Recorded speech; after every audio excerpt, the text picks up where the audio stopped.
Some of this rally make my blood pressure go up. And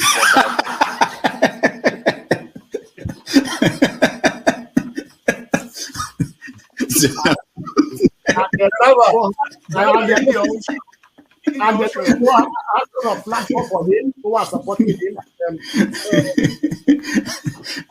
So you should get a filter sometimes. Filter your thoughts before you say. I'll continue to take blood pressure medication until Why are you getting high blood pressure, Jonava? Now, I'm not taking medication for myself. I'm taking it for people like Paul and some of you guys that after the February something, and then people like Soludo, that is a good spoiler. I thank God for his life. He's working for my godfather.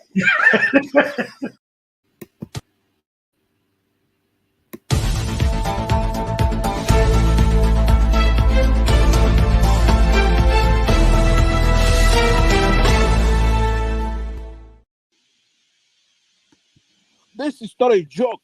It's not a turn-by-turn thing here. I wouldn't be here. After this election, stop coddling Showore and having him running his mouth. He cannot win a single local government. So you are the one running your mouth. Stop, be respectful to Showore. Cast here and be sorry to Showore. Are you mad? Are you alright? Mute that guy. Mute him. It's my turn. Are you mad? Mute that boy right now.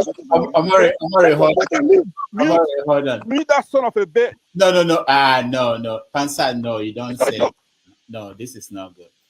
You see, this what I think that's a good question. That's a great question. I don't know what is wrong with them all. Don't know what is wrong with them. Somebody asking for where you do your course and you are sure you did your course there. I agree with you. But a lot of what we hear, because you didn't hear this direct from Tinubu, because lawyers are very funny. Sometimes lawyers will say, you must not say this. I mean, you know what is happening to Donald Trump right now? Donald Trump that guy is walking himself to jail. And he's coming down to say that, it was my lawyer who said it. It was your lawyer who said it. It was your lawyer who said that you should march people to the Capitol and stage a coup. People stage coup in Nigeria. They never live to tell the story. That's what I tell them. They never live to tell the story. They are summarily tried within a short time and sent to jail or made to face the firing squad. That is the way it works. But it's only in America where somebody put a gun to your head and you say, all right, you are quoting the First Amendment right. What is First Amendment right? What is it? I don't understand. So I don't know why he's denying Atiku the chance to go there, because the news media, they tell a lot of lies, things that are not true. I knew this man went to Chicago State University. I knew that. I won't like Dr. Wumi, if you were aware of Tinubu when he was at University of Chicago. Yes. Can you elaborate on us the accusations whether he was actually distributing drugs and was a drug dealer in Chicago in those days? What do you know about this? Okay, thank you, sir. I heard about it, that he was distributing drugs, and I know a lot of people who distributed drugs. Who was the girlfriend of? But let's be more specific. So look, we've all heard that Tinubu was a big drug tycoon. We have all heard that. What kind of specifics? I mean, when you say you heard that from people, were your friends the ones who were buying from him? Did he tell them that he was selling? Like what can you tell us as a distinguished man around that area at the time when Tinubu was there? What can you tell us that he was really up to? Well, what I tell you, I don't know whether, in fact, the first time I saw drug, I hope that Nigeria wins. I'm never going to wish any president evil so that I can say I told you so. No, I won't wish them evil. I hope. You see, I'm not praying. There's no point. I can't pray for Nigeria to be fine. I only hope that Nigeria wins and Nigerians win. Because if you choose a dodgy doctor who has a dodgy record, who has, all sort of accusations leveled against him, to say this doctor, we think he's done this, or this doctor, this surgeon, yes, he's a senior surgeon, he's the most whatever surgeon, but there are a lot of accusations leveled against him. If you choose him to operate on you, and you tell me to pray for you that it doesn't kill you surgery, what's the point? I can't pray. You might make it, you might not make it. My prayer won't change anything. So I hope Nigeria and Nigerians win during Tinubu's 4 years. Thank you. Thank you, sure. Thank you so much. And this interior, don't feel like you are making a mistake. And I've actually had this is exhausting our people. My God, this is exhausting. I think I'm going to leave this place because people are exhausting. And I've had this conversation with CM. And he pretended as if he doesn't know the context you were talking from. This is scary. This is just scary.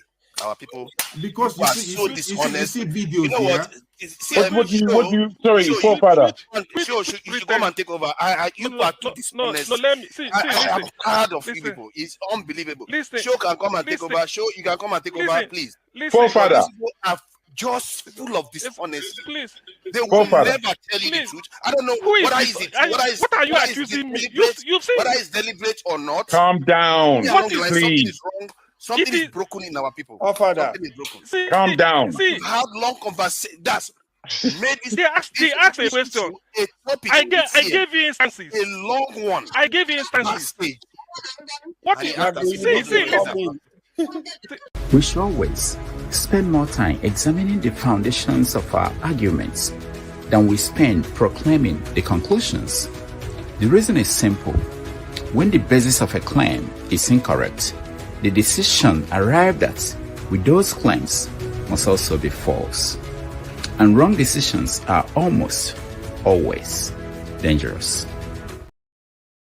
Tinubu is a criminal, yes, of course, a categorical grade 1 criminal. The only person more criminal than Tinubu in Nigeria is probably Babangida. But he's a criminal, and is he fit for purpose? Absolutely not. Should Tinubu be the president of Nigeria? Categorical no. Is there a better option than him? That is subjective. So show me who he is.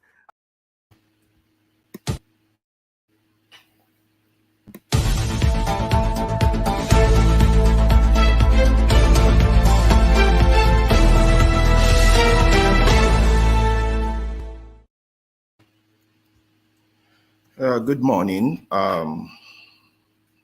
ladies and gentlemen. My name is Manuel Alaba Ferreira, and I'm broadcasting live from Chicago. I'm here hosting on behalf of Rudolph Okonkwo, Have Your Say. And today is Father's Day, and I want to wish all great fathers and not so great fathers out there a very happy Father's Day. Today, we will be covering a wide range of issues and topics, and topmost among them would be the issue of the labor strike. Today, being Father's Day, there are 4 words that comes to my mind regarding fathers. The one is what is a father, and how it relates to your nation. The issue of the labor union. The voices of Nigerians being heard, the struggle and discourse. I did volunteer to moderate the show because I'm always interested in elevating the topic of discussions for the show and making sure that as we address Nigerian issues, we also propound some possible solutions to the problems that has bedeviled Nigeria for the past 64 to 65 years. Today is Father's Day. Usually when you think about a father, being someone of faith, 4 keywords come to mind, which is adoration, concentration, supplication, intercession, and key protection. Being a father to a child is as important as having a nation be a father to a family. Nigeria is indeed a fatherless nation as it stands right now because of the issues the people are going through, even though it has leaders. So for these 5 key terms I like to look at for fathers, I look at them from the perspective of a nation also. You know, one is adoration. That's when you have deep love and respect for your children, for your father, for your children, for the family. You have deep love and respect for them. When those who have major faith in Christianity, when they pray and they talk about the Lord's Prayer, these 5 key words come up: adoration, concentration, protection. So when you are adored, it means someone has deep love and respect for you. The question is, does our country have deep love and respect for us? Secondly, concentration comes up from the Lord's Prayer. The Lord's Prayer, consecration. This means to have or to devote irrevocably to the worship, or by a solemn ceremony to devote irrevocably to the worship of God by solemn ceremony. This is part of what the one-time president of the United States was saying when he gave his Gettysburg speech, which is one of the greatest presidential speeches ever given regarding the concept of democracy, which we claim we practice. And in a paragraph from his speech, he said, but in a larger sense, we cannot dedicate and we cannot concentrate. We cannot hollow this ground. The brave men, living and dead, who struggled here have concentrated it far above our poor power to add or detract. The world will little note nor long remember what we say here, but it can never forget what the men did. It is for us, the living, rather, to be dedicated here to their unfinished work, which they who fought here have thus far so nobly advanced. It is rather for us to be here dedicated to the great task remaining before us. From this honored dead, we take increased devotion to that cause for which they gave their last full measure of devotion, that we here highly resolve that this dead shall not have died in vain, that this nation under God shall have a new birth of freedom, and that government of the people, by the people, for the people, shall not perish from the earth. Very great speech. And it highlights the key terms of fatherhood in itself, which is consecration, and how he consecrated those hollow speeches in memory of the term democracy in itself.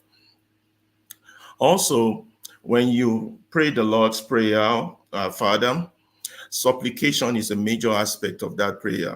We say, give us our daily bread. It's a prayer to God or a respectful request to someone in authority for help. Nigerians are crying out for help on a daily basis, and it seems no one is hearing their call.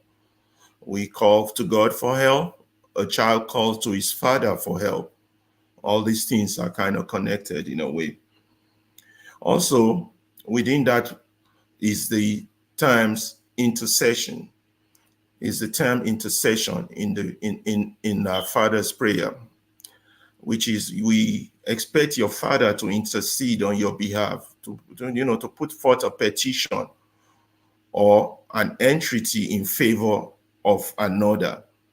This is another key term that comes out when one says the Lord's Prayer, and it relates to fatherhood. We pray to the Heavenly Father, spiritual, and in the temporal sense, the Father on earth to a child, and the father to that father is the spiritual being or super being, whichever one you believe. And the last aspect of that comes out from being a father is the key term of protection.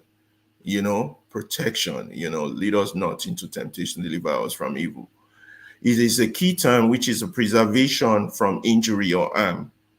On a daily basis, Nigerians are being injured, they're being harmed.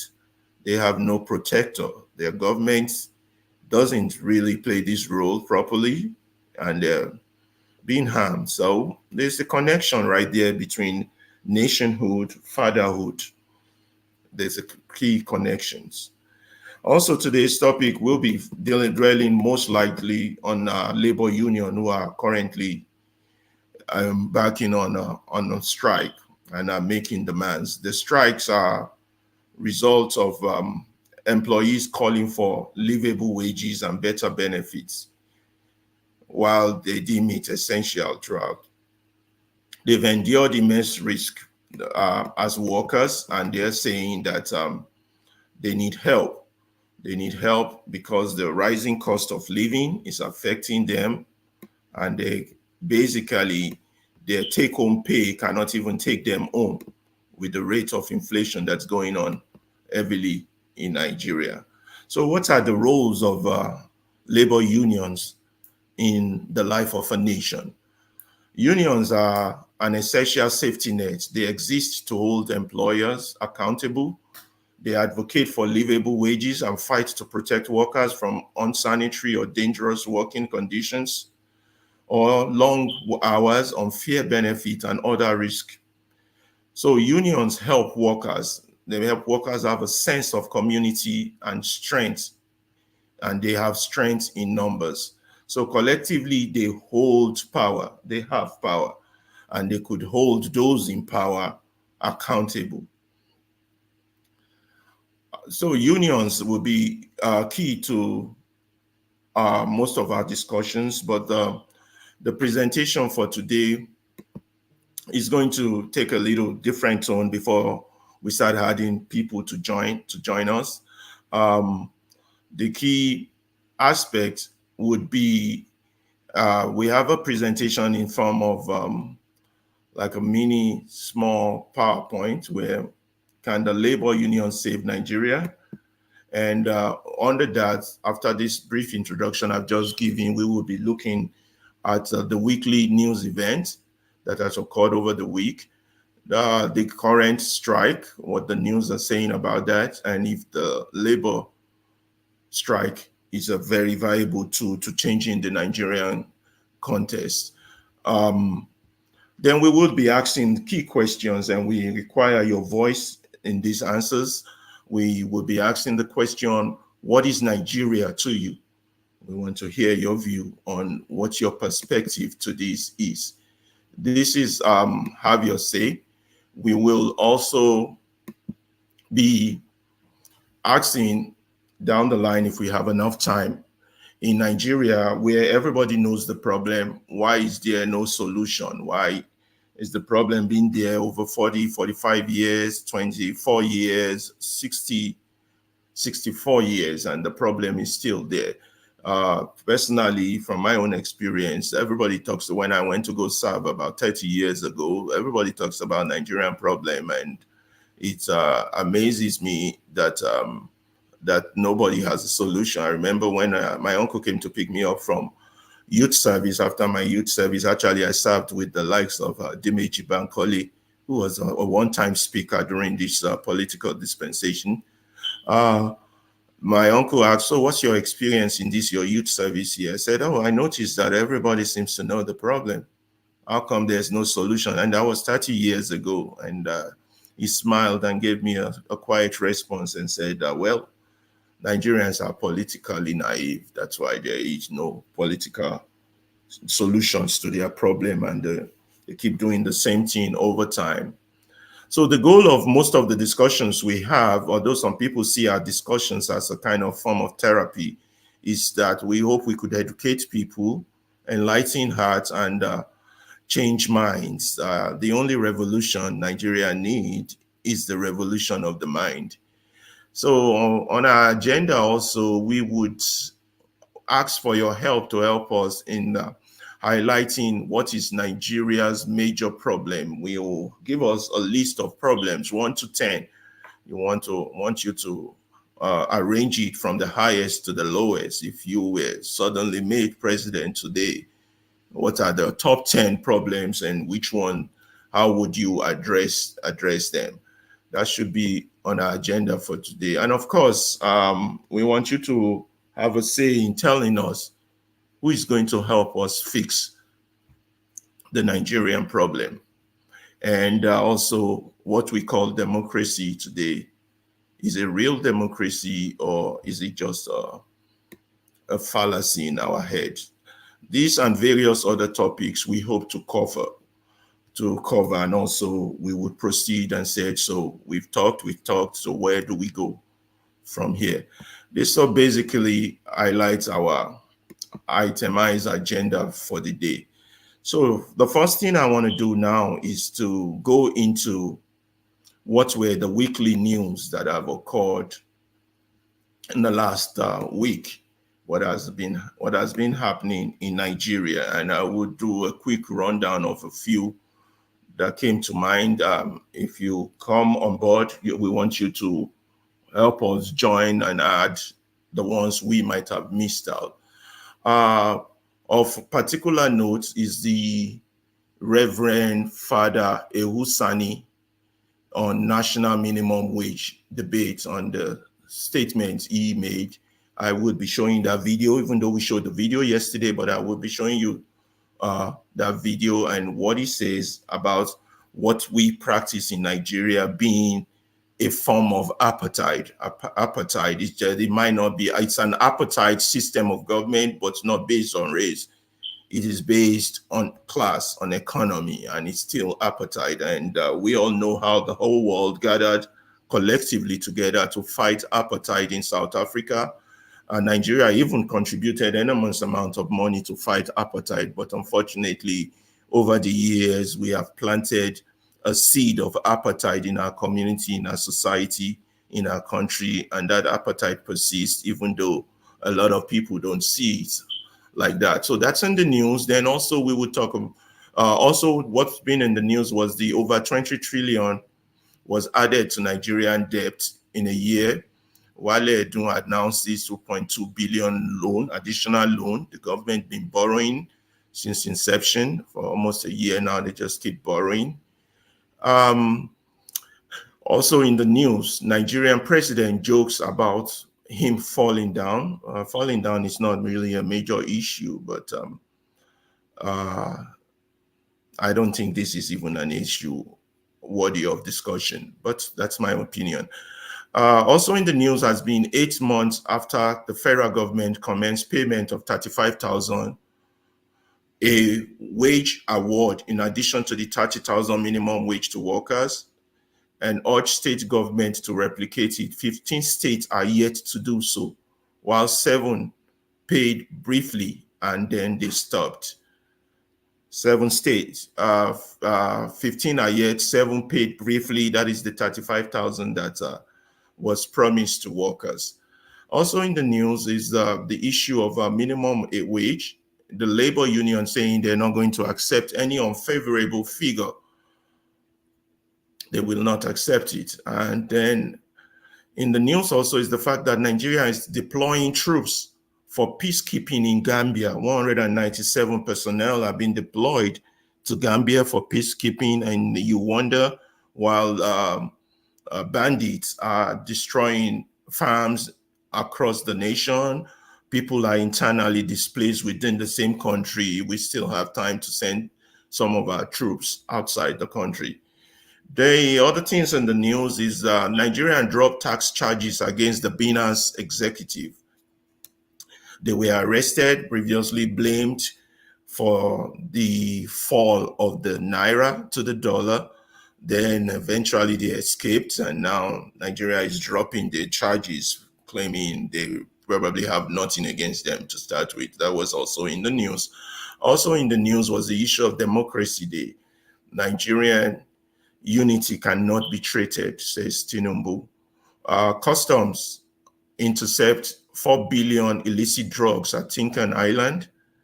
A lot of people spoke on Democracy Day, both for and against. Most of their speeches would be highlighted during this course of this program. Also, what are we doing wrong? We would ask that question with a few video pointers. And also in the news, and additionally in the news, is the following stuff that I added. Falana says that recovered loot can fund minimum wage. Femi Falana is insisting that stolen money from the country could be used to fund minimum wage. Also, in the past 25 years, Nigerian political class have failed, according to Professor Oke Ikechukwu and Professor Abiodun Adeniyi and Professor Baba Yusuf. What we should be celebrating is state captured, not democracy. That's from Peter Obi. Also, the FBI director visits Tinubu in Abuja. Nigerian 50 airstrips have zero radar coverage since 2021. David Udeyin gave that from News Central, that the airwave in Nigeria do not have radar to detect airline. This is a very dangerous situation, but according to David Udeyin and his sources. Also in the news is that was the fact that Tinubu lists heroes of democracy and unveils a huge portrait of himself. Further down in the news is the fact that people are saying the 60s, the 80s, and 90s, Nigeria had a better quality of life than they do presently.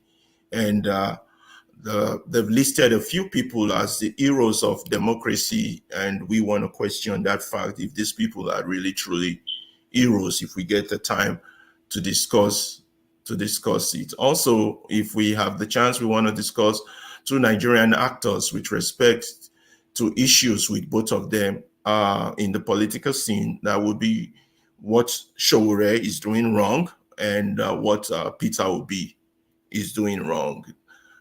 Focus should be on the government, not on those who are not in government. However, those who are claiming to find a solution must also come with the right strategy. What else did we get from the news over the week? That's basically it that we covered, and hopefully we would have some insight from you as you join us in this show. It's going to be an interesting show. We urge you to come, share, and join us in this interesting conversation that we are going to have. We had a slide presentation for this show. So let's get started. Before I start adding people to the list, let's go to the video by Father Ehui, Reverend Father Ehui, and view that.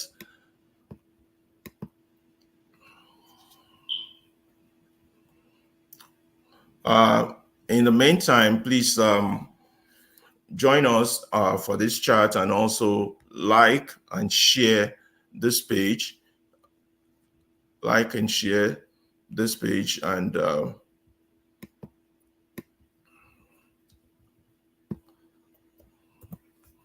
so that we can keep maintaining this program.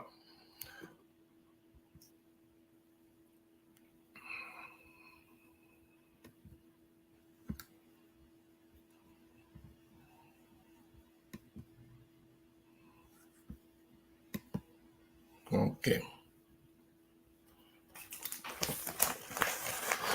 Yeah, I'm going to post the link for people who want to join the program to join us.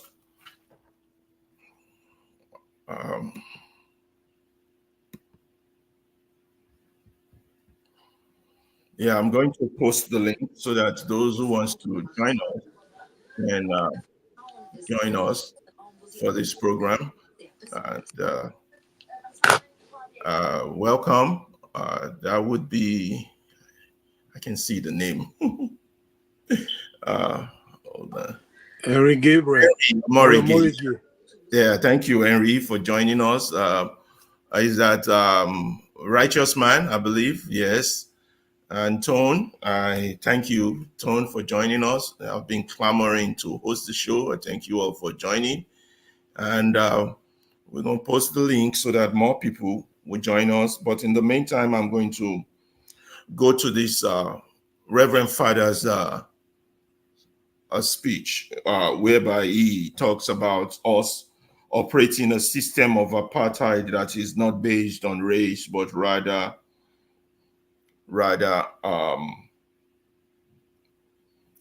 based on economic class. Let's listen to him speak.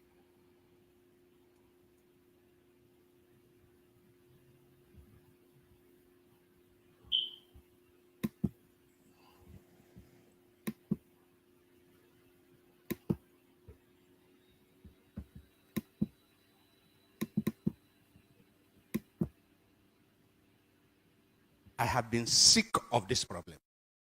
I have been sick of this controversy over living wage or minimum wage. And I believe that something is seriously wrong with the heads of many of our leaders.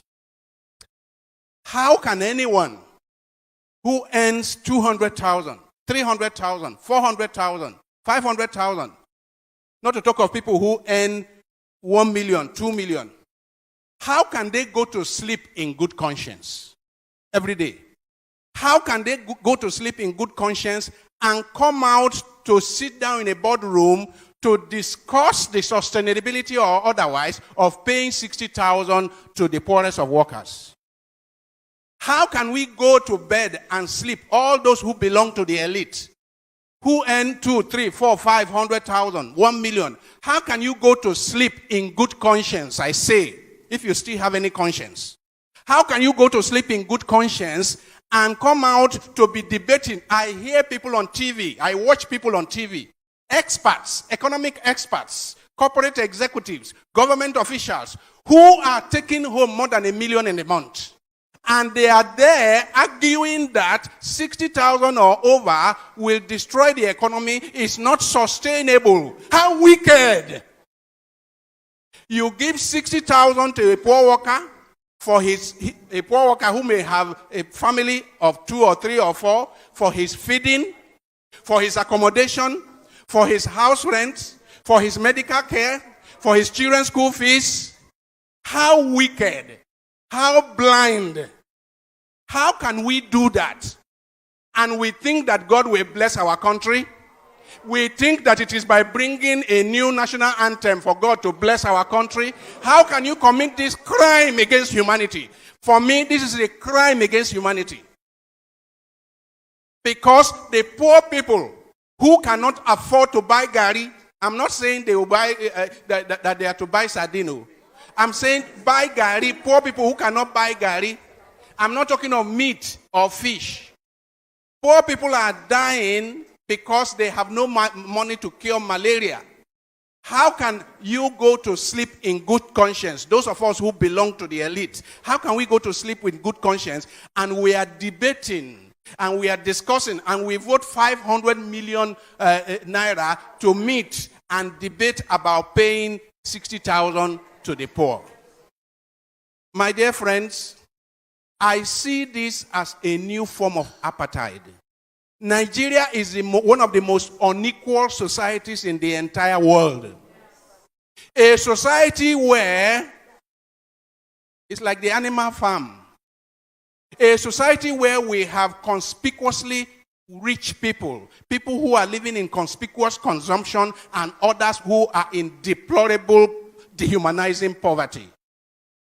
If you have somebody in this country that takes home 1 million naira, I mean 1 million, I'm not talking of 30 million naira, 1 million naira in the month, and he can open his mouth to be part of a discussion about the poor getting 60,000 naira. I say anyone who earns up to 1 million naira in the month should keep his or her mouth shut when he hears them debating about taking 60,000 for the poor. More than 60 years after independence, we are running an apartheid society. This time it's not racial apartheid, it's economic apartheid. We are running an apartheid society of people of conspicuous consumption, flying in private jets around at government expense, people who are riding 4, 5, 6, 7 SUVs with pilot vehicles, chasing the poor out of the road, and poor people, you are debating, you are discussing, you are over 60,000 for the poor.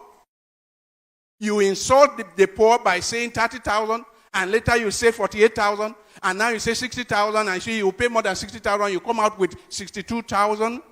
You insult poor Nigerians. I say there is hardly any society I know that is as divided as the Nigerian society. And a society that is so divided is just sitting on a keg of gunpowder. I have warned here before that the revenge of the poor is at the corner. The revenge of the poor is at the corner. I am not calling for it, but it will happen as night follows the day. Because when you so reduce people, you reduce people to this dehumanizing level. Nature does not allow a situation of islands of affluence amidst a sea of poverty. Nature does not allow it.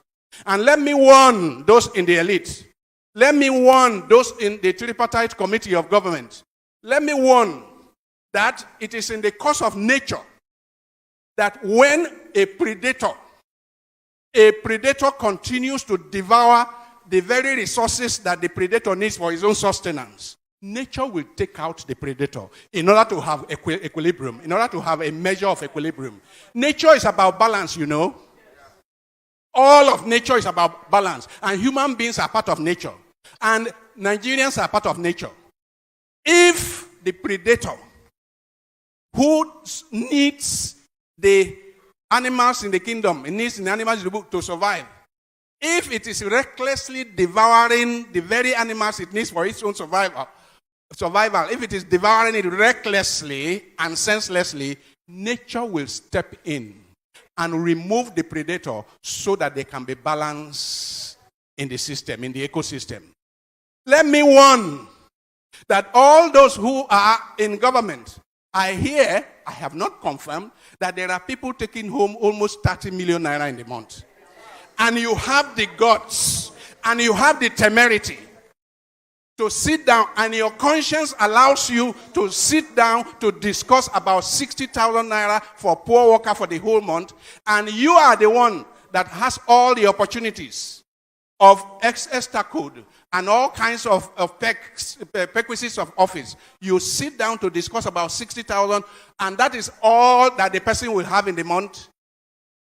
You sit down to discuss this and come out and say, this is not sustainable. How is 30 million naira sustainable in that economy? How is it sustainable that the leader has 100 SUVs going with him to the airport? How is it sustainable? How is it sustainable that government leaders junket around the world? How is that sustainable? I say we are committing a crime against humanity. And if we do not repent and retrace our steps immediately, the revenge of the poor is at the corner. Do not hold me responsible, because while the devastation was on, I did not keep quiet. Do not hold me responsible, because while the madness was on, I did not sit on the fence. I kept on shouting that the revenge of the poor is at the corner unless we change our course. And if we do not change our course, we will end up where we are headed. And where we are headed is devastation, is destruction, is violent revolution. I rest my case.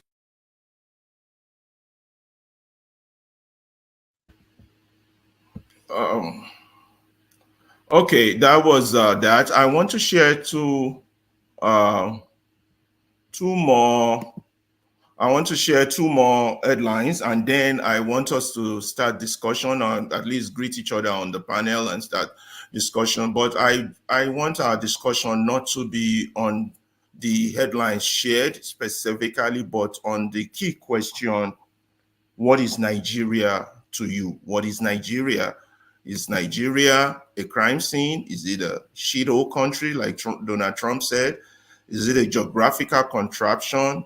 Is it just a business PLC, or is it just any other idea that you believe? And this is the direction I want the conversation to go. But first, I want to share 2 more headlines, and then we can start conversation based on that. And again, please like and share the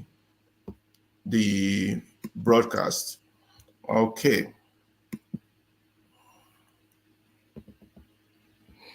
Some people in the comment section said I feel a little bit nervous at the beginning. Well, this is my first presentation. I'm not nervous, not I'm scared to speak in public, but I'm just struggling with the technical aspect of dealing with the show. But all said and good, I think I'm still going to give you guys a very good show. So let's go to this next article. Okay, let's see what that has for us. That's from The Guardian, and let's see. It's the topic. It's on from the Vanguard. Sorry, the hardship. Let me see if that is showing. Can you all see it? No, that's not showing. Hold on. Close that one. Yeah. Yes, like I said, struggling with the technical part. I'm going to share that Vanguard headline about how Labour kicks against 20. Let's see, present. Share screen. Okay. The hash kicks against 20 states refuse to pay the promised 35,000 that Labour was promised. This is the headline from the Vanguard. It says hardship, Labour kicks as 20 states deny workers wage award, and 7 states started paying, and even within that 7 states, they stopped paying. 8 months after the federal government commenced the payment of 35,000, a wage award, in addition to the 30,000 minimum wage to workers, the state government to replicate it. 15 states are yet to do so, while 7 paid briefly and stopped. Okay, that's that headline. And one more headline. The other headline I wanted to share with you before we commence the discussion is the one on, let me see. Yes, the one by Labour, in which they're saying they will not accept unfavorable figure, and that's from The Guardian. Let me see if that can be shared, and then we can start discussion of what is Nigeria to you. You know, is I still want to welcome all of you still, and I'm going to add more people to the panel in a few minutes. Okay. Yeah, that's from The Guardian. I'm still trying to see if the headline is not showing properly. Okay, we're going to leave that for now. But the key topic on that headline was that Labour is saying that any figure they give them, they are not going to accept it. One other addition to this Labour issue is that most of the Labour leaders are currently out of the country. They've gone for a conference somewhere outside the country, and they are not in there. So let me welcome to the panel Olumide, regular, and Henry, Tone, and Olumide. So we're going to start with Forefather. So we're going to start with you. You're the major host, and you're also assisting me in the background there, I believe. Because I know all those people we are added without me pressing a button, so it must have been you doing that magic for me. It's like, okay, where's the button to add them? So let's start with that conversation. That's the key thing. I gave 4 options there. What is Nigeria? What I mean, when you sit down as an adult, what is that country to you? How do you view it? What is it? Over to you, Forefather. What is Nigeria? Yes. I think Nigeria is a as somebody won't describe a kind of geographical expression, but in reality, it's about the people that is on that land, and it's a nation. We may not always like it. It's also a place where you have the different groups of people, nations, if you want to describe them like that. You have the Yorubas, you have all those people, and it's a people that are under a lot of stress. From what you have read, it's clear that we are experiencing a lot of difficult periods, and Nigeria is a nation, just a nation that is not performing to anything close to its full potential. And I think most of this conversation is about that, really trying to get us to get to a position whereby Nigeria can manifest its full potential or anything remotely close to its full potential. That's Yeah. what I. Okay, do you believe it's a nation within nations, a multitude of nations? Do you agree with those concepts that calls it a shithole, a crime scene, a geographical contraption, and what was the other last one? A PLC. Does any of those concepts? I think all these things can all be true. All those names, the negatives and the positives, can all be true, and it's the same for any place, any nation. You can call any nation, anything. Like America is like a den of gun violence and drug takers and all kinds of stuff, violent behavior. But at the same time, it's still a beacon of freedom and the superpower of the world and one of the richest countries in the world. So the truth is that Nigeria is all of these things, and we want Nigeria to be more of the positive ones. And it's something that we are all pained that it is not there yet. And that's why we are here. And whatever we can do to get the country back on its feet, we'll talk and campaign and push, donate, whatever you need to do to get the country back to where it is. Because in the end, it's about survival. And I always go back to that, the basics. It's about survival. If you are in this world, you want to have a situation whereby your people can thrive, so that the next generation that comes in can also be stronger.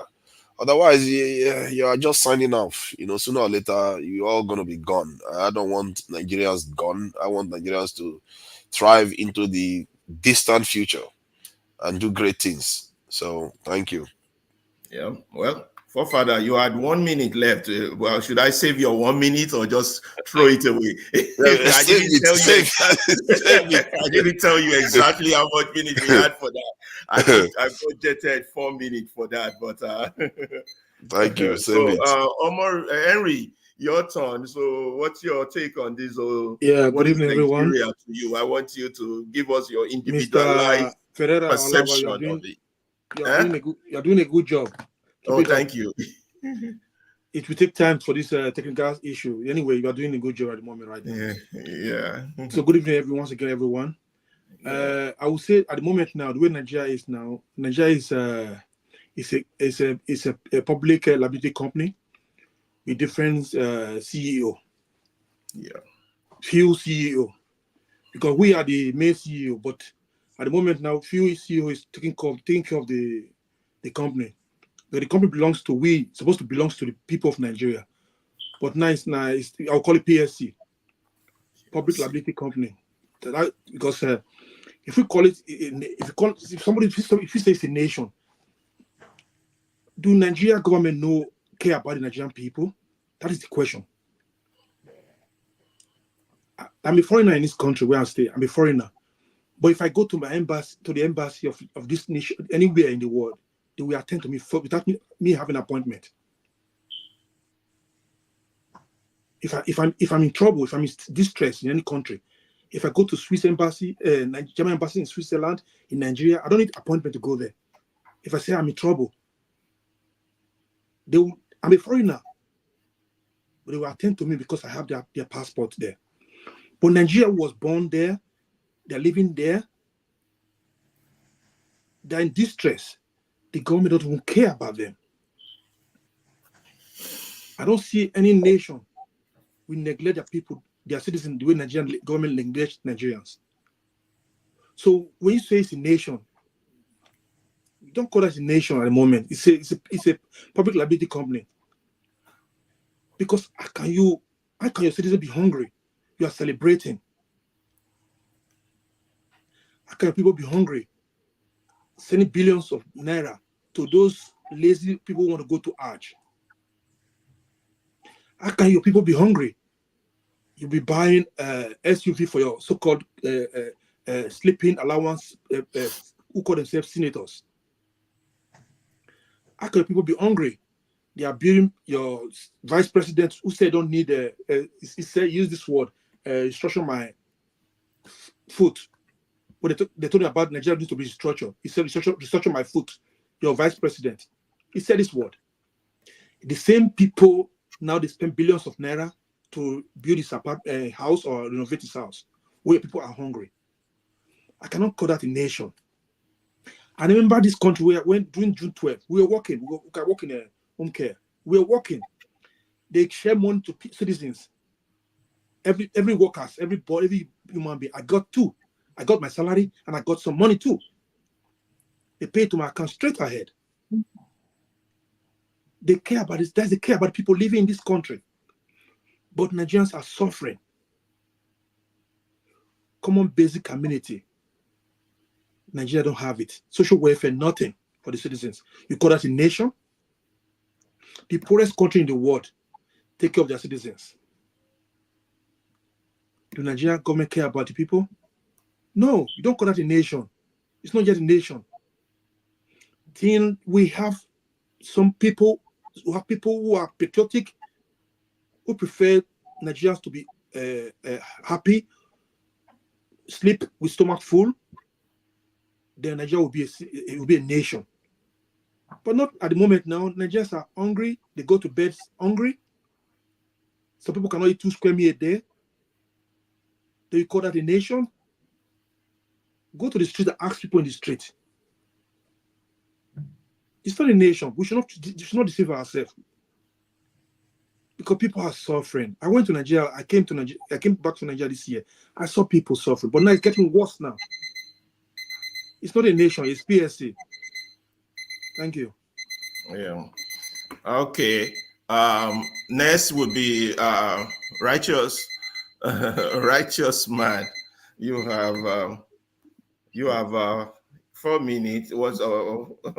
Unless you want to tell us the prices of food in Nigeria, be partial a little bit. I'll give you 5 minutes, righteous man. Yeah. Good evening from here.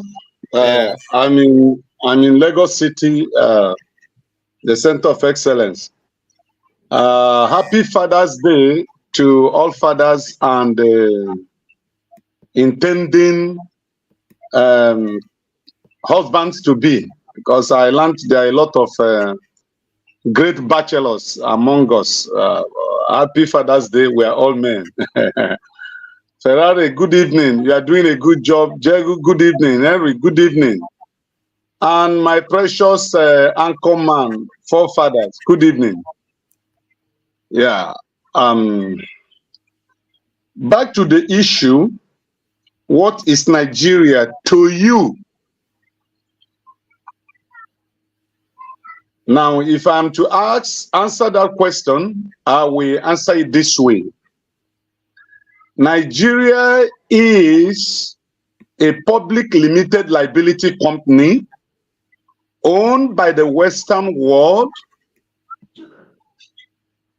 that have hired the weakest among Nigerians to be their general manager. Hello, sister. Hello. Somebody's interjecting. I'm not. Meet yourself. Who's there? Hello, hello. Meet yourself.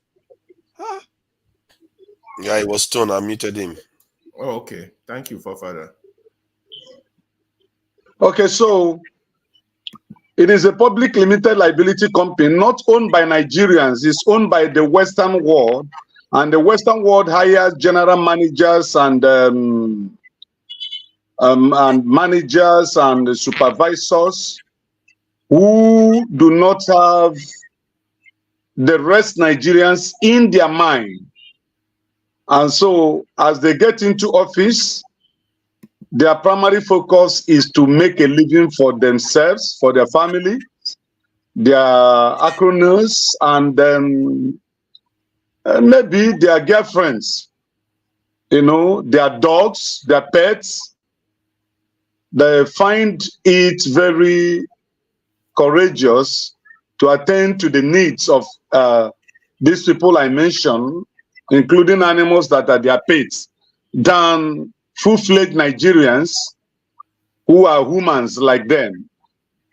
So it has not, the public limited liability company called Nigeria has not advanced to a statehood nature.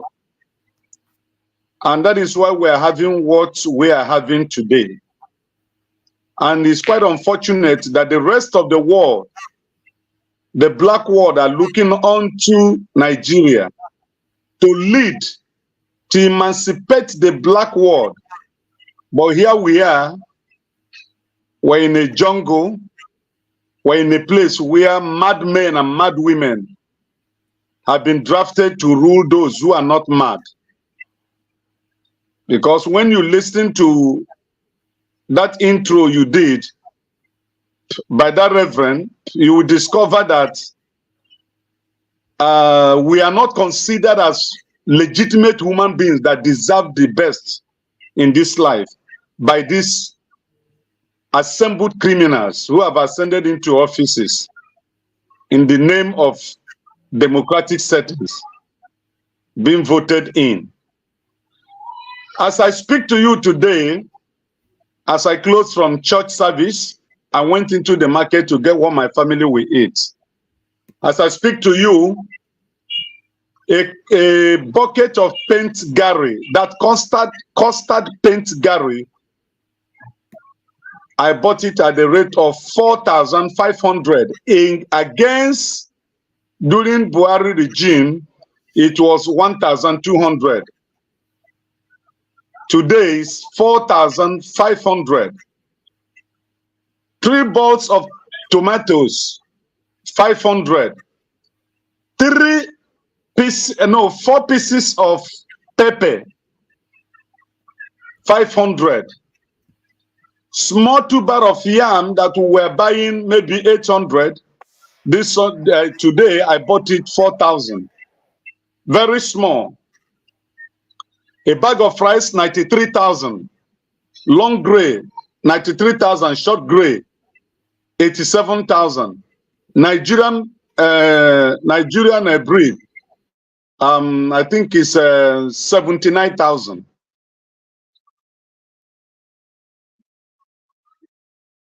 I'm not hearing you. Sorry, you have 1 more minute that was donated to you by Forefather. Okay, thank you, Forefather, thank you. So generally, there is nothing to write home about. Education is 0. Security is 0. Infrastructure is 0. Medicare is 0. So we are just left to wander in the wilderness. And we believe one day something unexpected will happen to take Nigerians out of this mess. Thank you. Thank you very much, righteous man. I think the next person is no,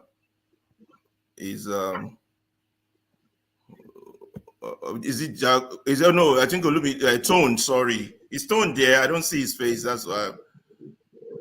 Tone, your next. What is Nigeria to you? Personalize it. Okay, hi. Hello everybody. Apologies, I never realized earlier that I was unmuted. Okay. Nigeria is just a joke at the minute. It's just a heap of rubbish, a joke. And the only solution is they just buy everybody, buy all these idiots. It's just as simple as that. Because this rubbish will continue.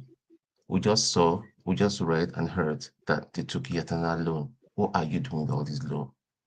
See, I'm starting to believe that this man Tinubu is sniffing part of his market. That is why he's so out of touch.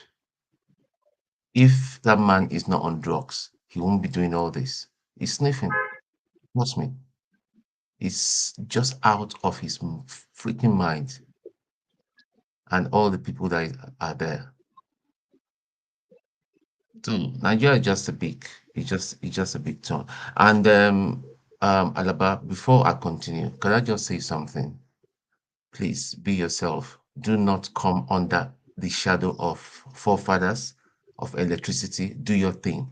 Now, I want to point you out to a gentleman. I won't call him a gentleman, an idiot, goat in the comment section. Every time I come on, he just insults. Whether to get me on, I don't think that is it acceptable? And this is the sort of thing that you and I were dealing with. And I'm telling you, Motown, I'm telling you now, I'm going to moderate very soon, and I'm going to ban you in heaven and on earth. When I'm on that moderating stage, no. You can't be calling me a drunkard. I never spoke to anybody. It's okay, Tone. You cannot. Let me make a point on that. Be the Teflon Don, someone that nothing sticks on. Ignore them. Look, if it matters, you respond. If it doesn't matter, you ignore. Listen, Tone. Because let me tell you about the people on the comment. Let me tell you about the people in the comment section. They add flavor to the show. They are entertainment on itself. So if it's personal attack, don't highlight them. Just ignore. If it's misinformation, address it. No, if it's misinformation, but you can't be throwing personal attack at somebody. You don't know me, I don't know you. I understand. I'm not encouraging it, and I'm not saying they should do it, but I'm saying for the purpose of us focusing on what if it was brought up properly. I got you. I'm on your side. Let me speak. Give me 1 minute, Tone. If I'm on your side, I'm not encouraging it, and I'm not saying they should do it. You understand? But what I'm saying is that for the purpose of the reason we are here, if you dwell on it, then it becomes what we talk about. And that is not what we want to talk continue. about. Your best job you can do for us is to ignore the little I have conveyed my message. Today I'm going to moderate. I'm going to ban him in heaven and earth. It's just as simple as that. Because they will be let them throw all their tantrums. They will be doing it again and again. Try to ignore them, Just ignore them, because it's important that we focus on why we are here, and people learn, people get educated, people, if they are brave enough, they'll be on here talking to us. So just leave them alone. Don't make little people big. Keep them little. So going forwards, what I just advocate is, if people do not rise up and take back their country, it is going to be the same story. Peter Obi is just playing, with all due respect to him. Although I support him, he's not winning 2027. This is a grim fact. Let's tell ourselves the truth. You have only 30 seconds left, Tone. Judiciary is in the hand of the APC at the minute, so nothing is happening. The Electoral Commission is in their hands. Nothing is happening. That is just a grim truth. Thank you. Okay, thank you very much, Tone. Jagun, I believe you're next. What is Nigeria to you? Thank you. And how is your brother doing so far? Oh, my brother, I'm very happy to see you in correct garments on your first representation as a compere of the show. I congratulate you for that. I think you've won your position very well. I would like to reiterate what Tone said, which is to be comfortable in yourself, in the position that you're in. Where is Forefather? I saw him here earlier, and I know he's assisting you, and I would like to salute him for assisting his number one enemy. Yes, so I would like to assist it. I would like to salute him for that. I don't believe he's all that you say he is, and I believe that you can see that as time goes on. What is Nigeria to me? It is somewhat unfortunate, I would say, that Nigeria is still politically a mere geographical expression. Having said that, the expression, the shape that Nigeria takes, I've always liked that beautiful shape. It's like the heart of Africa. It's like, it's even with if you know what Y fronts are, it's like the actual pant that contains great balls of fire. So in many ways, I won't take the political stance that most people have taken here to call Nigeria this or that. I would say that Nigeria is a piece of many wonderful nations and tribes. I would say that Nigerian people are a great people. I would say that what Nigeria represents for the whole world, not that it's met its merit precisely, but I would say that it has a lot of pull, drive, and influence. I would say that over the last 20, 30 years, the people of Nigeria have made their mark on Africa, have made their mark on the African diaspora. I would say that Nigeria contains a lot of greatness. I'm not just wanting to be positive. I'm wanting to understand Nigeria, not politically. We know the political mess that we're in. However, the country and the people of the country, me personally, I love them. And I love Nigeria. And Nigeria to me is home. It's where I was born. I recognize the place very well. The smells, the sights, the ambition of the people. Meanwhile, our political class hold us back. Somehow, we have such a spirit that continues to drive us forward. We can take a negative point of view, but we're asking an open question. And the open question is, what is Nigeria to us? If it's just rubbish and it should kill everyone, and I don't take that kind of point of view. I think that's a very immature point of view, because these things we know already. We know how terrible our governance is. I pray for Nigeria that we will be able to turn things around and provide leaders that we can respect, leaders that we can believe in, leaders that will drive us forward. That is my prayer for Nigeria.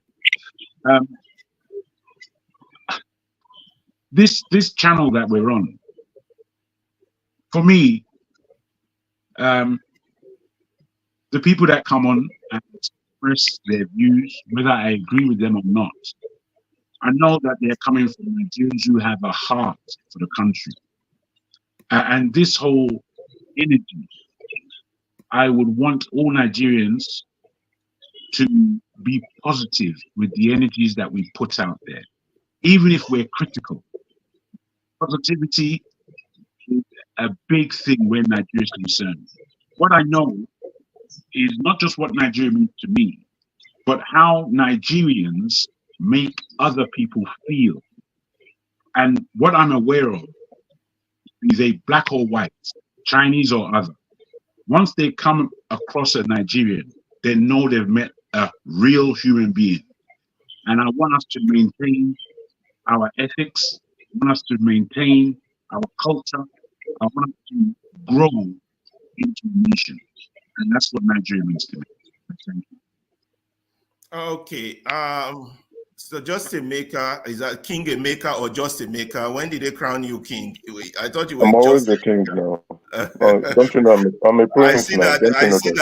I see that you're trying to address me for this show. And no, not that. Don't worry, bro. You already won. You won. Knowing that me and you always get into it, I even have some of my commentators from the comments section. Don't let just a maker talk. I saw you hosting, and I said, my very good friend Alaba, the DJ, let me come down to his music. You understand? I will get to the music section. I will exactly. You know, when you come with your lyrical content, let me move in and come dance with you. All right, let's go straight to it. What does Nigeria represent to me? Nigeria is people, different multinational and multi-tribal ethnic people, right, coming in together to form an entity called Nigeria. It's a beautiful country, beautiful weather. It has its challenges just like every other country in the world. There's no country in the world that does not have its own challenges, right? While the Nigerian problem is peculiar, we can still find some similarities with other countries. Now, we will start from 1960. Okay, let's just start from 1958, where we all decided we wanted Nigeria to become a country.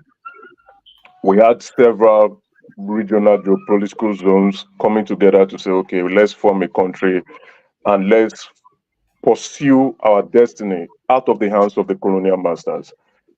Yes, we've made certain mistakes, even right from the First Republic. Power can be intoxicating. Power can be can drive people differently.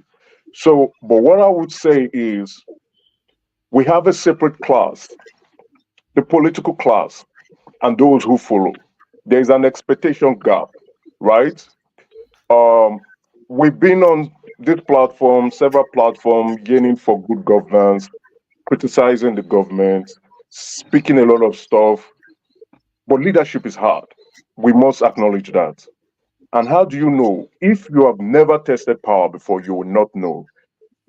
For those who have responsibility, it comes with a lot of accountability. And that is where our leaders also miss it out.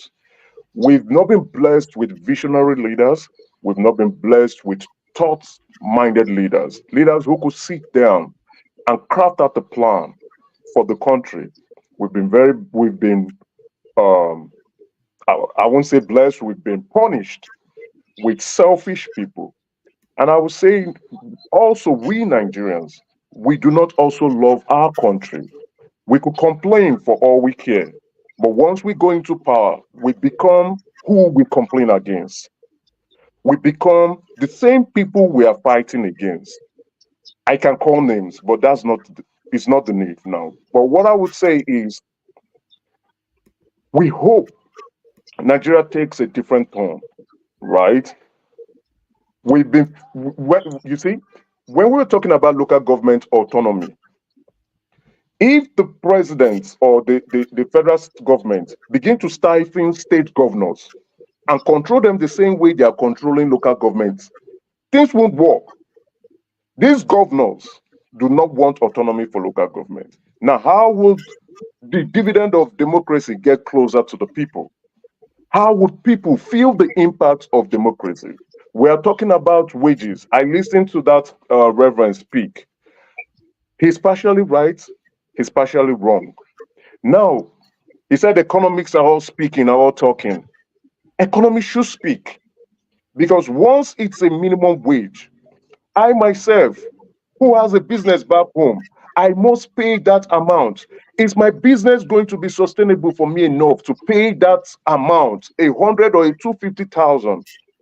If I want sustainability, I must increase my price.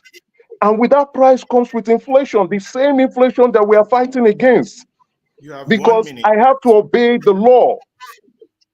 I must obey the law. So for me to pay that amount, I must increase my price.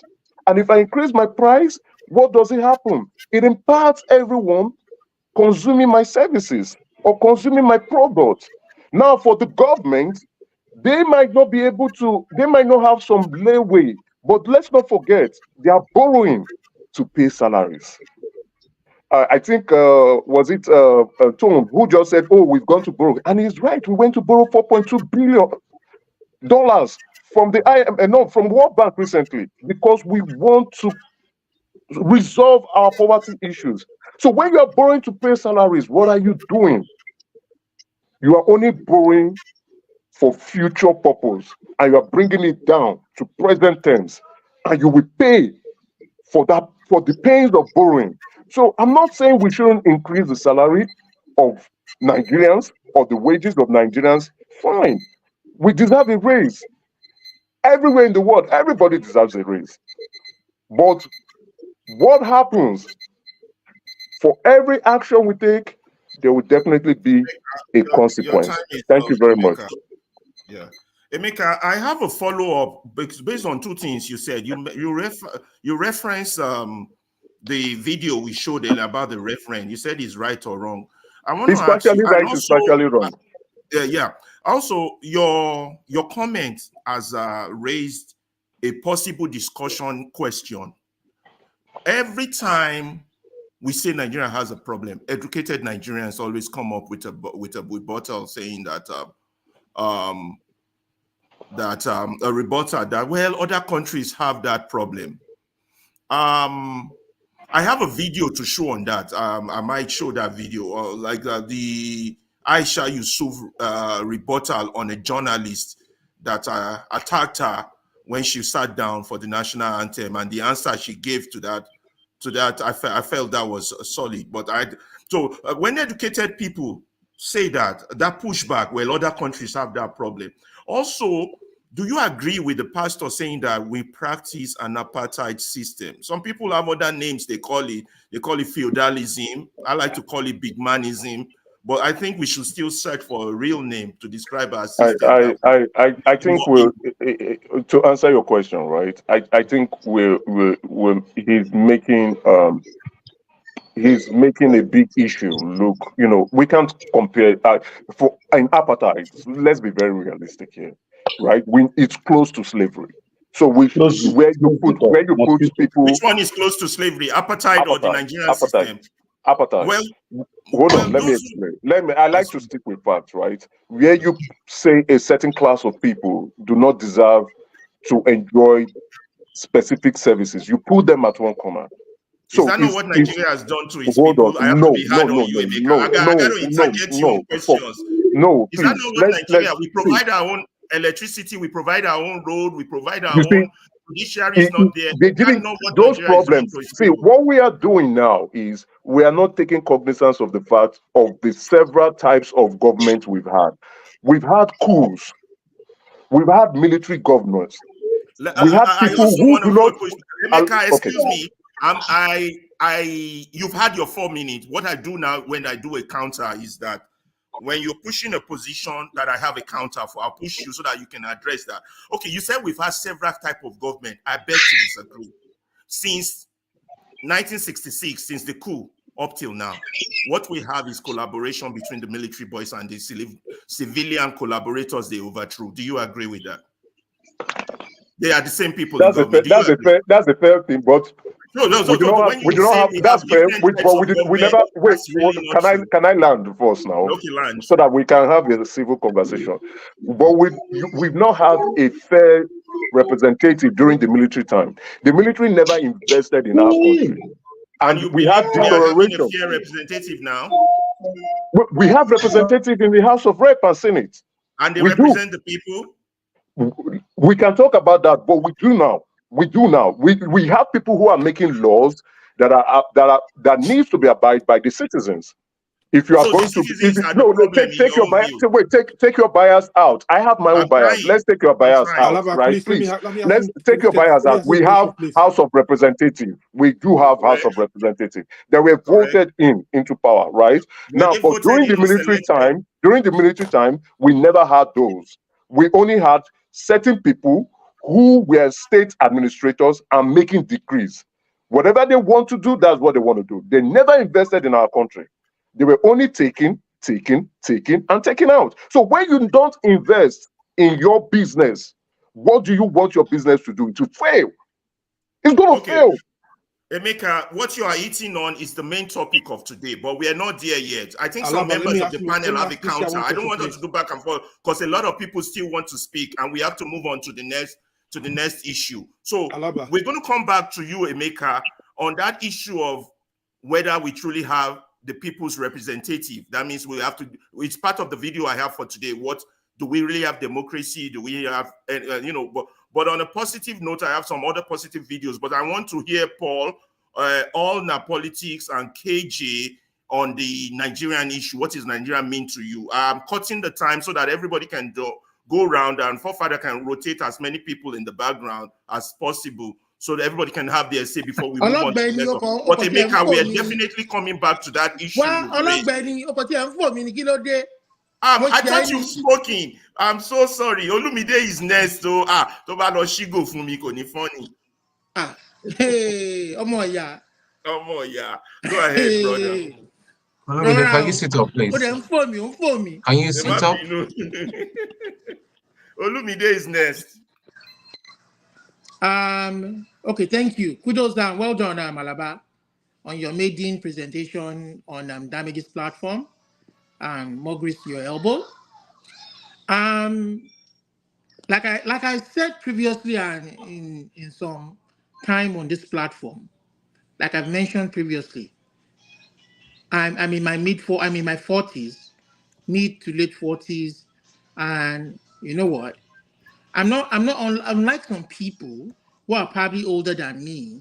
You know, I don't have much time around. You know, my clock on the face of this earth is ticking on, and I'm not going to come here and fool around like some people would do. I'm not going to come around and fool around and pretend that things are fine. Like what our past our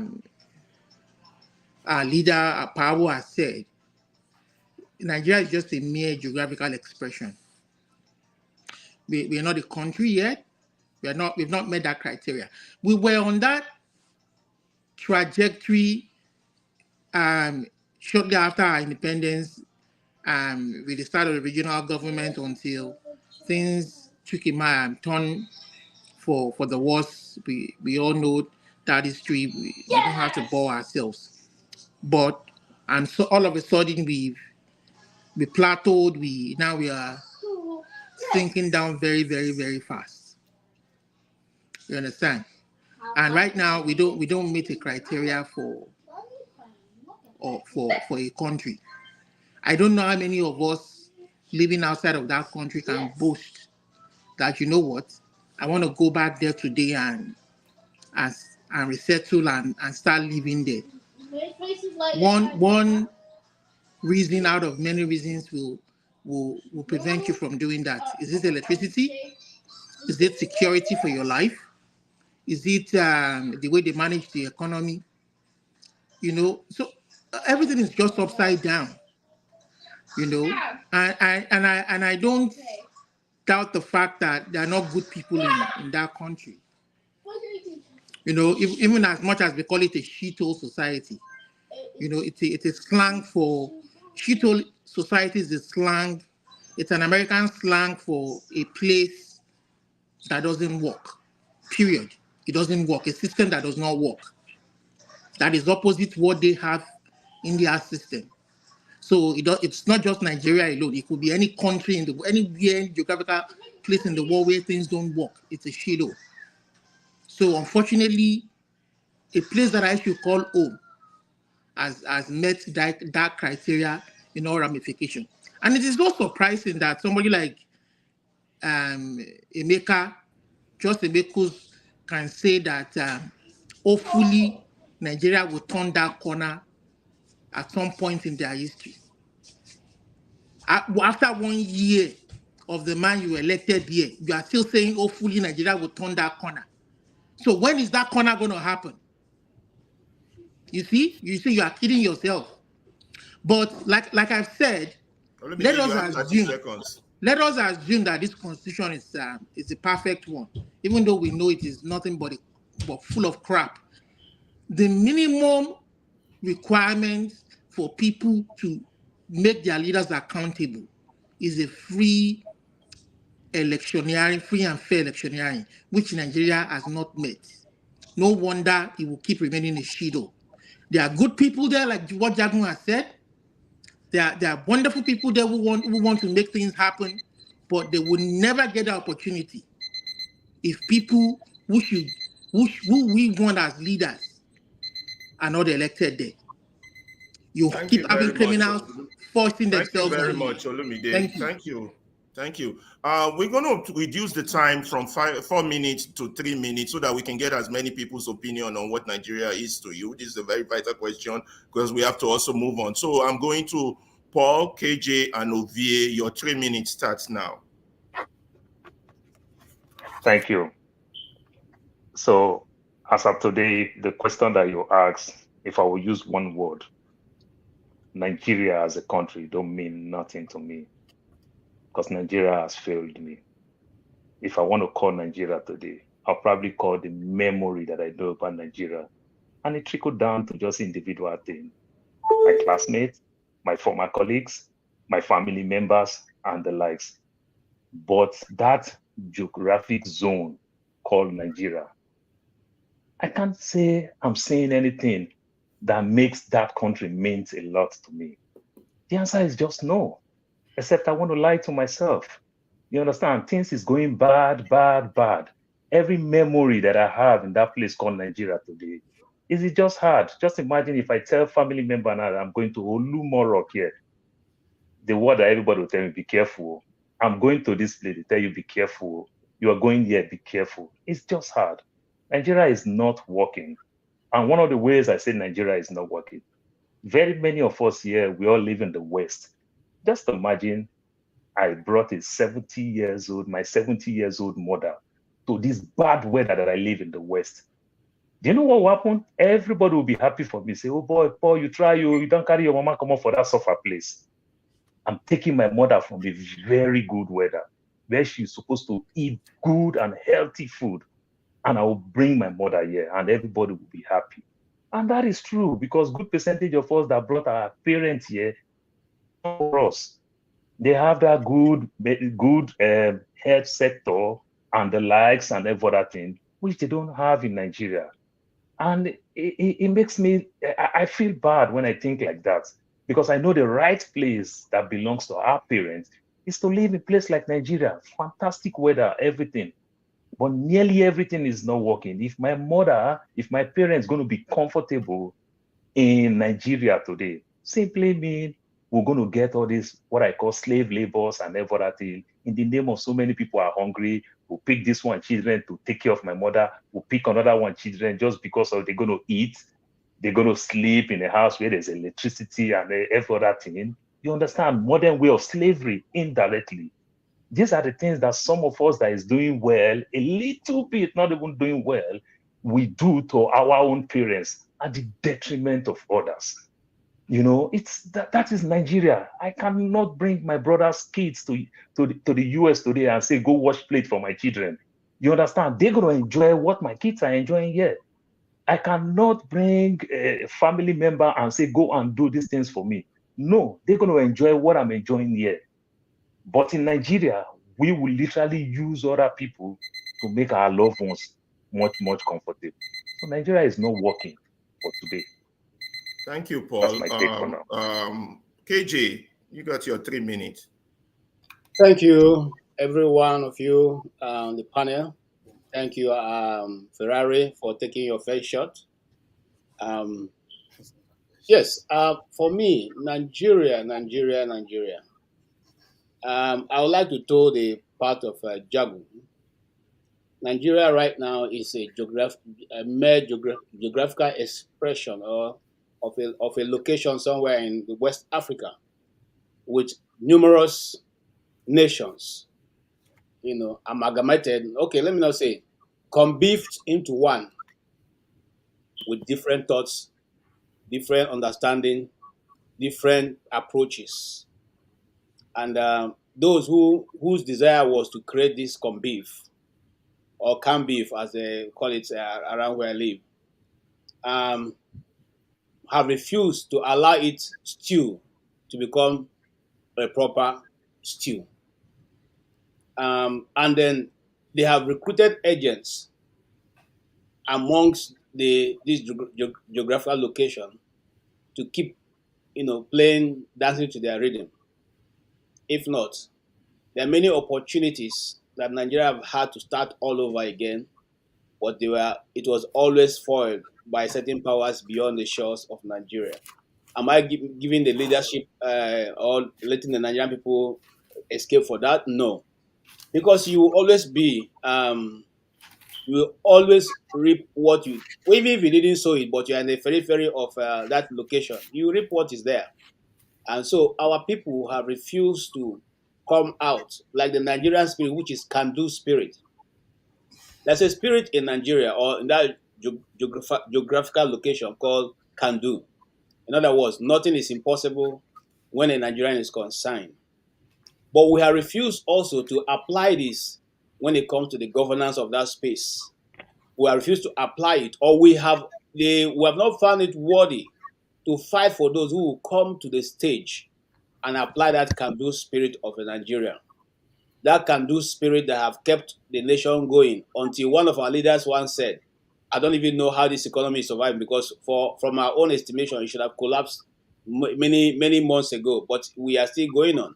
So that spirit is still there, very much around. But who is going to generate it and bring it to the limelight and make it a stream that can flow from the north to the south?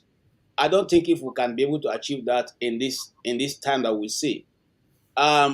Looking at if Nigeria was to be a human being and he is 65 years old or 63 or whatever as it may be, and he's still crawling on the ground or still trying to learn how to walk, I think we'll have said the person is a misnomer.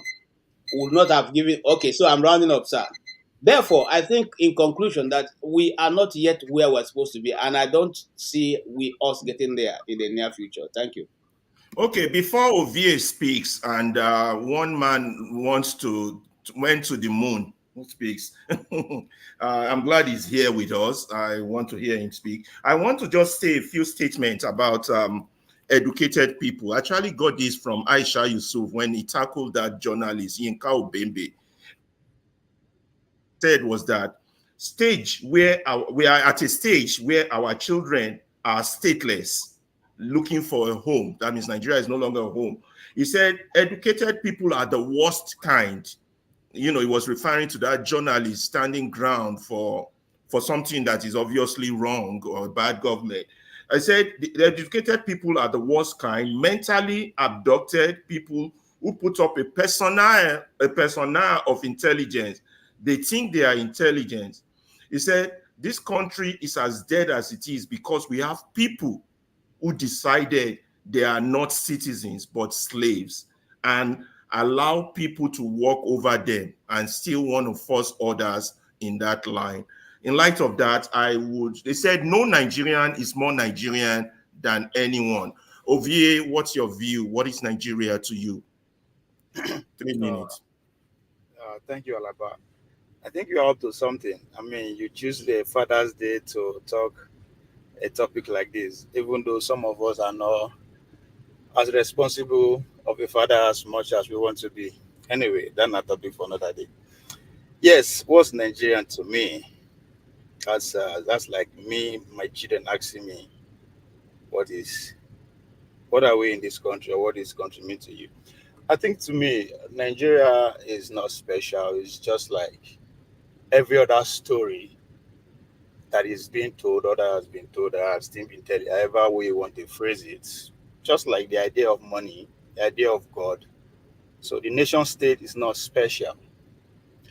But however you want to say it, if it's a story that you believe that it has been handed on to you or you inherited, however you want to say it, see, to me, the question 9 is that all of us here are adults. We have a story in our hand. It's called Nigeria. What next? So it's a story that is unfolding. It's our time to continue that story. Do we want to end the story? Do we want to continue? Do we want to add? Whatever that we want to make it, it is now up to us. So I see as Nigeria, just like every other nation state, is a story. If you pay attention very well, the United States of America is a story that started in 1876. And many people will argue that is at its climate and is declining. So Nigeria is no special. But most importantly, it's in our hand now. How are we going to continue that story?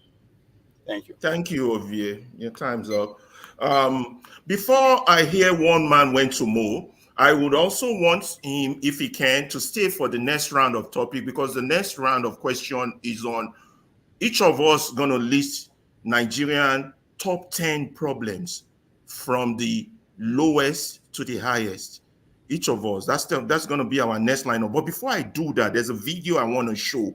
So I'm saying this out so that I want to view one man went to more, because I know he's an ardent supporter of the APC, of the president, and I want him to. I would like to know what his top 10 Nigerian problem. Let me say that, not you. Don't speak on my behalf, but carry on. Oh, that's a point. Valid point taken. Perfectly taken. I love that. That's good.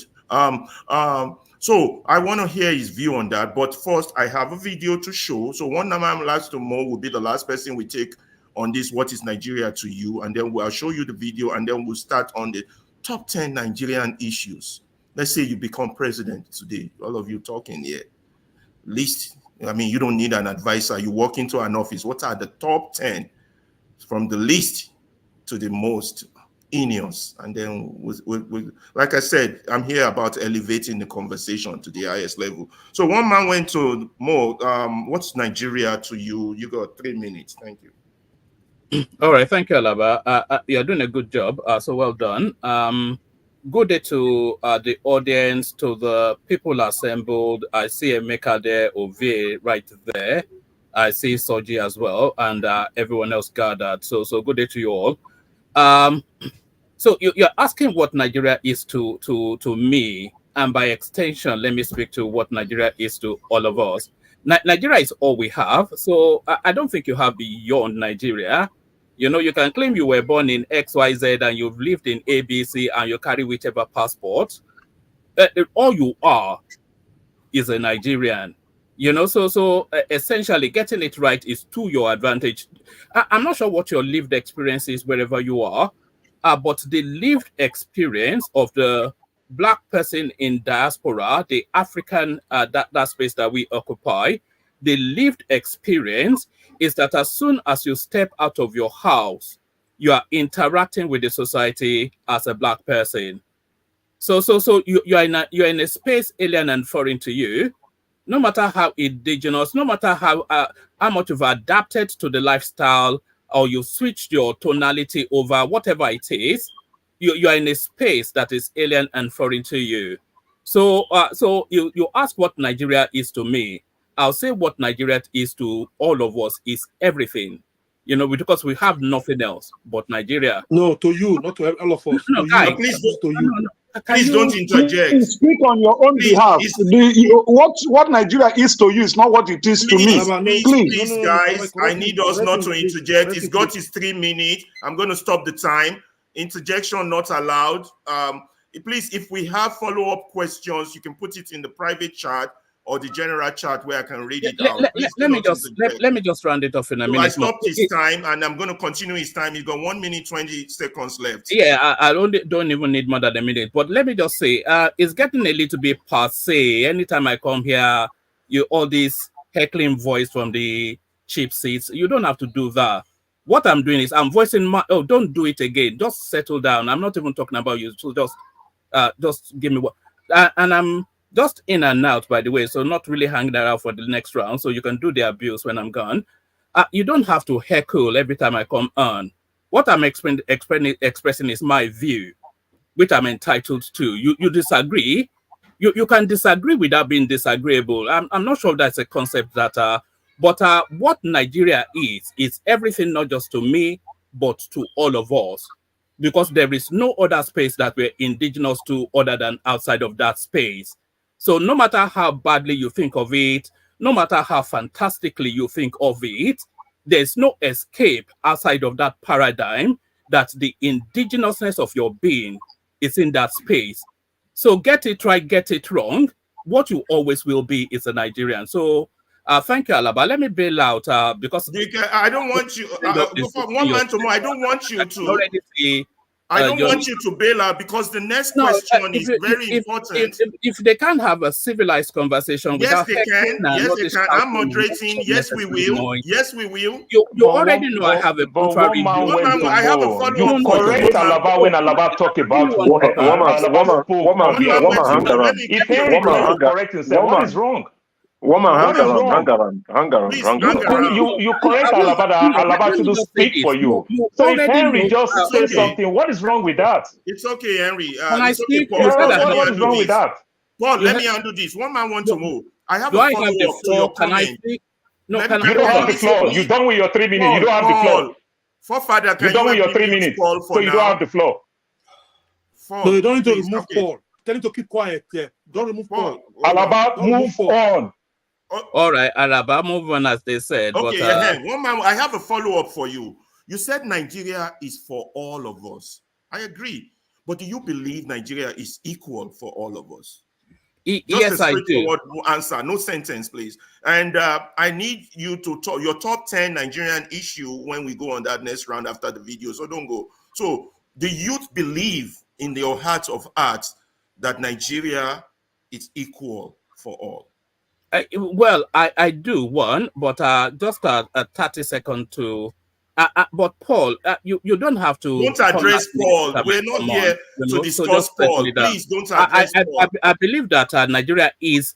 You see, Nigeria is an equal. Alaba, one man meant to. You correct Alaba. If Henry do the same thing, he didn't do anything wrong. How about that? All right. Correct Alaba. It's Alaba shouldn't speak for you. So if you speak on behalf of Henry and Henry tried to correct you, I don't see anything wrong with that. Okay, Paul. I don't see anything wrong with that. Do you learn English just to use it to curse? It's okay. It's okay, Is that Paul. the purpose why you learn how to speak English? Paul, I want us to stay focused, Guys, please. please come on now, guys. It's okay. Let's just hold on. It's So okay. that other One voice, man to it's good to have other people come into the platform. Yes, it is the right thing to do. Away. Let's just calm down. It is the right thing to do. That's the reason why. That's the reason why many of us don't like coming here. We need. Let's calm down. Moderator, please control this. Control this. Moderator, please control this. Please. One man went to Mo. So, do you believe that Nigeria operates an equity system? It's equal to all and sundry. That what a big man, let me be emphatic in my question, what a big man will get from a Nigerian legal system, a poor man will get, or from the Nigerian system, in your view? 30 seconds, please. Well, you vaunt yourself to be a man of learning, but you've clearly not read George Orwell's Animal Farm. You know, so there's no such thing as an equitably balanced right across this. Which society exists in that format? You know, there's no society that. I read George Orwell's Animal Farm, and I believe the Constitution therein lies your was. answer. Then therein lies your answer. One man went to Mo. Listen up. I read George Orwell's Animal Farm. I believe it's an abnormality that Orwell was trying to emphasize on man presenting equity in the books, but in reality, not presenting equity when it comes to living it. So Nigeria is an example of George Orwellian state. So do you agree Nigeria is a George Orwellian state? Meaning that some are more equal than others. That's all I need from you. You read George Orwell. Tell me, is it an Orwellian state? Yes or no? I wouldn't. No. You can't ask me a nuanced question and require a yes or no answer. That's not how it works. Okay, you know, is Nigeria exactly like life George Orwell exists in described? shades of gray, not in binary options. Okay. So don't yes or no me. You know. Actually, go on, and then I'll loop round back to me. Okay. Now we're moving on to the next item, guys. I want to show you this video, and let's see how we take it off from there. Go to share slide. Okay, let's watch this. Okay.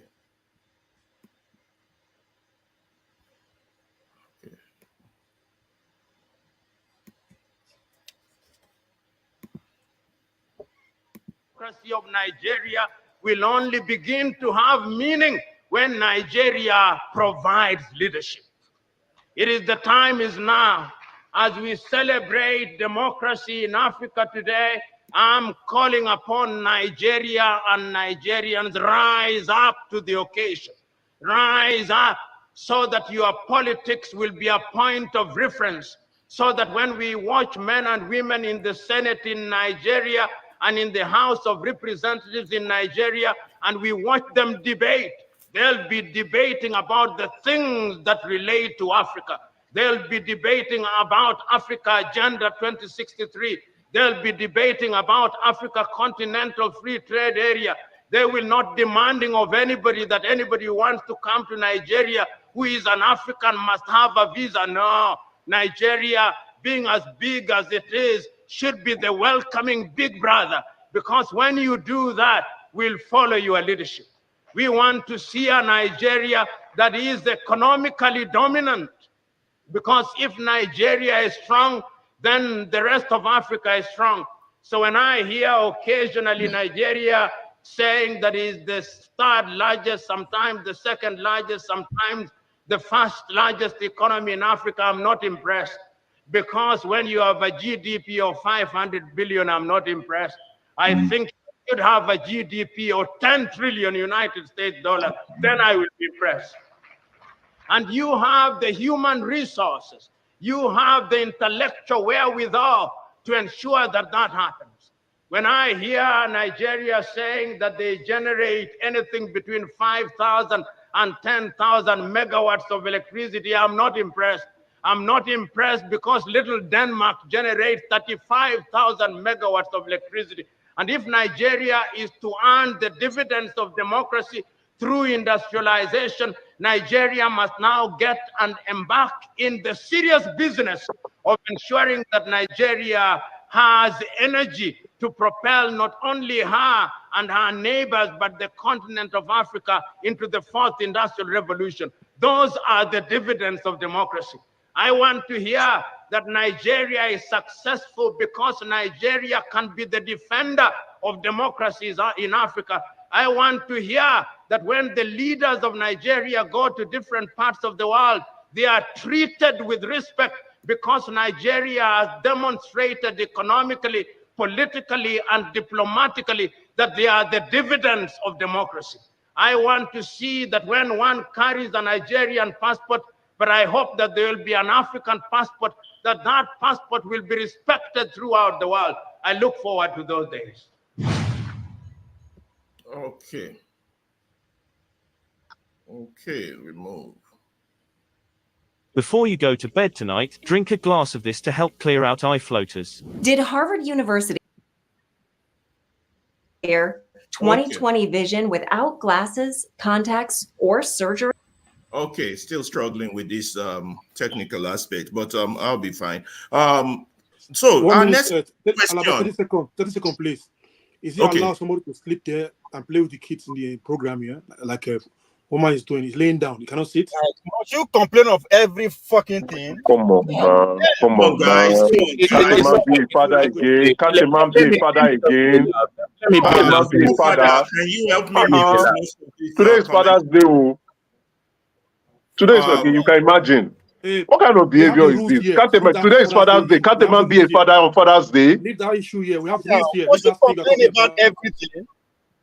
Okay, it's okay. have to It's okay. complain, It's okay. We got this under control.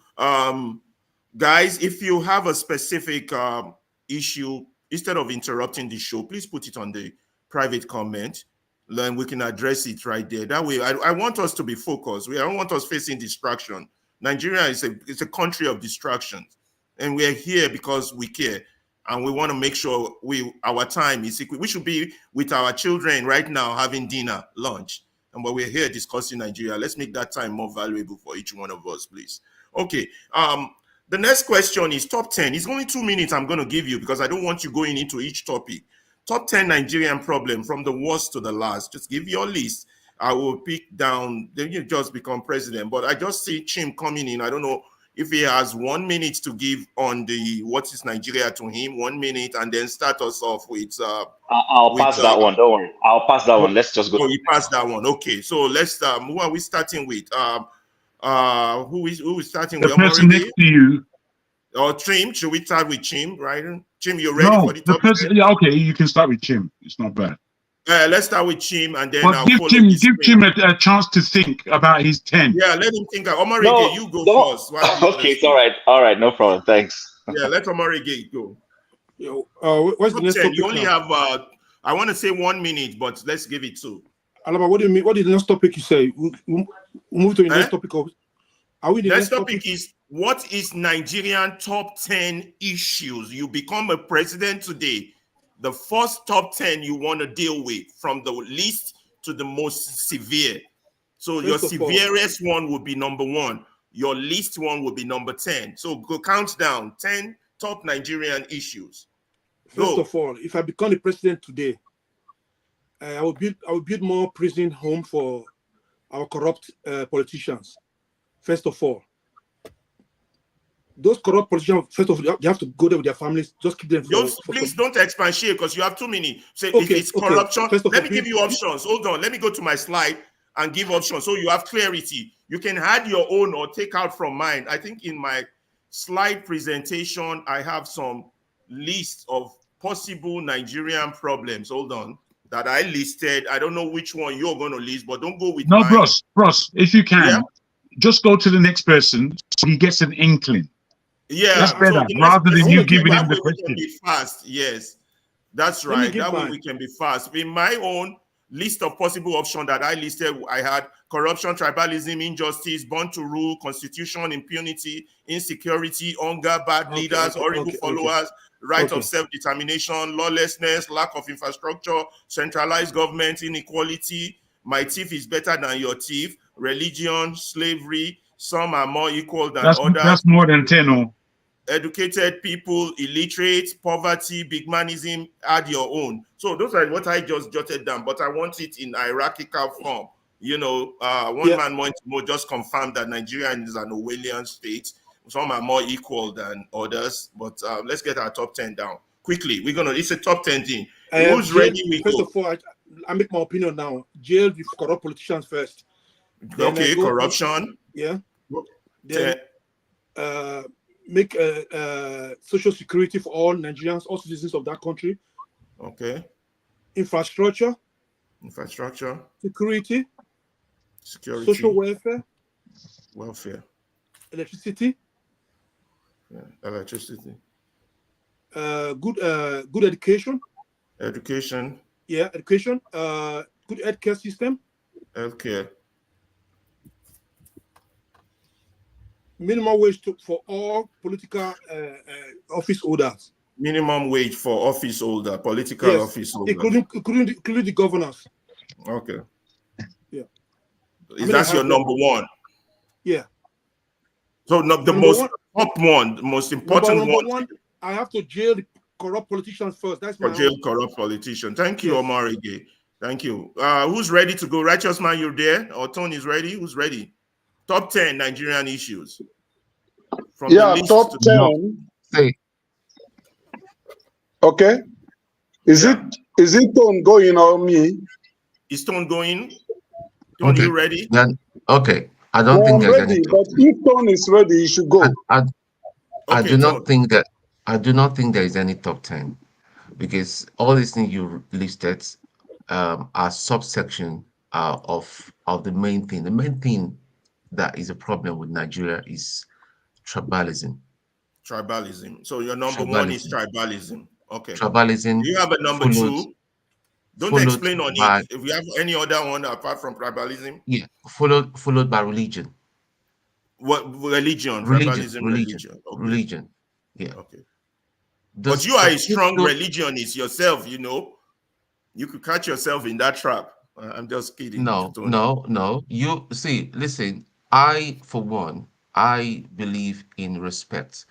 Okay. I disagree. Don't with expatiate, Tone. This is the point where we're just no. You. I hit back on you on that one. I know. Yeah, you hit back. I'm trying to explain where I'm coming from. I do not support any. See, there are some religious bigots. Anyway, that's not the subject. Let me not veer away. Okay, we got tribalism. We got religion. I think tribalism and religion, and if we can sort that out and all that, every other thing will fall into place. We'll be fine. Jagun, do you have your list? Yes, I've got 5 here. 5. Okay. I can mention many more. Are we mentioning this in that we're going to go into it like? No, you can mention it in whichever order. Just tell me your number one, most important. Did you hear me? I asked if we are in order to speak about it in the next round. Someone is trying to enter, but the studio is full. No. Okay. What I've got is infrastructure, electricity and power. I've got education. I've got accountability and responsibility. I've got the political class, political observation, and I've got corruption. These are my main 5. What's number 1? Can I also say, I don't like one man. I don't like him for a second. However, the way you guys handled him is poor. You're very poor in the way you're so angry in when you are speaking to people. Very rich. I am very rich, and you are very tribal. Okay. Okay, fair enough. But again, I don't understand it. You are tribal bigot to say that. We'll leave that for the backstage. I spoke about tribe. Wait. No, wait. Please. To say that. Well, what did I say that is telling you that? What you just I'm said, going to have to mute that is the both of meaning you. of what I'm you going to just said. mute You are both of you tribal because that's not bigot. related to the topic. What are you talking about? That's exactly what I'm saying. Yeah, it doesn't make any sense. What I'm saying, if I may, You Alaba, don't make any please, sense. Yeah. please allow me, Alaba. All right, shut up, you idiot. Now, what I'm trying to put is that I don't like this guy, one man for a second. However, I don't like your judgment Paul, allow towards him me. to speak, please, Paul. Please, let him speak, please. I don't like your... Well Okay, done. go ahead, Thank Jago. you. Thank you. All I'm trying to say is that there must be a way that we communicate that doesn't just show our anger. Look at Paul just now. He's telling me a tribal big. It doesn't even balance. As far as I'm moderating, I'm not going to let the issue of personality take over the issue of sake of Alaba, who is doing this for the first time. Stay focused. We're not going to be here throwing I know. tantrums. I'm just saying. That's why we I'm don't just move saying, if I forward may, or anything. for the Okay, there sake won't be room of for Alaba, that. doing this for the So first it has time, to be about I think we should the all topic, try and assist him Oh my in doing a God! I good job. just said not And about all that personality. facade that Let's Paul, go the to the idiot, issue, speaks please. on To the issue, doesn't allow please. us To to the do that. issue.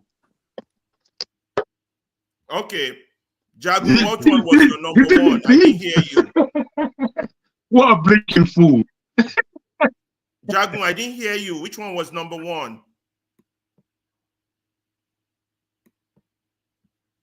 Which one was number 1? Okay. Next person, top 10. KJ, you ready to go? Yep. My top 10, starting from the order of importance. 1, electricity. 2, security. 3, infrastructure. In that infrastructure, I mean, I'll pay attention to agriculture. What my intention? To move everything that can move, bring in money and development, and push the economy forward.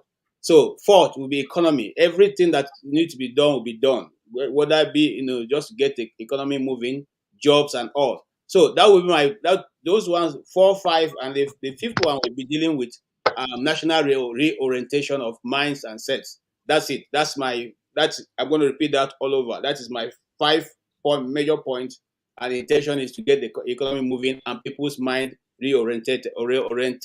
Whether we want to be a nation or we don't want to be a nation, people have to get to understand that, and that's it. Thank you. Okay, thank you very much. Can we go to? I don't want to mess it up. I'm like the sequencing. Can we go to Chim since we're giving him time, and then after Chim, I do Paul. I see John Naba. John Naba has put me in a tough situation because I really didn't invite John Abba for this, but he came anyway, and he has the right to be here, and there's nothing I can do about it but laugh and say, welcome, Pastor. Chief, go. All right, thank you very much. My perspective to it is differently. I have only one problem that is plaguing Nigeria, and that problem is ethnicity. The subset of that problem of ethnicity is electing unqualified people as political office holders. So solve ethnicity, let people be able to relate with each other very well, and then stop electing morons into public office. That's all. Okay, thank you, Chim. What about you, Paul? What top 10, if you have any? Well, my top 10, number 1, the first thing I'm going to do is to first of all take land from the people and give it back completely 100% to government, because that is what fuel more over this tribal issue that we're seeing.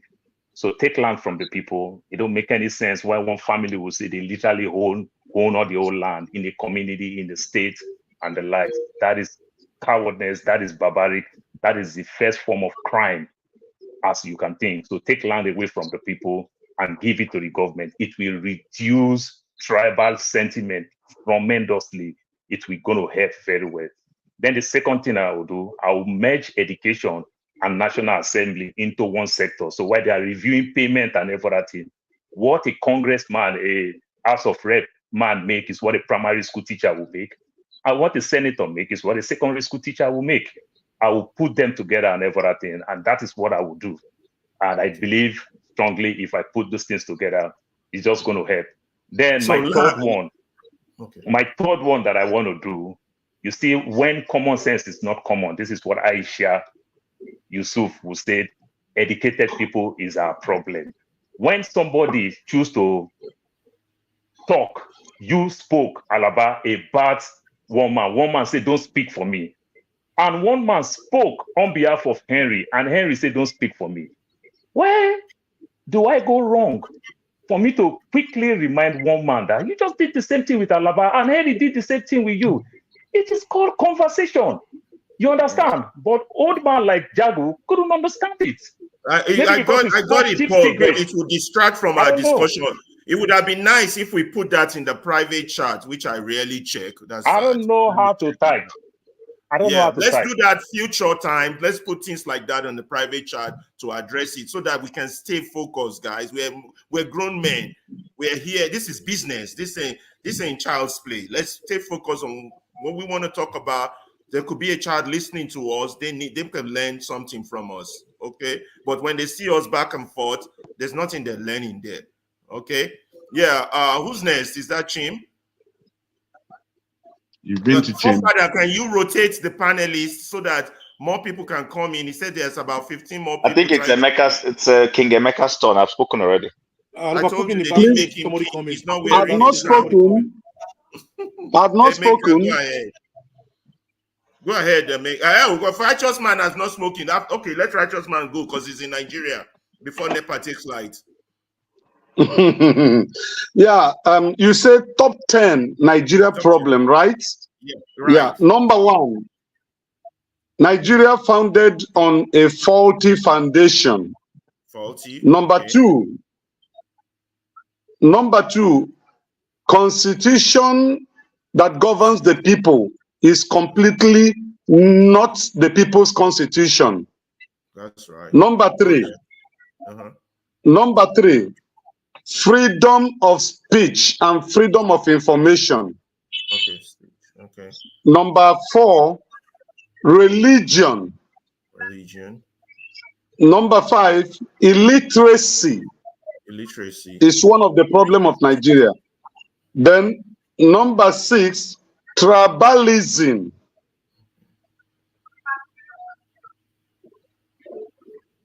Thank you, Righteous Man. Keep going. Number 7. Number 7, dealing with politicians. Okay. Number 8. Yes. Number 8, who is a Nigerian? Definition of Nigerian. Okay. Yes. Number 9. Then number 9, strengthening of our border. We have porous border. Yes. Number 10. Number 10, social welfare stroke infrastructure.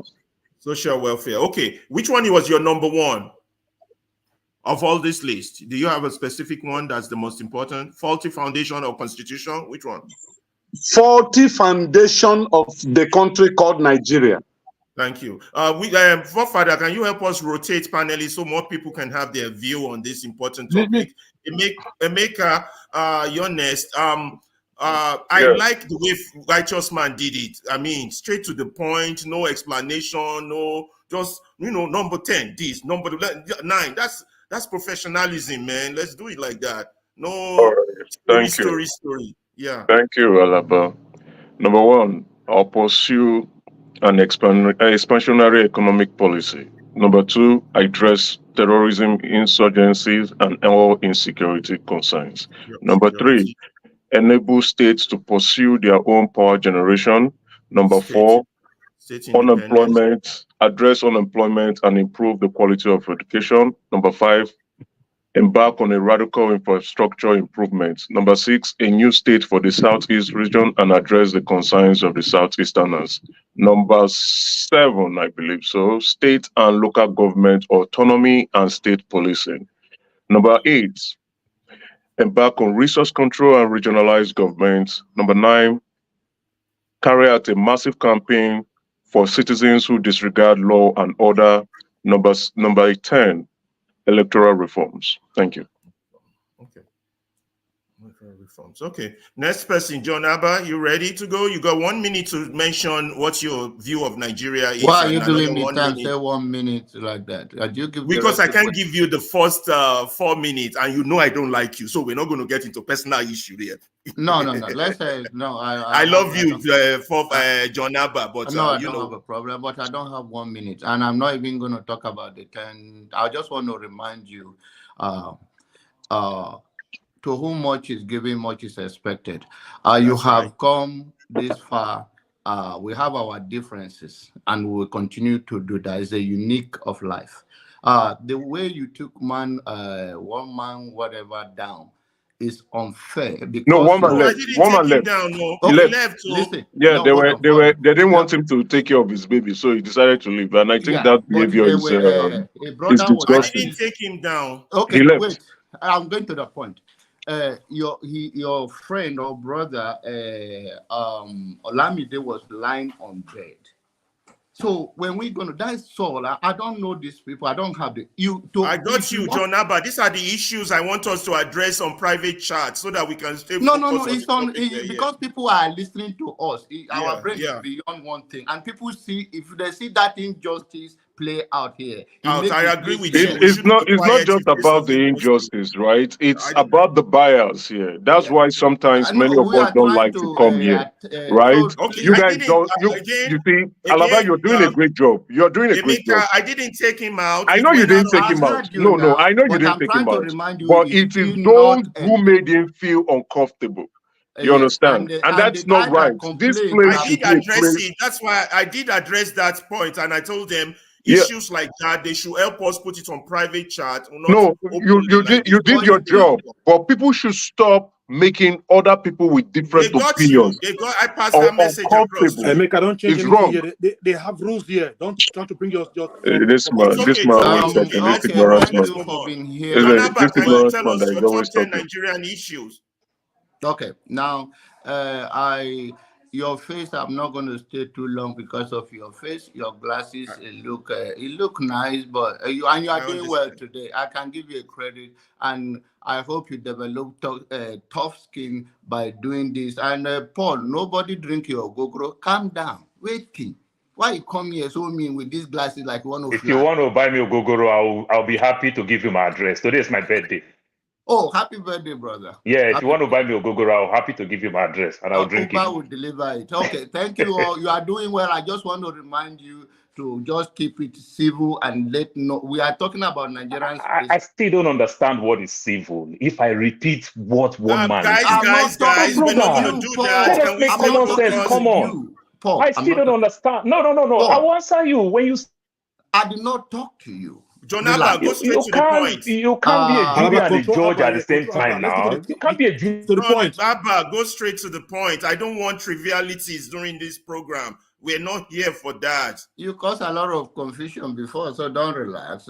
Thank you for having me. I will be here watching. If I have to come in, I will join. Let me, you can put me behind. I will leave for now. I just come to remind you as a good servant and a good citizen of Nigeria that we sure should turn mirror on ourselves. If we're going to talk about issue, let's see what have we done as a Nigerian for Nigerian than whatever we are expecting politically. And I hope we all. Father, can you help me put John Abba in the background? Somebody said me and Kulata look alike, right? Why won't we look alike when we think alike?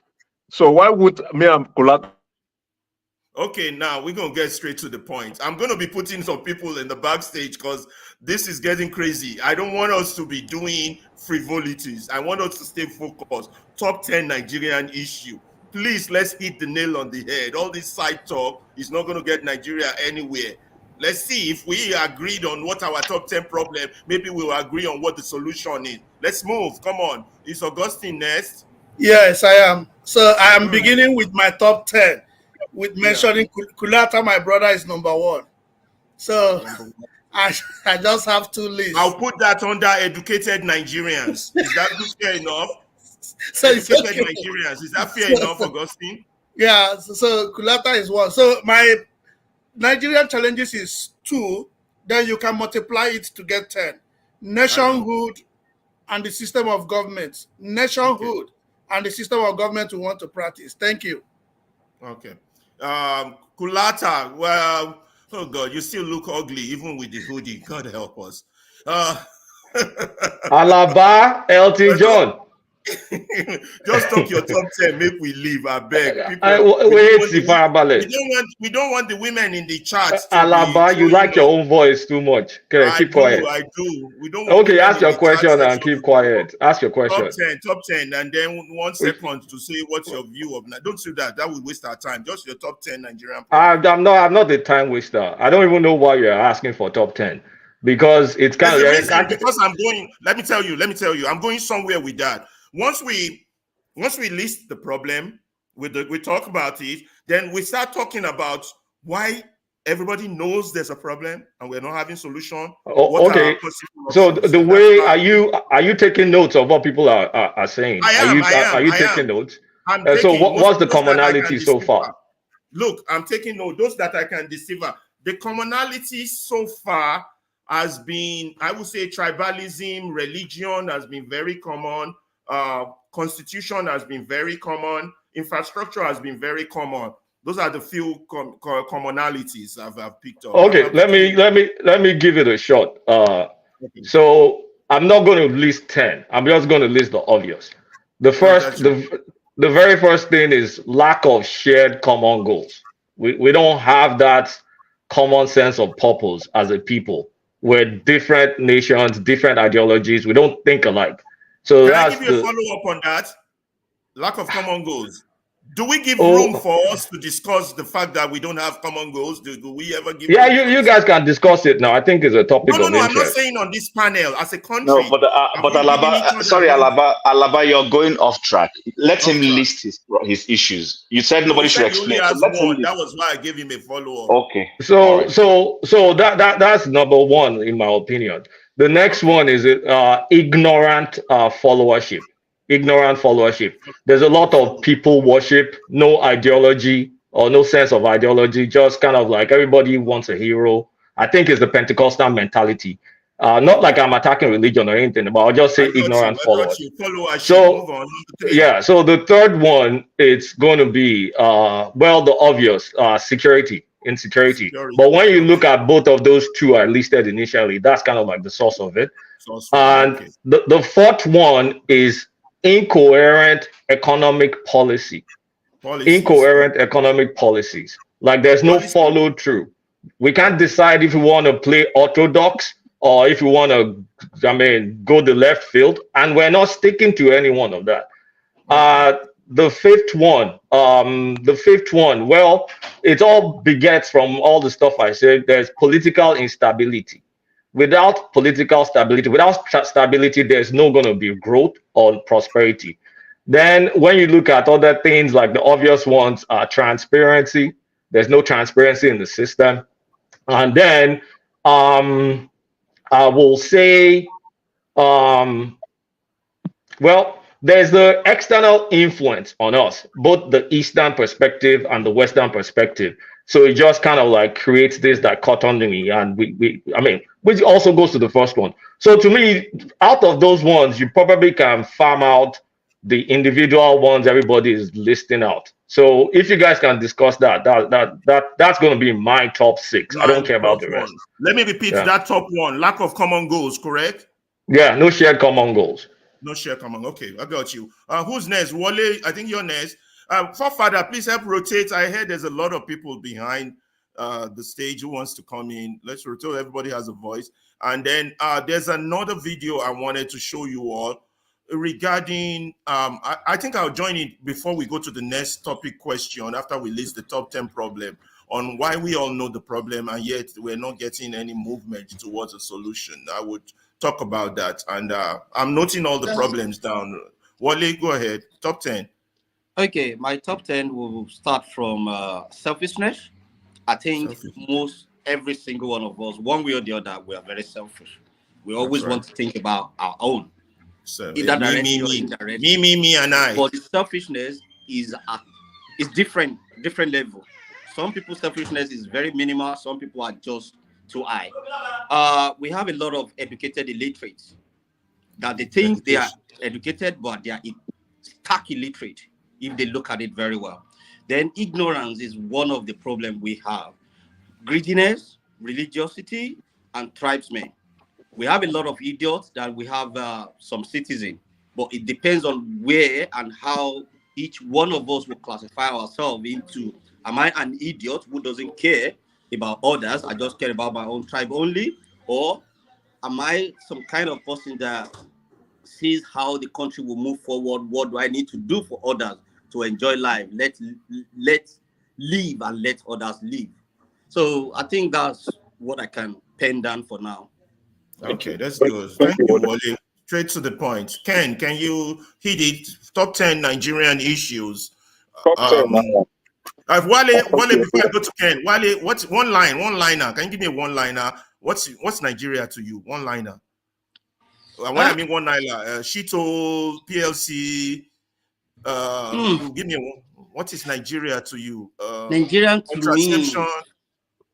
Kulata, I forgot I didn't ask you to that too. Can you guys do you have a one-liner of what Nigeria is to you? No two sentences. I think I would say it's PLC. PLC, okay. What about you, Kulata? Nigeria to me is a landmass. Landmass, okay. What about you, Augustine? I didn't hear you say that.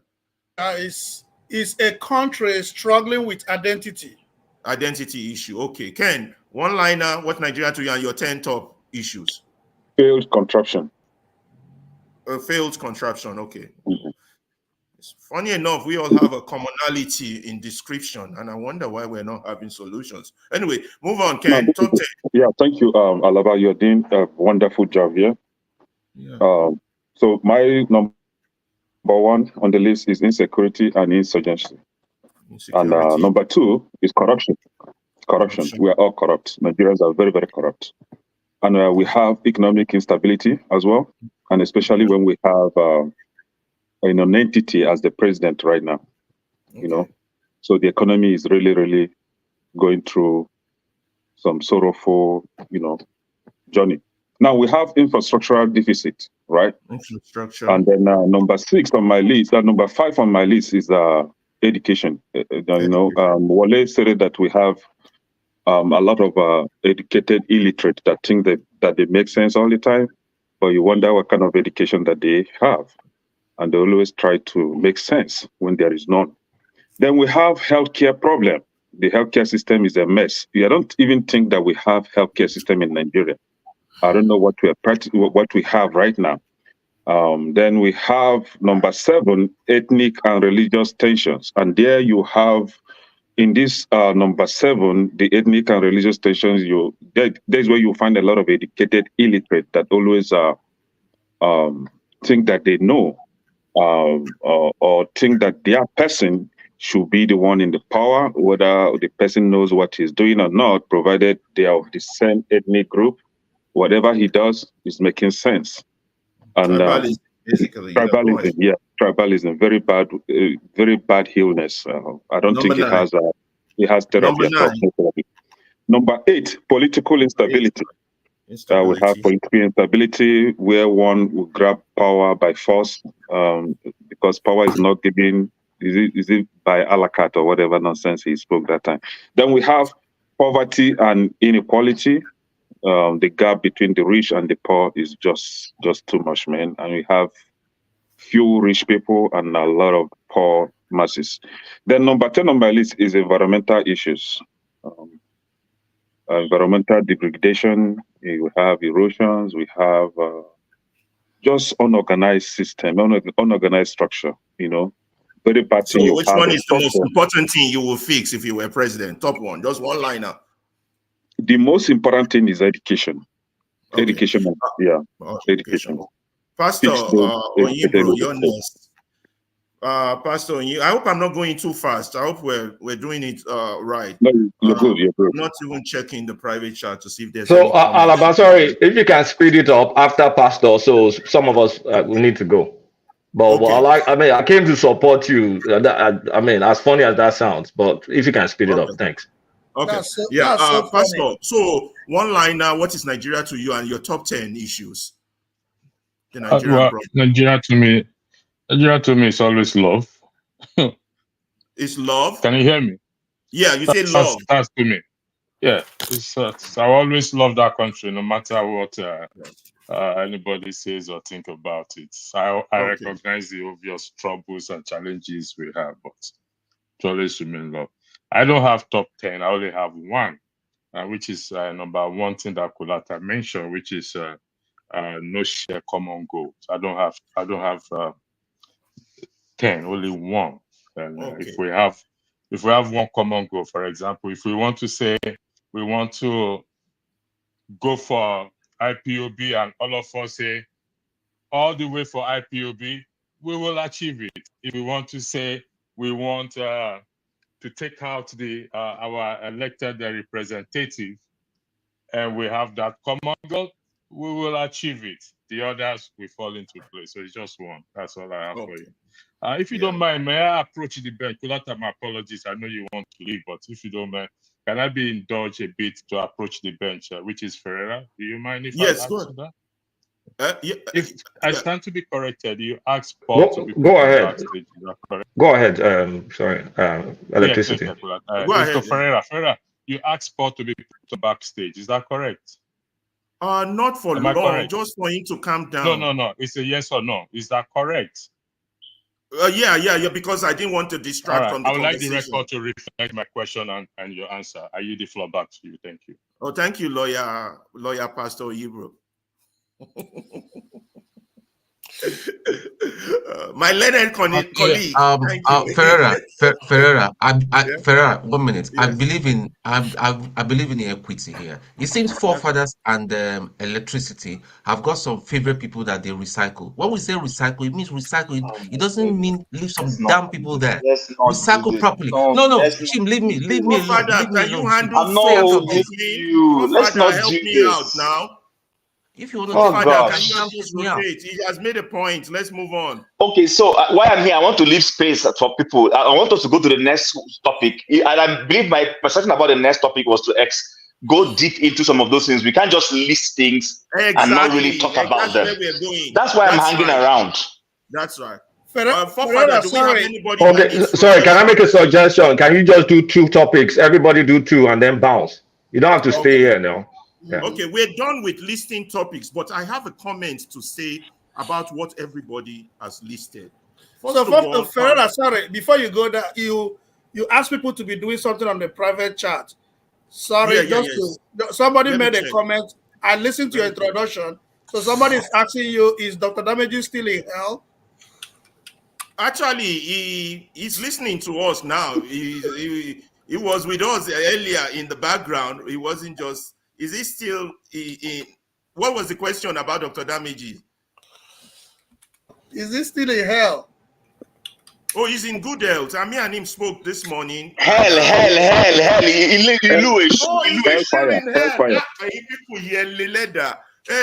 What would the man be doing in hell? You can't call the bosom of New York hell now. And that man is really resting his head on the bosom of something, I tell you. That's not hell, no. If I get hurt my head where that man is resting his head, I will be a happy man. No. He's doing fine. He's not in hell. Forefather, they blame us. So you supposed to assist me in rotation. People say you get favoritism. Waiting be all this nonsense now. Let's do quickly. Then all of us here will go out. New people can come in. No problem. Let's just move on. Okay, Forefather, your own top 10. I know security is number 1. I already jotted down. Yeah, I guess the new aspect is that I seem to find what Kene and Kolata said compelling. Clearly, for me, security is always number 1. Most of the other problems that are listed is present in most countries, but they're all doing just fine. As a matter of fact, some of them went on to conquer the whole world. And so security, transparency, It's something we don't have. They remove subsidy. They even tell us how they spend the money. They just share it among themselves. And there's a lot of dark spots. We don't know how much oil they are taking. Nobody monitors anything. And they come into office, they don't even itemize what they are going to do for the people. So there's no transparency there. And the rule of law, very important. And the kind of democracy I would prefer would be slightly different. The democracy we have now is a little bit too restrictive and disempowering of the people. You have to put the people in the middle of the democracy. And I agree with the point, Kolata, which may actually be more consequential than them all regarding a common purpose. And that common purpose often implies that the people themselves exhibit a higher level of collective intelligence. If you have collective purpose, you exhibit collective intelligence and you tend to accomplish far more things that you accomplish even with one individual intelligent person. So that's my list. Thank you. Okay. Yeah. I just want to say a few points. Of course, people could give me a quick rebuttal before I go to the next topic. Let me list the next topic so that we know, and then we'll conclude and move on. So I have said that I've repeated this, that I served about 30 years ago. In fact, what's his name? Former Speaker of the House during Obasanjo, Jonathan, Dimeji Bankole. We served together. He served with me too. Yeah, we served together in Epoma. I keep saying, in what was that concern? Abuja, Kubwa. Alaba, keep the biography snappy. So some of us want to leave. Yeah. Kubwa. Yeah, okay. Anyway, but about that time, but everybody knows the problem, but we're not having traction towards solution. So the issue is that the next question is a one-liner also. Who is going to fix Nigeria? Do you think it's God? Do you think it's a one strong man? Do you think no one? Do you think it's the people? Do you think it's the politician? Or I just don't know. Let me see if I can get that slide up for that particular question. Who is going to fix Nigeria? So where's that slide? Where's the present? Where's my slide? Oh, technical. Anyway, leave the slide alone. At least can I go first so that I can yield the floor and then someone else can come in? Yeah, who's going to fix with Nigeria? But I was thinking it would be unfair if I address the issue of who is going to fix Nigeria without showing a video. But I guess let's just address that question. I'll show the video on our next question, which is what we call democracy. Is it real democracy? I'll show the video then, and then that way. Who's going to fix Nigeria? We all know the problem, because I was going to say my own comment on the problem listed.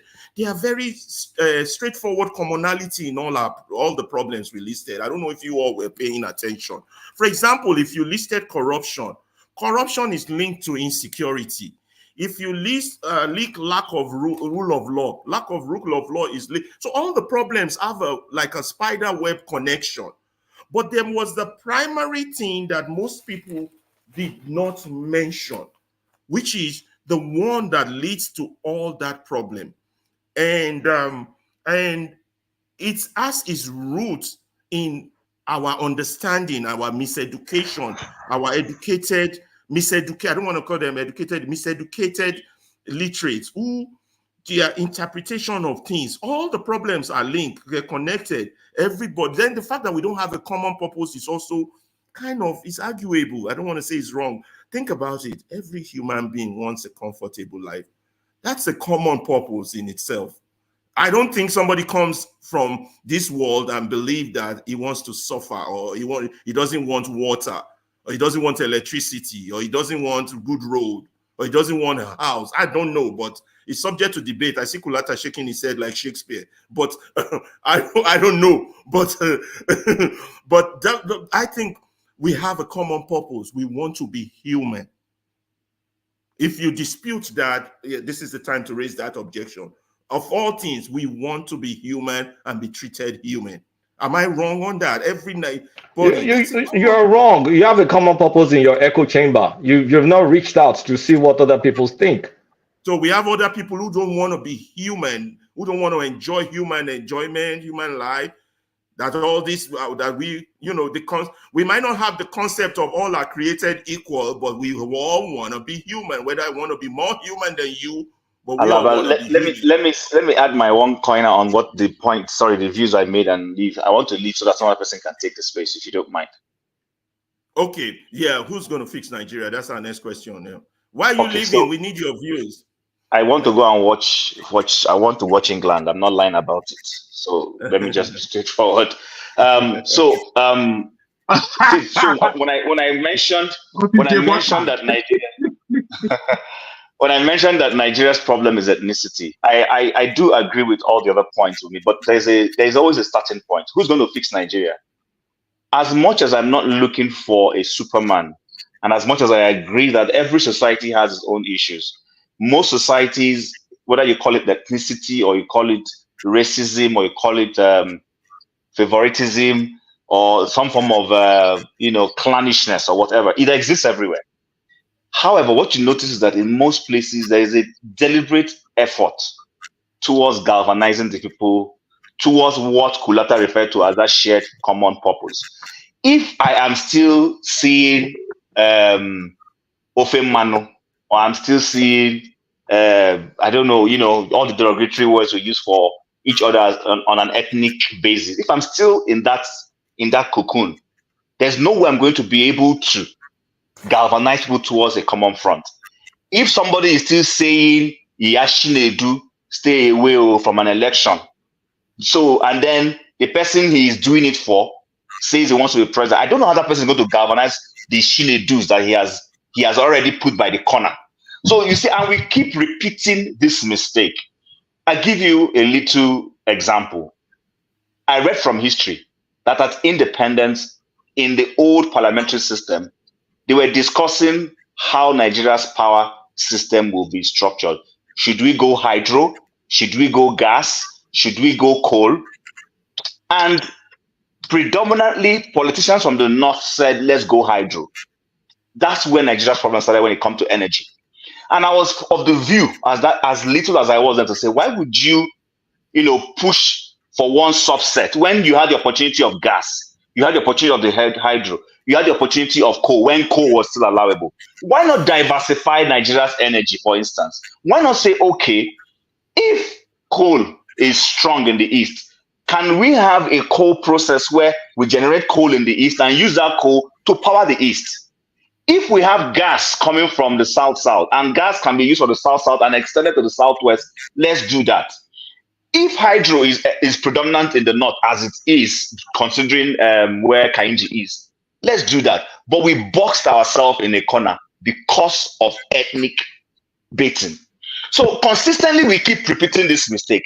Lastly, I just watched the National Assembly talking about ranching, and I saw two northern elites saying, we've all seen it. Let's not pretend. We've seen that video where the former governor of Zamfara or Kebbi was, making some very unintelligent arguments around the ranching process and trying to stop open grazing.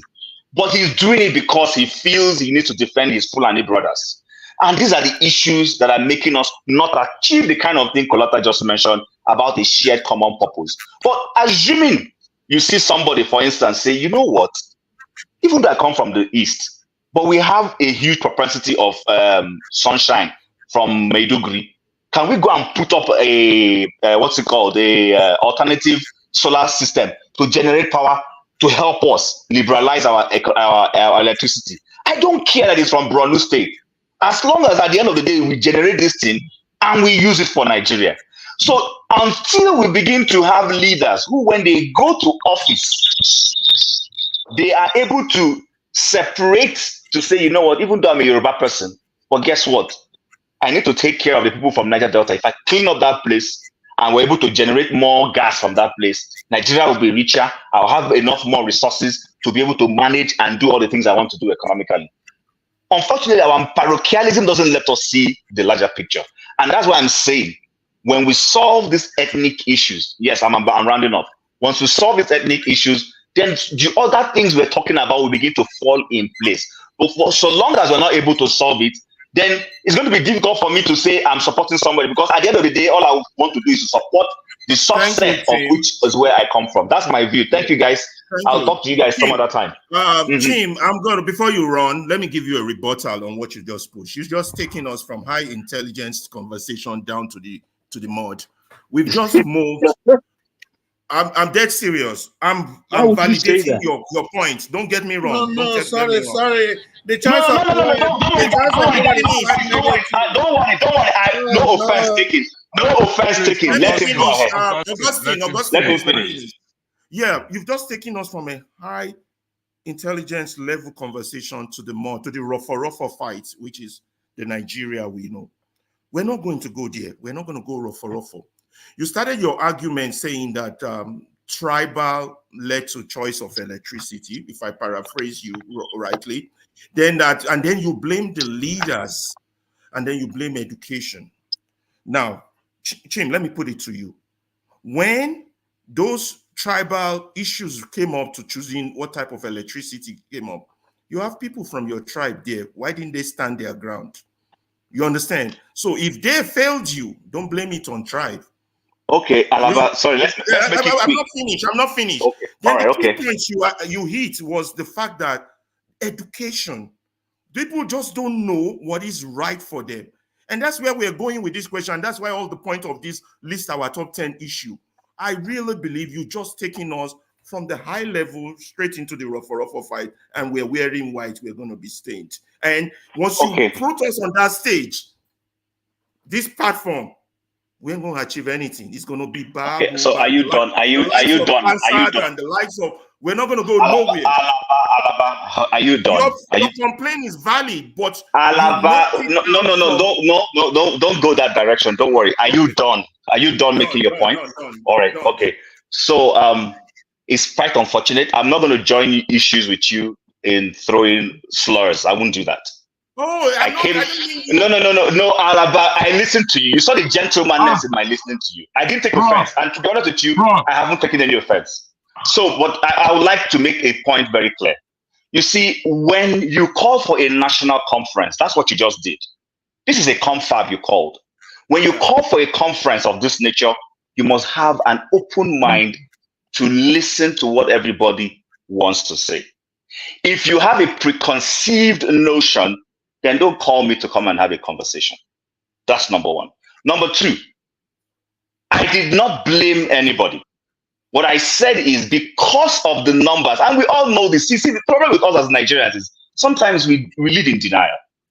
At some point in the way we vote, we've seen it happen, unless we want to be in denial. When it comes to National Assembly where decisions are made, it becomes an issue of numbers. And the MPC in the North, as at 1950, 1960, had more population in terms of members of the House of Representatives or Parliament. So when you're voting for something, people will generally vote along the lines of ethnicity. And because they had the numbers, whatever they have voted is what is going to happen. If this has nothing to do with what my politicians from my region did or not. No, what I'm talking about is people should be transcendent and grow beyond, because I come from the East and this will favor the East, therefore I must vote that direction. That, if you were listening clearly, that's what I was advocating. I'm advocating a situation where I come from the East, but a policy that will favor the North. And I can see that if I push this policy that's going to be predominantly from the northern side, it will still generate benefit for the whole country, then I vote for it. That was what I said. If anybody here is going to bear benefit of that towards me, I wasn't saying, the northern politicians have. No. The point I'm making is that even the Easterners sometimes will do the same thing. But why we're doing it is because we have not grown beyond this ethnicity. Tiwantiwa, as Yoruba people will say, or whatever.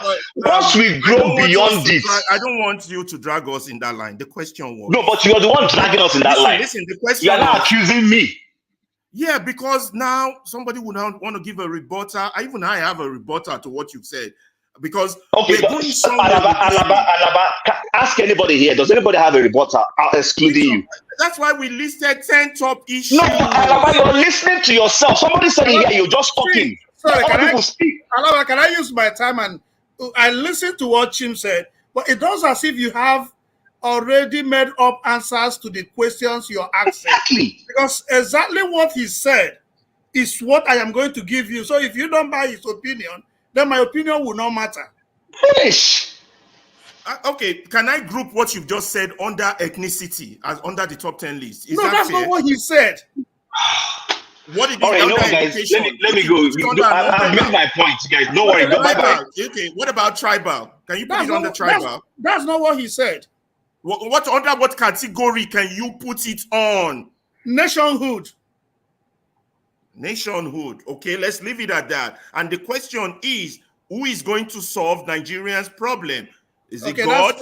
Is it the politician? Is it, you see, I don't want us to go into that. They did this, they did that, they did. That's not what we're here for.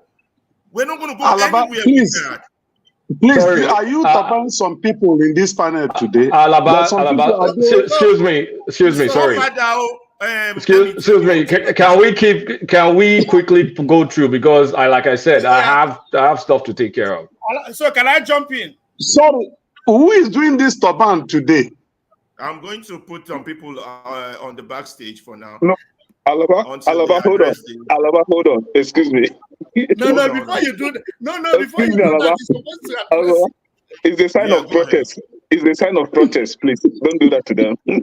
Okay, let me bring them. I want to hear I said they should put it on the private chat. Why is nobody doing that?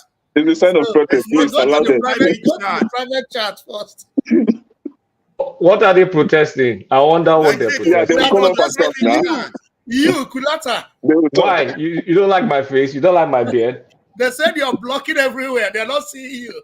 What is there to block? It's on the private chat, please. You know. Okay, so let me go on. Go on.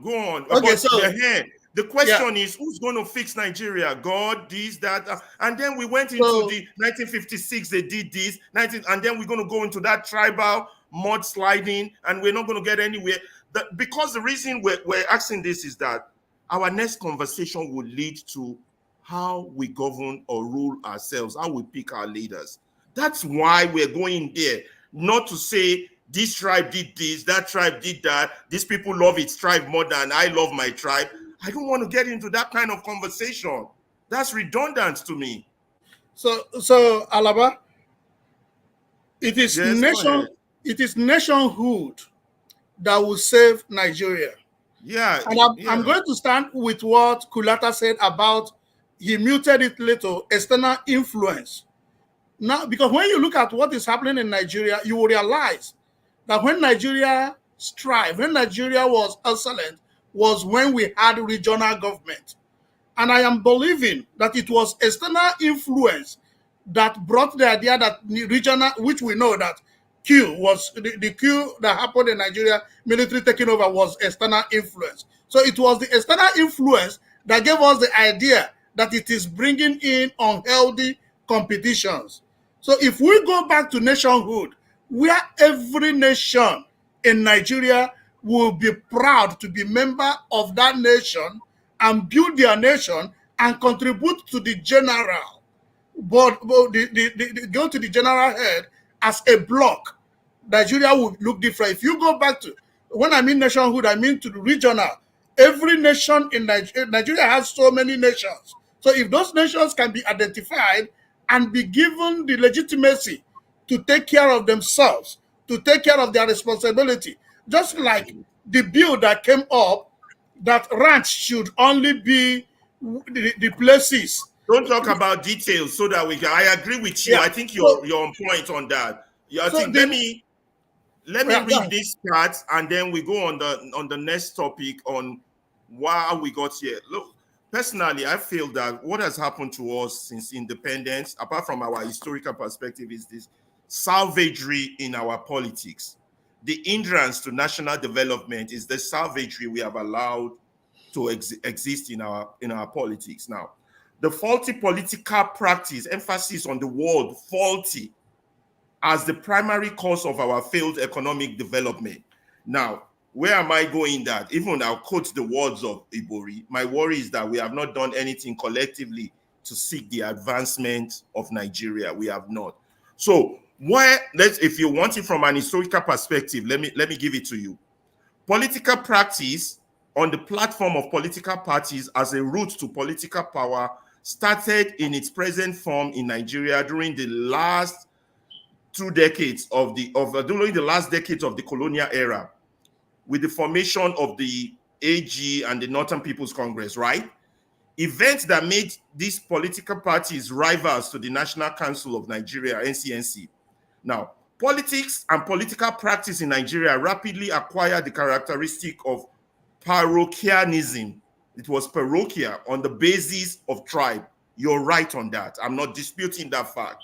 Now, let me continue. Now, planned electoral rigging, fraud, corruption in government and the public service, you know, where that was the parochialism that are attributed to our politics of the first era. Are you with me? So now, these features are adversarial to economic development. We have to agree on that. You understand? Now, a project that should rightly be the objective of any group that goes into government, that is, development should be the project of any group. But because of these problems of tribe, electoral rigging, fraud, corruption in government, that was as far back as the First Republic, right? Then we now continue. Listen to me very carefully. Then we continue in our history with the departure of the colonialists, right? The military ravenously invaded the political terrain on January 15, 1960. In spite of the regular claims to the objective of cleaning up the political field at every successive overthrow of constitution by successive military dictators, they didn't do that. What they did was that they collaborated with the same politicians. They collaborated in the politics of exploitation of the people and kleptocracy. That's what happened. That's our history. Anything short of that, we're fooling ourselves. Now, that now continues up to when we now again in 1999, the same collaboration between the military boys and the same kleptomania to exploit the people. That's our story. All these side effects of tribe, ethnicity, electricity, security, all these other problems we've listed is as a result of our failure to be able to pick the right political system and rule ourselves. Now, we say we have democracy. That's where this topic is going. That's why I'm pushing for this.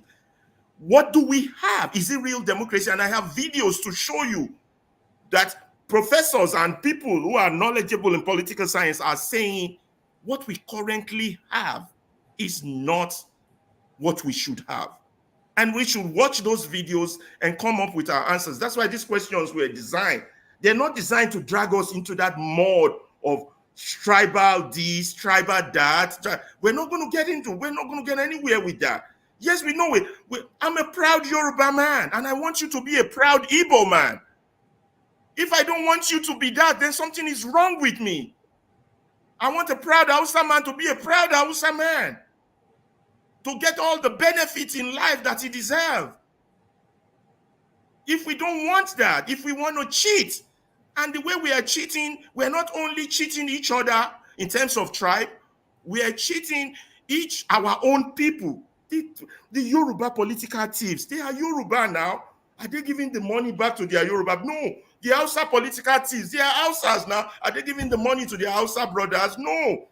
Your Igbo political thieves, are they using the money they've stolen from Nigeria? Are they giving it to your people? No. So why are we going to engage? That's where they want you to go. And I don't want you there. So, you know, I've said what I have to say, but I'm going to move on to the next question. If you have a comment, let me hear it. We've not gone around. I want to go and watch match, please. Let's round up quickly so that you stopped me when I was talking, so let me conclude. Conclude. So in 2005, 2007, I had a cousin that was a local government chairman. So he told me one thing: you can rig election anywhere. You can't rig it in the local government. But today, the case is not the same. So once we talk about tribalism, tribe is the gift we have. So you can only go back to it and use it in a better way. So if you move back to nationhood, you will cure every other thing. You will cure insecurity. You will cure election malpractice. Because if every nation is building their own, if every nation is building their nation, they will choose the best. They will bring the best. But because Nigeria is a country where there is no ownership. I want to understand something. When you say nationhood, you mean the regional system? Yes, Is that what you mean? Okay, good. Yes, yeah. So that's what I mean by nationhood. So when you do regional, they will choose the best because they are now going to look at, oh, Yoruba people are doing better than us. What do we do to measure up? Hausa people are doing great. What do we do? So there will be a competition. So it is only a myopic person who see that competition as unhealthy competition, just like what is happening between America and China. Both of them are all competing. So it's only when you don't look at it well, you will see the development going on there. Thank you. Yeah, I agree. I agree with you with your submission. I totally agree. We can ready to move on to the next topic. It's on our democracy, and I got these videos I wanna share with you, and then we'll go on. Can I add something very little on this? Yeah, so, go ahead. When you were making your submission, you stated that a lot of professors have proven that what we have at hand right now is not what we're supposed to have, right? But on the same vein, well, let me correct myself. You see, it's not that all of them get sense, so not all of them get sense. Okay. Yes. Not So all of them, but actually, there's some. that was where I was trying to come. Not all of them get sense. So some of these professors are actually mercenaries that are being used to rig the election. Some of them are very tribalistic, and we've seen that a lot of them support nepotism in that country. So, and that is why I stated that my number one from the top 10 is a faulty education. And I find it difficult to interweave faulty education, tribalism, and religious tensions together. Right. So these are on the same horizon, right? So we have a problem of education. The educated ones are not well enlightened. Some of these educated ones are tribalistic in nature. And then we have the religious bandit, both the Christianity and the Islam, where they tend to deceive and confuse the followers believing that they are on the right because it's coming from a so-called imam or so-called man of God, right? These are our problem. If we have this sorted out, then we now come to what Augustine is saying. This is when we'll have that leverage to now say, you know what, let's really sit down and discuss the way forward. Are we going to move with this one Nigeria thing, or are we going to go on that regional system, which I believe will be the last solution to our problem? Move to the regional system of governance. Your cultural and religious belief, you can practice it the way you want. If you want to practice Sharia, so be it in your own region. If you want to practice terrorism, so be it. Just take care of your region, right? I think this is the best solution that will move that country forward. Thank you, Kane. And that's where I'm going. That's the point of this program, education. Thank you. Because I believe that since what we've been informed as Alaba, let's move to the next point now. Let's move to the next item, please. The next point is where we're going. Ferrari, please, can we take a moment to acknowledge Prince? He has been donating heavily to the channel for the last couple of sessions, and he's coming on the panel. And Prince, I really have to donate. Okay, fine. Please, I have to thank you for the support that you have been giving to Dr. Dimeji. Anybody that donates, they come on the panel too, they will be acknowledged. So it's not like I'm trying to, and he's been donating heavily. And the thing today already $30. So we appreciate the work you are doing, Mazi Prince. Thank you very much. Thank you. I only wanted to come on board and tell you, forefathers, thank you for all you do. You do a great job. Alaba, you just fall our hand big time. I'm telling you. I was supporting you earlier, but you really fall my hand. Because I pushed back on the tribal argument? No. You kept on arguing with panelists and all that kind of thing. Jesus Christ. Because, and that is the reason, because I don't want them to push out the miseducated narrative. Mazi Prince, I tried to reach you with the number you gave me yesterday. It was not connecting. One Prince. is here. I Righteous tried man. to reach to yes. Did you use that Righteous plus man. Just give one? me 1 It's second, plus please. I one. beg your indulgence. Yes, I use Prince, plus one. your Yeah. indulgence. Gentlemen, Alaba, I beg your indulgence. You I'm going to sure? say That's this my to you, number. Alaba. Go to Mazi private Prince, But do chat. you have my number, right? Let I them don't. finish their number I don't. issue. If you can leave, if you can, Go to private chat. Can you do that to yeah, the put it in private chat? private Send each chat, other and then I'll message take it from private there. chat, please. Alaba, Okay, let me put it there now. Okay. Alaba, take this from me. I want to leave now. Yeah. Learn to accept constructive criticism. I do. Just for I'm giving you this as a moderator, a fellow moderator. Learn to accept constructive criticism. Oh, my share lore in a long run. Yeah. So you say I'm speaking Yoruba now. Okay. Oh, my share lore in a long run. Learn to accept constructive criticism. If I not, agree. you've not elevated the discussion. Let me just put that on the record. I will leave it as it is because like I told Dr. Rudolph, I wish you the best. You may be able to Too early to change the judge, I trajectory would of say, but yeah, you're right. Too early to judge, though. But let's keep moving on. Let's move on. Okay, Alaba, talking about what Ekene said about education, I think I support Ekene when it comes to education. And this issue is already there. So it's not like something that we're about to do. So we just want to put everything in place to mitigate any unforeseen issue that will come. The issue is already here. So how do we go about it? That's why I said, if I become president today, the first thing I'm going to do, I'm going to take land from the people. Because the first place, it doesn't even make sense why you just pick 10 family in a whole large community. You understand? Paul, Maybe can that you refocus your comment on the next question, which is the type of democracy we're practicing now? Because that's the next topic we want to discuss, and I want to show you guys this video and about what our democracy is. I have 2 videos. So why do you ask for those 10 and for us to elaborate on it? Yeah, Again? We can't even elaborate on it.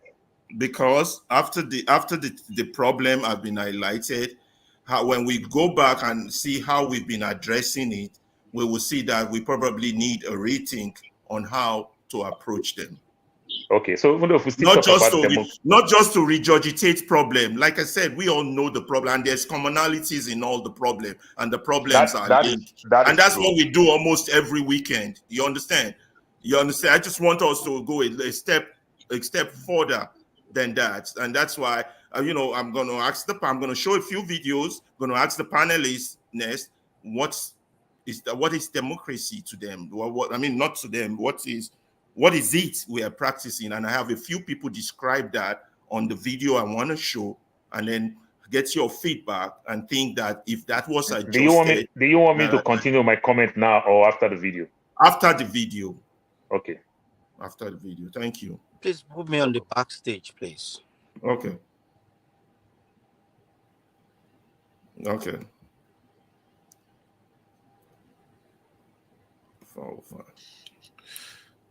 Okay. No, he's backstage now. Go ahead. Okay.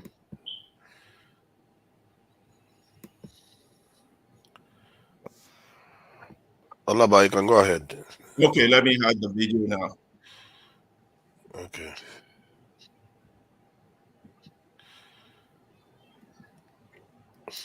Okay, let's use this thing to do Hold on, the I'm getting it now.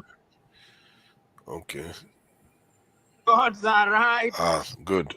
In saying that we have suffered in many ways and continue to do so, and that therefore the post-independence African country or countries are bedeviled by many things.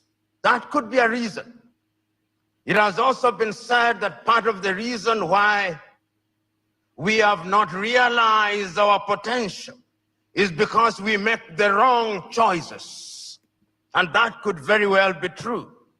And my brother who spoke about choices so very well told us that it all rests on the choices that you make. And you who are Christians will remember that at critical moments, even in the Christian tradition, it has always been a question of choices. If you read the book of 1 Kings at chapter 18, when there is conflict in that little place called Israel, Elijah summons them and says, choose you now. If Baal is God, bring the 450 disciples of Baal and the 400 of Asherah who dine with Jezebel. And if God is God, let him be worshipped. If Baal is Baal, let him be worshipped. Perhaps that is the reason why we are where we are. We never make the right choices. We choose Baal when we should be choosing God. There are those who have said possibly, and you see this choice if you read the book of Joshua chapter 24, when he calls the Israelites and tells them, choose you now. Do you want to worship the gods whom your ancestors worshipped before they crossed the river, or the gods of the Amorites in whose land you dwell? As for me and my house, we shall serve the Lord. Perhaps we are not serving the gods, and that the gods are angry. And in the anger, they continue to visit pain upon us. So there is a sense in which all and many things have been talked about. But Africa sometimes judges ourselves very harshly and with a jaundiced sense of history. The post-colonial African state, the oldest post-colonial African state is Ghana, 66 years only. Nigeria, 63 years only. And we often forget these very important and immortal words of John Henry Clark when he said that all African countries, upon regaining independence, started to conduct their affairs on the basis of systems of governments that were borrowed from Europe, and that none of them will ever succeed on the basis of borrowed systems. And as if he were a Jewish prophet, he is being proven right on a daily basis. Because whenever we in the African countries think that we have identified the problem and that we have identified the antidote, when we apply the antidote, new wounds appear. That has been the state of Africa. Agreement of African and European and Pacific countries. And when that did not work, they sat again in Cotonou here in Benin and came up with the Cotonou Agreement. They are never resting. We must never forget that. The neo-colonialist is alive and well and is always trying to frustrate what we do because Africa is their hunting ground. And we did not stop there. When we are doing things, you tell me what Africa has not tried to do. In terms of the airspace, we agreed in Yamoussoukro, in La Côte d'Ivoire, that we will open our airspaces in 1988. We sat in Abuja here in Nigeria in 2001 and said we were going to spend not less than 15% of our budget in the health sector. We sat in Malabo, Equatorial Guinea in 2014 and said we were going to focus on agriculture. We sat down in Maputo in 2013 and said we were going to ensure that our women were mainstreamed in the activities of Africa. We sat down in Abuja in 2013, in 2014 and said we were going to have free movement of people, and once again sat down in Kigali, Rwanda 2018 and said we were going to eliminate visas. We sat down in Abuja and said that we were going to silence the guns in 2013. We did not. And we sat down in 2020 and talk about leaders, but we never talk about the followers. The followers must also style up. Africans on average are for some reason attracted to thieves. Africans are for some reason attracted to men and women who cannot serve her. And when they are not served, then they complain. When Africans are told, choose you now whom we shall release, Jesus of Nazareth or Barabbas, they say release Barabbas. And when Barabbas behaves like Barabbas, they say, why are you not behaving like Christ? It cannot be done. And this is what we must do. And I am submitting to us that it can be done and it should be done. I know a number of African countries, and I traveled this continent sufficiently to know that there are African countries that are doing well. They are trying. There is no nation without trials and tribulation.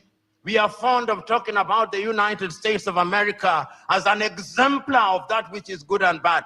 When they said in 1776 that they held certain truths to be self-evident, that all men were born equal, that they were endowed by their creator with certain unalienable right, that among those who are life, liberty, and the pursuit of happiness, were blacks included? No, they were not. Did they not fight a civil war? Yes, they did. Are they not frustrating people until 1963? Did George Floyd, was he not killed only recently? There is not a single nation without trials and tribulation. Bible, sometimes those who are saying the right things think that they are the only one, thinking in silo. You remember Elijah going and saying, but Lord, I'm the only one who has not bowed to Baal. He was told, no, there are 7,000 others. And as I travel across Africa, there are 7,000 others. Today, I've seen many of them. Today, I've had the honor and privilege of listening to many of them. One enlightened more than the other. One more passionate than the other, talking about what we can do and talking about the place of Nigeria in that space. Times without number have talked about Nigeria and reminded Nigerians that the day you become great, that is the day Africa becomes great. When I hear Nigeria economists and politicians telling me that the GDP of Nigeria is 500 billion United States dollars, and that therefore it is the biggest economy in the world, I am reminded of the words of Yoweri Kaguta Museveni, my friend, when he says, in a debate between dwarfs, what is the value of one dwarf saying I'm taller than the other dwarfs?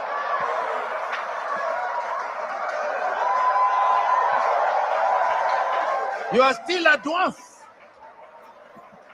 This Nigeria is capable in 5 years of becoming a 3 trillion GDP economy.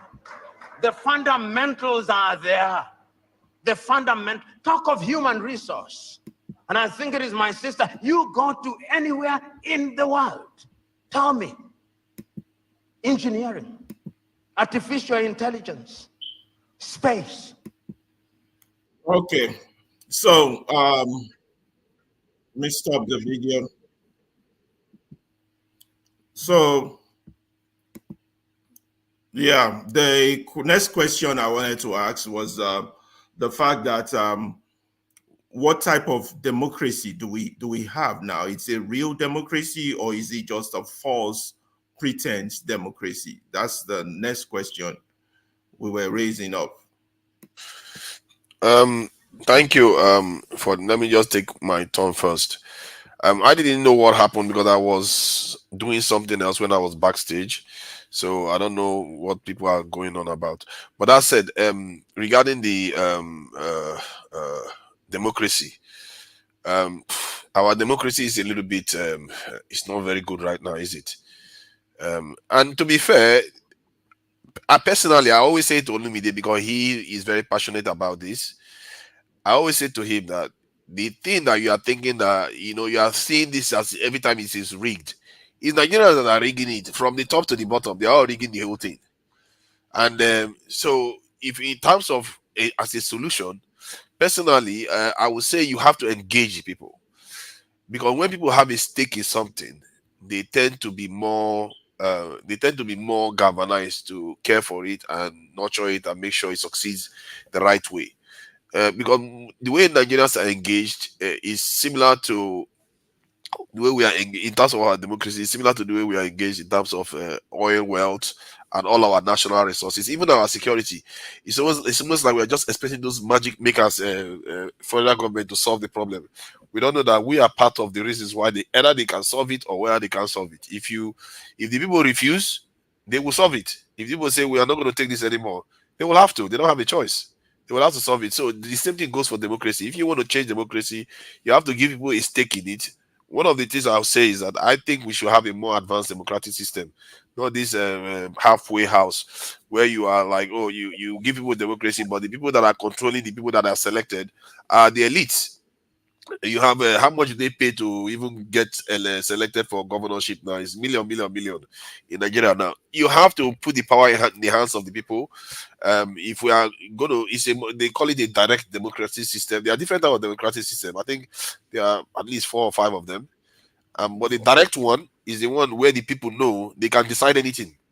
Like all this nonsense the government is doing now, they can remove it. Father, what you've just said now is what the Professor Ikechukwu emphasized in the next slide that I'm about to show on what exactly is wrong with our democracy. And that's what he said to Arise News. And that's in the next video. What you just said just now about what is it, for example, what is the price of the form for the democracy? So his own argument, I don't like to paraphrase him, but more like he was saying that the democracy is only those who can afford it that can participate in it, and when they pay, you understand, then they buy those that will vote for them. I'm not saying it's right in this, but what you just said now in that next video about so he was saying that our democracy is not democracy, but it's democracy of the rich, for the rich, and something else. So he kind of described it in that term. And that was why I included that next video on the key issue of our problem. You see, everybody mentioned a tons of problems that we have, but nobody mentioned process of selecting leaders. Didn't you find that funny? And it's like everything else. It goes back to that same point. The thing is beginning to coalesce in my head more now. Like the point Kulata made about no common agenda. The idea is that people have to be galvanized. If people get galvanized into anything, that thing gets smarter, because the people themselves, they will react organically to make sure that thing works well. It's like when they were talking about taxing people, that cyber security tax. If the government went ahead with that, they went ahead with that, and people are being taxed, and they say they are going to use the money for something, and they don't do it, you see how angry people get. Because now people feel like they have a stake in what is going on, and you're taking my money, you're not doing anything with it. When they steal your oil money, they don't feel connected to the oil money. It's far away from them. You have never seen any Nigerian pay somebody to fix their house, and they don't fix their house, and they say, thank you, go away. No. Like, I paid you to fix my house, fix the house. I paid you to repair my car, repair the car. And that is how Nigerians are going to be. And I don't think this is about whether it's Oyibo or black. If we get, like Oyibo people, they are taxing them too much. So, can you imagine if the government of Oyibo people say they are not going to deliver good healthcare, they're not going to deliver good road, they will kill them, because they are paying a lot of money every week, every month into those systems. From their paycheck, they are seeing it. They are seeing it from their council tax, from their business rates, buying petrol. But in Nigeria, we don't see it. Everything is so removed from the people. If I was advising for a democratic system, you have to drag the people into the middle of it. Remove all these powerhouses, all these rich people from the front of it, so that the people take charge of their country. And if they do that, I believe that Nigerians are some of the most energetic and creative people, and Nigeria is going to do very great things. If we can change the rules so that the people take charge of the democratic system. If the government pass a stupid law, the people can change it by themselves. They don't even care about electing anybody. They can just carry a vote, call for a referendum, and they'll get it done and remove that law immediately. That is how direct democracy works. And if you give people responsibility, they are more likely to fulfill that responsibility than you just tell them, sit down there. We are the ones controlling it. You don't have money to pay to get elected. And when we pass a law, you don't have a choice. If you say anything, we'll send Olokpa to come and deal with you. That kind of system is what you get now. I believe that if you want to move Nigerians forward without bloodshed, you have to take the power and give it to the people where it truly belongs, because they are the true sovereigns of this for any democratic system. That's where I will leave it. I don't know what our chief Paul thinks. What is Paul wearing today? Paul has dressed up heavily today. So if there's any Nigeria today, it should be me. You understand? You see the way I cut across state line. You understand? That's true. And That's true. every You other know, I day. wanted to say it because it's the outside look different from the top. I wanted to say that, yeah. But Exactly. your cap is not going with your cloth, man. So It's not to match. It's to match to Nigeria, not to match to Hausa or to match to Igbo. It's to match to Nigeria. This is Nigeria. This is Nigeria. How about that? KJ doesn't get it, man. KJ doesn't get it. Well, let me hold my peace. Can I comment on the democracy itself? Yes, KJ, go ahead. All right. Now, here is my personal view. And I will take my discussion from the last video clip which you played. I want to use an example from the Bible. David approached the king Saul to go fight Goliath. And after interrogating him, he said to him, okay, since you made up your mind to go fight this great warrior, go with my spear, go with my sword, go with my shield, and all that. And when David wore his shield, he couldn't even move with it. And he had to be humble and said to the king, King, live forever, but these things are not going to help me win this war.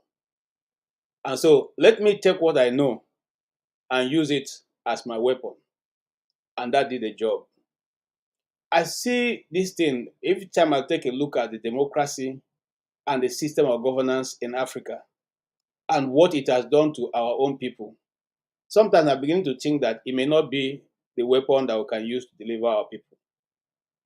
Now, if you go back into history before the coming of democracy in Africa and then Nigeria as a whole, you find out that our people were being governed with less issues in their tribal circles.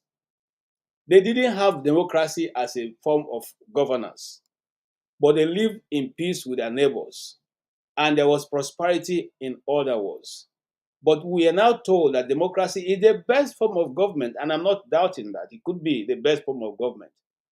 But when democracy comes to Africa, those who are practicing it do not necessarily accept that the people who have put them in those offices are their masters and should listen to them to do what they want. Instead, what has happened to democracy in Nigeria as a nation is that those practicing it in those offices now turn the apparatus of state against the citizens of the nation. And consequently, because they have been sitting on these tools, they use it to manipulate until they can no longer manipulate the system and their terms run out. They look for their stooges and put to follow. Consequently, you find out that in the last 20, 25 years, same set of people have been ruling Nigeria, recycling themselves over and over again. When they are out of power, the major choice jobs, construction jobs, government jobs are given to their cronies and their friends, and even to their children. In fact, right now, some of them have already recycled themselves too much. They can no longer hold offices. They are now recycling their children in the process. This couldn't have been possible if they were running the traditional system of government, which the Europeans met when they got to our nations. It wasn't possible. For instance, as an Igbo man, you couldn't have that's why the people mistake to say Igbo Enweze, that Igbos don't have king. No, what the Igbos believe that is only God that is king. And any other person who should rule will be in the committee of rulers. In other words, age grades, autonomous communities. You choose from each age grade, they who come into the circle to take decisions. So you don't take decision that nobody can get out and say, okay, today I take decision on behalf of everybody. Consequently, it was believed that Igbos are the first Republicans known to man. But that is a debate for another day. I don't want to digress. So what I'm simply saying is that looking at democracy as we have so far seen it, it has not helped Nigeria. In fact, if you go back in history, especially in Nigeria, every major institution sitting today that Nigerians are benefiting from didn't come from democracy, apart from the 3 years that was done when we were a regional government. Okay, every other thing you see today was, one way or the other put in place by the military dictatorship to the way that it may suit them. But I'm simply saying, if democracy is that progressive and able to deliver for us as Nigerians, we will have seen the result by now. But so far, and you can see what is going on. In fact, let me further push this narrative. The last June 12th, you saw what happened.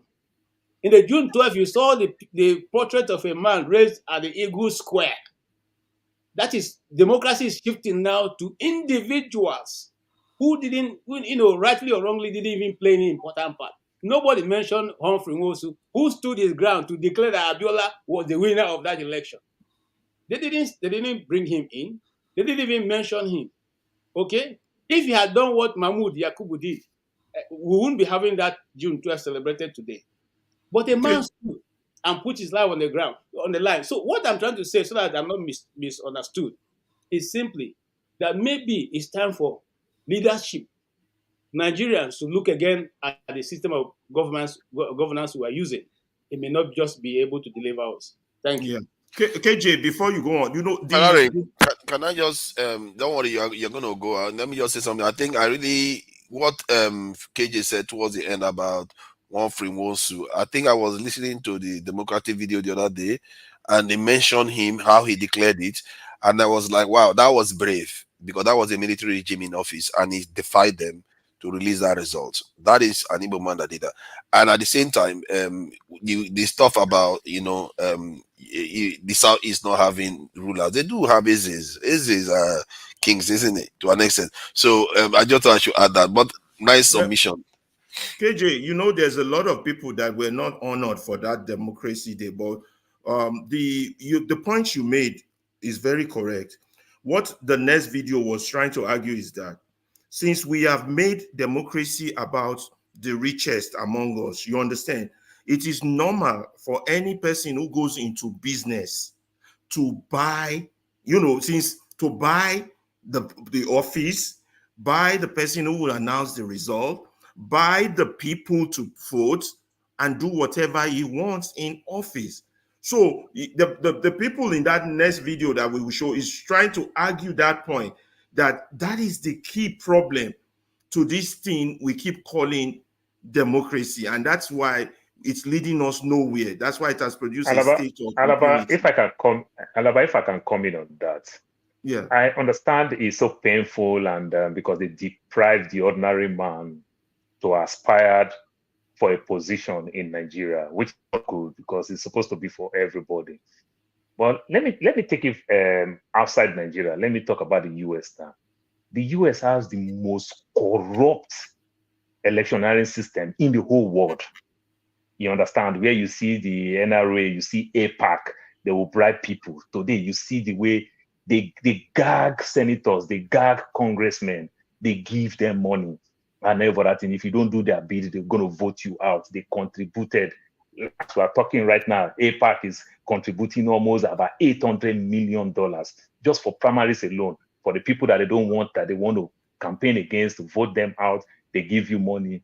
Joe Biden collect money from APAC. And guess what? Trump is also collecting money from APAC. You understand? But just imagine if you can see somebody like, say, from Qatar, want to bring money into the US to support a candidate. Oh, all head will lose. So there is corruption in the system. In as much as their ideology is different when it comes to Republican and Democrat, I still see development in a red state like I see development in a blue state. This is what we don't have. You understand?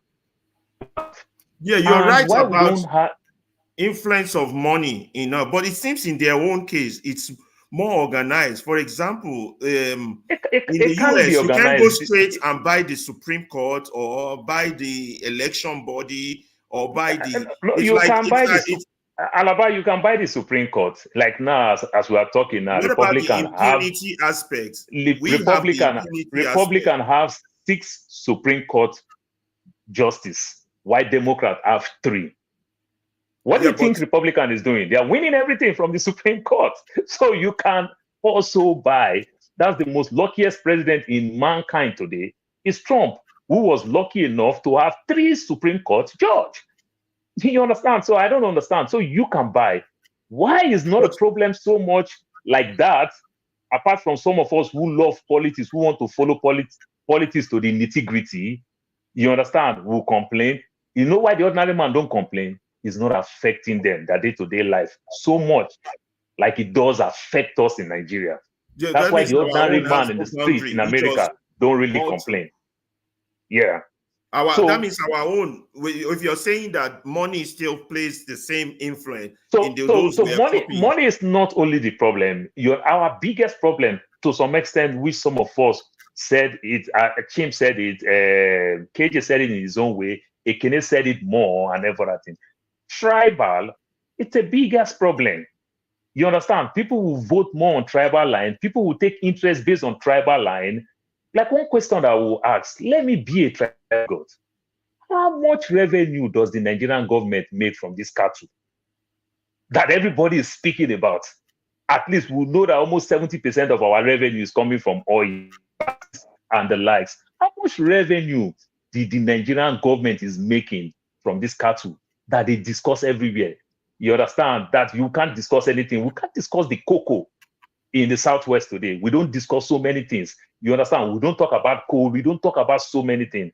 But we want to talk about cattle. This cattle ranching, whatever, nomadic, whatever, that is causing problem.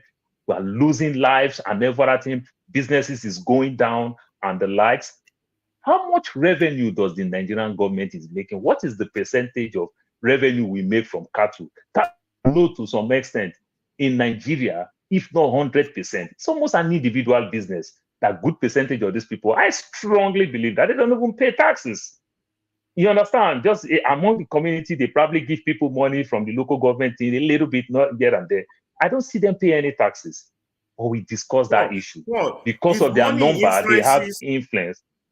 Paul, I was thinking if we are arguing that money is influencing the US election as much as in Nigeria, but why is there impunity in Nigeria? Why can, like, I've seen a governor being arrested here in the US while still a governor here in Illinois. They knocked on his door. So what's the key difference there? So the difference, we see that even though with Democrat, we see New York and everything, the governor who supposed to even be the next president during the COVID time, you understand the life. But what I'm saying is that these people might do anything to get to power. They still remember the people. If my kids can go to school, they get all the basic thing that they needed in school, infrastructure, everything is working. That's why so people you're saying don't really... it's based on sympathy, right? I'm just trying to understand. So in our own case, in Nigeria, they only preach sympathy. But in the West, they do empathy. They also understand that, oh, my great-grandfather is a poor man. My grandfather is a poor man. I inherit poverty, but I don't want my children to live in poverty. So they try to put all these things in place, but that is empathy. You understand? They empathize even when they are up there. But in our own case, we only come back to come preach, to talk politics with sympathy, not empathy. We never empathize with people. We never do anything. Like I will want to blame the labor, like I will blame the government. When you look the labor don't drive the so-called explain the rule of law aspect. That's just the only part. This one they spend money, this one they spend money, but one has rule of law, one doesn't have rule of law. Not really rule of law. They go back to work and they are working. The other one stop working, immediately they get power. So it's still like a military. The US go back to work. The US go back to work. The Nigeria, they stay far away from the people. That's why you see a Yoruba man will use an OPC to protect himself while he's campaigning. But the day he becomes senator, it's an Hausa Godo will protect him. He want to be far from the people. You see again, I didn't want to comment, but the thing seems to be moving a little bit off. But let me take it from the example that Paul has given. I follow a lot of the legislators and the senators here. And one that I follow a lot, her name is Kate, Congresswoman Kate. Okay, let's leave her name out now. When she took office and came into Washington, she was not originally from Washington. They didn't have a place. It was their office. They didn't have anybody waiting for them with the government house. It was her husband that drove her to the DC. It was her office that they slept until they were able to find a house. where they now they rented with their not government money. Okay, and even till now, it is still her husband and one of the person that drives her around. No official government car, no siren, no armored what do you call them? Police people 10 following them. So what am I trying to say? The democracy we took from the West came to Africa and became a chieftaincy title, with paraphernalias given to it. So once you are elected into government, when I used to be in Abuja, I used to say something. Look, let me give you a personal example. I won't call a person. Before that, but that's not what Paul is saying. Paul is saying they don't spend money. I'm going to the reason why we don't have results. Why we don't have results? Because when you filter all the money that you're going to use for development, for your personal use and accommodation, then which one will you now appropriate for the people? There's none. Because we have how many 300 and something legislators, and all of you are driving SUVs on government loan, on government money. You are maintaining it on government money. Your drivers are paid by government money. The tires and everything is done from government money. You fuel it from government money. You even get allowance for maintaining it on government money. You live in government house. Your wardrobes is financed by government. You have allowance. These people you copied it from, is that how they do their own? Is that what they are doing? That's what I'm saying. But Paul was saying that they also spend money. That the money. You see, I don't want to get into that because I don't want us to divert into that. Yeah. But here's what I'm saying. Because these monies, you cannot appropriate it yourself. You have to put it on what the people will see. And you see, the people have come to the point where they can ask you to your face, look, we are not seeing your this thing, and I'm not voting for you again. And nothing, you can't do nothing. They can even tell you are stupid for doing that, right to your face. And there's nothing you can do. Because when I go to the US, I have to adjust myself because, my friend called me and said, here, we can insult you. It's not a problem. They can tell you to go to hell, man. You can't do nothing. They can even tell you the F word and put you. So it is, as long as the person doesn't hit you, he can say anything he wants to say with his mouth. So now, that is why the government still respect the people. Because you don't do well, they kick you out. Okay? But in our own situation, once you say, KJ, you didn't do well, I say, who's that? Get me the name of that boy. Orderly, what are you still waiting for? Arrest him. Okay? And look, my friend was marched out the other day. I don't want to call it on this thing. A journalist, okay? He was marched out of this thing because he asked a tough question. They tell him, this boy, you are being to follow these American people, right? Take him. Okay, so this is what I'm saying. We don't have that accountability. Our people cannot bring that pressure to bear on these individuals who are occupying these offices. Okay? And that is a problem. But in our local way of organizing ourselves, you cannot be there forever. You can't even run a second term. Okay? Because every year, you ask, why did the Igbos go? We go home during Christmas to go and have community meetings, and new set of people are elected who will run the developmental community projects we're having. And if you didn't well, in that office, they will ask you there and then, oh, boy, this is how much we gave you. I remember one guy who they gave money for a generator, and he didn't buy the generator. When the meeting was held, they held him there. In fact, that's the last day he came to the village today. Okay? And said he must bring back the money for those generators he didn't buy, that was supposed to light up the village. This is what you think that person will ever get an office again? No. And that was the end of community because he had to retire to Lagos. Now, why am I saying that? Our people could hold those people responsible because they are living amongst us. We are seeing what they are doing with the monies that are given to them. If they are not spending it properly, we hold them. But these ones, we don't even put them there. And so we can't even hold them accountable. Okay? And most of them will tell you to your face, you didn't elect me. What did you do to get me here? Yeah. KJ, let's did I pronounce it right? Ekme and Chim talk. After that, I will show the video. I think Electricity has a point he wants to make. So after I think I was here before. I was here before them.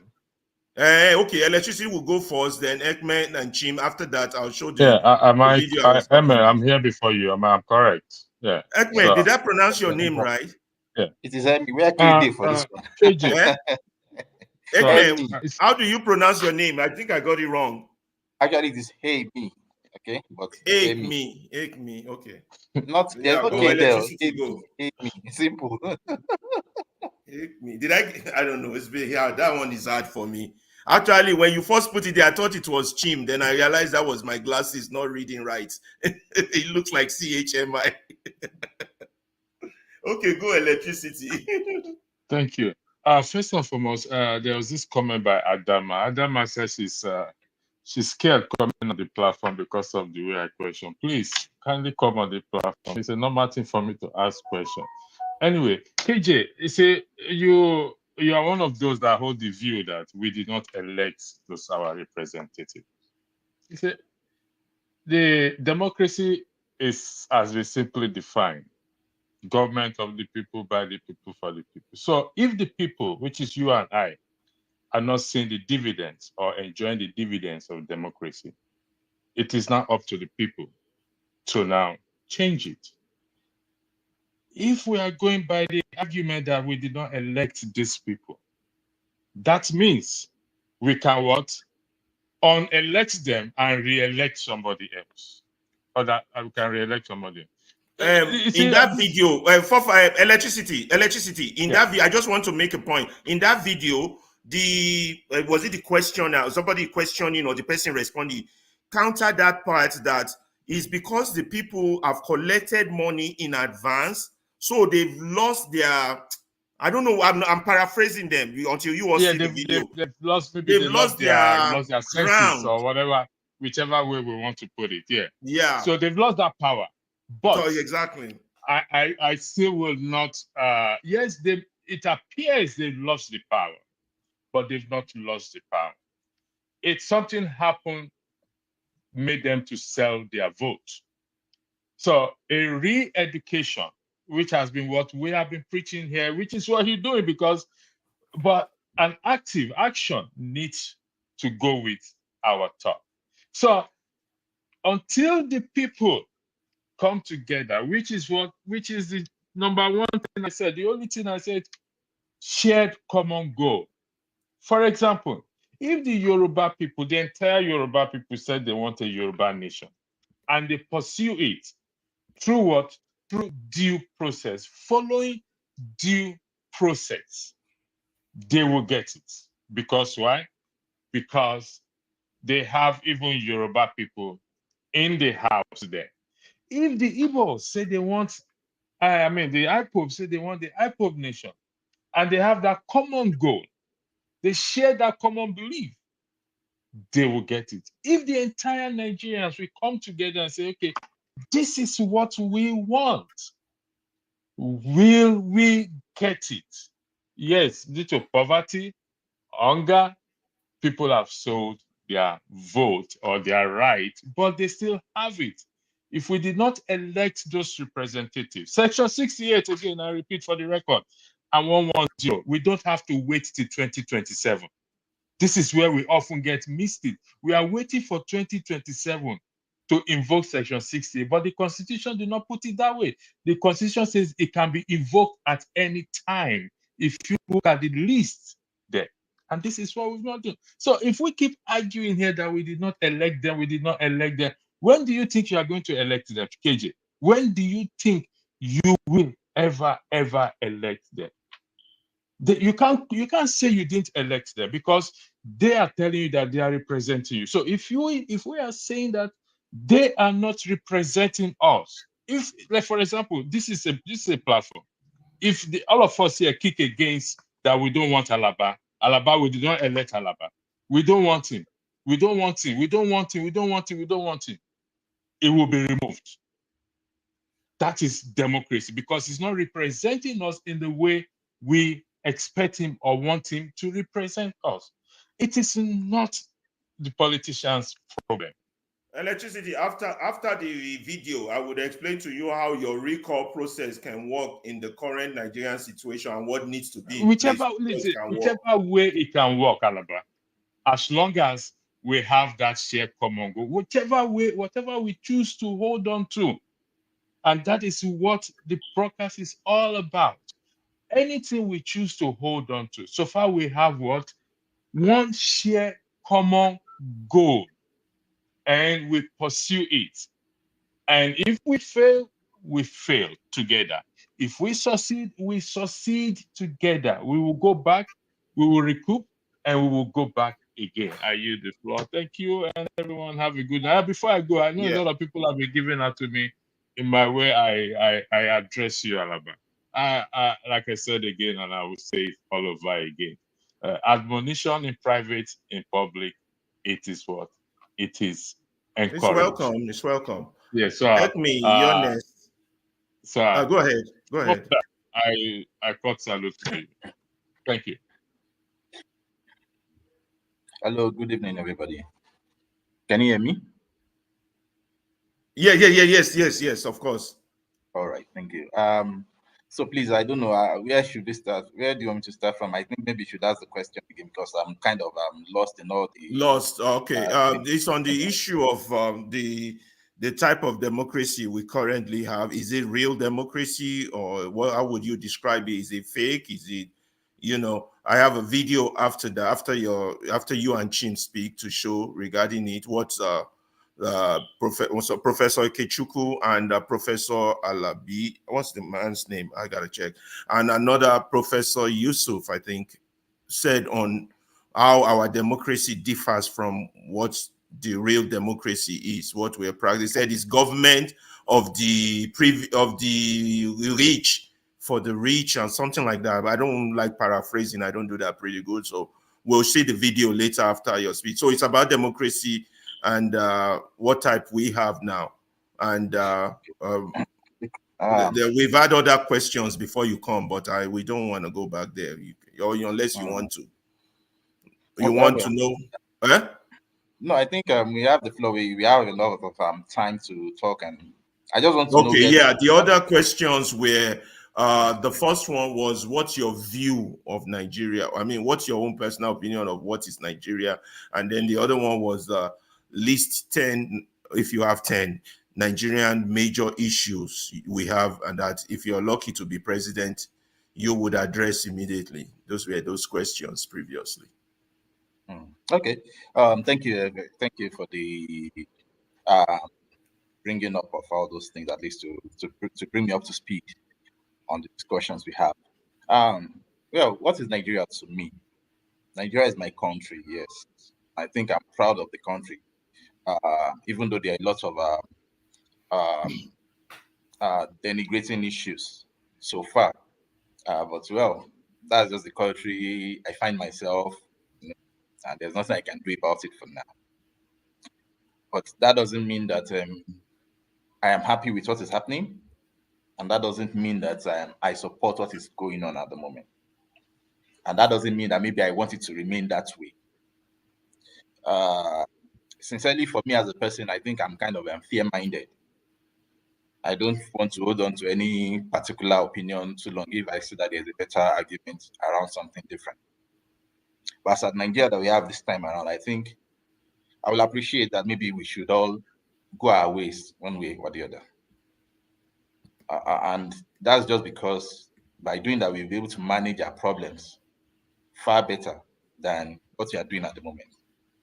I am of the advocate that it's like because we are together, the problem is now huge, that the systems we have can't help us solve this problem. This system includes the democracy itself, the kind of institution we have, the mindset of this large population we have. All of these things put together into that equation can't help us solve a problem as we have at the moment. Why? Because not a good leader can come from this system. And if we can't have a good leader, then there's no way we can solve it.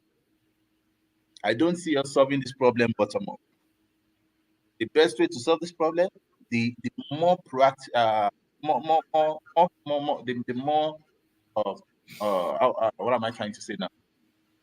Practical way to solve it is top to bottom. But how can someone who can get there and change the story get there? the system won't allow it because of the kind of mindset we have as a nation. We have then you have a tribalistic mindset, and which is also fair. I don't blame anybody that is tribalistic at this present time. But the truth is, these are the things that will also cut us back. And there's no way we can grow above that level now. I think it's too damaged for us to grow above. So for me, Nigeria is my nation, yes. But I think if there's a way we can just manage our differences such that maybe we remain a country, but we go regional way, fine. And let us solve our problems at the region, such that those who will be at the central will have less power. And then going to the central won't be too competitive. I would prefer that anybody that goes to the central maybe should be zoned. We should have a formula for it. It shouldn't be that anybody can go with north and south. I think that's too large, north and south. No. We have too much of a division within the system that it's better we should have a planned zoning. Let it touch every corner of the country. If it means we divide to fire and to presently I think we have 6 geopolitical zones. But I think I'm hearing we want to try and make sure maybe we can bring in one more. If Tinubu can do that. But if it means we divide the country into 10 zones so that even the ones that feel they are minor can still touch it, all fine and good. So that we can have a sense of oneness in that regard. There won't be any form of cheating. Because as we are running at the moment, some people are playing the game of numbers. It is also fair, yes, because the system wants numbers. But the truth is that if we want a system that stands well, it shouldn't just be numbers. It should be equity. It should be equity, and that is number itself. It should be equity. So I think that's just what I would say we should do with Nigeria at this moment. And that will also guide us to what kind of democracy we should form. We should practice. What we are doing at this moment is a democracy for capitalists. And when you have capitalists running the system, you already accept the loopholes. And trust me, there's no way in this world where you have a pure capitalist system that there won't be a kind of cheating, there won't be this sense of I own it, you don't own it. And that is what is happening right now in Nigeria. So for me as a person, I would rather accept that, okay, we want to practice democracy, yes.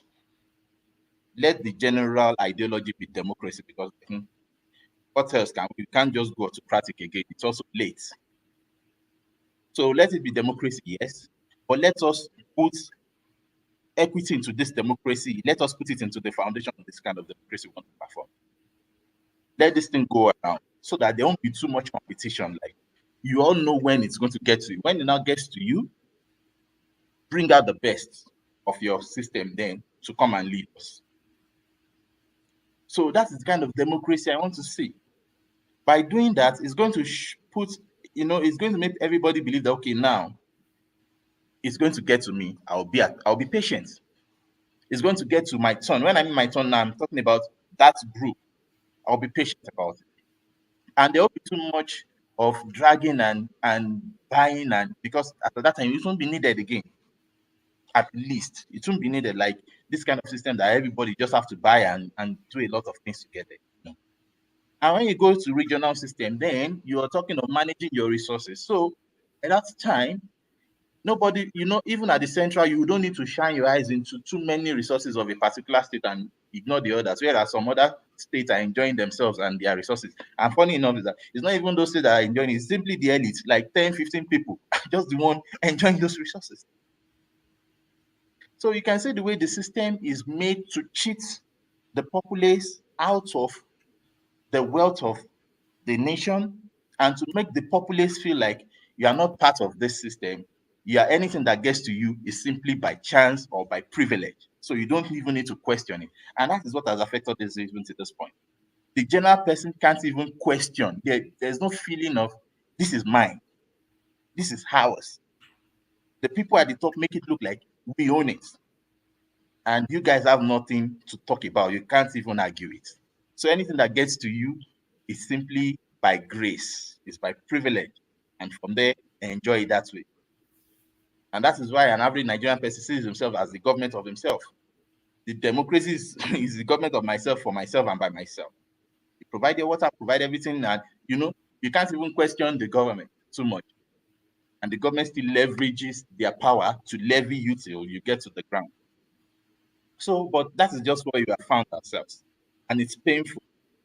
Because when you look at the system we have, when you look at the resources, in terms of human resources, natural, you question yourself that, okay, why are we now where we are? Even if you are corrupt, even still, there should still be a sense of living. I said something that if you look at the way we live as a collective in Nigeria, we are like the base of all civilization in the whole world at this moment. Individually, yes, we are up there, but collectively, look at it. Go and see. You question what is happening with the healthcare, what is happening with the education. You question a lot of things, and what's happening with the mindset. So all these things make me just question, how do we solve the problem? And I think the best way is, let us go regional so that this problem can be divided. Let the regions solve their problem the way they want it. If the Hausas feel like this is the way they want to address their problem, fine and good. This is the way the Middle East want to solve their Middle Belt wants to solve their problem. Yes, let them go. And I think that is just the way we can. And let the central power move around. If it is that we divide our nation into 10 so that, okay, it's going to take 50 years before it got to, but at least the law is there and everybody abides by it. All fine and good. Do you think that the corruption will go to the regions if once we do that? Let the corruptions go to the region, no problem. But at least that time is going to be a regional problem and not a national problem. Because this national problem we have now is making the elites, and which are like the worst of us, because they are kind of bold and rugged and evil enough. It is easy for them to snatch these powers. And once they get these powers, at that level, there is no division, there's no dichotomy. They are one, and they make decisions that will affect all of us. Okay, for example, how do you explain buying of cars, 140 million car for each of the senators? In an economy where the president is saying we are all going to tighten our belts. How do you explain that? And yet we can't even talk about it. Now they are talking of buying aeroplanes for the president and the vice president. How do you explain that? Do you think if we have a death penalty for corruption, it will help situation? Look, I don't care the way we want to judge corruption, but let it be regional. Yeah, regional. That is because we can't solve corruption on a national scale. Forget it; it won't work. Try and round up. You got 1 minute more so that Chim can speak and I can go to the video. So that is my submission on how do we move forward. So if now talk of what are the things I think are necessary at this moment, I think food is important now. It is 1 year. I don't know how Tinubu, in all his almighty wisdom, couldn't see that in 1 year he wants to solve the food problem. 1 year is more than enough to solve the food problem in Nigeria, as we are talking about. If it means putting 60% of your resources to get it, I don't know how you want to do it, especially when you came with your first statement that subsidy is gone and you have enough economic team to know that there's going to be problem, because everybody knows there was going to be a problem. The solution should have been, how do we solve the issue of food? If it means opening the borders so that food can come in, because at least when there is food on the table, problem can, your problem is half solved. Let me put it that way. Yeah, it's just that it's the statement you made just always make a question pop in my head, and I'm trying to get you to so that Chip can speak. But don't answer that question now. But I was thinking, do you think they were not thinking? Do you think they can solve the problem, or they just don't have resources to solve it, or they've just used the resources elsewhere? That was just popping in my head. But anyway, they use the vehicles. Yeah. And built the vice president's but who's house. going to stop them? It's because they paid. Look, if I'm Tinubu, I'm sorry, whether you all like this or not, I paid for this election. I have to, I'm sorry, guys. Why should I have to get my money back or more? I paid you all. Think about it now as a businessman. I'm not trying to be offensive, but Just The think thing if is, you're these people, look, I the problem, paid my issue you. with that is this. So My you're issue with now that is saying I shouldn't get my money back. I don't know. KJ is laughing on that one. Let him speak. I'm just thinking, you're right. Do you think they really can solve it, or they just can't, or they're just facing their own business? Which one is it? look, the problem is that they have the power to solve it. But if they are not thinking about it, that is where I'm scared. That is what scares me even more. That they are not thinking about it. And now it takes Tinubu 1 year. Now you're now talking of opening the borders. Let Something Chim that talk. even Chim Buhari is has getting done. tired. It's just All that right, anytime I want you to, we'll keep continue. We'll come after the video. We'll still have more to say. Let Chim talk so I can show the video and then Pastor So I can think talk. I am Okay. Thank you. All right. Okay. Thank you for giving me the floor. Happy Father's Day to Pansat. I just seen him here for quite a long time. So on the issue of democracy, there's no problem with democracy. You see, guys, I want us to be let's move away from the realm of idealism. The problem with us as a people is we are very idealistic people. We are never real. And it's that reality that frustrates me as a person. Is that reality that makes us sweep our problems under the carpet? Is that reality that makes us dwell in the realm of self-denial, which we do all the time? Even in trying to say we are solving our problem, we dwell in denial. That was the point I was trying to make the first time. Our leaders are not transcendent. We see the Americans after at least not up until recently, you see Americans during election, they go at each other because by nature, politics and elections are competitions, and it entrenches cutthroat competition and fighting, and struggling, and people calling people names, blackmail.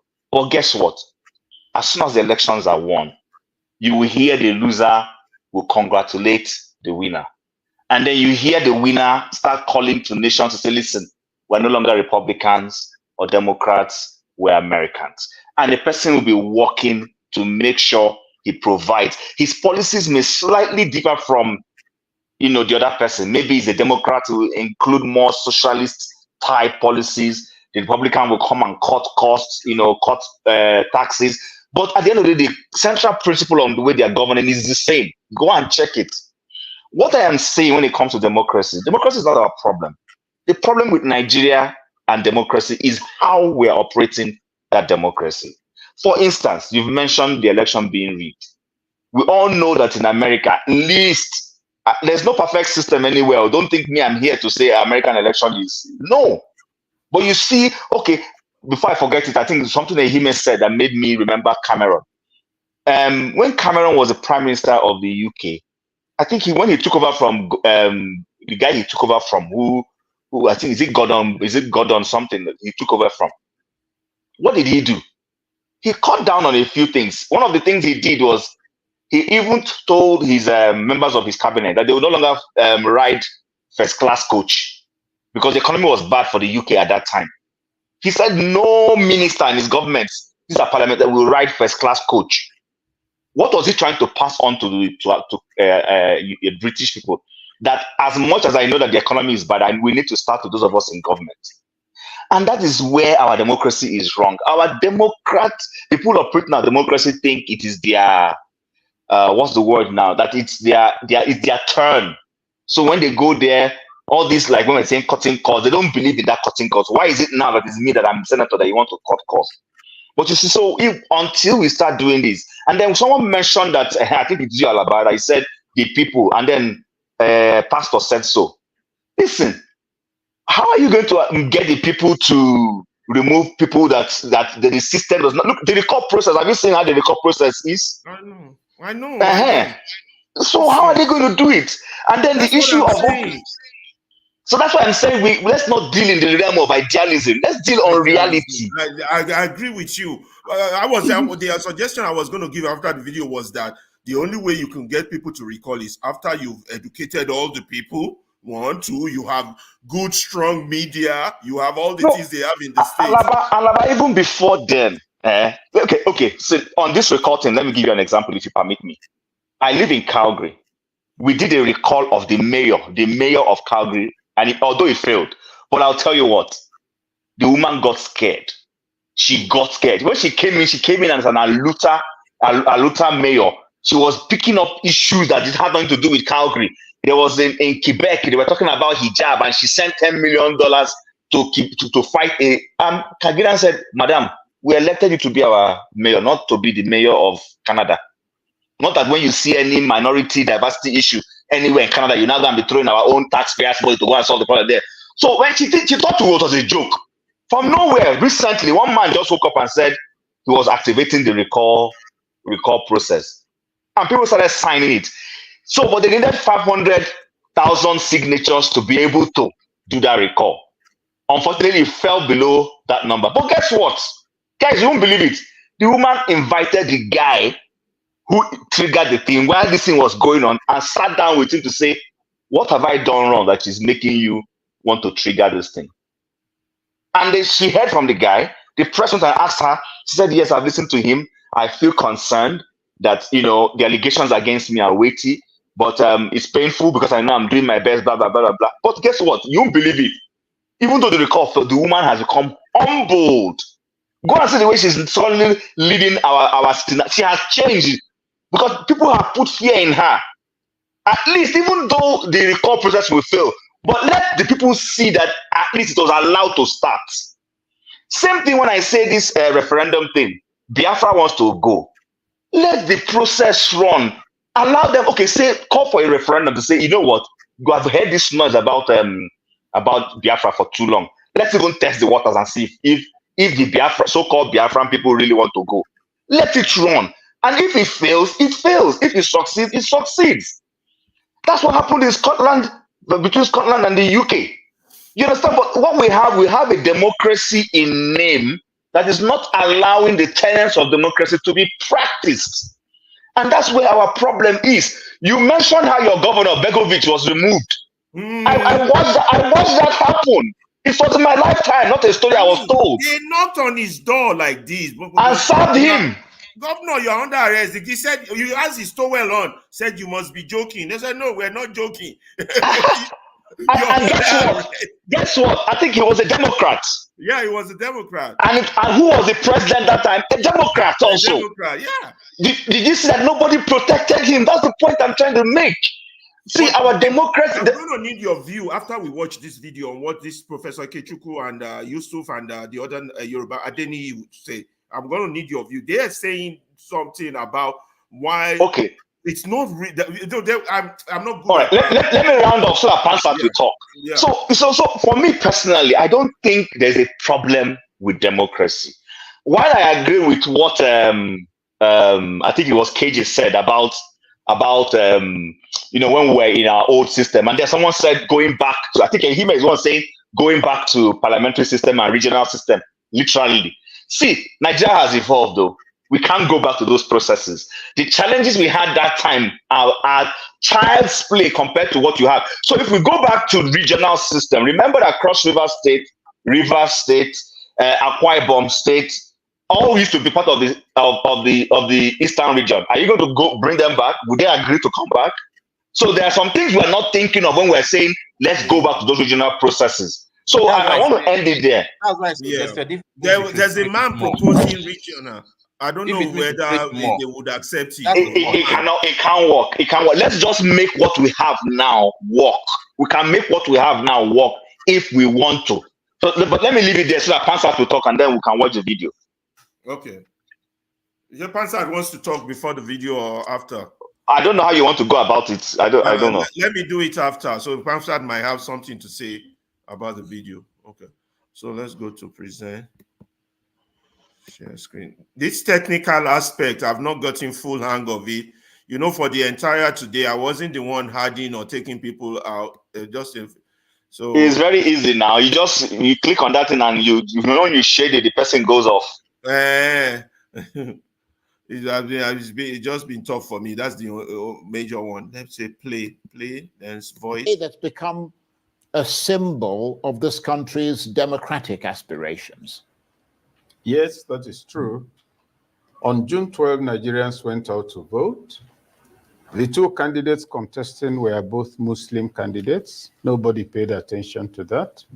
So if somebody were to speak with a sense of history, he marked the day when Nigerians voted as Nigerians for a man they believe represented their best interests.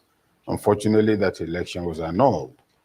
And if you recall, it took quite a lot of struggle and protest. The most informed, the most patriotic, the most devoted Nigerians, some of us then, younger than we are now, I was at that time on the editorial board of The Guardian. We wrote, there were riots, among other things. The point to note is that not only did June 12th mark a major indication that Nigerians are capable of being objective in their voting, it also laid the foundation for a precipitous decline in patriotism, in national cohesion and national integration, because with the decay of that victory, cannibalized by the elite and not the people who voted, faith in the Nigerian state declined, faith in those who were behind it declined. It began with a lot of people saying on June 12 we stand, very respected individuals. After a while, it turned out that on June 12 they sat instead of standing. Eventually on June 12 they began to feed because they were then settled and given positions, and all of a sudden they were speaking in tongues. So that was something. And no, anybody who wants to reciprocate June 12 should go and check the profile of Abiola, who won that election. He was known all over the country. There sadly was a Muslim, but in the most remote communities, you find that he contributes to the building of churches, to the welfare of people, etc. So that's that. That marked a period. We lost that opportunity and spiraled downwards. Now, coming to 25 years after that, some of the commentators say that democracy is for the government of the people, by the people, and for the people. Some would say that no, you see, it's not government of the people in Nigeria, but I disagree. If you look at the inception of this democracy from inception in 1999, and you look at the cost of forms, that's what do you call it now? If you want to contest, you pay for a form and collect. Who can afford it? Only the elite. Who can be around those who will contest? Only the elite. So it is actually correct to say it is government of the people. But most of the time of the people who can pay. Then for the people who can also pay, and in the interest of those who can pay. You made a reference in your opening remarks to the entitlements and privileges of those in public office. You can say they are not Nigerians. They are people who are feeding fat on the people, so they are benefiting from democracy. It's a government of the people who are part of a national conspiracy, who are having a good time at the expense of everyone else. So the question of definition of people is central to the perception of the kind of democracy we are having. Right. And is it their fault? You come to me, elections are about to take place, you give me 5,000 and I vote for you. I have sold my life up front, which means for the next 4 years, I am worth 1,250 naira. I've already collected the money up front. So you see that by the kind of electoral behavior we exhibit, we also sold off our right to demand accountability up front. So put June 12 on one side, the best of what we could demonstrate as Nigerians, speaking with one voice, 25 years of democracy, progressive deterioration at two levels. At the level of the fundamentals of democracy, which is democratic values, and at the level of incidentals of democracy, which is material welfare, security, etc. Okay, thank you very much for that. And okay, guys, did you guys hear that part? Hello, can you all hear me? Yeah. Yeah. Did you all see that part of the key point that we keep calling it government of the people for the people? That is not. It is not government of the people. It's government of the elite, or who can pay for people who pay interest for people. I thought I was writing. But people who can afford it. Who can afford it? People who can afford it, for the interest of those who pay. Don't you find that definition interesting? Okay, I will contribute after Pansat has said something. So let's. I have something to say about that. I would love to hear your opinion, and Ekme. I found that definition quite intriguing. I mean, government of those who can pay. Period. So why would you expect anyway? Pansat, go ahead. Yeah, hello everybody. Let me first say Happy Father's Day to those. Happy Father's Day to you, Pansa. I started with a Father's Day monologue. I don't know if it was catchy enough, if anybody catch it. I try to mix fatherhood with nationhood. And Happy of course, Father's Day. you, congratulations to your new show here. And, Except my new show, you're right. Electricity already marked me a failure, so let's not even go there. I'm gonna touch up a little bit on as far as house cleaning thing on that on your show. Let me first though say hello to those on the comment section, and Nigerians at large. Right now, Ferrari, finally you get to sit on the hot seat like Rudolph and the rest of them that host the show here, and you and I will come here and we'll give them hell. So you get to show. So I'm on your side. I don't want you to disappoint me because they'll be looking at me as the same. They say I come here and I give the host a lot of hell because we have a problem in the country and they're not treating it with the seriousness that it's required. If everything is fine, we'll come here, kick it, and talk all day and laugh.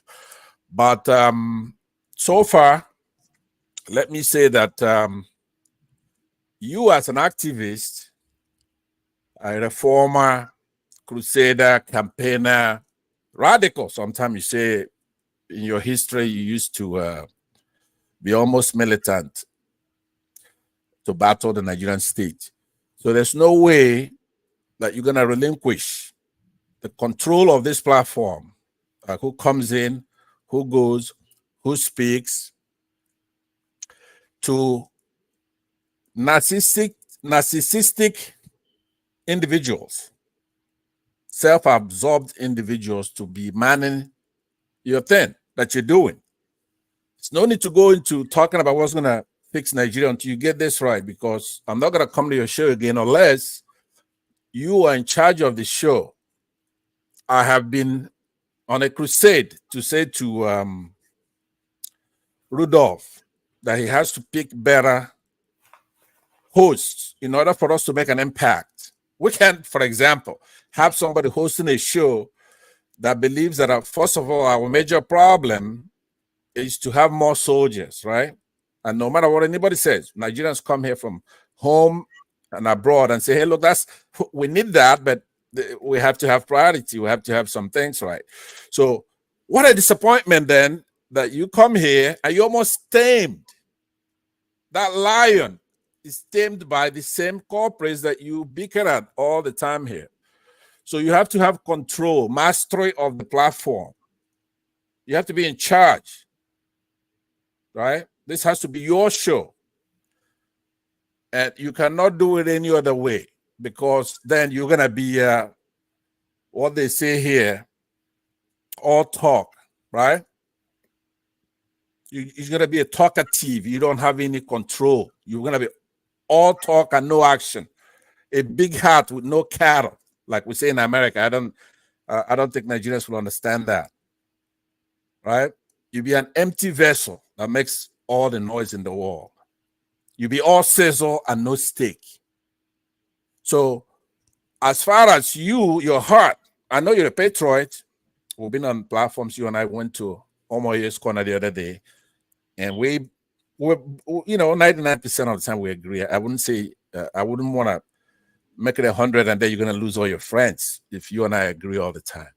But what I have to, so why I'm talking about this is because it's very important. But in order not to make it monotonic, let me say that I've been listening to the show. I know what you want to, what your question is to give some insight into what we think Nigeria's problem. So let me just run through those quickly, then I'm going to return to the other one.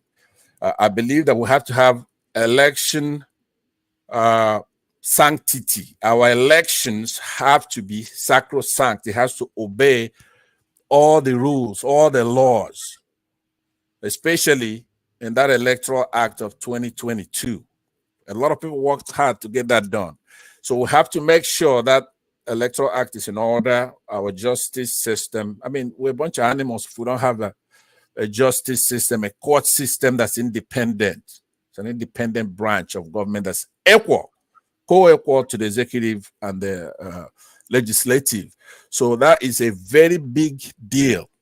Now, we have to solve our separatist agitations, of which I'm one. I'm a Biafran, right? I don't think I'm breaking the news here. I'm a Biafran, 100% Biafran, 100% Igbo man, 100% going all the way back before Africa itself was organized. So those are a couple. You wanted more?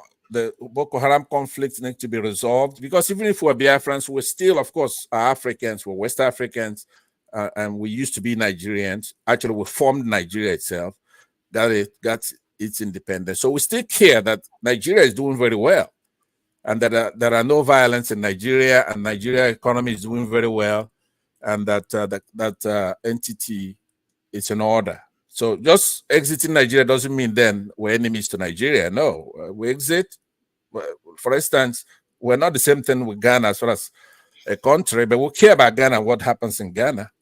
I like Ghana PCs. I love Ghana women, right? I may not like their jollof rice as much, but they are still our brothers over there. You see Maxwell that comes from there. He's closer to me than any other tribe in Nigeria. So now we have to stop the abuses of our security forces. We have to have accountability for those who commit crimes, especially white-collar crimes, the fraudsters in the country. We have to have freedom of expression. Somebody mentioned that earlier, so it's redundant, but I mentioned it's important. Freedom of expression, and then, of course, these are not in that order. Poverty and all that kind of stuff needs to be alleviated in our country. So I wanted to give you that. And I'm going to return back to what I'm saying about your show, because you're doing good and I know your capability. But you cannot have a show and then when I look into it, who do I see? Running it, pretty much. That pastor, Oyenkoro, and two Niger forefathers. Then it's indistinguishable from everything that you and I harp on when we come here. Don't let him even to be on the panel. Don't let him in. If you could ban them from the comment section, and you're gonna do fine. You saw me coaching what's his name here the other day, and he sailed. So you have to do that. It's very, very important. To Niger, we don't know his tribe. We don't know his. I don't know where he comes from. And so I'll take the rest of it backstage with you so that it won't be like gossiping here. So you're doing fine, but next time when you come on this show, don't laugh. I mean, if you laugh on this show, then you don't know what we're going through back home. We have a big problem. Be serious and take charge. Be in control. If I'm out of order, mute me, remove me from the platform. But don't let to Niger in your show. Thank you very much. Okay, I would take that note and improve on the technical aspect, which I'm still weak at. He's probably somewhere trying to remove me from the platform right now. He's a creep. He's backstage somewhere with the button. He would not do anything unless he has control of the button, because else he's inconsequential, you know. I beg, who's turn next? Okay, you didn't talk about that man's definition of what he calls our. Anyway, you've eaten. Oh yeah. Let me take a minute to address that. Now, a lot of people get the democracy mixed up with republic. Now, democracy, like everybody says, oh, democracy is government of the people, by the people, for the people, and all that. And that's true. But a republic is what we have, where we have a system in which people are elected to represent us. It's a representative government, right? It's not it's a kind of popular government, constitutional government. So you have those kind of synonyms that go with it. Commonwealth, they try to attach it like democracy, but it's not. So let's just stop with representative democracy. This is where we give people our mandate. We should have a constitution, and then every role is assigned to the executive, to the legislative, to the judiciary, and then whatever is not assigned inures back to the people, right? Everybody should know what they're supposed to be doing. Did somebody say something here? So the education of this is something that somebody if you ever taught in a university, it's a very important course, and it's usually even in the low, like 101 here, the way the nomenclature is over here. I don't expect Nigerians to grasp it. We have a problem. Nigerians don't have style. They don't have class, right? Nigerians don't have class whatsoever. You see it on this platform every time we come. None of us have any class. So go on into the highfalutin things, democracy, yeah, everybody, democracy. But simple rights, just have, for example, I was saying last week, all I want right now to be, say, okay, I'm gonna be a Nigerian.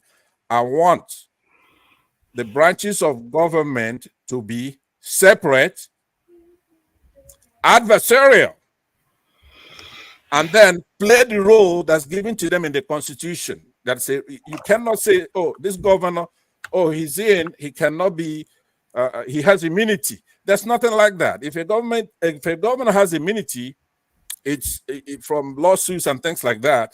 But if the governor commits a crime of moral turpitude, now that's a big word, but if a governor does something like that, that reaches to high crimes and misdemeanor, then he should be impeached. People think that once a governor or a president comes in, he has carte blanche. He could go out there and commit a murder if he wants to. They will have to wait till he leaves office, and then he could be held to answer. No, there are certain things that you do. If you miss that threshold, then there's an equal branch that has the power to check it. So the Senate and the House will impeach him, and then the judiciary would then get a hold of him and prosecute him. So you don't have anything where somebody could just go do whatever. If you go taking money, if you're caught in bribes, that is a crime of moral turpitude. It's a high crime. If he abuses power, he could be removed from office just for abusing power. So if we're not going to be practicing the tenets of democracy, and oh, by the way, I know I'm wasting my time talking about this, okay, because they're not going to do it. The Nigerians are not going to hold my accountable. So all that stuff will come here to talk. No, where we've gotten to now is there's been enough crimes committed by our governments from 1999 till now that we Nigerians have to take over that country. If you want me to be a Nigerian, that's what I'm going to be doing. We need to take over that country by force. Now, I wait when I have my own platform that I take responsibility for what I say. A lot of platforms have rules. I don't know what it is. I expected you, Ferrari, to be that type of host here. I got to be honest with you. I'm very disappointed. I want you to go back to Alaba, the one that talks here. Do what you say all the time. Be that guy for us, and then it'd be redundant for me to have a show. Thank you very much.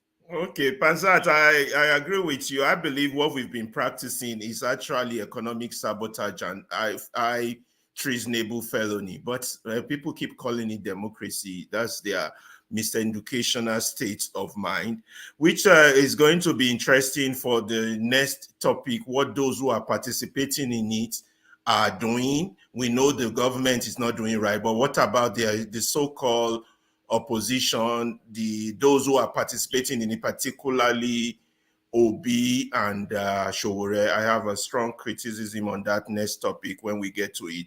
But for now, we're still on this that last video. And who was speaking next on that video I showed on Weatherman? I thought I wrote it down. Okay, so maybe we can start from let KJ, then Ehime, then I go, and then we'll just go down that way. Okay. So By the way, Alaba, I'm sorry, before you go on, I wanted to say two things. Number one, I want to say hello to my friend, Dr. Alexander Gomez, in the comment section. And then I wanted to I want to say to you, if I thought you were going to ask me, okay, so what's your number one? Or what is the summary? Because you did it with everybody. So I held the noun for you, ready to give it to you. But since it looks like you're not going to tell me, my problem with Nigeria is called Dangote. He's the biggest problem we have. Everything else permeates down to that Dangote, right? I would justify it when it's my turn again. We have a problem there. We actually have to solve that problem before we get anywhere else. Yeah, so that means that man too is right. That saying it's government of the airlines who can pay for those who are paying and for those who they pay or whatever. And the elite in this case is singular. Singular, all right? yeah. They will have one guy that is the elite. One. Dangote, So that's it. KJ, up to you. What do you think on that? The Professor Okechukwu's comment. Yeah. Fortunately for me, I am one of those who listen to him a lot. He has always brought, a very fresh perspective to the Nigerian politics, discussions. I totally agree with him because if you notice, and just like I said yesterday, one of my biggest pain is that whenever these charlatans get into office, they say we all failed. It's our problem. We all led Nigeria into this. No, we didn't all lead Nigeria into this. You people who held the horns of power led Nigeria into it.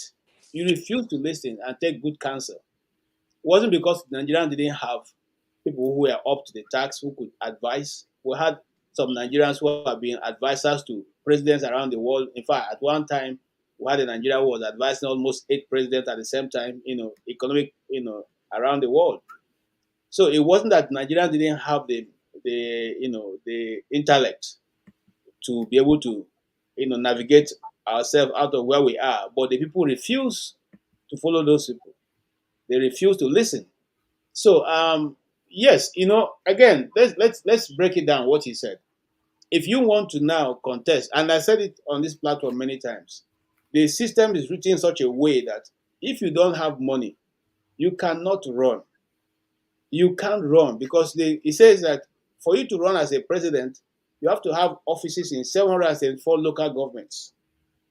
And then if you just take just the number of those, the payment for rent alone, not to even buy furniture, alone, rent alone, you have already finished all the money that person has come to, use to, run for the KJ, campaign. what about the argument of those who say they also spend money in America?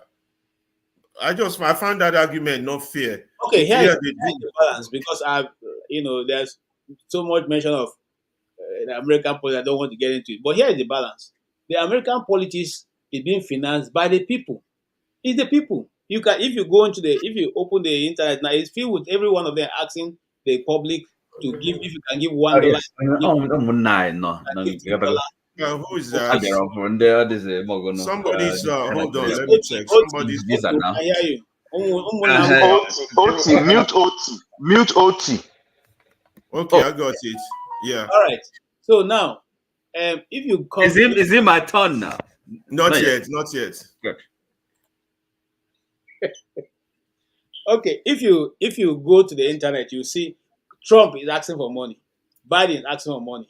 Every one of them is asking, and they're asking for $1, $2, as much as to $25 to $30, as much as you can give. So they use this money to run their campaign. And you see, the good thing about their own is that once you no longer have money or the money that you have accrued has run out, you drop out. Nobody comes to, they don't come to go wait until they go to a good square and say, I now step down for Chim. No, you don't do that. You simply just say, okay, your money is gone. You quietly move out and allow those who still have the resources to go along. And then if you don't want to ask the public for money, that means you have your own money. You marshal it and run your campaign, as many other ones have done, in the past. So what I'm trying to say, but in our own situation, the money your cronies in government, or you who probably have held one government position or the other, you amass enough money because you know you're going to use it to run for the next election. And so you take from government the money for development, you put it aside in your own personal purse, and then you take it to run for government. Look at what they're doing to River State. Almost every resources in River State have been used to run for presidential campaign, right from the days of Amechi to today. It doesn't happen. It won't happen here. You go to prison, okay? But so, not to digress to that, I'm simply saying that the laws have been written in such a way that you cannot run if you don't have billions of naira. You can't run because you have those offices. You have staff in those at least 3 staff in that office. You have maybe 1 vehicle or machine to go around. It is almost impossible for a straight, honest guy who is not a Dangote to run for office in Nigeria and be able to make any leeway. And so I totally agree with him. And until we remove this, our politics on that hanger, that they put in, the hills, okay, and bring it to the place where the people can be able to hold on to it and decide who runs for them, or decide how we can all get into positions irrespective of how much we have. It's going to be difficult for the ordinary, nice, young guy, in our street corners to be able to come and make an impact that we desire. It will still be same old crooks. When they finish, their children will take over. So I totally agree with his submission. Thank you so much. Okay, so that we can have everybody's view. How many minutes should we make it? This that man's comment on what democracy 2 or 3. What do you guys think? 3 minutes. Okay, 3 minutes. So after KJ, should I go as it's on the screen? Ekme. Okay, Ekme, go ahead. You got your 3 minutes. Okay, so yeah, I agree with what Professor K said, and I think that's also what we've been echoing since as well. It is not strange, or it is not a new phenomenon that we know. Basically, it is the politics of basically it's politics of money, not politics of the people. So there's nothing. What about the party pushes that once the people collect money, they've sold their rights, so they can't hold nobody accountable because electricity keeps pushing recall. How can you recall somebody that has already paid you? Well, of course, that is how life is. If you trade your values for money, then you lose the respect that attached to that But value. when you call it value, though, you have to also put those people in consideration that they are poor already. Poverty has been weaponized, so they have a choice. How did I don't mean to interrupt you, but I'm just I think expanding your comments. I'm sorry. My thinking as well. But my question is, how did you get to that point? And also, who are these people that we are calling that they sold their votes or they collected money? Look, it's still one certain generation of people, which I'm quite angry with, sincerely speaking. And that generation of these people, that generation, they are the sets. Maybe I'll call them the boomers. I think they should all sit down in their corners and be ashamed of themselves. Or of course, maybe some might say, "Oh, but some of us fought for this and that." But a large crop of them simply destroyed this country because they met this nation when it was at its infantile, let me put it, when it was at its virgin value. And now they are living in the desert. And it is that same generation too that has been collecting the money. They are the ones that they trade and barter themselves with that money, and it's crazy. So for me, my judgment might be wrong, but I think that is just what I want to bottle it down to. That it is not every Nigerian that collected money. It is one certain set of people that have been collecting the money amongst themselves, and now that's what they've brought to everybody now. And that is where I'm angry. That they let the Yorubas will say that anyone to get dodo, anyone want to call dodo, meaning that they've eaten the planting, now they can't speak the truth again. And it is a shame, because I don't think it is terrible the way it is now as it was then. So I don't understand what made them to make such decisions to collect money and do this things that they do. But no problem. But my point now is that once Professor K, because I see he's a professor of strategic something, I've forgotten. What is the solution? We all know this problem. Yes. So what is his own solution as a professor? What's he offering us? Okay, this is where we can go, and because for these are the set of people that I need to begin to speak to the crop of young people that is now the power to drive this nation forward. Okay, if you want to talk of Nigeria, okay, because for me as a person, even though I'm young, I will still say that I want us to still go that regional in our separate, but fine. Let us assume that yes, we want to make this nation one and move forward unanimously. We still need this set of people who have seen the experience and who are at least fair enough to make the right decision. Am I done? Yeah. I want to acknowledge comments of people. Criticism is very welcome and is very good. Motown, stop that beeping. Motown, I see your comment. Your inability to master the aspect of the platform, the technical aspect, Rod's view of the credit you deserve. Please go back and learn it. I will. I'm not so vast in technology, but I'm trying my best on this, particularly adding and removing people parts, taking me a while, and then adding up my videos and things like that. But while we were discussing all day, a few... I'm sorry, sir. Sorry. Let me mention the generation I blamed. I didn't quite catch that word. I was listening to him. Hold on now. You come when it comes to your turn, so I will go in that order. I was supposed to speak next. Please, I beg. I'm not talking now. I just wanted him to mention the word, and you carry on. I'm not interjecting. Which word? Which one? He said he mentioned a particular generation. Just that word. I didn't catch that word. Those people Which one? The boomer generation. That's what I call it. Oh, the boomer generation. Yeah. We're going. Ekme, we're going to go also into possible solutions. Also, that's going to be our next thing. But while we were talking, though, a few future topic of discussion came up. One that people put out there, and I write them down. One is, how can you defeat this APC with ballot votes when they've already captured all the system? Another one I saw was that I wrote down was, that one just came out, that, okay, this is the one we're talking about now. It is a culture that says you must bow to the status quo to survive or move up the ladder. How do we combat that? I'm just writing things down that could be possible questions we deal with in future when we talk, because conversation should lead to progress, not just us talking for the sake of talking. I think I must have gotten Chim mad earlier when I put him in the rougher fight. I didn't mean that. No, it's okay. I was just trying us not to go into that usual this tribe, that tribe thing. I'm going to address it I'm going to use some part of my time to address it. So because I've seen some comments on the comment section where there's a Chris King and people who haven't understood what I'm saying. So let me first of all start with Dr. Okechukwu. Okay. I agree 98% with all he said.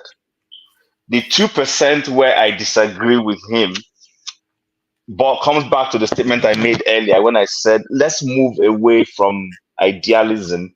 I'm not saying we shouldn't have ideals. I'm not saying that theory is good, but when you theorize, don't stay consistently on the realm of theory and not look at the practice. I'm trying to force myself, to become a practical person, not just theory. Theory is good.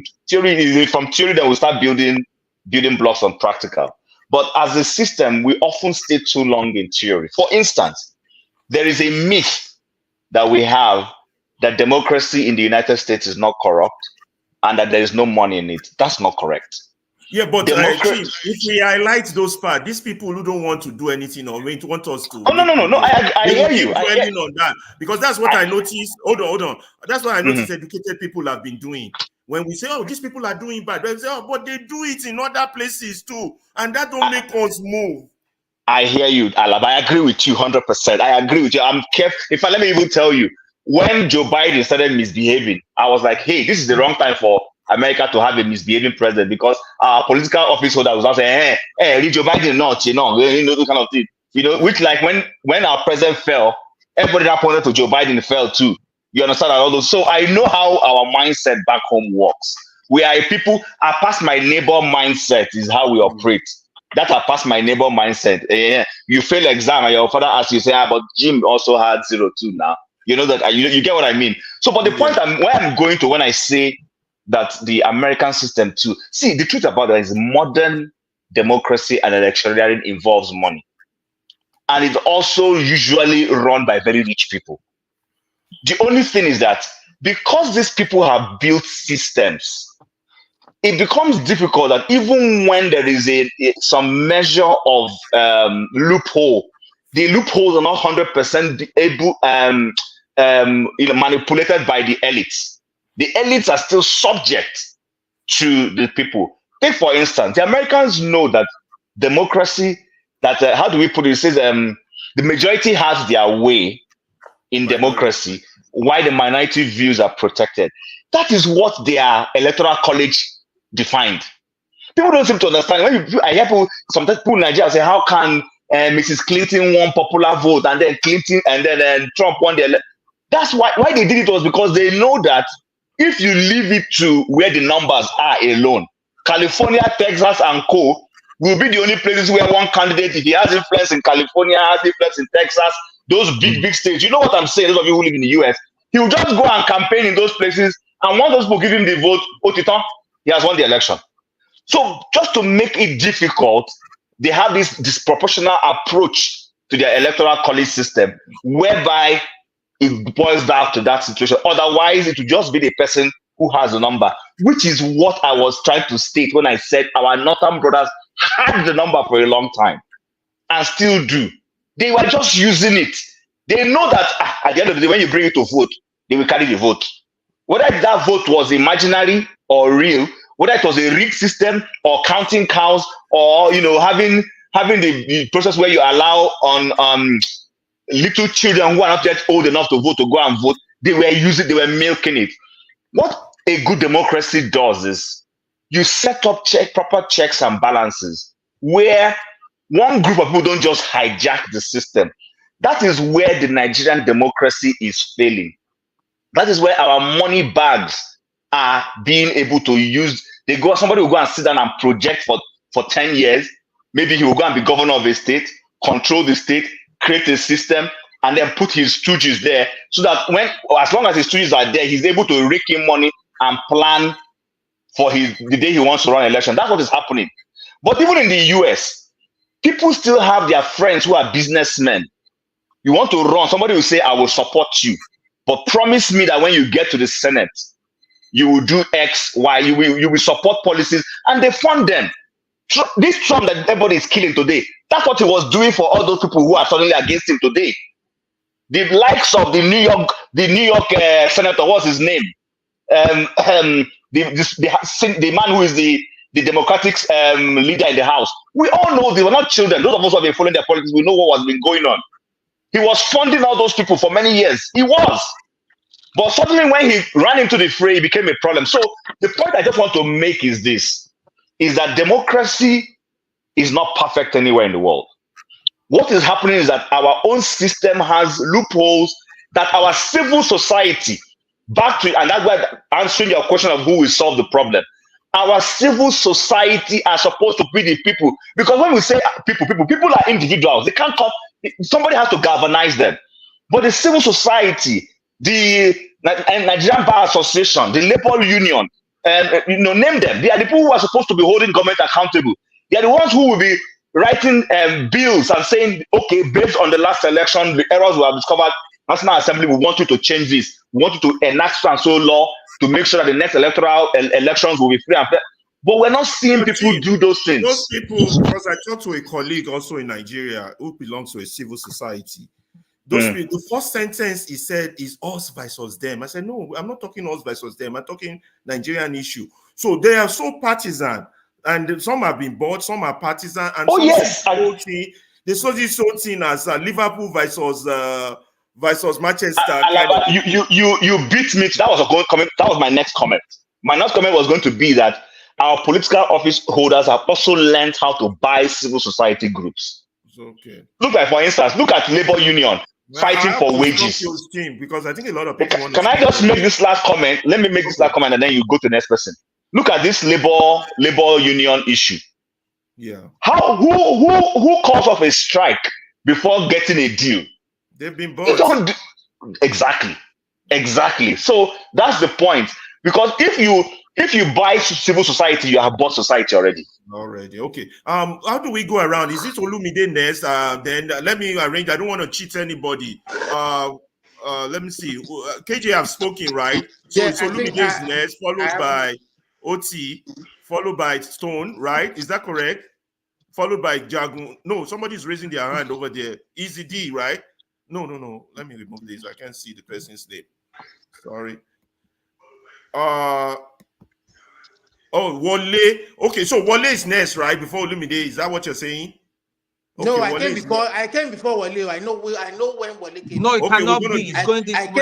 I came before Wale. Let's not argue. I don't want us to argue. Please. You're speaking next. Olumide, Jackie Wale Sorol. Wale, then we'll go Wale, Olumide. No, now it's Olumide now. Should we say we'll be going this way? It will be confusion. Oh, it will be confusion. Yeah, so let it go that way. Olumide, okay, Olumide, so it's Olumide's turn now. Olumide, go ahead. All right, thank you. So yeah. So I on the solution. I just want to focus on the solution. I don't want us to keep highlighting the problems that we've been doing. So the solution, like I've always said, and I will continue to hammer that particular position. If Nigeria wants to remain one cohesive society that will work for everybody, we have to start from that minimum requirement for a democratic process, a free and fair election. Olumide, how do we get there with all these people being bought? So I want to say that, see, it is out now, going down to the practical level. You understand? There is no other way around it than to making sure that the INEC as an institution and the law enforcement agents that are supposed to support INEC to making sure that the process work for all of us do their work constitutionally. You understand? I listened to my brother Chin mention the process in the US checkmating the process. So the electoral college situation, fine, we cannot adopt an electoral college situation. But if you look at the last electioneering process, we have a checkmating system. The checkmating system that we have is the different ethnic groups. Those are the electoral colleges in every part of the country. You understand? And this last candidate, Peter Obi, you understand, went to every nook and cranny. Of all the candidates, he was the only one who went to the nook and cranny.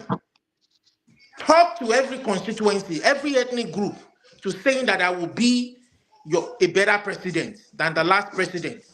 And it was still rigged out. That is the check and balances that we need. Anybody who wants to aspire to be the president of the country, regardless of your ethnic affiliation, you have to learn to galvanize the other ethnic groups, whether they are Ibibios, whether they are Igbos, to support you. That is our electoral college. That is our check and balance. The challenge we have with the North, you understand, is making sure that the numbers that they claim they have reflect in the electioneering process. We had a system that would have worked, the Beavers and the IREF. I don't know of any other system that you can make work if they didn't make that system work. And what they did when they knew that they were going to lose was to turn it off more so that they can come and give us fictitious numbers. Now, the challenge we have is how do we make it free and fair? Okay. We will work on those challenges. Do we begin to work on the outside, work with civil societies, note down civil societies that mean well for Nigeria? I have some issues I want to discuss with participants, but on the next topic, let's go around on this one so everybody can have their say. So that is my submission. Who's next? Who's going? Wale, right? I think that's me now, right? Okay, Oti, hello. You got 2 minutes. Sorry, how many minutes? Oti, are you speaking for the first time? Yes. For the first time today? Correct. Well, I've seen you on the screen. You keep going in and out to go watch football. Well, okay. So look. Good evening, everyone. Happy Father's Day. So Oti is going to have 4 minutes. Well, I mean, I don't speak a lot, and okay, you know. Okay. Look, first of all, I mean, I've seen your list, Ferreira, and you were asking the panelists to list their top 10 issues. Yeah. That's correct. You know, and now talking about the solutions to those problems, I would say first of all that I mean the list can be I don't know, it can go as far as 100 or if not more. I know. So that's not, to me, that's not really the order of the problems. It's not the solution. Not that important. Because those are kind of really offshoots, ramifications, right? So, but there is one can identify a basic problem, a fundamental problem, which some people here have actually also put their fingers on. Okay, and the solution to the Nigerian problem is also not unknown. If you are paying attention, and here, has spoken about it. Why do I say it's not unknown? look, I'm sure we are aware of a kind of a bill, supposed bill that was submitted to the President of the National Assembly. This such efforts really, and it's been in discussion. People that are in the know, they discuss this. They know what the solution to the problem is. And if you ask me, what really those of us that are interested in seeing Nigeria work or Nigeria or whatever becomes a fit, is actually how to get to that stage, if like implementation. It's not the problems and the solutions to them are known at the theoretical level. Okay. Now, for example, if you ask yourself, those we have President Tinubu in power, and those around in a caucus. So, do you think this crop of individuals, if Nigeria were to be, let me use the word something that is we are all familiar with, regional. If there was to be a regional government, autonomy and self-determination of the various peoples. Okay, of course, it can be every ethnic nationality or every tribe, if you like. No, but at least the major ones. I don't know. The bill I referred to is proposed eight regions or sections. So now Tinubu and his team, I'm sure, I can say this quite, boldly. The Yoruba people wouldn't want this kind of people. They wouldn't have, allowed this kind of people to pretend their affairs, to manage their region. I don't know. Will anybody deny that? Yes, I would. Okay, that's fine. No, but see, the point I'm getting at is this. That sense of ownership. Okay, you can also describe it as maybe a nationality question. In other words, who owns Nigeria? Because these people that are running things now, you call them the elite. It's easy. The structure we have makes it quite easy for them to capture, right, the institutions that ought to really put in check and govern the people well. All the major institutions of government have been captured. The system, the structure in place makes it possible. If it were otherwise, they wouldn't have been able. And really, they don't have any incentive. Why should they? These people that are in power, okay, to do the right thing by the people. Why should they? So really, for me, the question, the problem, we should be grappling with is how do we get to this? Is a decentralization of power, the autonomy of the various regions. As I said, I'm just using that. Nobody has. I've not said it's gonna be this region or that region, but that has to be on the table. But a decentralization of power, self-determination, autonomy, that's the only way. And also, it's quite correct on that, regional government, and that's the only solution. And we know this. It's not. Thank you, Oti. Okay, the next person is it Tone? 2 minutes, right? And then after Tone, then Jagun, then Wale. Is that correct? That's correct. Okay, let's go, Tone. 2 minutes. We're talking about that Professor Okechukwu's definition of democracy. But before we go on, I want to acknowledge how you make it set on the chart thing. I think it's another avenue for future discussion. No re-education of the electoral board, no punishment. We just continue like no wrong or no mishap was witnessed. That country has a long way to go. That's a fact to the solution issue we're talking about. Okay, go ahead, Tone. Wow, this guy just spoke my thoughts. See, we come here, we'll be reading dictionary. Some people that will be reading dictionary will be reading dictionary and be speaking big English. Yeah. This is what I'm just saying about this thing is not working. Can't you guys get it? This thing is just not working because there's no consequences for the action. It's either death penalty or by all of them. This generation is infected with something that is more than HIV or whatever. So, Tone, I'm in agreement with you. How do we get there? Those are the key questions. So, how do we get there? Yeah, sorry, I'm sorry. This might sound gross. Blood has to flow. I agree with you. These people are so confident. Listen, 2027 is going to happen. You guys bookmark this. Sheikh Tinubu and his brother will start emerging for one office or the other, and nothing any of you can do. I can't do nothing. I don't have the armory. Even if I go to Nigeria, they'll probably pick me up and charge me for one thing, for anti-government activities and all that. It's just a reality. And yet people in Nigeria are so docile. They are saying that people in diaspora, we should come and fight for them. Long thing.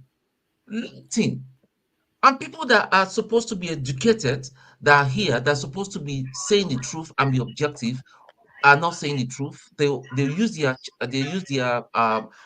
channels and their forums to push lies and negativity. And yet they are in the UK, they're in America, they're in Canada. We're in big problem, people. We're in big problem. This Oyibo way they speak will not solve the problem. These people need to be fight. And that law that I'm talking about a fine squad or whatever, or a long time away and all that, they are not going to push that sort of law because it's going to affect them. Yeah, I agree with you, Tone. How we get there is the problem we're dealing with how now. we get there, like I said, we have to, like you have always been saying, that we need a multimedia. We need a multimedia that we can go from the grassroots and start sensitizing them, because most of these people on the grassroots do not even have a clue what is happening. What is going on? Of course, I agree with you. Jagun. That is just it. Yeah, Jagun, we're talking about how Professor Okechukwu defined our democracy. He didn't define it as government of the people. He said it's government of the elites who can afford it, for those who can pay, for people who pay or whatever. Just something has to do with money, and that the people cannot respond because they've already sold their rights ahead of time. They collected 5,000. So who's going to come hold them accountable? Is it right or wrong? 2 minutes on that, and then because I want to cover you, Wally, and then we'll move on to a new topic which you all will find interesting. I would hope when we move on to the new topic, we are given more time to speak. It's not that I have a lot to say at this point, but you want me to give you 4 minutes? Well, something like that, because I think we need to expand on the discussion, even though we're speaking from a particular point of view. Okay, 4 minutes then. I would like to talk about the last two comments and commentators, and how they use their time. I really enjoyed what Oti had to say in terms of looking at what it means to enter into the question of a return to some kind of regionalism within our polity, and what that question would mean to bring up questions that give us some path forward, some way of negotiating our futures. And I disagreed with him on the Yorubas in particular, if they were in a region together, and whether or not others could be a part of that region. And I feel in the projects of Nigeria. Sorry. Wait, no, let me land. Don't, please, sir. Please let me land. I would assume that the project of my analysis as best I can. It's not going to be perfect, but it is going to be targeted. And what I liked about your submission is that you understood that regionalism is a way forward, whereby if we are negotiating a way forward, we have an opportunity because we are involved. Where I take umbrage, serious umbrage really, without wanting to be too pointed, is with how Tone used his time And he used his time to the full 2 minutes to speak on a particular point of view that he has, that blood needs to flow, that he's fed up with this and that. Very negative in my pronouncements of how we need to get involved in a plan of action that will take us forward. I'm not looking for a bloody event of any nature, to be honest, even though I understand why it should take place. But I'm not looking at that. I can't see that as the point we should come to, or we should think of in our nation, where we have our people. Imagine what you say comes to fruition. Then you would have to understand that many of your family members would die.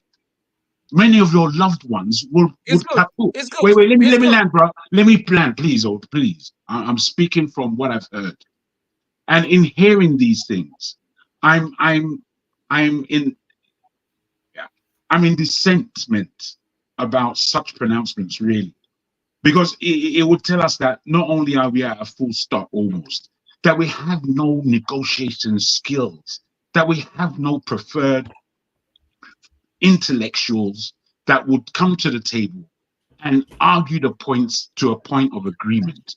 That's what we need. That's what we need. A bloody war in Nigeria would not bring us anywhere. It is where we're going. I won't take you away, but it is what we must prevent. That should be our mindset. And somebody who comes from the army, I think, would have a better intelligence as opposed to, clicking down his AK-47. Shut your fucking mouth, you idiot. Oh, idiot. no, You're Tone, fucking please, idiot. That was why no. Paul attacked you. Why are Oh, you attacking me the second time? Christ. You It's foolish not idiot. an You have to stop, Lord, please. You're Tone, so Come on, Tom. degenerate. Give it what you Oh, can. yeah, Tom. or Deus. Give it what you can. Come on. It's a shame that Tony's like that. I mean, it's pathetic. We can't be exploding. I would. Let me No, use your let me last just at least come to my rounding and let me land on that, please. I don't like too much unnecessary interruptions. I don't mind questions, but let me just come to my rounding so you understand my point of view. This is what I'm trying to put forward.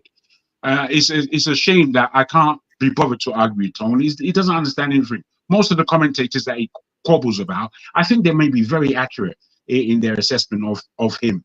In any case, let me move on.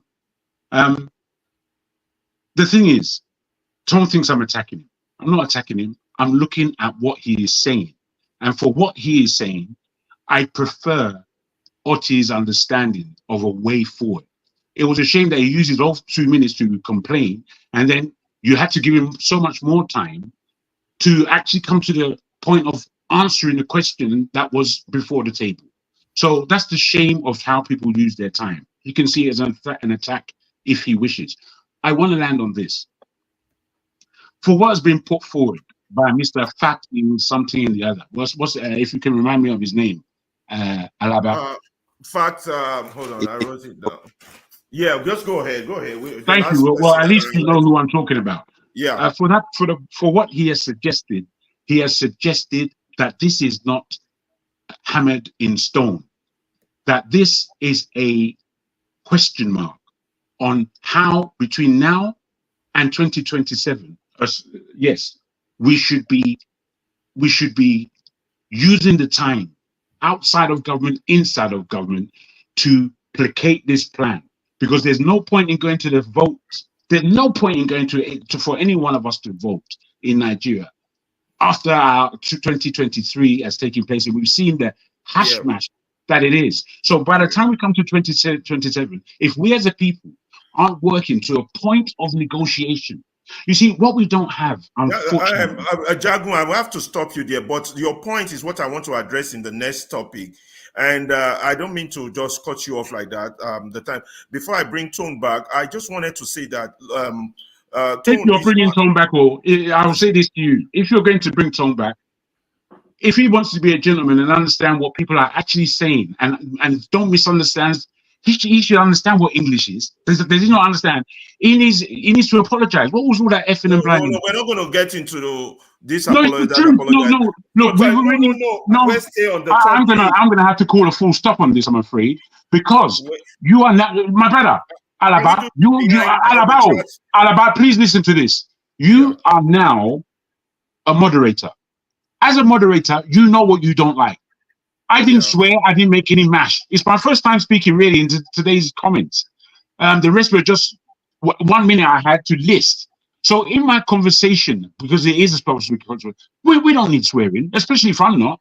I mean, I'm the easiest person. So why is that for? You have to analyze what's going on here. I would tell Tone to do that. Let's not otherwise you can't speak on this. I'm cutting off my swearing and bad manners. I'm cutting that out. Point. I got you. I got you. Now, Tone, you have to understand, any comment people make is not to attack your personality. And when we throw out outbursts like that, it doesn't help the show and it derails us from the topic we're talking about. I really want us to be focused on topic. We're here to find solution, think outside the box, and evolve our country. There's no problem that God hasn't given mankind the opportunity to solve. So all this attack on each other, this and that, it doesn't help. It doesn't help us focus on issues. It doesn't help us move forward. It doesn't help in any way. Anyway, on Tone's point, while the way you might have misinterpreted Tone's comment, I'm not, is that Tone is saying that there's no solution, but Tone is also missing the fact that if we have to give them the Rawlings treatment, who's going to do it? The same people or the same people that are easily bought? So there's so many unanswered questions in that line. Can I say something on that? Can I say something on that thing? That thing that Tone said. Can I say something on what Tone said? Yeah, I will let you. Let me finish this thought. So, but the fact is, whether you all like what Tone said or not, is that if we keep going in this trajectory, that's going to be the end result. I'm not being pessimistic, I'm being factual. And that pastor also said it. The point of us gathering here is to see if there are ways we could prevent that end result. That end result is going to come, and Jagun is also right, it's going to affect our family members, not just those bad people. Can we put our intellectual heads together to seek alternative? And that is going to lead to the next topic. After we round up this topic with Wale, on the next topic what each one of us is doing. And I will start with Obi and Showore, what they are doing wrong and what they could be doing to help change this trajectory. The facts as laid down before us are these. 2027 happens, the same thing will repeat itself. The same people will still be in charge. The trajectory will keep going forward, hunger will increase, and one day the bucket would drop out. There will be that explosion that Tony is talking about. We might dislike what he said or how he said it or his reaction to us and start attacking each other, but let's not lose sight of the facts in front of us. And Olumide is also right on his point. Now, Chim, 1 minute, please, no more than 1 minute, please. Yes, I'm not even going to. I'm not going to Wale to talk, and we can end this topic and move on to the next one. Okay, I'm not even going to. Sorry, Chim. Sorry. Oh, it's not what we're going to do. Wale, your turn. Go ahead. Chim has forgotten. Hold on, Ferreira. Yeah? I wanted, because Jagun misquoted me. I wanted to correct, because, I mean, it's okay. You got correct it. 1 minute, right. quickly. So, because, look, I didn't say that, when I was talking about the regions, that the Yoruba, no other groups can be part of maybe if there's a region called the Yoruba region or whatever, Yoruba dominated. No, I was saying that, kind of a rhetorical question, really, that if we had a regional system, a regional government, that the crop of leaders now, because I mean the president is Yoruba, the people around him, the Yorubas wouldn't stomach this kind of individuals running their affairs. That's what I mean. That's what that's not what I heard. That's not what I heard. But we can move on because I'm sorry. It's just not what I heard. But all I'm saying is, without too much argument, that I supported where you are coming from. This is what you should really lay your understanding with. It's only you did fundamentally ask the question. You fundamentally asked the question: can we see an enclave that is Yoruba majority? Jagun, it's Wale's turn now. Let's do the Wale. No, but I was about saying my 1 minute, and then you, Alaba is going from the table. It's ridiculous. Anyway. Sorry, what I wanted to say is this. I noticed snapped in, and it looked as if I wasn't. I was saying I wanted to say simply that our problem is not all these multiple solutions we're coming up with. Nigeria is like people say, Nigeria is not lacking for solutions. Nigeria is not lacking for good laws. Nigeria is lacking in good human beings. I'm sorry to say that. Our problem is human beings. Our problem is the same people, doing things better or worse. Because there is some of the things that have worked in other countries that have come to Nigeria and failed. There have been nations where dictatorship worked and produced good results for them. Yeah, Chief, how do we get the feel good ones? Alaba, How do we Alaba, can I ask you? Let me finish now. Let me finish No, now, no, guys. sorry. Kim.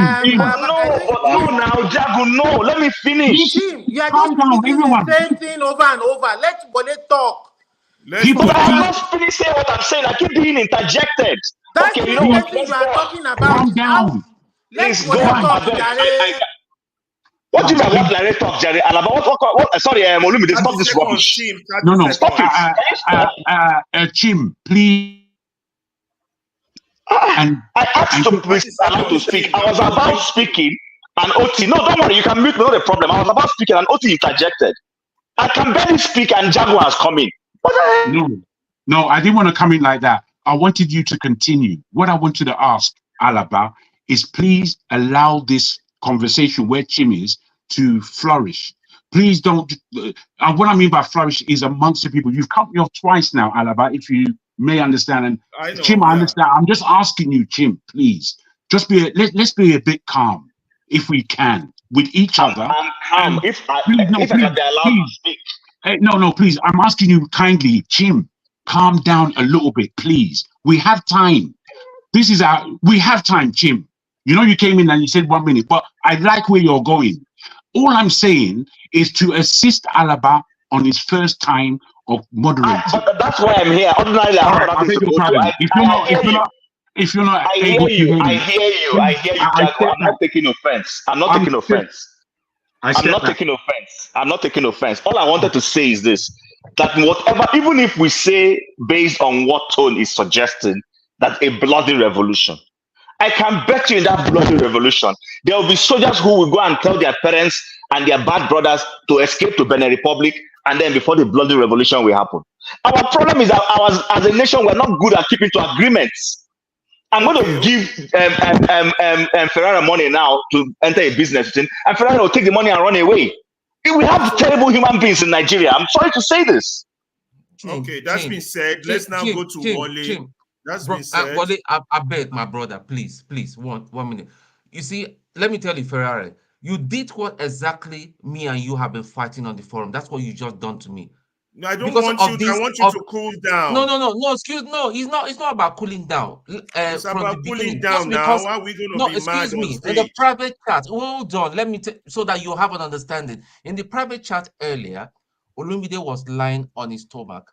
I did say, please, can someone tell Olumide to sit up, please? Is there anything wrong? This man started attacking me. I made my submission. About this man. You have no respect, bro. It's not of you to make your own submission. Don't talk over me, idiot.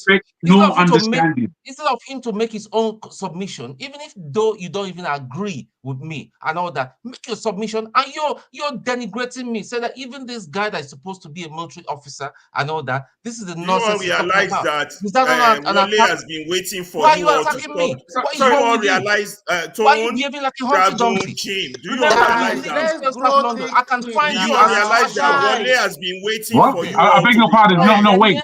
I beg your pardon, Chim. Sorry. I will look for you and smash you up. Bro, you don't have to do any of that. All you have to ask me is where shall we meet? You're just down the road. Name it. Tone, oh my God. Okay, Wale, at least let them go cool off at the backyard for a few seconds. Because this is beginning to piss KJ off. This is ridiculous. Okay, thank you. And I respect everyone. Please, nobody speak while I'm speaking. Okay? Just listen. And when my time is up, cut me off. You have 5 minutes. I will interrupt you, Jerry. Please, I don't want to disrespect anybody. Just let me talk. Okay. Now, listen to all this conversation. Now we're going to blame those who are looting or ruling Nigeria. What are they doing that is different from what we are doing now? Please, others are watching. They are thinking of, okay, if I can listen to this program, what lesson am I going to learn? Am I just going to be sitting here wasting my time, behaving as if I'm a kid? No, please. If we want people to respect us, we need to, show that respect. I'm here. I might be younger than many of us, but anyway, before I lose what I was going to say before now. Now, first of all, let me talk about, is it Professor Kichuku that said these people bought blah, blah, blah, blah, all that. One, I keep thinking in my mind that we are not even supposed to blame these leaders. Who are these leaders? Are they not from us? The person who say conclusive election, a professor, is it not my uncle? Are we not all, sharing part of the problem that our family members or our friends or our cronies are causing in Nigeria? Are we ready to, make them accountable and responsible for their action?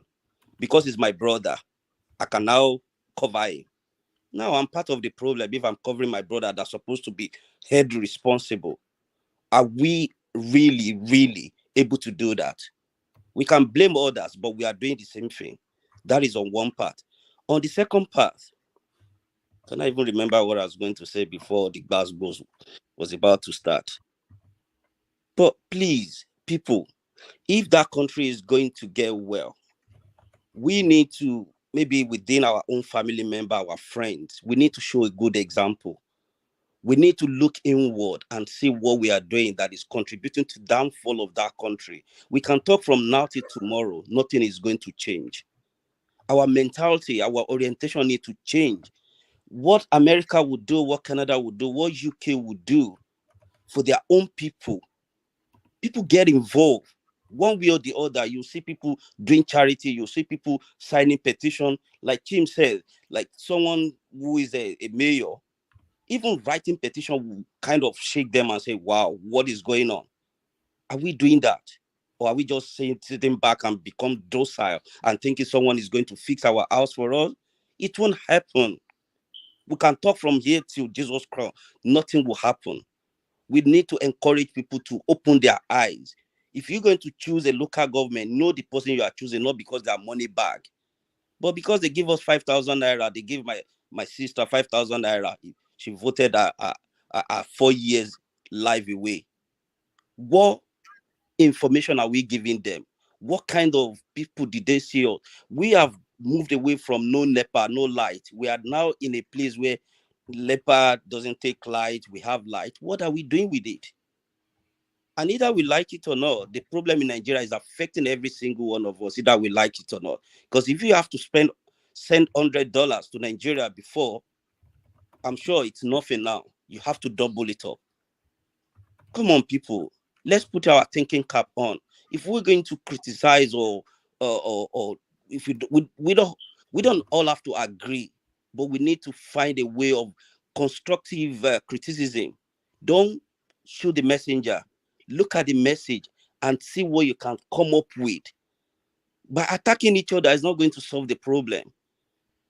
Even if Jagu or Tone are at loggerhead, we can be a little bit mature and just swallow it in. Say, you know what, I'm not even going to respond to that. Please, people are watching.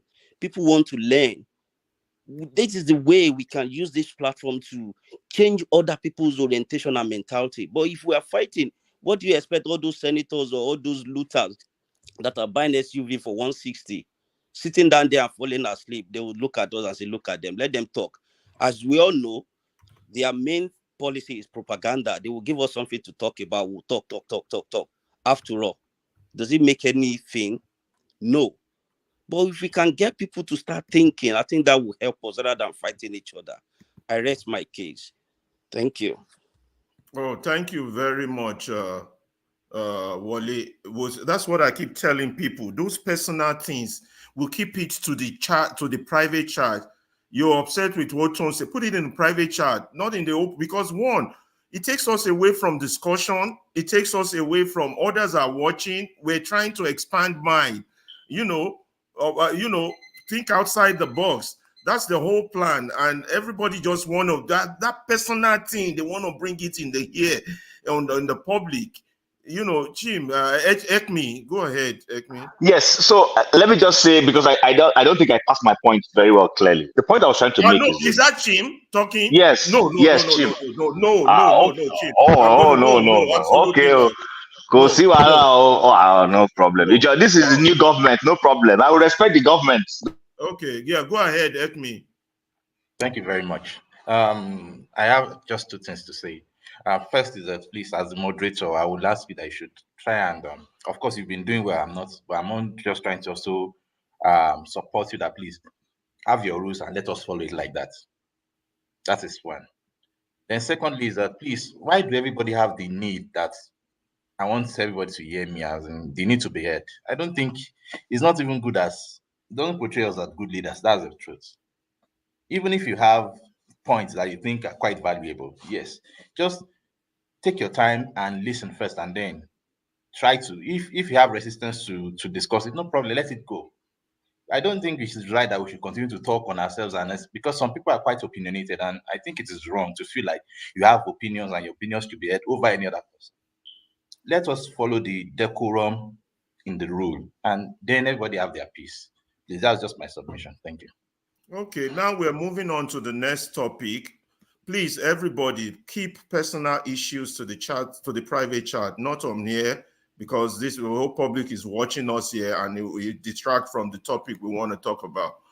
Here, I saw something recently, guys, that interests me, and it's a APC campaign thing. Let me see if I can get that on the screen, and I want you all to look at it. And that thing got me thinking about Showore and Obi as participants in this process and what they are doing. And it made me come up with a little critique of them. But before I give out my critique, let me show you guys the picture of what I saw that I found very weird. Let me go to my PowerPoint and pick it out and put the picture up.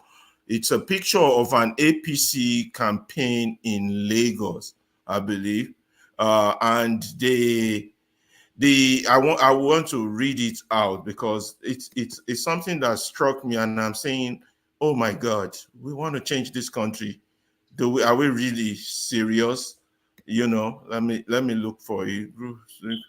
Okay, I found it. The title is Group 640 million.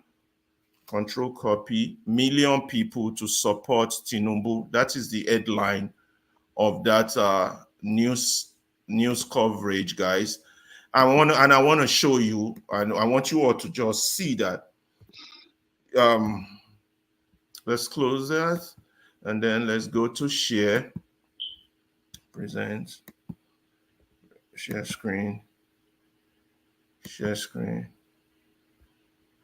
Okay. Okay, it's up now, guys. Let me see how it shows, whether it's full screen. Let me make it full screen so you all can see it. Okay, let me see how it shows. Anyway. Sorry, can you remove the banner of the contributions and hold on to that? From that, yeah. Let me remove that. This must be Forefather doing this thing. Okay, how do I? Forefather, can you hold on the banner for now and take that out? We'll put it right back. You know, Forefather, can you take off the banner, please? I'm looking for the banner so that I can take it off. Hold on. Give me a minute. Let me take off the banner. Let me see. I don't see the banner. Sorry, Alaba, if you go to the comment section, that's why it's highlighted. He's highlighting this thing from the comment section. Go there. Yeah, I'm looking at it now. Highlight I can see the banner. I'm looking through the comment section now. No, when you go to the comments, this particular one, then you touch on it, it will remove it. Okay, I've seen it. Comment section. Hold on. Okay. It's gone. It's gone. Okay.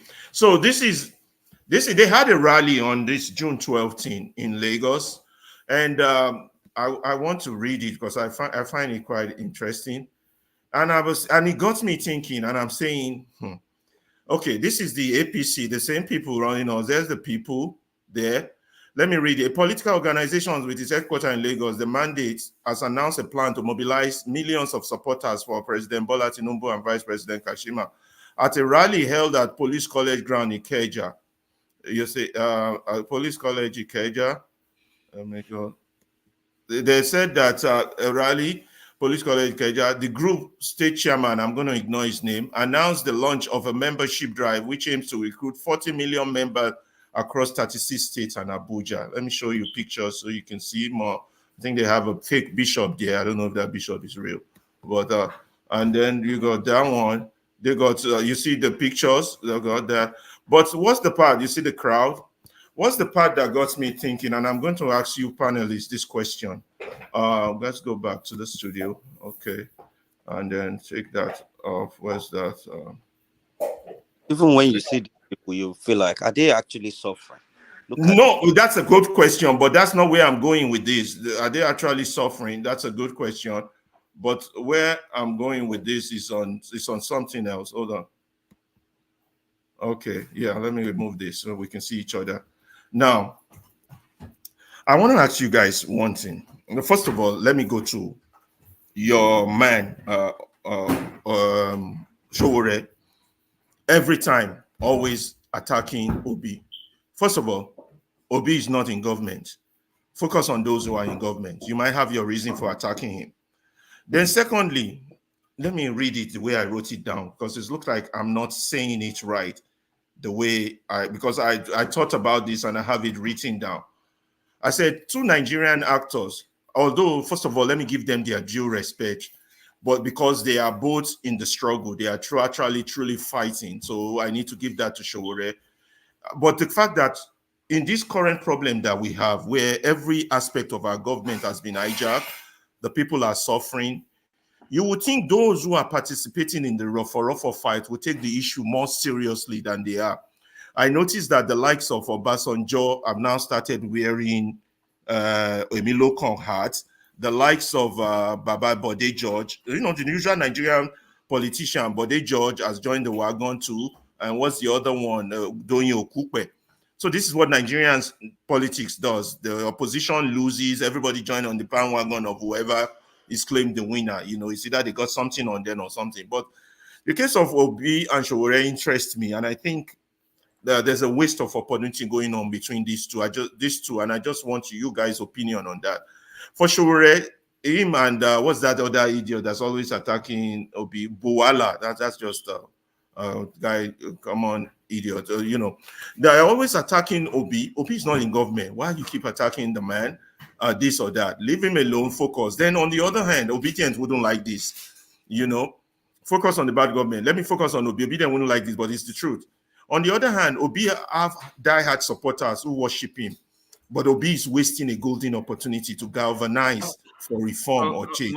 Moderator, I think you've raised the questions or the points. Why don't you allow us to discuss them instead of going on and on? I mean, I'm not going on and on. That means I'm reading what I wrote on Obi. I'm reading it from a screen. I'm not going on and on. I don't want to say the right words. You don't just it won't make sense if I don't finish my sentence. You have a problem with that? Yes, the problem I have with it is because if you ask me, this should be my contribution to the issues. Really, discussing. I'm not started asking yet. Let me read what my criticism of Obi, please. Let me finish. You're discussing the questions or the problems. I'm not discussing the question yet. I've showed you pictures. Then I jotted down a comment. I want to read the comment. You're interrupting me. Give me time. Let me finish. Okay, I've talked about Showore. Peter Obi, on the other hand, have diehard supporters who worship him, but Obi is wasting a golden opportunity to galvanize for reform or change.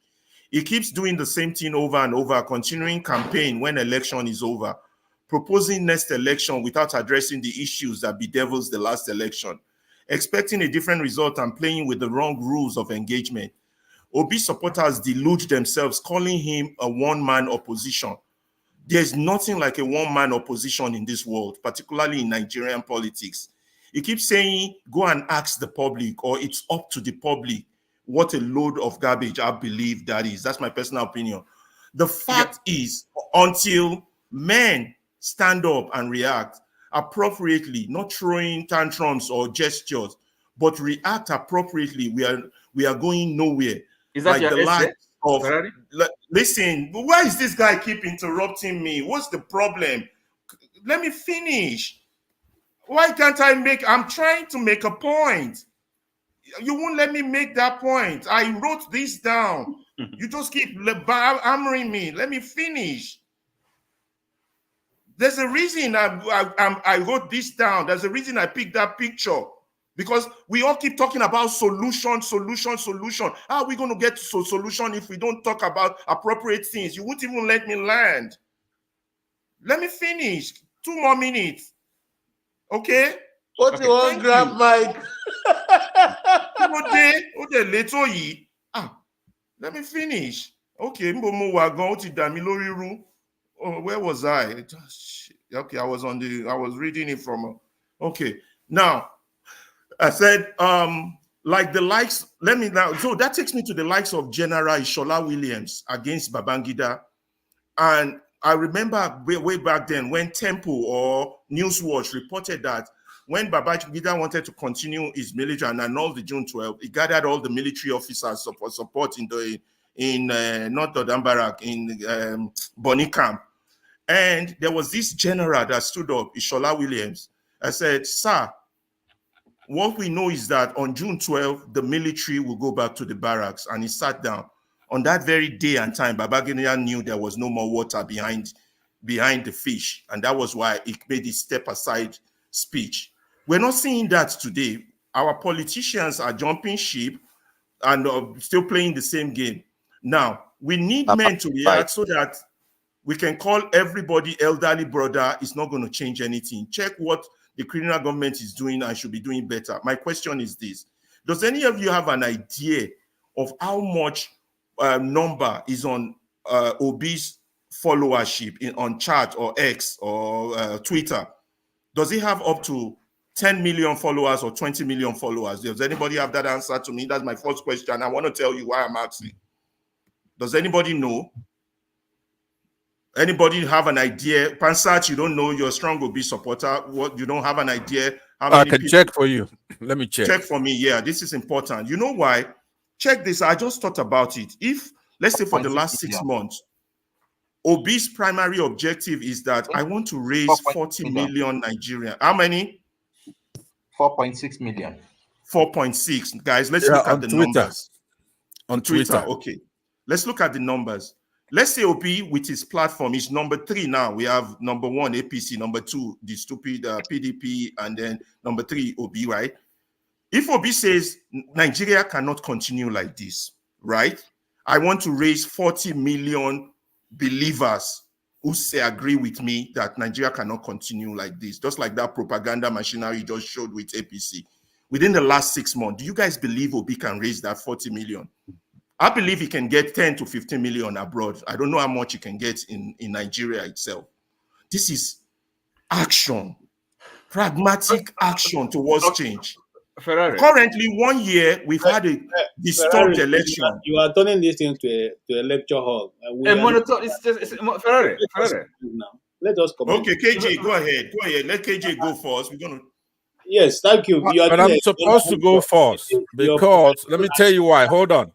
Pansat wants to go first. KJ, hold on. It's not that I want to. If I'm wrong, then whoever takes the place that I'm claiming should go first. I spoke the last time when I first came in. Let Pansat go first. So do you guys get where I'm going with this? Yeah, but don't make this very hard on yourself. Try to be fair and be organized. You got a lot of people here to help you.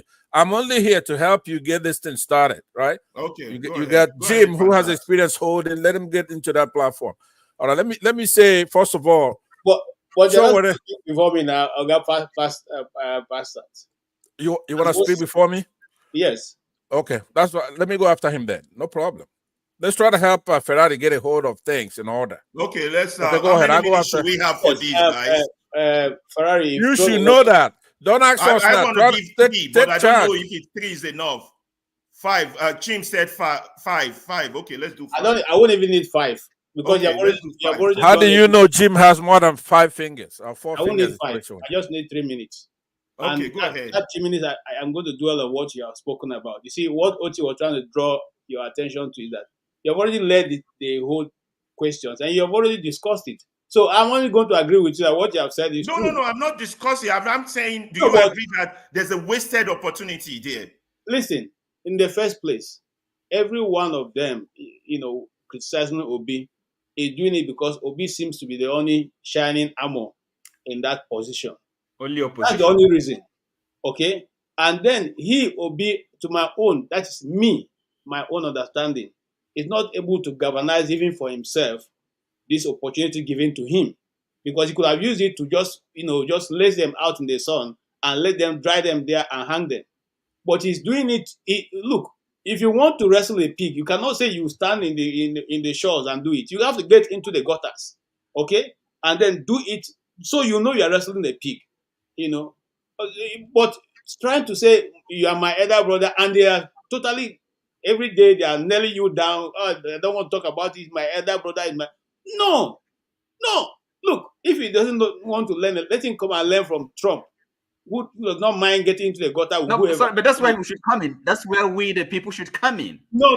Okay? It's not our fight. Listen, the people's fight was said? when. Hold on, KJ. Let me ask Oti. What does it mean where we should come in? What do you mean by that? No, come in and listen, speak on behalf of Obi.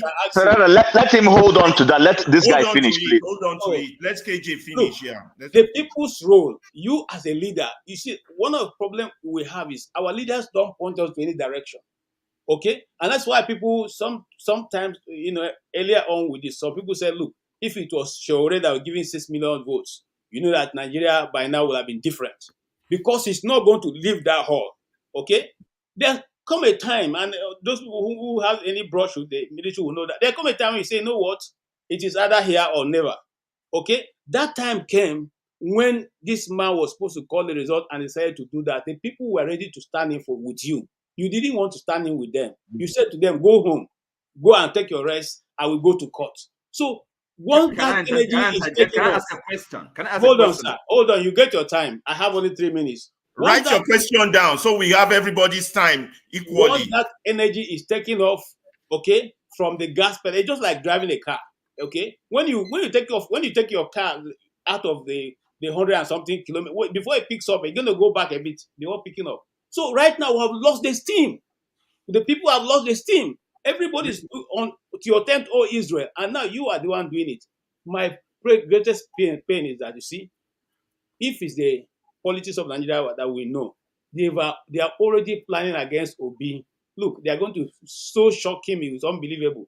Maybe even the debt he's relying on will be taken away from him, giving, they may even offer him to run against Obi. Okay? And I've said this here again. They may even offer him to run against Obi. They may even, look, and this is one of those people who talk to sometimes said, Wike is preparing to run with the vice president. So these are all their, on play. These are all on play. Let me end by this. I'm so pained. You see, I'm almost getting to the point of being agitated. The problem is this is always what we have always done all through the Nigerian history. There was a time MPN came up. Alex Ekweme was vice president to the person who was president. He never got to be president. We always take the lesser and put ahead of the bigger. And at the end of the day, everything is messed up. It has always been the Nigerian system. Go check. Thank you. And Thank you, KJ. the only difference we would have made was if the Nigerian people came out that day and said, we will not accept this result. Okay, And thank you, KJ. Let's go to is it Panzat? 5 minutes, oh Panzat. I'm starting your time, oh. No problem. I don't know how you get This jigging. why we going to Pansat and jumping me. Do I know the reason?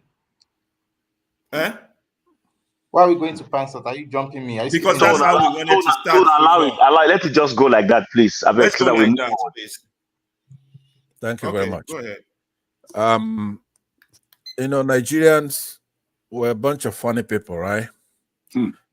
All the time we're trying to find fault with an individual, right? One individual. Now we've had other activists, people who love Nigeria so much that they stuck their neck out. And then when this government, this autocracy we have in the country, clamp down on them, they're easily forgotten. If they're put in jail, if they're killed or whatever, it doesn't matter. Every time we've had some protagonist, some hero, some martyr for Nigerians, they don't even care. They don't they don't remember who was whatever his fate is. The list, of course, is not the show that we talk about. He's been through a lot, that's true. Even though he lacks judgment, so he's just doing it foolishly, right? But still, it's intent that we're counting, not strategy. But no, trying to skip Peter Obi. Peter Obi is a wise man. He's not a radical person. He's the best to come out of Africa when it comes to politics, because we want somebody who's humble, who's fair, has no religious animals, has no ethnic animals, succeeded in private sector, unblemished, especially in banking where the money is. And he came down to unify the country and to run. He cites all kinds of mantras, and his famous one being go and verify, because he governed for 8 years, right? So now let me say something off the mark of my main presentation. Let me say something to those Yorubas, people who respect their Obas, their monarchs. Okay, you have to know that monarchy, it's a traditional thing, cultural thing. Your monarch is your monarch. It really has nothing to do with me. But when we have our own now who are Republican, like Peter Obi, you running your mouth, abusing Peter Obi. Now, Obi is not an Igbo candidate. He's a Nigerian candidate. But I noticed that a lot of people, they could talk any nonsense they want about Peter Obi on skate. Normally, I go after the monarchs of these people, right? Because somehow they revere their monarchs. They're sacrosanct, they're untouchable. But you could abuse our own sons and daughters. And I'm not going to have that. I don't care, right? So I'm sounding that warning out to a lot of people, especially in another platform. So it really has nothing to do with people on this panel. I'm talking about idiotic Nigerians who don't understand that we have a secular constitution. And aside from that, we have rights from God himself. And our Bible tells us that all men are created equal. So if you're worshiping some kind of monarch over there, that's your business. When it comes to me, everybody's the same. Everybody's sinned. Everybody is like a rag in the eyes of God himself. Everybody plays politics. Monarchs play stupid politics, if you don't know it. Right? They're usually little people, uneducated people. And that's why we have the problems we have. The more powerful you have a monarch in any community, the less developed that community is. Because it's hobnobbing and it's in bed with these politicians. And normally when they play stupid politics, they don't know how stupid they look. They think they're smarter than Nigerians. The people are sovereign. You see, as we gathered here, and those who are in diaspora, those who are back home, we're sovereign. That your little monarch is your business in your head. That's for you, your compound. Don't bring it here. But don't insult our. Let me ask that I'll be giving an additional couple of minutes to revise and extend my remarks. Haven't had no objection. So here's what I'm saying to you, Ferrari. You have to know that you have a lot of power up there. Even if you allot us for 4 minutes, it's within your right to go ahead and extend it when somebody's really making the right point that is there. If Tone is talking, you could cut him down some because he has absolutely nothing to contribute on this platform. We're not going to extend the time for this moment. Respect yourself. Don't let me not hear my name ever in your mouth. Oh man, mute him or remove him from the platform, please.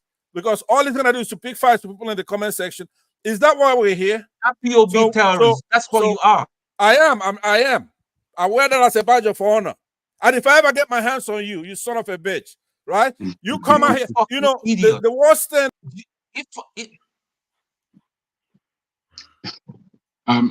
Ferreira. Okay, we're gonna go to the next person now. No, Ferreira. Yeah. You took the wrong person out. One person swore.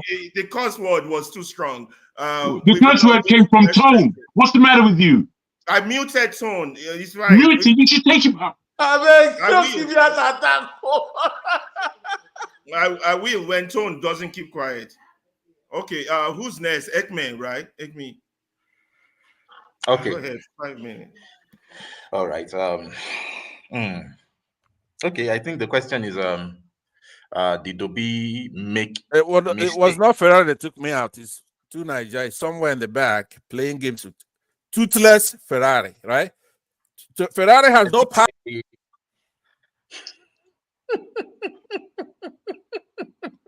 Okay, can I move on, please? I think the question is, has Obi lost this opportunity given to him? My own is that no, he hasn't lost any opportunity. Why are we bothered about Obi losing opportunity? Actually, Obi contested and he lost the election. Fine and good. It is his prerogative to handle it the way he wants to handle it. And the thing is that people should not be deceived because obedience are following Obi. No. Obi made the way. Yeah, he paved the way for himself. One way or the other, he talked through his way into the minds of people, especially the young ones, and that is why they are following. But I can guarantee you that if the young ones see a better candidate today, that's followership to Obi. You'll be surprised we go to that candidate. That is it. So even Obi won't be deceived that obedience are following him because he is Obi. No. People are simply following what is the next best thing for Nigeria to move forward. And these people are the youth because they are the ones whose future is before them. And that is why you can hear the noise on social media, every tool that can be used to make sure that their voices are heard or it's loud enough is what we are using. So I don't think it is right to just attribute all this glory to Obi himself. No, this is beyond Obi. This is beyond Obi. So has Obi made the mistake? Well, I think he's learning, and hopefully the advice I would just give him will be that, come, this battle, if you truly want it, don't fight it alone. Get heads that can begin to speak in there, and don't even think even you should contest for 2027. No. If he truly wants to, this is now the thing of leadership. It shouldn't just be like centric to one person now again. It should be a strategic, there should be a strategy, a plan that even if there is no Obi, there should be another person that carries that vision. There should be not just one person, there should be people. That is the idea. If I am going to advise him. And one of the ways I think I'll say you should go ahead is go and do is that bring up discussions within a crop of people that people will respect, the youths will respect, and let those people begin to fire words into the minds of the youth, okay, and begin to drive out strategies, because that is what the youth wants to learn, want to listen to. And by doing that, remove yourself even from the picture of maybe you want to contend for the next election. Eventually, it might be him, no problem. But let it be that now everybody will know that, no, okay, this is it again, and this is where we're following this person. Because the truth is, this is beyond Obi. So I don't want us to make it look like it is Obi if he had lost the opportunity or not. No. He's a leader. He had lost the election, no problem. If he wants to, no problem, the next election. But the thing is, for me as a person, for me to even vote for him next time, is I don't want to even seem like, okay, he has to fight like it is me next time. No. But what I want to see is that, and he has always said it, that it is not because of me. I want Nigeria to move forward. Those are the statements that youth want to hear. Remove me from this picture. This is your own future. Now make the decision based on that. So he needs to wake up the mindset of this giant, the sleeping giants, which are the youths, because that is where it's good. That is where the battle can be won. If you are going to win this battle based on what is on ground, nothing will happen. But the fight has to be taken by the youths, and there's only way is that they should be instigated. Their minds should be instigated. They should, So that is the way I'm saying it as a person.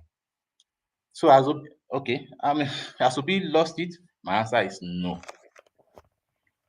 And can he move it forward? Yes. What should he do? Bring out brains, people who are around, let them continue to speak so that they can galvanize the mind of youth and empower them to make sure that they can develop strategies to now see how we can conquer the next battle. I think that's my solution for now. Thank you. Okay, Olumide, you're next. Thank you, Alaba. And so picking up from where we all from where we started from. So the solution.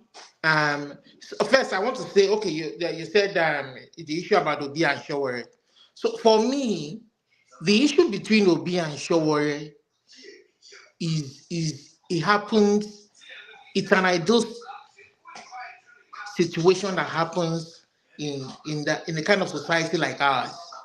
In the US, in Canada, where I reside, people, there's people who criticize one another. You understand? The only fault I have, my problem is not sure criticizing Obi. Oh yeah, I mean they're all issue based on his performance as governor. Oh, I don't think you did very well.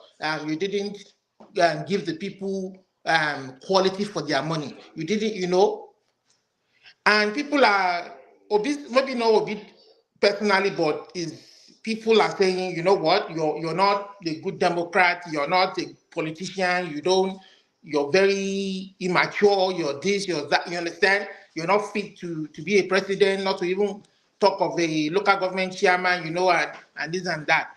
Those are issues that come up and the guy has said, Showore has said, I don't want to form a coalition with anybody because I don't believe in their ideals. Respect the man for his principle, you understand? And for me, it doesn't matter what Showore is saying about Obi right now. I believe that he won the last election. All the records were out there about him, and I mean, the people that rigged him could have made it issue-based if they really wanted the people to decide and be the one to decide who rules and governs them. So for me particularly, I'm more interested in the society. I mean, I see where KJ is coming from, that maybe at the point where they were declaring the election, he should have stood up to demand that the beavers result be exposed, and there were people ready to follow him, and he disappointed them. So I see where KJ is coming from, that if you're going to support anybody, then it has to be somebody that is worth that support if you really want that change. And I kind of empathize with where he's coming from, and I see his point of view. So for me, I want to see a society where, whether in the north, in the southeast, or south or northeast, or because this educational, problem of Almajiri, the nothing uneducated youth being used to they're being radicalized, and what have you happening. If we allow people who are educated in the north, who really want to make change for the society, they are not being allowed to get there. It's not just about us in the south too. Speaking for the whole country as a whole, it's not about us in the south too. They are preventing people who really want to get there and make true change. Provide education for their people at the local government level, provide resources for their people. But it's people who are stealing and imposing themselves on the people that are going there knowing fully well that they don't have any other objective than to come and steal. So for me, I want our society to work from for me. If there's an issue in my community right now, the first person that knocks on the door is the city where I live, which is an equivalent of a local government. You understand? Before you even hear from the province, which is an equivalent of a state, not to talk of the federal level. Majority of the issues are dealt at the local level, local government level. But I don't even know if they exist, or they're just on paper down there. You understand? So in 2027, if there's no point in going to elections, there's a need to galvanize the civil society, all political parties, you understand, to making sure that the people's vote counts. You understand? This is the only way our society can begin to change for real. You understand? And then people who really want to lead and bring change, they will then begin to come out. You understand? Okay. So my time is up. Yes, it's up. Okay. No, Okay. it's still, yes, his time is up. Okay. I want to warn you all that I don't think any of you are addressing my question, and I think you all are missing the point. Okay. I'm saying it's like you Sowore answer the is questions you attacking the pose. wrong person, should be attacking the government. I'm saying Obi should be mobilizing as a Ferreira, movement. I answered your Okay, question. Ferreira, let me try then. Let me try. I said for me that Okay. that the issue is normal. In the democratic society, you find people of different political views or parties, ideology. You know, he doesn't want to form a coalition. He doesn't see Obi as credible, but it doesn't mean that Obi still won the majority vote. You know, the problem we have is It's okay. is behind it. Okay. You understand? Because even if Obi was president, you will still find Sowore and his likes criticizing him as president of the country. Okay, we've heard it. No, sorry, excuse me. I Toti, think we your talk too turn. much. We haven't. Don't we realize we talk unnecessary? We talk too much.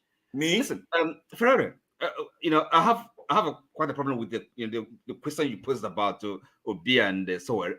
To me, it's unnecessary. We shouldn't be discussing this. This is what they call giving something the oxygen of publicity. Why? Listen, Oti, we all clamoring for change, right? No. Those that are carrying the umbrella, they're not doing anything. 1 year, nobody's talking about reform. 1 year, and the one is they're attacking each other. One is not doing anything. Excuse me. You see, you pose the question, you gave your own analysis, okay? So you should allow others to, So what I'm saying, discussing Sowore said, and you ask yourself, did Obi say anything? Did he say anything in response? Nothing. That is the perfect answer. And quite frankly, for us to come here be discussing what Sowore, I couldn't care. I mean, how many votes did he? How many presidents? How many? What did he get? I mean, as he's the last presidential election, what should I be discussing him? His opinion about Obi? It's a waste of time. He should be ignored. Okay, now, coming to what about Obi, right? I don't know if we the election campaign by the Labour Party candidate in Edo Olumide. I don't know if we saw what happened there. So in other words, this obedience, is really kind of a clear expression of the hunger of Nigerian youth, Nigerian people for a change. Okay, that is what this obedient movement. That's what it's. I mean, that's what it illustrates. So it's not about Obi as a person. Now, what Obi brings is this, and this is what no one else brings. And it's fertile and expecting Obi. It's like some people want to turn Obi into something that he is not. How do you expect that of any human being? He has his own style of leadership, right? He's leading by moral suasion, and the followers, have caught up with that. They appreciate that, and they are following him because of that. And we want him to be a strong man. He's not a strong man. It's not his style of leadership. Okay, so we are the followers. So what do we do? How do we support what he stands for and the way he wants to? His vision of Nigeria, because he talks about his vision. That's our question. That's our problem. That's what we should be thinking about, dealing with. How do we, join his movement? Okay, the vision he's driving of Nigeria. If we don't agree with it, then perhaps we want to look for an alternative. But hoping and saying that he should be something he is not, I don't think that is fair, and it's not gonna take us anywhere. He's his own man. He's leading by his moral suasion. That is good enough. Okay. So I have a minute. Is that what you're saying? I have a minute more. So that's the thing. And look, in terms of what we look, the question, what we can be doing here really is, how do we? We've talked about it. Even Ferreira yourself, this kind of conscientization, galvanizing the public opinion, the civil societies that are not doing what they should be doing in Nigeria. Is there any way we can support them? Is there any way we can motivate them, incentivize them? For what maybe the next election season, if anyone, I mean, in Nigeria, nobody knows really, in 2027. So should we now fold up our arms, waiting for, complaining, bemoaning, Obi didn't do this, he didn't do that? After all, Obi came third in that election, okay? How about the person who came second? We don't talk about him. So if let's see what help, what support we can give to the movement he has started. It's a movement. It's not based on party. It's not partisan. Okay. Any other, we can well go to any other platform, any other party, and then these people that believe in him, that share his vision, that admire his moral authority, will follow. That's what he's got. Wale, okay, you can start now. Yeah, thank you. First of all, the question I'll probably ask every single one of us here is, God forbid batting, if Obi died tomorrow or Showoro died tomorrow, for those who think Atiku is their Messiah, or Obi is the Messiah, or Showoro is the Messiah, if any one of them died tomorrow, what would you do? Well, I'll leave that.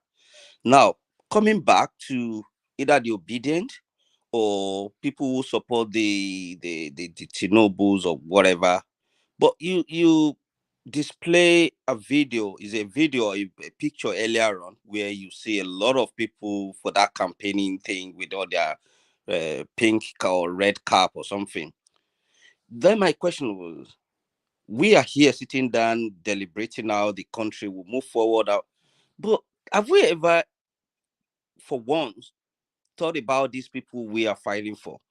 And that made me to kind of go back to the Israelite, when Moses went to rescue the Israelite from Pharaoh, and they were at some point attacking Moses and said, "Look, why do you want to lead us out of here? Yeah, you better leave us here. Let's continue to suffer, continue our suffering with Pharaoh, some kind of way of life." Even despite the fact that he led them out with all the challenges, they got to the Red Sea or somewhere, and they start blaming him and say, "Do you want us to come and die here?" And for those who are Christian, if you remember what the Bible says, that the Moses will never reach the promised land. Why the people he was fighting and leading for never plead on his behalf to God and say, "Please let this man reach the promised land"? For where Moses in the Bible never reached the promised land. Why? For those who are Christian, question that. So, be looking at Nigerians themselves, I think they are just very comfortable with their whatever comes their way. Maybe because we are outside the country, that's why we are looking at it like, oh, these people are suffering, they need to have a better life. These people don't care. If you go there tomorrow, instead of them to attack those who are inflicting pains on them, it's you that you try to rescue them, that they will attack like mosquito. It just kind of worry me, like, why do I even sit here and be worried about Nigerians that are not even ready? They are slaves that they don't really see themselves as slaves, because if they know they are slaves, they would have thought of, hey, we need to rescue ourselves. But it's getting to that point. Me personally, I can only do what I can do. Those who want to suffer, let them suffer. The only people I have pity or empathy for is those little innocent children and those elderly people. But for those young ones, if any one of them asks me for a penny, I say, I beg, go and work. It's Nigeria, it's working your way. Go and deal with it. So until we start to wake people up, let them realize that, look, it's your country, you are in there, you're not ready to do anything. You are expecting people from abroad to come and rescue you. But it doesn't work that way. So going back to Obi or Showore, why are we building man? Why are we not building the system? Someone who is in the Ministry of Education, that is hiding file that's supposed to do the work as it should be, not doing it right. Somebody who is constructing the road, that is making, pocketing the money, not doing it right. We're not looking into that. We are only looking at human being, one person. Have we forgotten what happened to what is his name in the Sunday Igboho? that is campaigning and fighting Buhari. What happened to him? The people he was fighting for, how many of them actually, rise up and say, "Oh, free Sunday Igboho," when he ran away? That is people for you. I don't blame Showore or Peter Obi if they are not doing what they should be, because Nigeria, trust me, they will push you into that pit hole, and they will start looking for someone else. So please, people, let's try to think outside the box. Don't let us think like those who are in the dark, like people in Nigeria, because Thank NEPA you, is taking Wale. light. Your time is up, Wale. Thank you. Thank you so much. Jagun, you're next.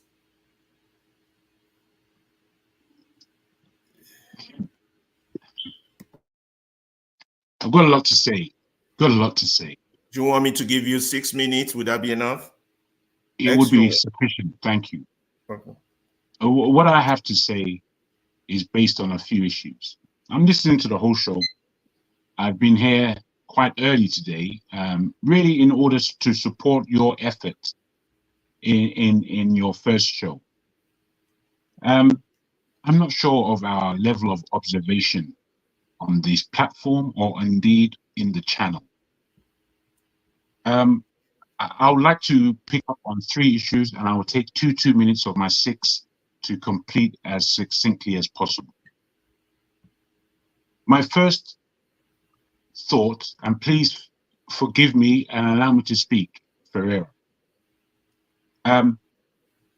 As somebody who is now experiencing handling this show from the point of view of the moderators, I think you have a quick learning curve of how difficult it must be on that side of the fence.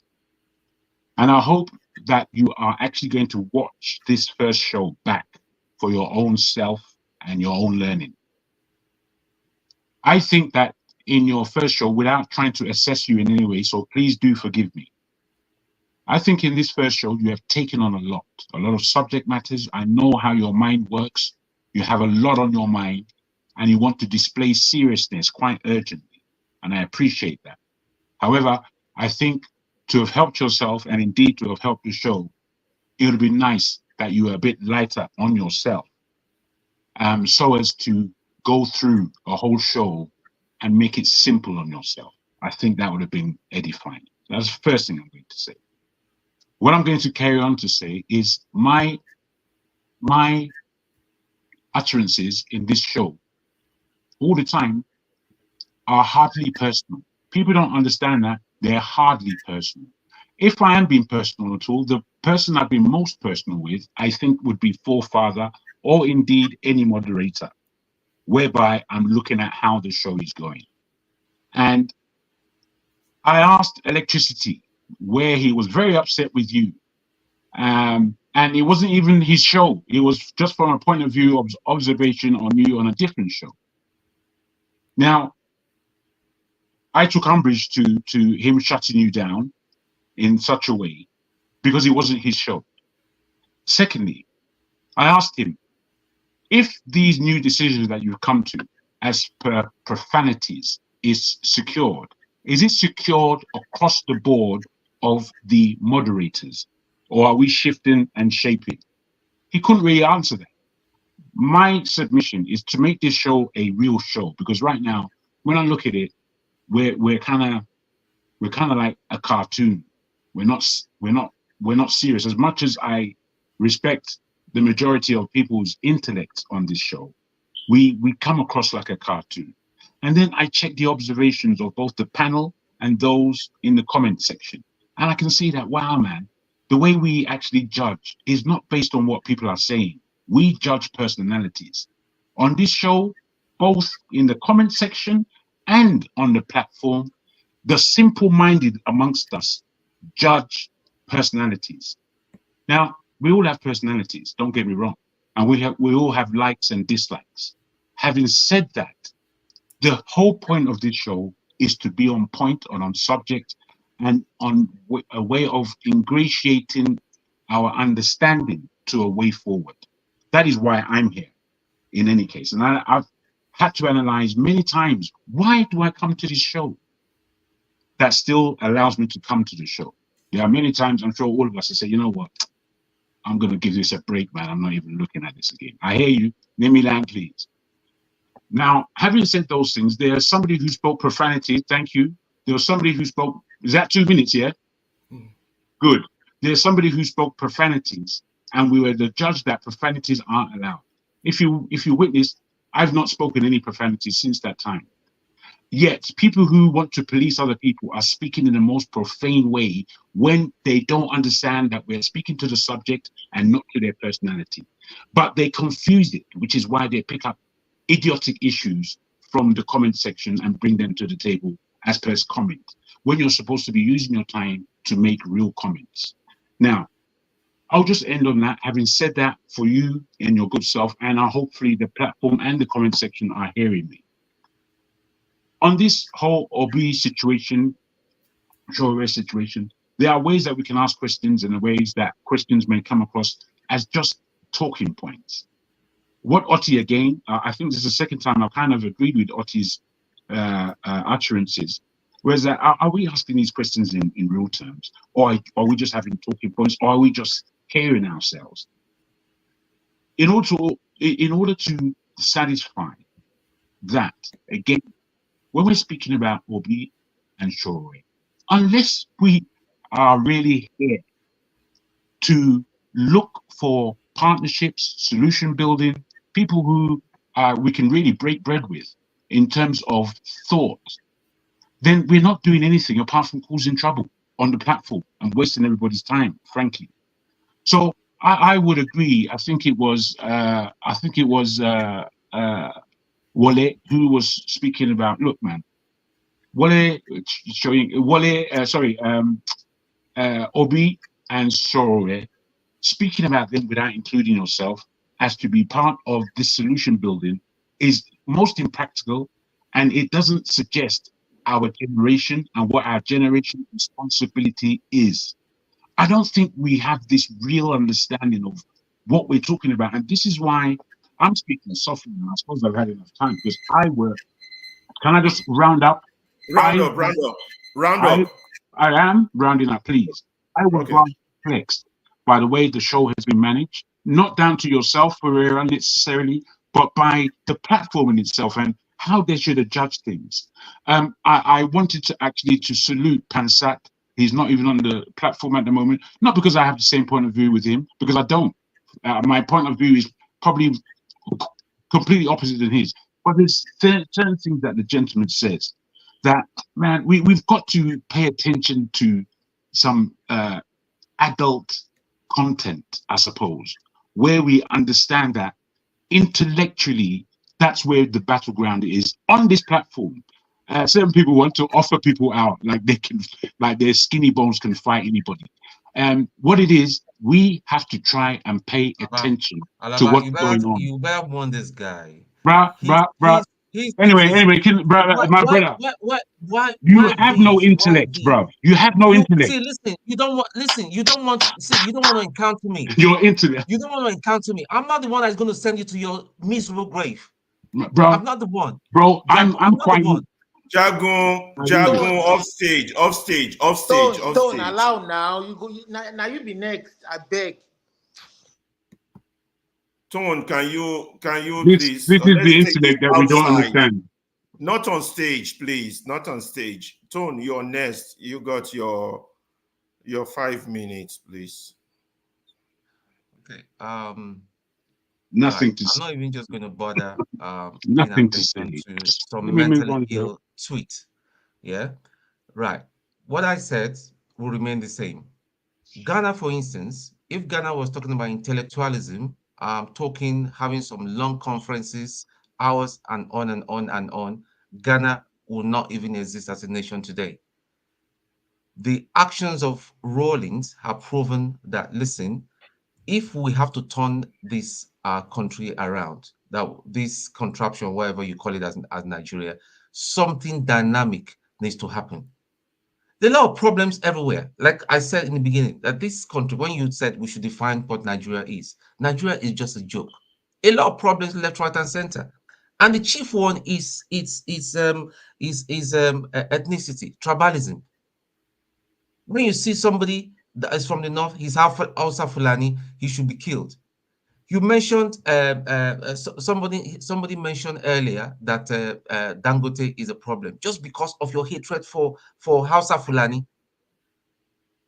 This is the problem. And you tell me that I should, because I'm an Igbo man, I should be automatically an IPOB. I don't want that kind of a nation if it is even necessary. A nation where you cannot even criticize their leader. Look at what is happening in the East. And we cannot call them out. The IPOB has got a lot of rogue elements killing their fellow Igbos. And yet they will say it's Hausa Fulani, and we cannot call it out.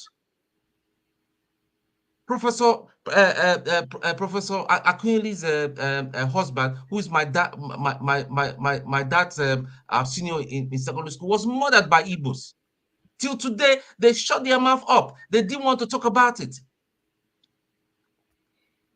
And you tell me that it's all about debating and speaking some big English.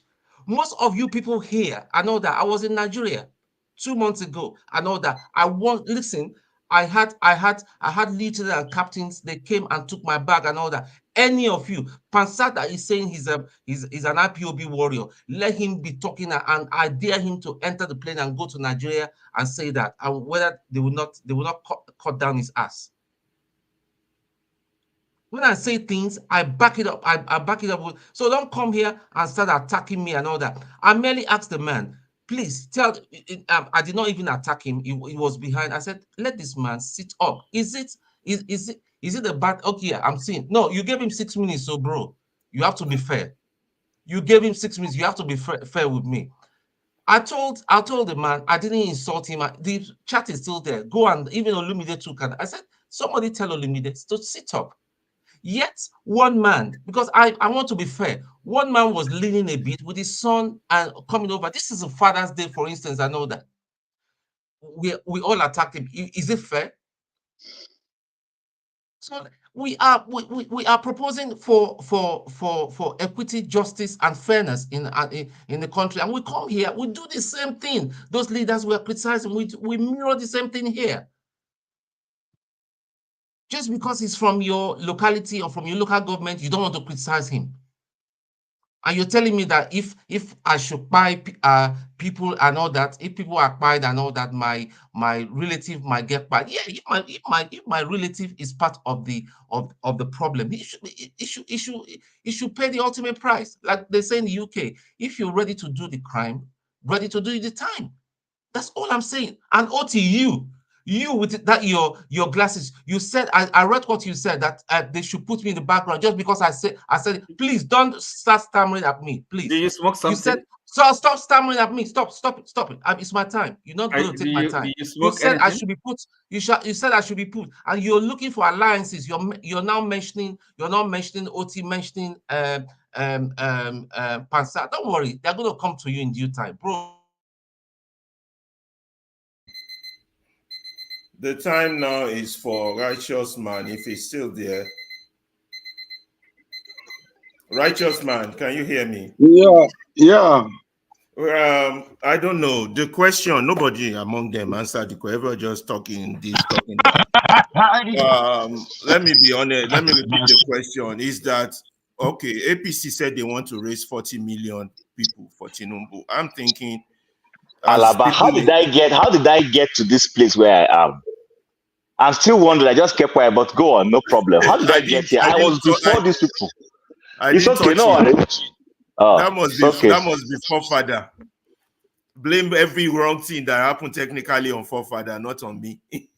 Okay, can you allow Chim to have the time? No, go ahead. Go on. No, go on. When you're done, I'll go speak. Go ahead. Okay. Yeah, so I hope Righteous Man will answer the question. Considering the problem we have, people saying they are fighting for us are not doing enough. Forget about talking about the people. The people we already know they do anything. What about those of them who say they are talking on our behalf? They too are doing nonsense. That's just my argument. Nobody's answering that question. Make I go open door, I beg. Go ahead, whoever is talking.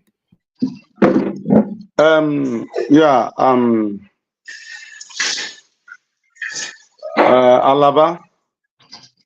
I heard you from the very beginning, the intros, the subject matters you raised.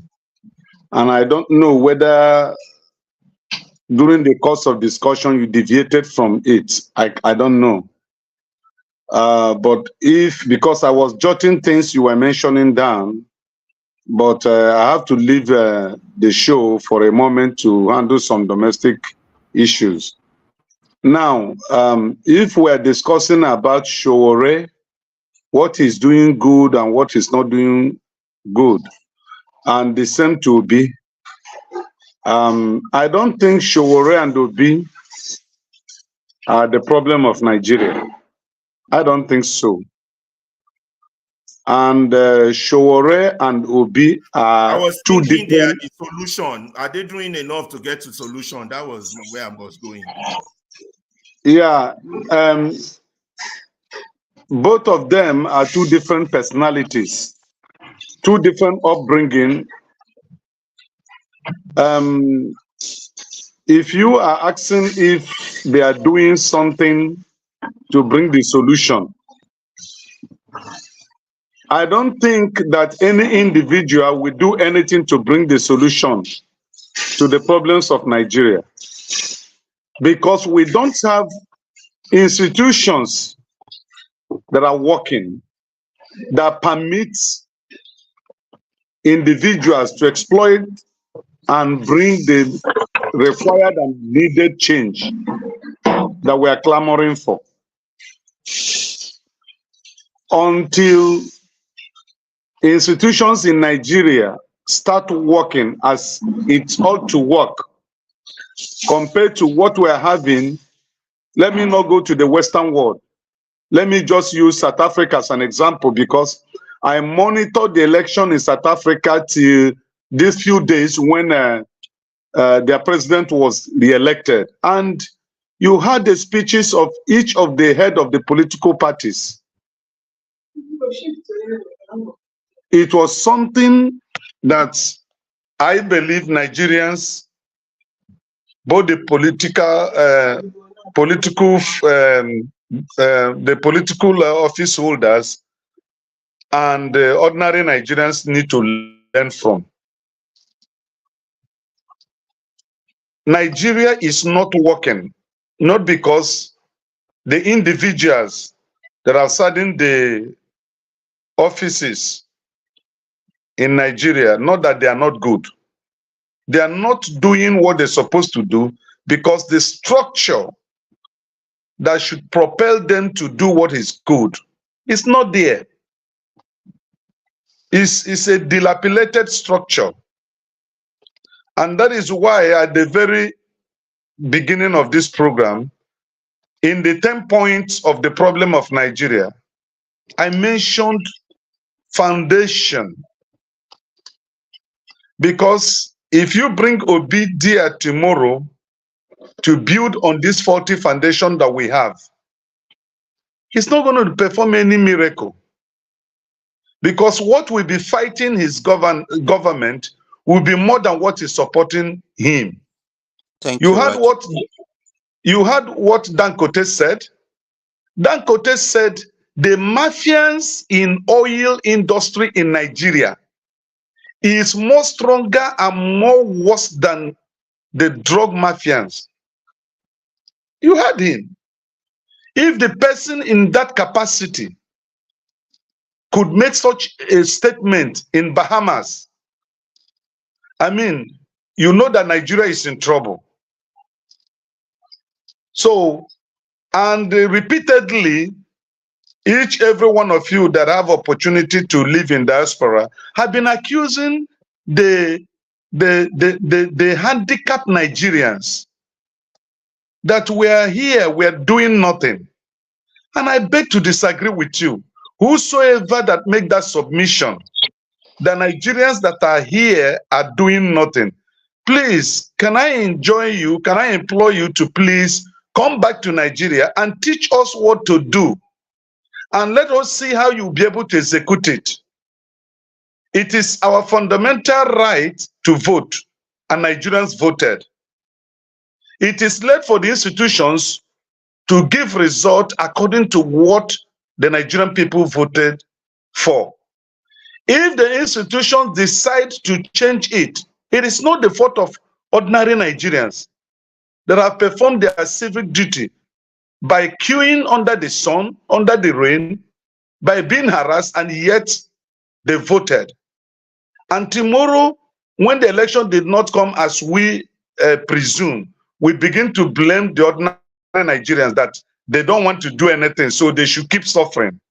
Haba, that word is unacceptable and it's too harsh. And I think our brother should withdraw that statement. If you don't want to hate people, does not mean that those who are here, they are just lazy, they are not fighting. We must not carry arms to change our country, and we must not be violent. What we need to do is to vote. Thank you, righteous man. But that's the whole point of what we are here thinking, and that's what point of say. I wasn't trying to attack Obi or Showore or attack the people, not me, or the people on the panel are not trying to attack Nigerians at all. Righteous man, let's face the real fact. You keep saying institutions don't work. Who's going to make them work? Now, we know the people are oriented wrongly. Somebody has to change their orientation. That's why we are here talking. And why I posed that last question of Obi as those who are throwing their hearts in the fight that they want to change Nigeria or we should give them the job. They are not, in my own opinion, they're not even doing enough. If Obi in the last 6 months, I'm still saying what do you expect? What do you want to be? Excuse me, sir. What do you want to be to do? I showed you a propaganda picture of APC saying that they are going to raise 40 million Nigerians for Tinubu. How does that affect Obi? I will tell you. I will show you the next picture. It goes to the next picture. If they like, let them raise 100 million. It is not a big problem. Now, righteous man, let me land now. It will go to my next video of Dele Faron to be talking about critical mass. That's my next video, but I will let Pansar talk before I show that video. You will let Pansar talk? You will let Pansar talk? Not Pansar, I said Masca. Did I say Pansar? How can you say let Masca talk when I'm here? I have not spoken.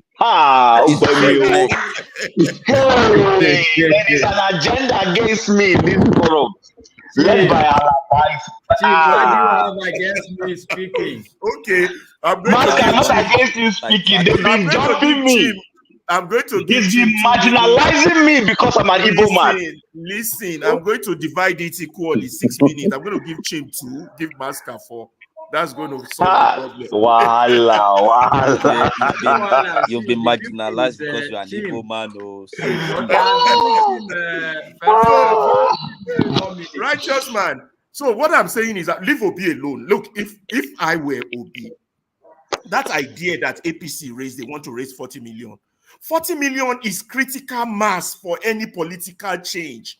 Just people who agree with me that Nigeria is not going in the right direction. That's all I need. They don't have to be members of my party. They don't have to be this. They don't have to be that. Just the mere fact that I have 40 million followers on that one single point. That's a negotiating factor to say, okay, something went wrong in the last election. How do we fix it? Or I'm coming for your job. I've got 40 million. You guys got to think outside the box. That's where I'm going with this.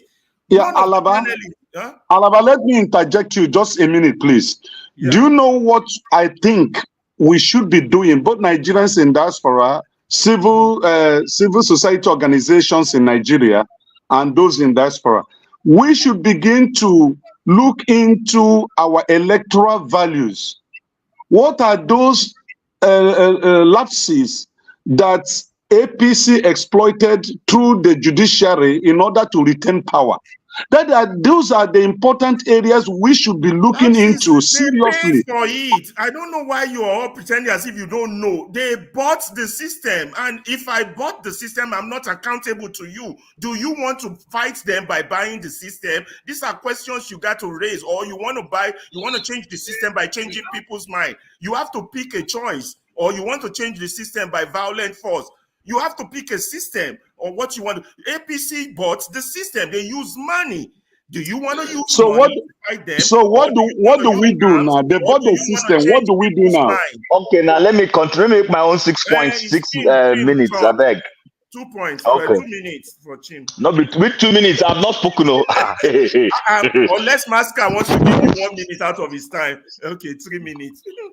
I've not spoken. No. Anyway, so on the issue of Peter Obi and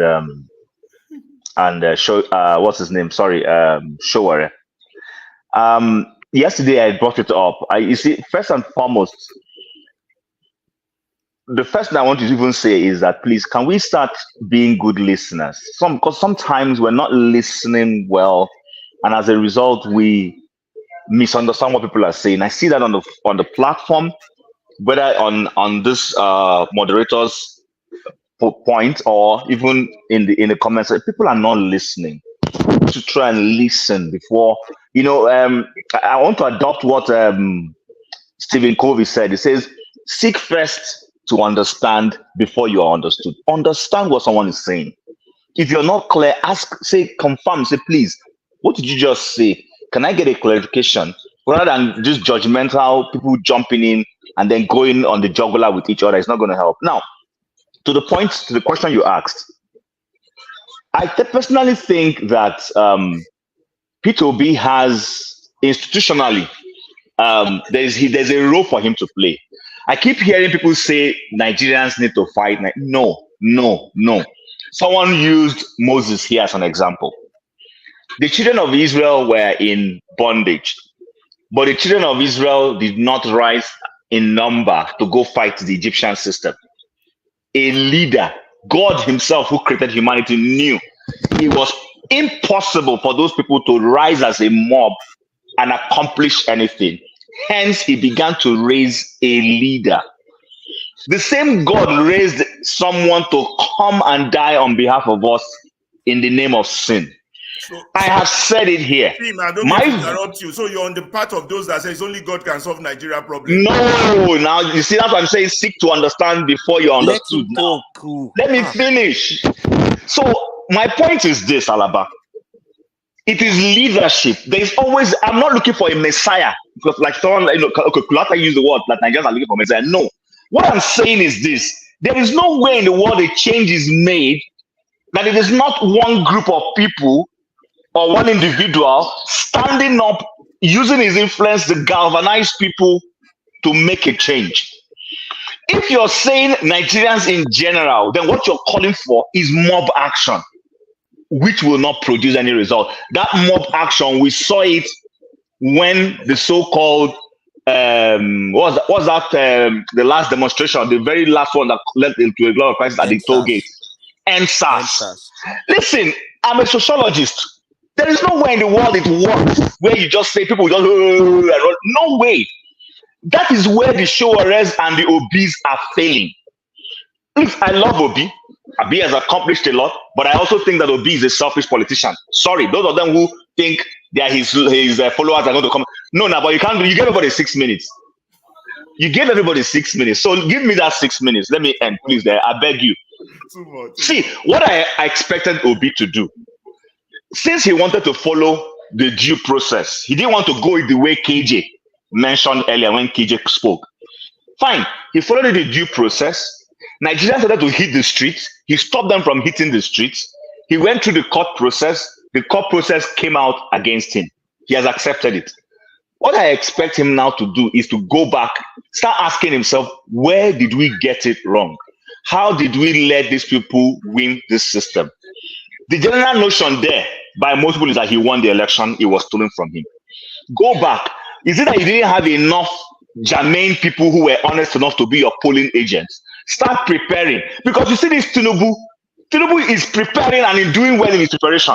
Tinubu has started to say, this man really beat me in Lagos. The way I'm going to make sure he doesn't win Lagos is to push out those people who gave him the vote, and he's doing it with his governor. He's starting to say, in this Abuja where he beat me, I need to bring a lord and master there who will manage the system in Abuja. He has brought Wike to Abuja. Yeah. But Obi is busy thinking that when we win him the next election is to go and be saying, my elder brother. Obedience will say something against Soyinka. He will go to Soyinka's house to go and beg Soyinka. Obedience will say something against Femi Kuti. He will go to Femi Kuti's house to go and beg Femi Kuti. Or you're for him. It will not work. As far as I'm concerned, Tinubu is masterfully playing his game. And by the next election, not only will he win that election with a landslide, Obi will not even get 1 million votes again. Go and write it down. Exactly. So we can sit down here and be saying Nigeria, Obi has done his place. I am not the one who wants to be president. Obi is the one who wants to be president. So if he wants to be president, he should do all he needs to do to galvanize support very well. Then lastly, before I hand over to Masca, somebody, I think it was Righteous Man that said, people in diaspora are Nigerians too. People in diaspora were suffering like you, but managed to escape. Alaba, you have to. Let me finish. Sorry, please. Let him finish. Let me interject him, and then. Don't interject me now. That's not right. That's not right. Let him finish. Please. Sorry, let him finish. Listen, if you're coming to interject me about Obi, I love Obi, but I will say things against Obi to help Obi improve. I'm not here to pander to anybody. Now, my last point I want to make is this. We are all Nigerians. No Nigerian is coming to save Nigeria for Nigeria. However, some Nigerian people who want to take responsibility, civil society, like I've mentioned, politically active people who feel, you know what, I need to stand up and be counted. They are the ones who are going to galvanize the people. The people cannot just sheepishly from nowhere walk into the streets and accomplish anything. I keep hearing this that Nigerians will save themselves. No, someone is going to have to take responsibility. It could be Nigerian Bar Association that will stand up and say, you know what, we need to hold INEC responsible. Therefore, we are calling for a change in the way the electoral process is done.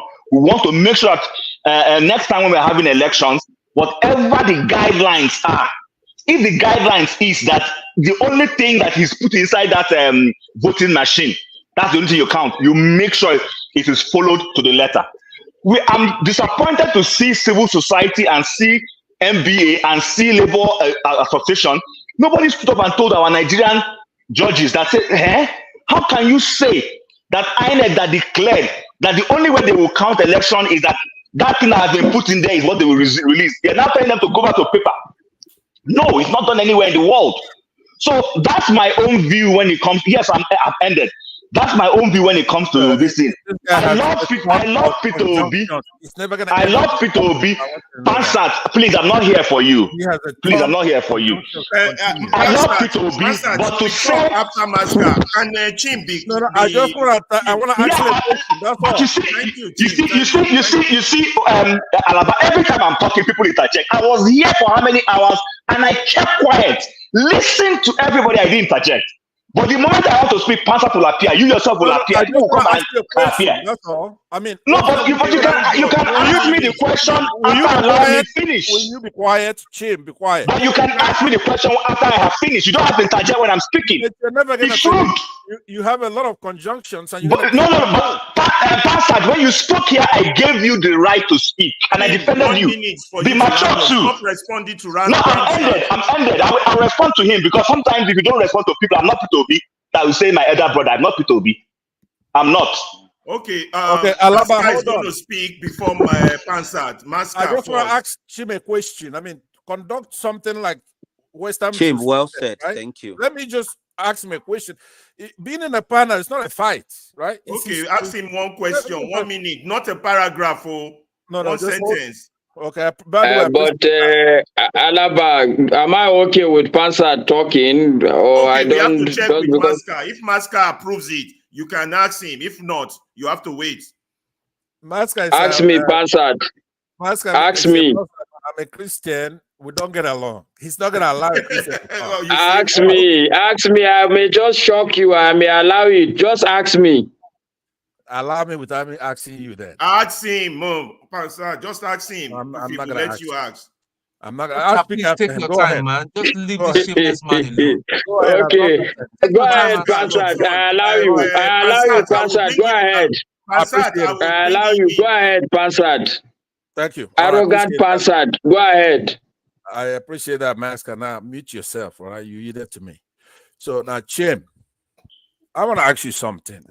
You say you're criticizing Peter Obi. Do you know, as you sit there right now, that election was between the Nigerian people and the old guard? That election Peter Obi was the face of that election, right? You do know that, right? Do you? It's not a one-man thing.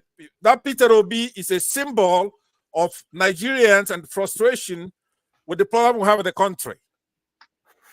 Would you concede that point? Would you just say yes? I would respond when you're done with your question. I'm not going to be throwing into it. Ask your question, and I'll respond. Okay. So now, no matter what you say, even if you come from the Southeast as the same as Peter Obi, your submission has to be scrutinized as to veracity. Just because you are an Igbo man and you say something about Peter Obi, it doesn't make you right automatically. Because there's a saying that it's nothing more dangerous to the Igbo interest than another Igbo man who has been empowered by Nigeria, whether in politics or on a platform. So you made some statements about Peter Obi here, doesn't just make it right because you're an Igbo man. You agree with that? I mean, if you don't agree, then you talk. If you agree, then you stay quiet. Thank you, Pansa, for your question. Those are preambles. I want to be fair to him. Yeah. Thank you, Pansat, for your question. I appreciate that. I haven't asked the question. I'm putting it together so that you can answer. We don't have time like that, so we don't have time like that. Okay, well, all right. I have to go to Master. I will yield you my time. I have a video to show. My wife, look, you're all going to pay for my divorce because this thing is going to dabaru my household. I want to give you my time. I want to talk to you. Master. Right? Let's do it on camera. Let's do it live, right? I want to have a dialogue with you on you sitting on the fence, talking nonsense to our people, trying to make friends here. So I'm gonna spend my time half and half. Later. Thank you. Until it's my turn. Okay. And you're arrogant. Okay, go ahead, Master. Master, all right, thank you. Can I say something before you continue, Master? Go ahead, Tim. It's okay. I'm asking Master. Please, just I'm not taking up Tim. Okay, go so ahead. Thank you. I think people need to get matured. Just because I'm an Igbo man does not mean that everything done, I should just swallow it and come out unintelligently and just support Igbo position. No. Are Igbos being marginalized in Nigeria? Yes. If you want me to say that, I'll say yes. Do I believe Peter Obi won the last election? Yes. Was it rigged? Yes. Are his methodologies post-election the right thing? Zero. No. So that's my point. And you don't have to agree with me. Okay, Tim, I'm going to have to take you out too. You have to be quiet. No, I'm just saying that it's not a fight. I took permission to clarify something.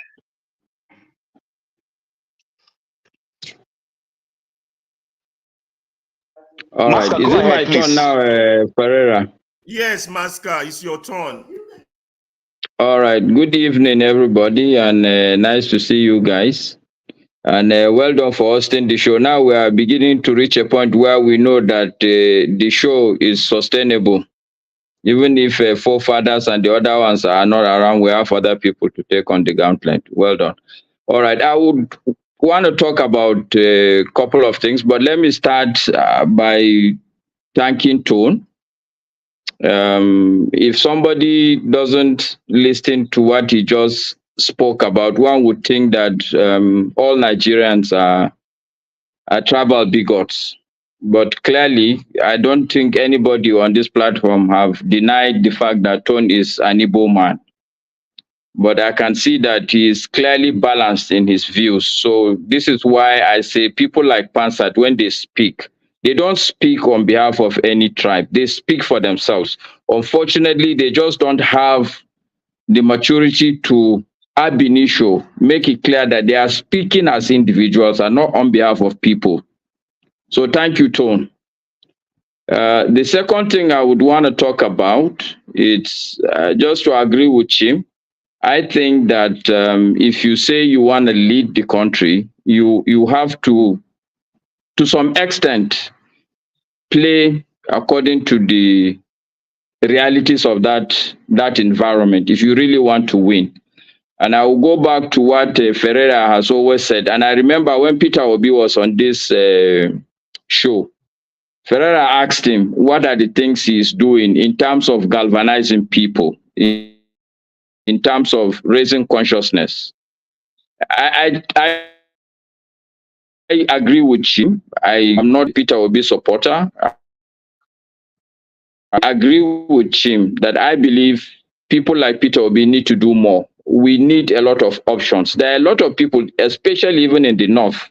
I believe if Peter Obi makes enough effort, people are looking for what's the name now? People are looking for messiahs. Everybody in this country, everybody, and I mean everybody, is tired, including the people in government. It's just that they don't know what to do.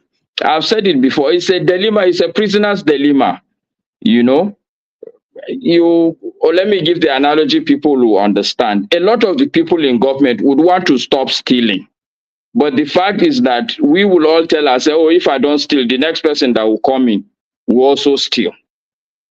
So we found ourselves in a very vicious cycle. Almost everybody would want a change. So therefore, those who we believe can bring the change, I think they should do more. But having said that also, I think there's a mistake we are making. Because, yes, Peter will be contested, but it's not his problem. The man is okay. He's comfortable. If he decides he's not going to, it's still going to be our problem. So we also should have that at the back of our mind. As we look up to people, we should also know that this is a joint responsibility. We are joint and severely responsible for the realities of this country. And we must all be thinking individually, what do I do so that I can bring about the required amount of change that we all need to see, so that at the end of the day, our children, our grandchildren should have a better life. That's number two. Or I would say number three. But see, also, I don't like the attitude we put together, because most times we create idols. When you like somebody, you don't want anybody to criticize him. And this is precisely why we're having problems in the country in the first instance. A minister will say people should bow to a president. Once you are a president, nobody is going to be criticized. At least the people around you are not going to be telling you the truth. This is exactly the problem. Peter Obi is not some superhuman person. He's as normal as any other ordinary person. So if people believe that there are things that he needs to do, people should be bold enough to tell him. Just because you support him doesn't mean that nobody should criticize him. He's not a god. Okay? I think I will yield my time here, even though there are a couple of other things that I would want to talk about. But I think I will yield my time. I will stop here. Thank you. Bosca, you made very good point. That's the point I'm trying to get all the panelists to understand. 40 million followers, if he raise it, he can do it in 2 months. And that will force more pressure on this government. But people just want to worship their idols. I think it's Jagun's turn. I mean, forefather, if you're there, you need to come on stage. Oh, they're trying to get me off. Oh. Or else we would have to end the show. When you get to where you can't take anymore, you can end the show. Yes. No. I have and the Ferrari. Yeah. You Ferrari. You see this thing you are dragging Peter Obi into. I just want to. What do you mean dragging? Is he not a Nigerian? Are you not a Nigerian? Are we all not Nigerian? Calm down. Come on, people. We want a solution. Calm down. Let me. I turn off my microphone so you don't hear the background noise. Let us deal with the issues one after the other. And I thank God for Masca's submission and one other person. But here's the question: was it lacking of supporters that why Peter Obi is not in the house today? Was it a lack of supporters? That question is no. It is not because he didn't have people. A lot of people were not activated. A lot of people haven't suffered much. A lot of people were on the wrong side. No, sir. That is. You see, unless we don't tell ourselves the truth, you and I know that election was clearly won by the Labour Party. Forget about the next election. I said, what's next? Saving Nigeria. Hold on now. You see that? You see, please let us heed to that advice. Listen before you respond. Don't just want to respond. Okay, at least listen to what I'm saying. Now, since it was not because he lacked voters, that's why he couldn't win. What are those factors? Which is what I asked on this question, on this platform when he came. What are those things that he thinks that he can revisit to rechange what is going to be the outcome of 2027. It is not because he does not have, if he like, let him raise 200 million people. And if he plays the same system he played, he will still get the same result. In fact, this time he will not come third, he will come sixth. If there's going to be anybody who he will be the last person. Because those factors are still very much on ground and they are still playing the role they played in the 2023 election. They have not changed and they're not going to change. They're not going to change. Tinubu is not going to stop to grab it, squeeze it, and run with it. What are we saying? If you are the one, will you relent? If you are the president now, will you relent? Will you say, okay, let me just allow Peter Obi to go and raise his 40 million? No, you still have the apparatus of power with you. You still have the chairman with you. You still have every other person, just like some of the ABI discussants submitted. Every other person who helped you to play this role is still they're still very much intact. So you can read from people from here to South Africa, you will not still get that election won. So what is there to be done is to look at those factors and make sure that those factors are dealt with. KJ, I'm not talking about the last election. I'm talking what we're doing now in the current dispensation going forward. Now, wow, but that is part of it now. If Alaba, you're not listening. Alaba, you're not listening. I have to be honest with you. You're not listening.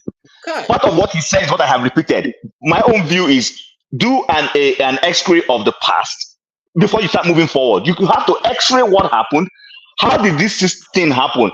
This electoral process that they used to rig it. How can I? And that's where I feel the Obi himself is not doing a good job. Yeah. Which is why when he came to this platform, I asked him, I said, you are supposed to be the leader of your party. How are you trying to make sure that those Labour Party people are following you? And he threw it in the air and said, he's not a dictator. It's not this and all that. Listen, Nigerian, listen, Rofo. At this stage, that's what Nigerian election is. If you cannot Rofo it, forget it. Forget it. And the guy in office is showing you he will take the Rofo to the next level. He is funding that 48 million people who are going around. You think those people came out by themselves? Of course they didn't. So, but anyway, let me not, before they say I'm being disruptive on the show, let me leave it there. Sorry, Ferreira, please, can I make a comment in respect to what Chim just said? Just 30 seconds. Yes, please go ahead, Maska. And I want to show the next Okay, video. Chim, the point I was also making, I would use it as a response. It is unfair to look up to Peter Obi to think that the problems we had with the previous election, that he should be the same person to solve it. I've said it on this platform. One of the first things that the people in the diaspora can do is to put a structure to monitor the elections and make sure that these results are collated online, real time, on that single day, to make sure that in every polling booth, there is somebody independent, not Labour Party, not APC, not PDP, a Nigerian, a paid Nigerian, a credible Nigerian that is going to stand in every polling booth and also see and report what truly is happening. We all have a responsibility to make sure that the election process is working. It's not to expect Peter Obi. Yes. Master, with that group you're suggesting, I like the idea you just muted. It's a beautiful idea. But the question is that, will that group be an acceptable body or individual enabled by the law? Because if it's not enabled by the law, whatever result that group comes with is rubbish. It's not about, see, Chim, hold on, Chim. Even the Peter Obi has been saying it. It's not about result. It's about process. It's about process. At least, at minimum, people on this panel are still arguing whether Obi won the last election or not.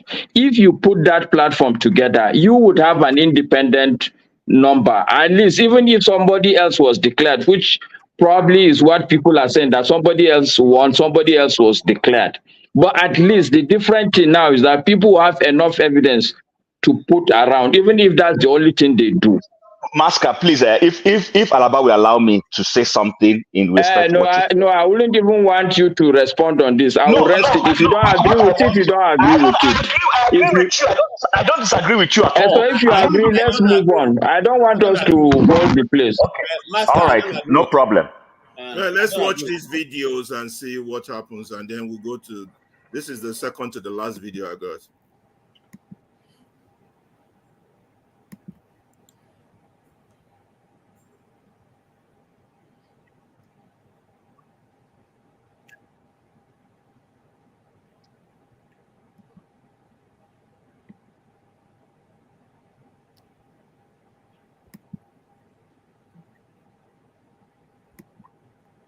Did they grab the video? Yeah, I'm putting the video on now. Okay, I thought they grabbed it, they ran with it, and they Pass squeezed it. physics. Very few never passed mathematics until I became ingenious. I have always managed to pass physics. Very few. But that's what he says. He says it's the minimum amount of fissile material. You know, all those things that they were saying that Iran was doing, all those what was it again? Enriching uranium. Those are the fissile material. So when you have enough of it, that is the critical mass. That is the physics definition of the critical mass. But sociology would define it as the minimum size or amount of resources required to start or to maintain a venture. The minimum size or amount of resources, whether that is manpower, whatever is required to get it going. That is what social sciences generally would define the critical mass to be. But I found a definition online, one that is more attuned to society and sociology. And it says a critical mass is a group of people who make a drastic change,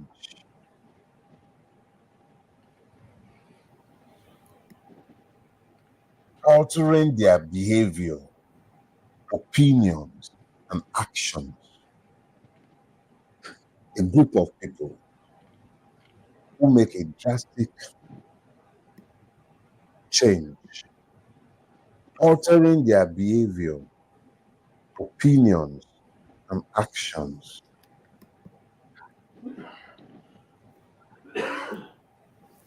So, what is your business with a critical mass? Should ask. So, let me see if we can tie all these up somewhat. So, we live in a country that is essentially dysfunctional. Nothing is working as it should work. The judiciary is anything but the last hope of the common man. It is as debauched as the police station. Those we claim to have elected, we certainly did not elect. They selected themselves. The Nigerian is anything but a citizen, and Nigeria is anything but a state. It is gangster's paradise the way it is right now. So what does that critical mass have to do with the despoilation of our country and the normalization of evil? It is that without a critical mass of us as a collective desiring a better Nigeria to the point where we demand that the right things be done and that Nigeria be subjected to the rule of law in the place of the rule of men. Until we get to that point where there is a critical mass that is demanding a departure from our sickening abnormalcy that has become normalcy, until there are enough people who agree that there exists the need to make a drastic change, drastic to the point where the person's ethnicity, his religion, his beliefs or non-beliefs should not matter in your evaluation of his humanity. Drastic in the sense that you alter your behavior. You agree there is a critical mass. You know what it is about salt, right? So you are salting a pot of soup. You don't salt based on the amount of salt you've got. You salt based on what is appropriate. So the amount of salt you're using to alter the bland taste of the stew is dependent on your evaluation of what is required, and that is the critical mass of salt you're going to use, because that is what is enough. The critical mass in changing society is not unlike that, actually. It simply means that if we have just 1 million Nigerians, just 1 million Nigerians desirous of change, who decide that they will come out and demand the kind of change that benefits everybody across the length and breadth of the country. Okay, let me give you another case in point. NSAS. I remember months before NSAS, about April, May, maybe June, early first, second quarter of 2020, I had occasion to speak with a few brothers. And I remember telling them at the time that we would appear to be sleeping through a revolution. And they almost universally asked why I would draw that conclusion. And I explained that I could feel that we were at an inflection point in the history of Nigeria, and that the people were desirous of change, genuine change in the direction of the country. But we were speaking over their heads. These were I just didn't feel comfortable with where we were at the time. This was in 2020. And lo and behold, the NSAS protests started slowly. You know, some of us, I was quite skeptical about anything of substance happening, so I just maintained my distance and I was watching from afar. And when someone like Yele tried to initially get involved and was being given the cold shoulder, it reinforced my belief that let's just leave these kids. But it grew, and a critical mass was formed. But that critical mass was not critical enough. It wasn't critical enough in the sense that matters snowballed beyond NSAS. It soon became about end bad governance, end impunity, end this, end corruption, end that. We actually got to the inflection point that I had mentioned to comrades earlier in the year. But we got there unprepared, because we were still talking NSAS when the discussion ought to have changed and the people ought to have been prepared for an end to this evil system. So events happened ahead of us. We slept through a revolution.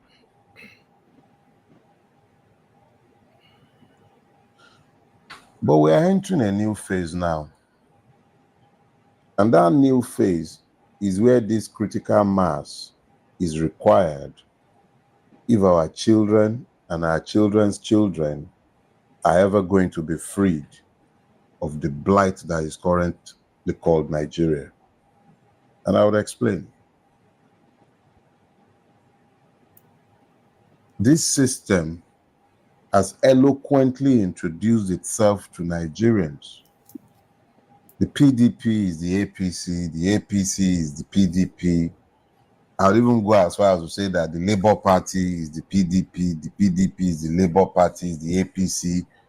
I don't really consider any of these parties to be ideological vehicles. But the key thing is this. There is a critical mass that has developed out of the NSAS awakening. That critical mass is largely present in what is the obedient movement. That is without prejudice to the fact that there are many people who are not within the obedient movement who are equally awakened by the NSAS, or who are active part of the NSAS movement, but are in their own lane, completely different and even antagonistic to the obedient. That's the way the world is. We don't all have to sing from the same hymn sheet. But the most important thing is that there is an awakening, and that awakening is desirous of a different direction for Nigeria. That's it. That awakening, at least I can speak to that awakening within the obedient movement, with which I happily identify. And what I will say, okay, let me stop it to that family, and even to those outside of that family, is this. Unlike 2020. Okay, I think we heard enough on the key point, critical mass. I don't know if panelists have anything to say on that. That should my second to the last video. Forefather can take over. I think I've offended Madam by staying too long. I promise her 6:33. But I still have one more video. I hope Forefather would. Are you still giving? Are you still preparing for another child or something?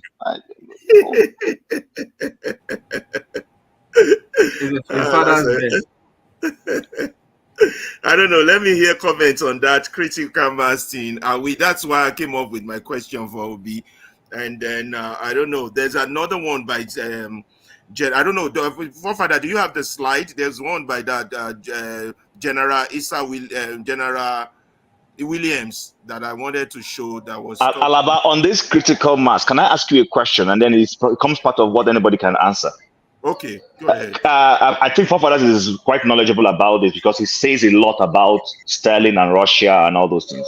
The Bolsheviks, when the Bolshevik revolution happened, was it a headless critical mass that stepped in and did raided Russia or Soviet Union?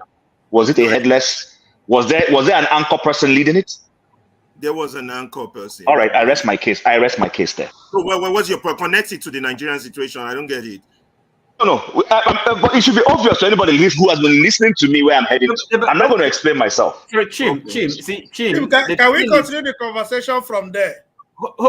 Chim, let's continue from there. Yes. How do we do it? Wait a minute. How do we do it? I just want to respond to what he said. Who's going first and how many minutes? I just want to respond to with Emmy and go around. Listen, a minute. I'm not going to take more than a minute. Okay, go. OT. Let's go one person after the other. Everybody is always. OT, you just came in. Hold on. Father, you want to go on critical mass? 2 minutes, everybody, or you pass? 2 minutes is fine. 2 minutes is fine by me. A minute, okay? I'm not some of you that talk. So what I'm saying, sorry, my opinion is if we are going from you, we go up. Is that okay? I just want to respond to Chim. Yeah. Specifically, directly. I'm not. No, don't respond to me directly, OT. Make your point. Let it be. OT, it's not personal. Please. And that's the thing I don't like. Everybody is coming here to be personal. We're here to educate ourselves, come up with ideas to move Nigeria. No, it's not about me. Okay. Sorry, it's not personal. I'm just to the point is an issue based. It's not about any person, and I'm not talking anybody. I'm not talking you. So you talked about leadership. You asked the question. So why don't you wait when it's your turn? No, listen. Can you just talk about it, OT? Oh God. No, he's taking his turn. Let him take his turn. 1 minute, he said. We give him 1 minute. I'll show him the clock. That's correct. And I will go to bed. Thank you. Now, Jim. So, yes, about the Bolshevik or Russian Revolution, the leaders. But the question is are we talking about just one type of leadership? That's the question. I mean, leadership doesn't have to be a strong man. Okay, don't you think that we can have other types of leadership, other leaders that lead by other means other than by force of arms, maybe other than by their strength of character? How about the moral authority? I mean, showing the people the light. You don't consider that leadership. So that's the point I'm making, and it's not attacking you, but I just needed to respond to this question of leadership. Okay. I think that's a valid point. It doesn't have to be one man. That's a valid point. And you can see I agree, but when it's my turn, I'll respond to that. I don't want to break. Are we going up or down? It's Augustine next or Forefather? Yeah, so Forefather, what do you think? Let's go. Whichever way you choose now. So Forefather, go now. You people too they do. This is how Africa has problem. Somebody say yes, it's me. I You should will go. now allow Okay. confusion to enter. If you want me to go about critical mass, I think I agree with the point. To an extent, what Chim said. It doesn't have to be one individual figure. What it means is that even if you knock one off, the next person that will come will even be worse with that ideology. Because if an ideology is a movement, it doesn't matter who is at the top. They are going to represent that ideology. And I've said it before. This is what Nigeria needs, because you can knock one. If you knock, like, let's say Shiwore was in front of the ideology, you knock Shiwore off, some other person will take over. You knock another person will take over, until you offer something that is better than their ideology. That ideology will consume whatever is there. Thank you. Ekme, you're next. Well, Okay. but don't forget the critical mass is regarding, dealing with our current situation. Do we have enough people who agree we need a change? That's all right. The thing is this: number one, the hunger will make a lot of people become that critical mass. That is one. But I don't know how long it's going to take before Nigeria is beaten to that level that they come to that mindset. So let us see how it goes from there. Secondly, I would say if we want to if we now need a critical mass that the Farotimi is trying to refer to. The thing is that right now we have the masses. Yes. We have a lot of intelligent people. Yes. We have the youth as well who want the change as well. But the thing is that they need leadership. And that leadership won't just be one person. It's not a messiah leadership, style of leadership. No. It's going to be a leadership of mindset, a leadership of ideology. And that is why I'm saying that Obi now needs to galvanize a set of people that will begin to speak to issues, coming out loud. Now it is like Jesus when he wanted to have his disciples, and before he has this Christianity that we are talking about, he had the 3, he had the 12, he had the 70, and then he had the multitudes. There are multitudes that are lying fallow right now. But Obi needs to, please, when I'm saying Obi, I don't want us to see that maybe it's only Obi, but I'm only using Obi as an allegory of the statement, because it is not just Obi alone. But if I am Obi right now, I will now begin to galvanize it. Maybe first 3 persons, first 5 people. And these people must be authority in whatever they are doing, such that when they speak, a certain number of people, a certain mindset will listen to this set of people. And they begin to, hear them. Now, if I am Obi, maybe I'll need to go back to somebody like that organizes the platform. Bring out all these people again and begin to maximize, make noise about this program and issues, so that issues can be discussed that will trigger the minds of the people who will fight this tomorrow war. And from there, you build a cadet of leadership that will speak again and transfer this knowledge down. And that's why I'm saying that Obi even should need to detach himself. This is not a fight for Obi. It could just be a channel. But he needs to, if he wants to be president, no problem. But this time, I'm not even in front of I want to be president. It's a matter of I want to see that we develop presidents. And it's not maybe these people don't have the capacity to do it now, but they just need a triggering. There's what we call the firebrand. Somebody has to light that fire, set the foxes on fire, and then this firebrand wakes up. Look, you see, it is more of the leadership we are talking about is beyond selfishness. We just have to be selfless and be strategic. That is my own observation. That is where I'm thinking. In fact, there was a time I had to submit that at the point, if I was the management and leadership of Labour Party, for example, I would have created an institution for leadership and let people begin to come in. It is the way to sow seeds into the heart of people and let leaders begin to wake up. Thank you. That is my own submission, but I think I've spent my 2 minutes. Okay.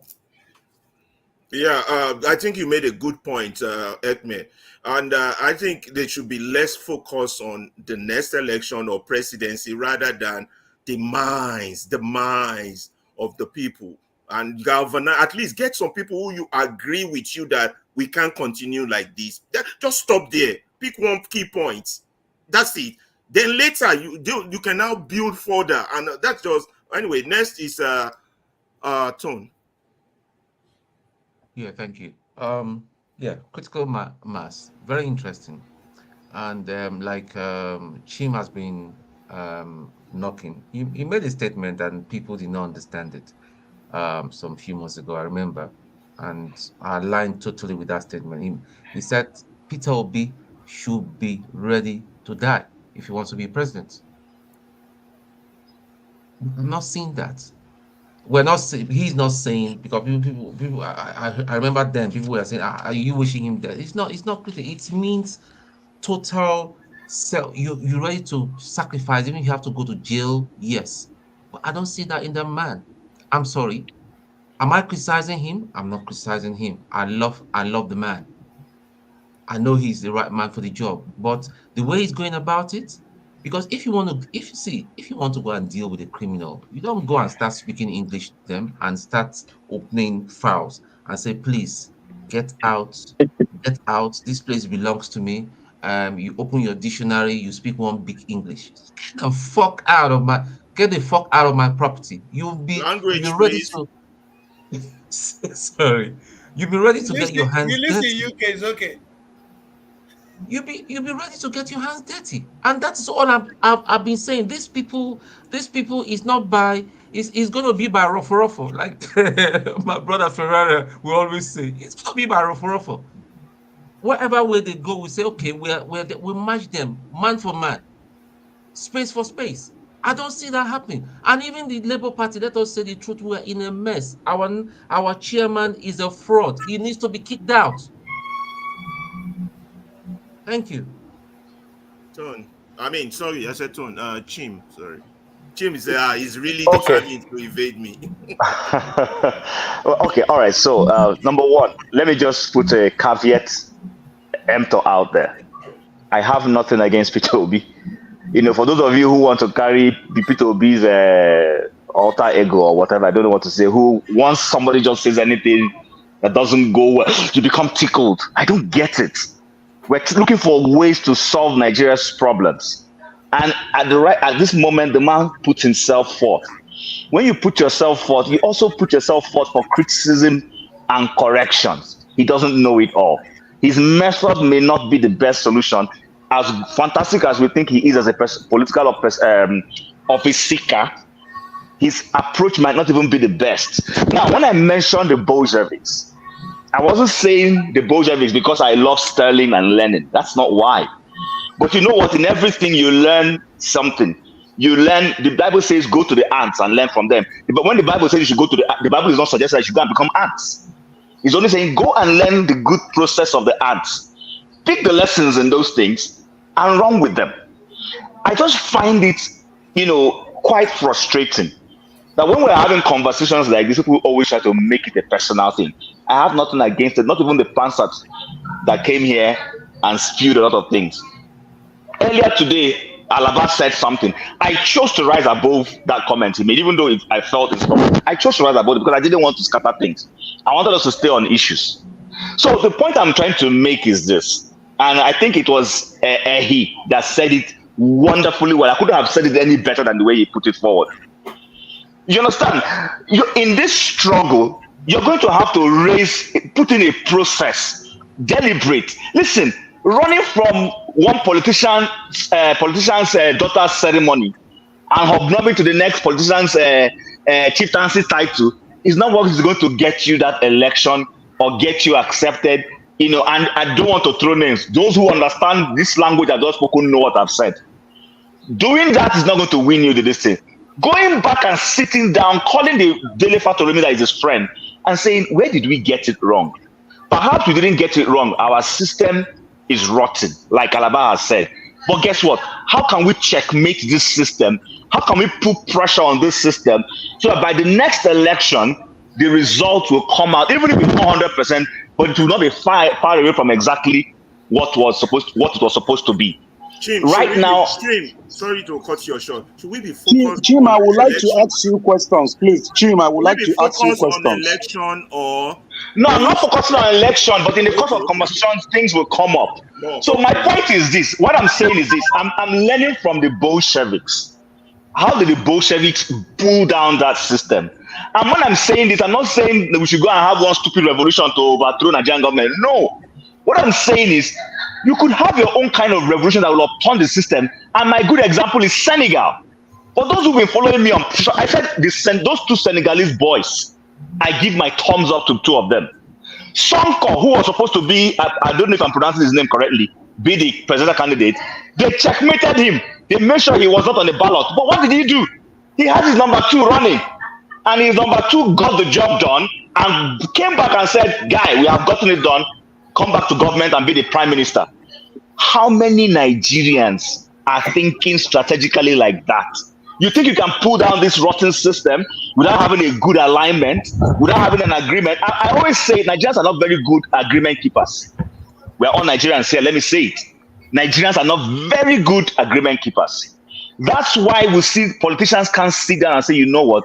It's not about who controls office, but it's about the objective, the goal we're trying to accomplish. The day we start looking at the objective, start looking at it beyond the election, like Alaba is saying, and say this is where we want to head to. Therefore, in other words, even if it means Obi saying, you know what, Mr. Dati, if it's Dati that is going to be the person that will go to accomplish this, let Dati go. That's what it's supposed to be. But I end by saying this. There is no system anywhere where there has been a change, where it is either a collegiate system, where, in other words, individual group of people together, or one person leading to the forefront. If we're saying change Nigeria and we're talking, Nigerians have been talking. What we have lacked is a person, group of persons, whatever you want to call it, that will say, you know what, this is the objective. We want to pull this country out of the hands of this corrupt group of people and start changing the system in a way that will benefit everybody. That is exactly where I am going when I mentioned or referenced the Bolsheviks. Their outcome may have been different, but the process that brought them to where they got to is worth listening and asking yourself, how can you replicate it? Chin, I want to ask you a few questions. Chin, please, can you just give me seconds to ask I'm you not in charge of the role. If the leader of the group says you should, I have no problem with that. Why don't you hold on to your ground so that you can add it to your points and your time, so that we can get everybody on this, so we can go to the last video before I hand over to Forefather. KJ, you're next. Yeah. Thank you so much, Chim. You have spoken exactly what some of the things I wanted to say, and the only thing I want to say now is just to fall back to history and point out certain facts that are glaring. There was a time a man called MKO Abiola who was in the same situation and was urged on by his people. I don't want to call the names, but I can call the names if you want, who persuaded him to go ahead and take a stand against the government. And they even persuaded him to go ahead, that they are ready to take on the man with the dark glasses, Nasoro. And even when he was offered, a position, in a compromise position, the people told him not to accept it. They told him, now look, don't accept it. We are here with you. And eventually, at the end of it, his vice president became a very prominent member of that government that took over after Abiola had gone. That's one. Two, when I don't want to use other examples. Let me just leave it there. All I'm trying to say is this. You see, at this point, we don't need the critical mass, and at the time I think that would have worked. It's almost gone, come and gone. There was a very prominent politician a lot of us liked in the north called Rimi. Rimi had an opportunity to become beyond just being a governor. But at the time the opportunity came, he was also not able to manage it. And that after that limelight, he never came back to limelight till eventually went. There's another man called Jim Obodo, who also had a very prominent position in the East. Eventually, of course, the time came, that critical time that was supposed to make meaningful contribution to the East. He didn't do it. And since then, he went out of radar. There's another man called Rotimi Amechi, who eventually thought he was the one who everybody was relying on, and he sold himself much more than he would have been, and made the time for him to make a critical decision came. He didn't also do it, and that was the end. Now, I don't want to go to talk about people like Ogbonna who just blessed memory who just ahead just passed. So what I'm trying to say critically is this: at the point of every politician, there is a time that the oranges are ripe for you to pluck it. And that time, if you miss that time, it only takes the grace of God for you to get that opportunity again. Because situations and circumstances will not always be as they were at that time. And for Obi, I pray. Because you see, the problem, the critical issue we should be dealing with on this platform, that why is it that whenever we have people who are mentally acute, who are educationally sound, and who have proven examples to show of what they have done, when they come to politics, the time for them to lead the country, they always don't get that opportunity. They always come close, but don't make it. That's what we should ask ourselves. And you all know the great names that we have in the past. And so let's pray. That's my own position right now. Whether that also not be the issue. But as for what Jim said, KJ, I stand totally with it. thank you, KJ. But I wanted to just say that with all your historical examples, you focused mainly on political leaders and political position. The state Nigeria is now is not political position that is our issue. It is a reform of the mind. And the critical mass we were talking about that we need leaders for is the people to get us to that critical mass. Obi could be a channel. He might not be the one to lead us there. Showore is fucking up because he's just here, there, and everywhere, attacking everything. Mind your language. You just told someone that. Oh yeah, mind your language, young man. Yeah, my son is here listening to you, and he's shaking his head. Yeah, Showore is messing up. Just 9 years old, and he's shaking You his head. understand? And He knows I don't take part in such discussion. Yeah. The point of this type of conversation is maybe as we talk, we could raise those kind of mind. But the people who have I want to call it the biggest platform are not utilizing it. That's just it. Your examples were good and you were on point, but it's still just focused. I'm separating politics from movements. You are not getting what I'm saying. So right now, what we are looking for is a person, just like, again, this example we have used in this platform is good enough for you to know. Leadership, now let me reverse. Because no, wait, KJ, because my next video, hold on, KJ, because it's related to my next video. My next video is saying, even if we have a good person as leader, it will not work based on what we currently. But I want to give an example. That's what my next video is saying. That's why I'm important pushing in for this that. case. Why leadership is so important. In 1983, when Buhari and Ediabon took over, we were all in primary school, right? And at that time, they stated that why, and he never came to the states where we live. But the mere fact that he said, right now, everybody must queue. You cannot throw that anywhere. Everything, because it's coming from leadership.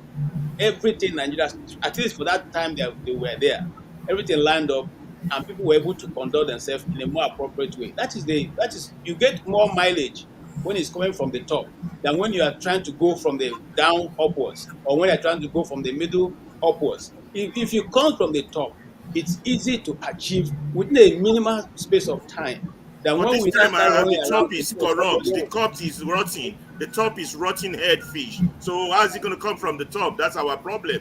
So we need people from, I don't know, let's just leave it at that. Maska got to speak. We got to move on. Thank you. Thank you very much, KJ. Great submission. Maska, your turn. All right, KJ, you know you're my brother, but I totally disagree with you. And thank God you can't take my mic this time around. My juju man has done what he needs to do. No problem. Even me, I disagree with you. The other submission made, so it's 1-1. Okay. Now, I don't think the way you're painting Abiola's picture, I think it's wrong, and it's unfair, and it's not nice. You're painting Abiola to look like a fool who didn't know what he was doing. It has some people pushed him, and I think it would be wrong for any Nigerian to talk like that. We're having democracy today. The military are in the barrack simply because of people like Abiola. This is my personal opinion. This is what I think. The man stood for principle. He died, and there's benefit for his death because if I don't know what would have happened if he had decided to say, okay, there's no issue, he has agreed, or to say he went to court. There are many things, but what had happened is that the man stood his ground. He believed he won a fair election. He believed that it's his mandate and should be given to him. He died for it. And it is because of that, in my opinion, that the military had to find a way of maneuvering out of power at some point. So I don't think we should be saying that Abiola died for nothing. It's important that we change that ideology. When people stand for something and there's benefit for it, we should acknowledge them for what it is. Even if he was not the president, he doesn't have to necessarily be the president for the benefit of his death to have cascaded to us Nigerians. Why democracy today, and thanks to him.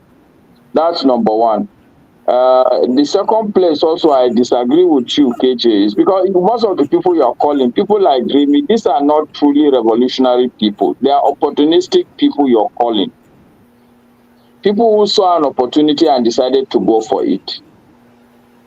And I think the issue at stake really is about committed leaders. So the question we can really now, the debate will be whether Obi himself is truly a leader, also an opportunistic politician who has seen an opportunity and wanted to cash in. Because that's the picture you're painting also of Peter Obi.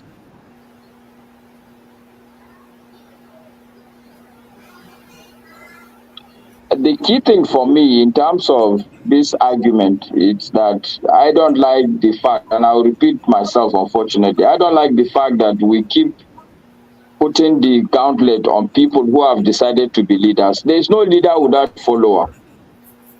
We need to come out, if Obi we think is the good man, we need to come out massively and support him. Yes, we can correct him and say, and the truth is that you don't need to correct the leader. If you're truly convinced that Obi is the man, he's not raising consciousness. Okay, the question is you now, Chim. What have you done to raise the consciousness? Or you, Ferreira, what have you done to raise the consciousness? Because the man is there. The ideas of good governance, they're all there. What are you doing individually? That should really be the question. Masker elevating the conversation to more critical, outside the box. So that's your contribution, which is fair enough. I will take it because no contribution is too small. After all, we're all Nigerian. We say at all, I'm bad. Nothing too small. Anyway, I raised my case so that Augustine, my brother, can talk. No, let me respond to you, Masker. I think you totally understand. No, don't respond. No, don't respond. Let another person talk, please. It's a public forum. Not now. This is a public forum. No, sir, hold on. Augustine, talk. Misunderstood me on the Take back what I've said. Don't respond, please. Let another person talk. No, not now. KJ, let Augustine go. Or else we will go round. Yeah, thank you, brothers. I've not been here for a very long hour, so give me. Alaba, you should have allowed the basketballs to go on now. No, please. No. Yeah, I don't know why he doesn't want me to respond. I mean, so please, and I just want to start. KJ, I'm just gonna say something, but keep your response. I believe KJ was not heard.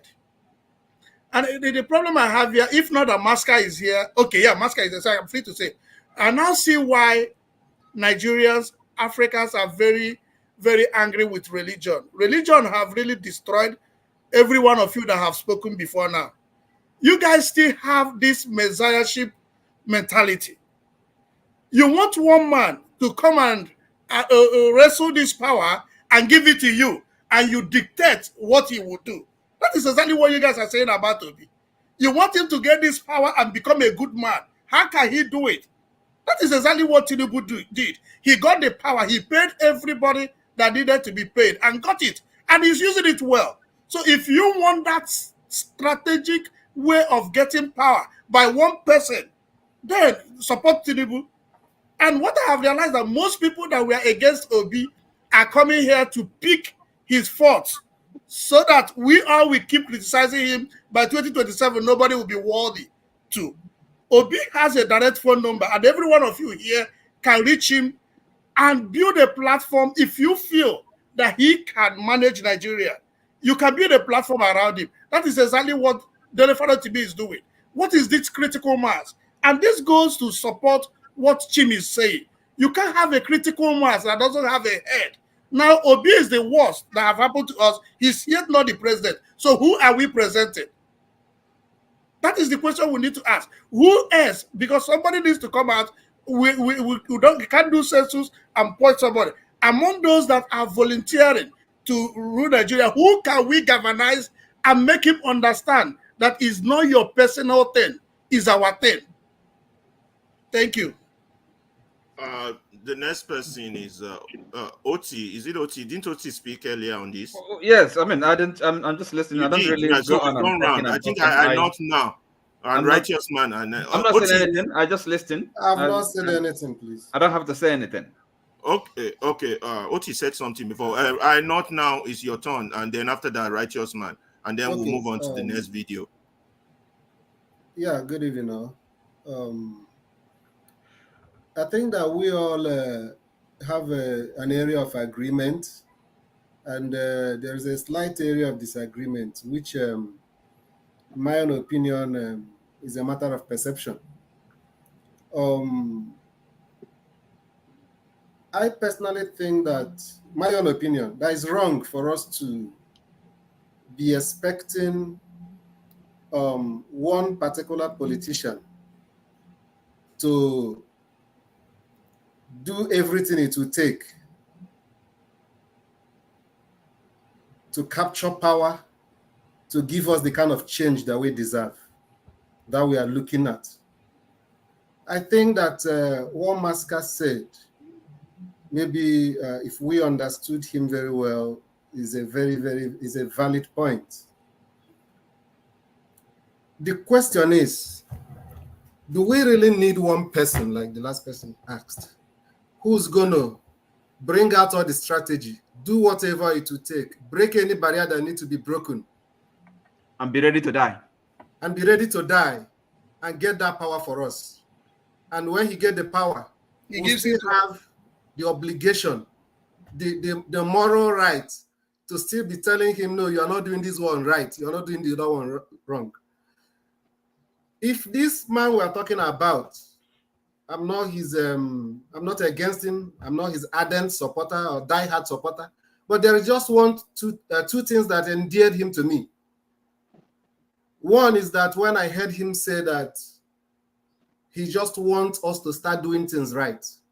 In that particular speech, that was about 2 years ago, he did not exclude himself. He said that all of us have been doing things wrong, including him. But he wants us to start doing things right. And that is just the problem. There's nobody that is a saint in Nigeria. But we just need, when will that time come when we say, okay, enough is enough, let's start doing it right. So for him to make that acknowledgement impressed me a lot. And then another time, which he has said repeatedly, is that he's not desperate to be Nigerian president, but he's desperate to see Nigeria change. So let us keep away whether he wants to be president or not. He have said he's not desperate. If all he has been doing is because he's desperate to see Nigeria change, and we believe that he's not doing enough, the question is, are we all doing enough to make Nigeria change in our own capacity? And I don't think that we are. If we're able to point out that he's not doing enough with all that he's doing, and the question is, the platform that we have here, have we been able to maximize it optimally to make a greater impact? And if we've not been able to do that, if we are pointing one finger at one man, whether it's Showore, Obi, or whoever, then the other four is also pointing back at us. I think that at this level, we should be able to elevate this conversation to a level where our focus should be how we can correct those things that we think that is wrong in our electoral system or in our leadership recruitment process that made it difficult for a good man to be a president of our country. So that we can put those checks and balances, so that no matter who it is that want to put himself forward, whether it's Obi, whether it's Dati Ahmad Baba, whether it's Showore, no matter who the person is, let the process be credible so that we can be sure that there was no major influence that would have changed the outcome the other way. That was enough to change the outcome of the election. And once we begin to have that kind of process, then it doesn't necessarily matter whether it's Obio or Tinubu, because I believe that if the process was not questionable and Tinubu become the president, there's no, I don't think it's proper for anybody to, still go ahead and be saying, no, Tinubu is not supposed to be president of Nigeria.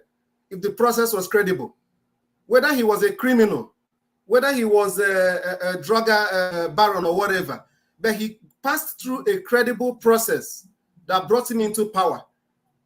His former track record or whatever it is immaterial. And that is what I think that we should concern ourselves on. And I don't think only Obi can do that one. It's the duty of everybody in Nigeria. It's the duty of somebody like Show. I not now. I'm about to leave. Forefather, if you're there, can you take over and have a video up there to attach to view for the next one? It says that even if you get your OB or any good man, it wouldn't succeed. That's what the interview is about. But I'm about to leave for now. Ferrari, if you want me to call and apologize on your behalf, I will do that. The problem with Nigeria, that is, it's always easy for us to blame one person, and in our only capacity, you're cutting me off. But righteous man hasn't spoken. No, have you spoken, righteous man? Ferreira, please, you are free to go. We apologize on your behalf. I have not spoken. Why are they jumping? Because you are in Nigeria. You see, they are discriminating against us. We are in Nigeria. No, the wife gave him time, and he has exceeded that time. Let him get answer to his wife. Please go. You see what I'm talking about? So now the comment that Maska made concerning my understanding or my comment is going to stand there. I wanted to speak, and people like Oti were shouting, I should wait. Oh, no, what the forefather is here. So, and then I think that Master totally misunderstood what I said. Father, you see the video on the... Don't defend yourself. KJ, don't defend yourself. No matter what you try, those who want to misunderstand you will misunderstand you. Those who are on a mission will be on that mission. Just forget about it. There's no point. Okay, thank you, Jim. So KJ, when did I shout? I don't know when. Ask me a question. Ask a question in the private chat. Oh, but that's not shouting. I'm just kind of writing my comments, Can I respond to Augustine? I think Augustine was replying. Maybe he was replying to Chim saying something about how the Bolsheviks came into office. I think we can do our own. Sorry. Before you do that, can you just allow? Righteous man. Righteous man. Yeah. I thought because he was in Nigeria, we shouldn't listen to him. And because he's in Lagos, he's thinking. Why is he in Nigeria? Coming online. He's in Lagos. He feels that we're against him because he's in Lagos. Him and Maska, we should mark them from now on. Someone can marginalize them. We'll deal with all of you, all these diasporans. We'll deal with you people. We have to send them aside. Okay, please go ahead, righteous man. Yeah, it is really, really interesting, meeting this group of men, very brilliant minds, wonderful. And it's Father's Day. Congratulations to every one of you, Yeah, Maska delivered what I call classical submission. Classical, without a single error. And the other two guys that spoke after him did excellently well. You see, the question I want to ask Chim, Chim is a diplomat. Chim it is very difficult for you to hold Chin guilty at any point in time, you know, because he knows the way he can get himself out of when he's stuck with issues, you know. In fact, he's gifted. He's a politician, natural politician, you know, and he will do well if he comes to Nigeria, because that is the kind of environment that fits him to exploit and achieve his aim as a politician. Anyway, Chin, the question is this: you're a brilliant mind, you are an intellectual, you are read, you are well exposed, you are matured, you have great influence. Please, have you been able to put up?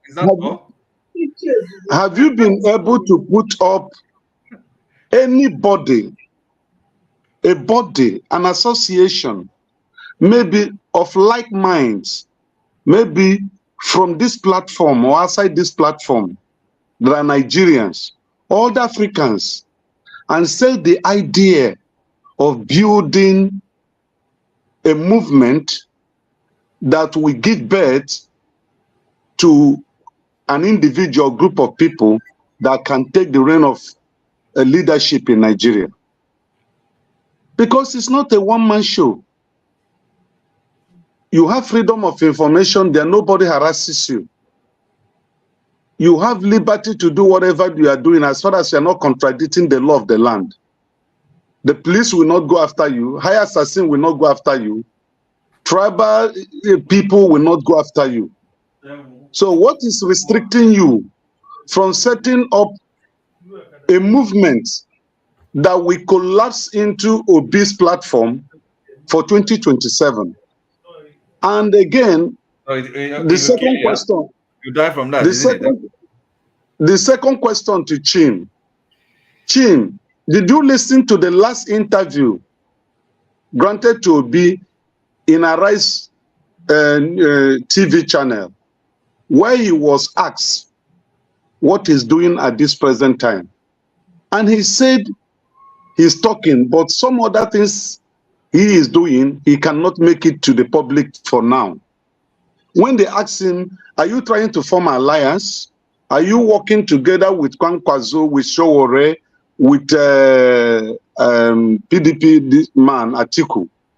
He said they are in talking terms, but whatever they are pursuing is towards making sure that 2027 we have good election and the errors of 2023 will not repeat itself. I don't know whether you listened to that interview.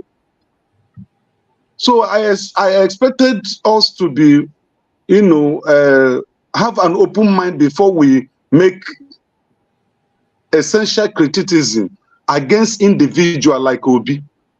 If there is any politician that is humble, that wants Nigeria working, it's Peter Obi. And those Nigerians that are enjoying good life in diaspora, please, the areas Obi have not done it well, kindly set up a movement there.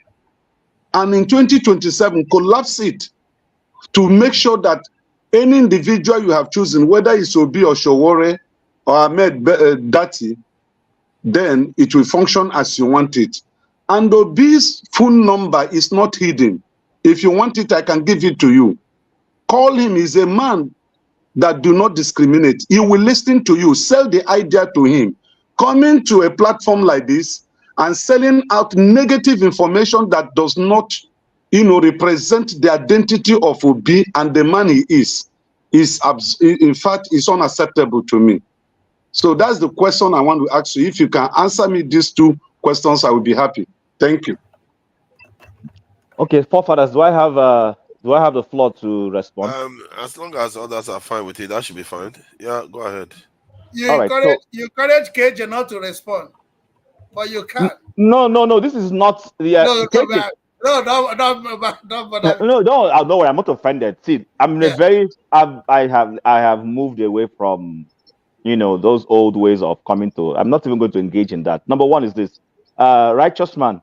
You see, all those titles and axioms and introductory processes you went through. This is what a typical Nigerian does when they want to kill you. They will praise you to the high level heavens and then throw the hammer at you. So that's fine. I'm not a diplomat. I'm not a politician. I don't have to set up a political, whatever it is you called it, that I will need to now collapse for. That's the Nigerian mindset. I'm a member of a political party here where I live. I go for meetings. I pay for membership. I make my contributions. Member of my parliament sends me flyers to ask questions on things they should pursue in parliament. I respond. Sometimes she throws events and says, come, let's have a conversation over a drink, or we'll all go and she'll meet people one-on-one and we'll share our views. Tell her where she's not doing well and tell her where she's doing well. And the woman will take it and she will run with it. Sometimes she will actually implement those things. Sometimes you know that realistically, some of the things you're telling her may not be implementable. The problem I have with us as a people is this, and now let me repeat it again. People don't like to seek to understand before they are understood. If we are so antithetic to being criticized, then let's not come here to talk. What I expect is that in our conversations here, I air my views. You don't have to agree. You don't have to agree. You can disagree respectfully and say why you disagree. But to say, oh, because somebody criticized Peter Obi, then you are disappointed. Is Peter Obi Jesus Christ? Is he Jesus Christ? Do you know the role I played on social media to go, even though I didn't vote in Nigeria, to support Peter Obi? I was in a platform that I had to exit when I actually insulted my former chief marketing officer. I'm being honest with you, I insulted him because we're all retired from that organization. I mean, I owe him nothing. I told him I'm disappointed. You cannot interject me when I'm talking, Oti. It's very unintellectual to do that. When I finish, you can express your view. It's okay. Yeah, you have your chance to speak. So let's try to keep it so that we can be able to interact. So I'll try and round up. Every time I'm not speaking, except when I interject once in a while and leave out, I have not interjected on anybody except for jokes. Let's also learn that when someone is talking, you can take a paper and write down what I'm saying. I'm not against you coming to say, oh, Chim, I don't agree with you. But to just throw in and disorganize the person is not right. We need to start growing up away from that. So the point I'm trying to make is this. It's as simple as this. Obi is a public personality. I am not a public personality. I have not put myself up for public office. He has chosen to put himself up for public office. I can criticize him right now and vote for him the next day. It's up to him to be mature enough to say he doesn't agree with me, but he understands that he's open to being criticized. That is the difference between these Western politicians and all of us here. Because some of the things we're saying here, it just tells me that if any of us goes into public office, this man called Tinubu we're all accusing, we will all be worse than him. Because we don't like to be criticized. We don't like to see people have alternative views of what we're doing. And I disagree with you. Okay, fine. You are allowed to disagree with me. So it's not a problem in disagreeing. So righteous man, I'll end by saying I really don't have answers to some of the things you're saying, because some of the things you're saying I really should not be commenting on. I'm allowed to criticize Obi, and my criticism is coming from what I perceive to be a good place. I don't have access to him. I don't need his phone number. If I was desperate for his phone number, I would ask Rudolph, or send Rudolph a view to send to him, because I know Rudolph is close to him somehow. But we are here discussing. It's in the course of the conversation that I have shared my views. Disagree, but don't disagree and begin to say, oh, this man, I thought he was educated just because of what I said. Oh no, come on, guys. It's really painful. For us, please. I'm good. I want to leave now. I want to leave now. Points that you made. Excuse me, please. Let's try to be patient now. Let's go line by line. If not now, you didn't even say you wanted to say anything. The OT tried to. Remember, I was talking before, and this guy Ferrari rudely cut me off. Stop this now. He just rudely cut me off. Okay, so what do you think? Okay, I think if not now, doesn't speak for very long anyway. Steph should be talking. It is Steph's. Listen, let Steph talk, please. I was talking and Ferreira cut me off, and I complained. I said, Why would you do that? Go on, Because you Steph. want to leave. Steph, go on. The same thing yeah, that it happened yesterday. You know, hold on. I owe if not now, an apology about what happened yesterday. It wasn't her fault. She didn't know. No, no. I don't want to talk about it today because she's not here. Yeah. When you are talking here, the mic, that's an image for the mic. You understand? Yeah. Goes off. So she didn't see it at the backstage. She don't see I'm coming. If she did not know, it means that is the delegation of the dereliction of duty. She didn't know her job, and when she now entered, she did not make apology to that he removed. So if you are the person that I removed, that I'm sorry. This is the reason. She did not do that. She did. We are from here. No, you are the one. When I wrote a comment and complained, you then said something that then made her to say what she said. That was wrong. We all come here to criticize leaders, but because Rudolph gave some people some little power, that does not. She just abused it. That was very, very wrong of her to do. I truly believe that she didn't know. There's no she has never demonstrated any sense of that kind of behavior before. Even if she didn't know, what gave her the right to do it? You are still moderating. You are still there. She's a moderator. So long as you are there moderating, she's just like any other person in the platform. Because she has the button, the nuclear code.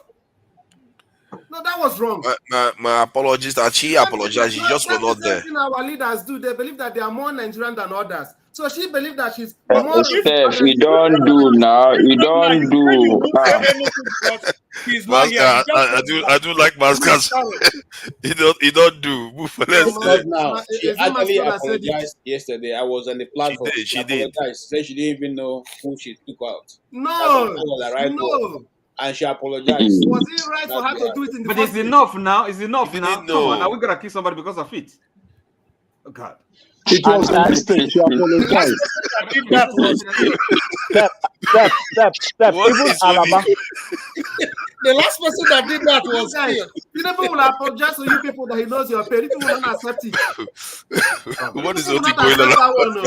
Oti is making bias in this forum. All the mistakes that Tinubu have been making, nobody want to accept it and forgive him. Oti wants to get out. Now, my problem is that you said you're not going to comment because she's not here. And you've taken I said it now. I have to give it context. Sorry, excuse me. Look. Oh my God. Excuse me. A minute. Also, to make my own and to make the matter worse, she left like an hour before. No, she left like an hour before that she's going to bed. Remember, what is worse already? When she told me, she said she's going to bed. Oh my God! You're making me laugh too much today, man. Let's leave this one. Let's leave this one now. I like to address what people say. Okay. Maybe we should just move on. Let's move on. Let's move on. Let's move on to another topic. Please, forefathers. What was I trying to say? Who is again? Oti, allow me to talk now, please. Oh my God! I've been excusing myself for a minute, and then allow me to talk now. He's trying to vent. He's already vented now. Let him talk. No, Steph, your time is up. You use your time in venting. Master, you started again. I would actually see, what I want to do is this. Chim, I actually wanted to kind of offer. So you've actually taken my turn, Oti. Is that what is happening? So look, I think we should. It's not your turn, Mr. Can you just give me 2 minutes? OT. Just give me 2 minutes, and I will not comment on this issue again. Please. Another 2 minutes, Steph, on the same issue. What I want to say is that everybody have the right to criticize anybody. And if you know the person you are defending, somebody like Peter Obi, if he is here, he will also say the same thing. He will tell anybody that's criticizing him that you have the right to criticize him. He will not feel offended. The much we've seen of him in public, maybe privately he does. You understand? So I don't think that if he's here, he will pick offense on anybody that is criticizing him or what he would have done better or something like that. So I don't think we should be quarreling over that. The only point I'm trying to make is there are areas that we agree that are purely citizens' responsibility. For instance, making sure that our electoral process is reformed. That one does not convey any advantage to any particular politician. Because in 2027, if I am to vote, I may not choose Obi. You understand? But what can we put in place to make sure that, or how can we engineer that reform, or even begin that awareness to make sure that the critical mass that Dele Farah to me is talking about is being raised? They may not even be for Peter, but they can be for anybody who believes in that change that we are looking for. I think that's the area that, you know, I'm much interested in, not even whether Peter Obi will be present in 2027. Are you done now? Are you done now? Thank you. Okay, so go ahead, Oti. Sorry. Well said, Step. I have observed that, you know, some people, you know, can be unnecessarily thin-skinned. You know, here they said if you can't stand the heat, don't, you know, you get out of the kitchen. Look, I'm not talking about insult, personal insult, or, you know, stuff like that. You know, but people can disagree with anybody and quite strongly at that. You know, we shouldn't take offense. So now, the thing is this. Okay, one thing is clear to me, to my mind. You know, Chim and KJ, they have been both consistent in their view of a leader's role when it comes to P2P. You know, so I don't see why that should be a problem with anybody. Okay, you know, I disagree with them in their assessment. No, but again, the way Chim especially goes on to defend his position, I think it's unnecessary. It makes it even worse, the situation, because I mean, you should criticize anybody, and, you know, anybody's politics, and you don't have to really defend yourself so strongly against people that take a, you know. So what exactly are you doing now, Oti? What exactly are you doing now? No, what I'm saying is, no. What exactly are you doing now? We can't be tolerating this. If you let him finish, I don't. Jim, let him finish now. If he didn't allow me to KJ will respond, and if some other person wants to respond, then he can speak. So what I'm saying, you know, you have been consistent in this, but even at that, you shouldn't go out of your way to defend your right to do that. I mean, because it's your view, your opinion is not, and you're making it. And I disagree with it. No, but the people that attack you personally, or, you know, really, you shouldn't give attention to them. That's the angle I'm coming from. Not because you should criticize somebody's politics, okay? And but again, it's like you're overdoing it, over laboring it to defend your right to criticize somebody. And I mean, there are people you should ignore. There are some views that are not worth, okay, responding to. That is what I'm saying, quite frankly, because it goes on and on and on. It's unnecessary. Anybody who can't understand, who can't appreciate that you have a right to criticize somebody's politics, I mean, why should you really bother to engage with that person? That's just my position. Okay, is that an attack on you? No. Okay, thank you very much. Oti, I agree. Hold on, Chim. Let KJ respond. KJ has been very patient. All right. Okay, no problem. Yeah, KJ, thank you, Father, for helping the helpless. You know, we are marginalized. No, we are all here for the helpless. Thank you so much. Who is the helpless? We are all the helpless that is suffering Nigerians now. We are those who are the wretched of the earth. They say the masses. We are the masses. So, thank you for helping the masses. What I wanted to say is this. You see, my position, and I think vis-a-vis that which Kim has also canvassed there, it's not that we are against whatever P2B stands for. No. We are simply saying we all need to take for him who has given himself for a public office. And I don't have to go and set up an office to collapse it to help him. No, I didn't sign to be in fact, you didn't see my name in the ballot. Not now, not before. So I have no responsibility whatsoever to bring that to pass. Also, that do you know whether he's not even my candidate? He's not my candidate. Now, having said that, the examples I gave were people who before now we have seen them as pillars of one thing or the other, and when they came against the system, took care of them in such a way that their own people who were applauding them did not follow them to that process. So what I'm even saying in essence that even for Peter Obi, he's being careful not to overplay his hands, because if he overplays his hands, like I said here on this platform, there's a if you are doing a international relations, that's a course we do those days. They call that Babangida made a statement, and we took that almost for a week. The professor was trying to dissect what it was, because he said we are not only in government, we are also in power.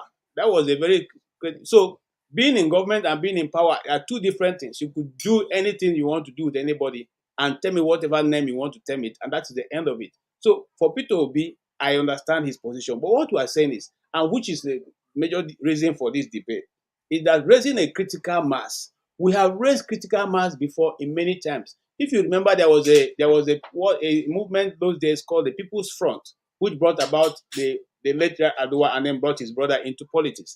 The People's Front had people's mind people who are sharp, okay? And we thought that was going to snowball into one of the political forces that would change Nigeria as a whole. But eventually it was what? It was grabbed by the same system.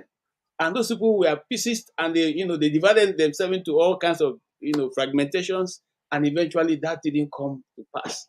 Now, there are many other movements that have started from the side and even moved to becoming a political party, but was now hijacked again.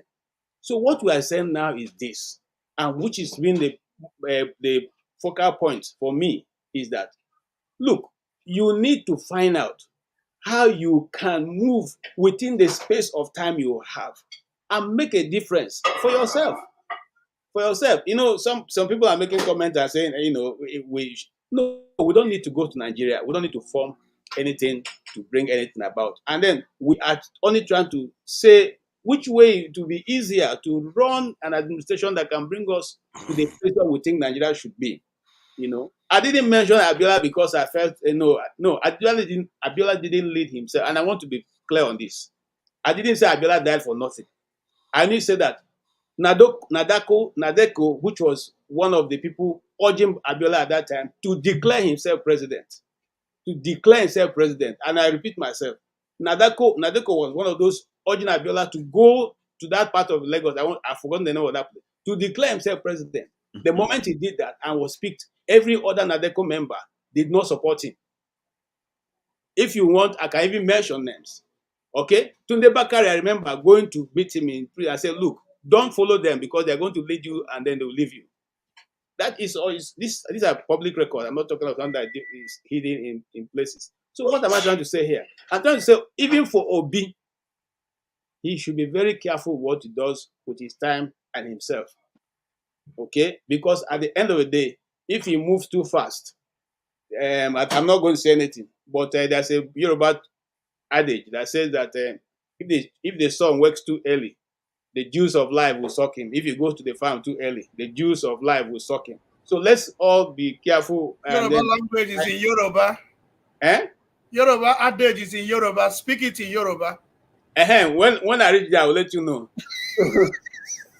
So for now, what I'm saying is that, look, we will need much more than what Obi is doing now to be able to dismantle this system. It's not going to go down that way. We need to do much more than he's doing now. It is systematic. It's strategic. It's not about shouting it in the media. That's what I'm saying. Simple. Let me ask you. Yes, ask me anything you want. He said that he should not do too much. And now he said he should do more than he's doing. When I mean do too much, you see, there are many ways to kill a rat. No. What KJ is saying is you not overdo things. That's what he said. Thank you. That he's not doing enough. He should do more. No. He should do more, yes, but he should not overdo things. And I think I get him. I now get you, KJ. And my apology for my position on your position. It may be KJ's mentality that Peter B has. Maybe his idea of not overplaying his hands is where he is now. But forefather, is it Steph's turn now to talk? Like No, if it's not. now, It's not. David, I was are you supposed to just joking respond or now. you just Say want to something. No, criticize? everybody's responding to this thing. Chim, you are going to have your say. Let Okay, Amy respond. No, all right, no. okay. And No. Masker, if you want to No, say I thought something, KJ was responding to me. Oh. Is that not? No, forefather, you Yeah. wanted to say something, you wanted to respond, but before you do that, about what I said, before you do that, are you not surprised that both Masker and Righteous Man have been steady for more than an hour? Yes, actually, they have been. What's Righteous going on Man in has had his Nigeria? say. Righteous Man has had his say. Renewed And hope has happened on both of them. Hold on. It means that Nigeria is working. Nigeria is working now. Hold on. Forefather, you say I've spoken how many times?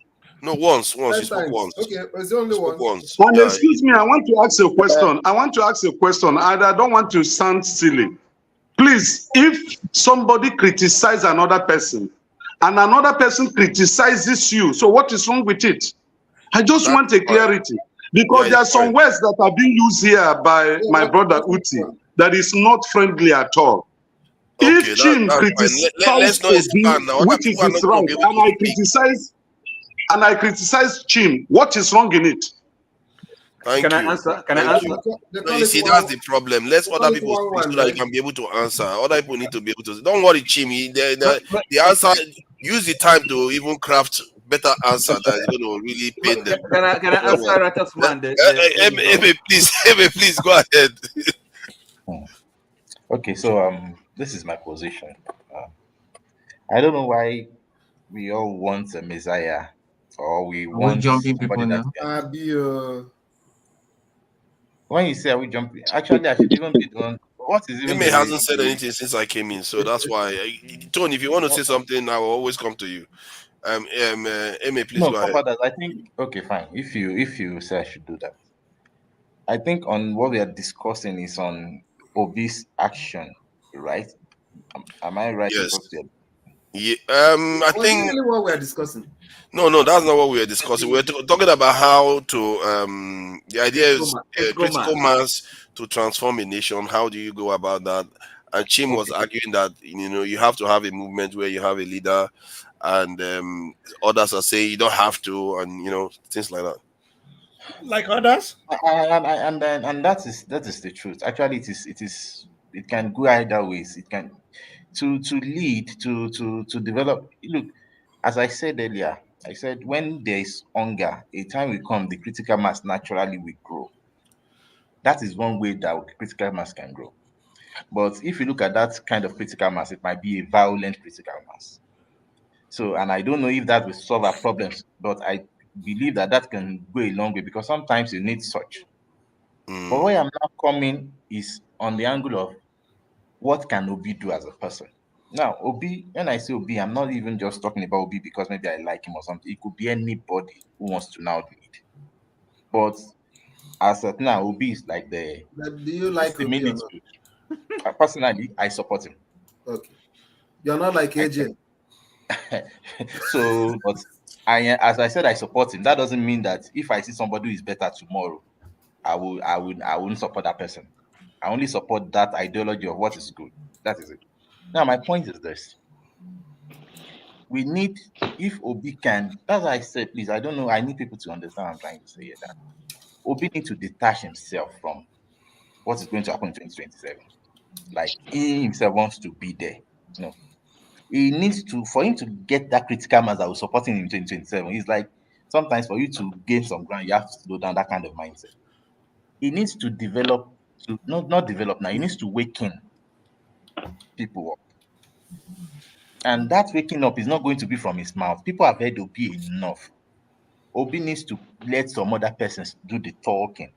And it's going to be a strategy. It's going to be a strategy, in my opinion, to make all of these things culminate into who is going to lead, who is not going to lead, and how can we take, because it is from that is going to trickle down to what actions can be taken even at the polling booth.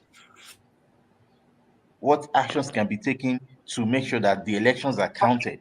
It is from that strategy that, it is from that plan that you'll be able to address each of those issues at their cadre, their levels. Okay, at this level, this is how we're going to tackle it. This is what we need to do. But right now, it is beyond one person. And that's why I'm saying it might look idealistic, but I think it is practical, in my opinion, that we should start hearing other persons. Like, I don't want to give names, but that is where his leadership needs to come in. It shouldn't just be the one talking alone now. We should have a lot of people that will begin to wake that critical mass, because that critical mass won't just hear from one person and all that mass will wake up. No, it's not going to happen that way. So in my own submission, that's the if I'm going to advise Obi as a person and those who are in that class, I see somebody like Professor Patutomi, for example, boy, he's an idealist anyway. But I see that kind of a person too who can come in. Then you can be one of them too. Of course, but I'm not in that position at the moment, so that is it. Yeah. I won't lie at that point. But the thing is that we just need people like that who will be selfless enough and say, come, this is now what we because if you look at in the past, those who fought for this democracy, yes, they claim they fought for it, but they were not selfless. And that is why this democracy hasn't paid Nigeria at this point. They fought for it, and now they took it and they made sure that now we are regretting. Like, the only thing we can appreciate is that fine, we are voting and we are making decisions to see the woes ourselves, because those woes are not forced on us again. We are not the ones voting for those woes. But the thing is, how has it benefited us so far? So it's because this set of people took it, yes, they fought for it, but they were selfish about it. There's a time you need to fight and leave it, let other persons. And that is how, that is how you make everything fair. That's how you make people know that, come, it is not a matter of I must eat from where I've sown. That is just the mindset that I think can win. But when people still begins to see that for every effort you put is because you want to reap the seed yourself, you want to reap the reward. These are things that can. Please. I hope you are getting my idea. Actually, that's my submission. Thank you. Let's allow Chim to respond now. Please go ahead, Chim. Okay, thank you very much. My response is not even much. It is to tell Oti that one, I hear him, I take his comments, but the irony, or is it what's the word here? Skip me that of what he's saying is, when he says that he acknowledged the fact that yes, I have the right to disagree with someone's politics, and that I should not necessarily want to explain myself to the person. He has a point there, but it's a bit contradictory. Contradictory in the sense that even I've been engaging him on the sideline. For those of us who are reading backstage can see I've been engaging him. So if I'm to take his advice, then I wouldn't be engaging him on the backside. Because at some point I thought he too had gone, on and on. And I said, okay, let's forget about this. And I made a comment. I said, let's move on. And he said, move on from where? So, that's there's this equivalency we throw up as Nigerians sometimes that makes me feel that, sometimes we don't try to bring ourselves up. Okay, let me take it from the spiritual angle.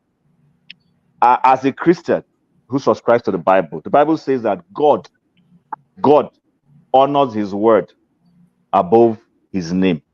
He submitted himself to his word. So the point I'm just trying to make is this: let's disagree, let's judge, but you know what? Let's sometimes also leave this place and go reflect on what the person is saying. When I use, because what created a lot of controversy was when I brought in the Bolsheviks, and Oti's perspective was Bolsheviks, these are dictators, these are strong men. Why does everybody have to be a strong man? I wasn't saying it because I want to have strong men. I've emphasized here, forefathers, you've heard me say it, I've been emphasizing strong institutions. But you see what? In everything we do in life, we learn. Even from this Tinubu that we're talking about, and Ehi has just made a strong statement that I just shared with somebody. I said, Tinubu's tendency towards this last presidential election and the presidency is an entitlement thing. I fought for democracy. That is the thing that the Afeni-Ferres of this world and the ADs of this world, and to be honest with you, some Yoruba elites had against Obasanjo. They felt Obasanjo did not fight for democracy. How come Obasanjo is now the recipient of that end product? They felt that Funshaw Williams was part and parcel of Marwa's government. Therefore, they will rig Funshaw Williams out in AD so that Bola Tinubu will get it. And today we have Bola Tinubu as president. I'm not somebody who is here to pander. I always try to, because I follow Nigeria's politics. I followed all of what was happening before 1990. I was in Abuja when Abacha died. I was serving in Abuja. The day he died, I know how Abuja was. It rained and all those things. So the point I'm trying to make is this. We can also learn from a bad system. We can learn from something that is not working, that we don't like. Learn and take the good parts out of that thing to implement and pursue our goals. When Obi came here and we were asking him, my question, I've never asked Obi to be a dictator. I've never believed that he should be a dictator. I believe he's a fine gentleman. But I also believe that there's some ways he's going about his politics. And you know, it's like Ludo or like chess or like, what's that other one that our men in the rural area play, the board. Sometimes the people who are playing on the board don't see the moves. And I'm not trying to claim here that I'm one political strategist, I'm seeing any move. No. But the point remains that sometimes the person who is involved in the game might not be seeing some of the moves and things he should be doing. I might not have the opportunity to be able to bring it before him, but that's fine. But I also believe that there are people who are close to who may be hearing some of the things we're saying, and might go back to him to say, you know what, these are things you should be doing. When I said Obi is the leader of the Labour Party, and he came here and said he's not the leader of the Labour Party, I was disappointed. How can you say you're not the leader of the party?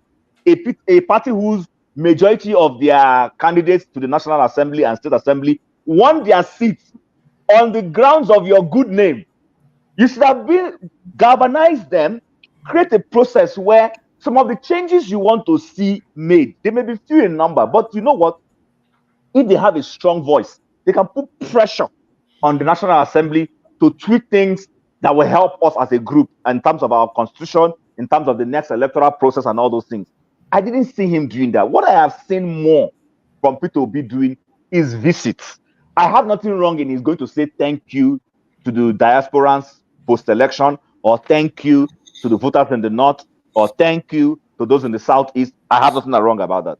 But what I do have wrong, and he has said it, he needs to create a process where he and his people can sit down and say, you know what, how can we put pressure on the National Assembly? How can we be the shining light that Nigerians will begin to see? I've said this before, let me repeat myself like the broken record. There's a way you will, even those who voted APC, there's a way Labour Party members will carry themselves in the National Assembly, and people will be saying, wow, these are the kind of people we want.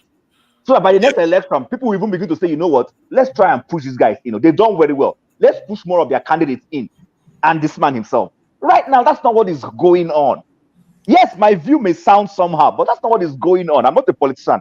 I'm just somebody who is reading things from the outside and saying, you know what, I would like to see in the National Assembly when they are talking about minimum wage, and the Labour Party members will say, you know what, we support minimum wage increase for our people.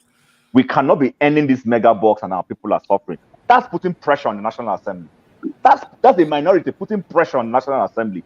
But you see what, it cannot work if all of them, if the one from my state will go there and collect the money and put in his pocket, the one from Anambra will do the same thing, the one from Edo State will do the same thing. Look, at the end of the day, they will say, and Nigerians are saying that all of them are the same, which means by next election, don't be surprised that Labour Party may not even have one candidate left in that place. I can bet you that people will just say, why are we voting for them? The same people who went there and they disappointed us. But this is where Peter Obi would have come in. Call them, use the party structure, use the chairman. They will be having consistent meetings. Anytime there's a policy that they need to vote in the National Assembly, Labour Party will first of all go and sit down as a caucus, discuss it, come with a strong front. Even if they go there and their view is defeated by the majority, Nigerians are seeing it. Nigerians will start saying, even though Labour has only six seats and PDP has maybe 30, I'm just being hypothetical, and APC has majority, and then PDP is supposed to be the clear opposition in the House, but Labour Party is the one playing the opposition. Is that what is happening right now? No, we all know this. So that's my view. Thank you. Thank you. Forefather, just Masca wanted to say something. 29 seconds. In fact, 17 seconds. Okay. 17. All So yeah, it's okay. We come here to speak in ideal world. I mean, P2B is not in power. How can you control a man that goes on with 30 million every month? Realistically, what are we practicing that system of government we are advocating for? I mean, let's be realistic sometimes when we make submissions. Augustine, but we can start from somewhere. Let's respect other people's time, please. No, I do. Please don't be offended. Masca, please go ahead. You are off the screen, so sometimes I forget that you are there too. So it's Stone's time. Oh, you jumped me, forefathers. You just completely jumped me.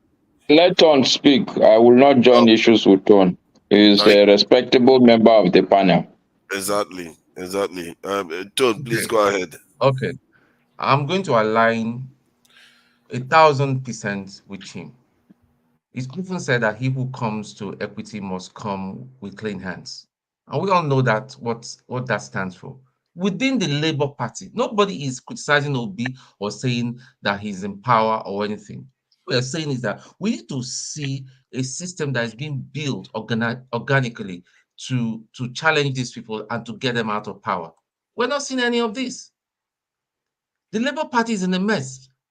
The chairman of the Labour Party, who is technically the head of the Labour Party, is a fraud.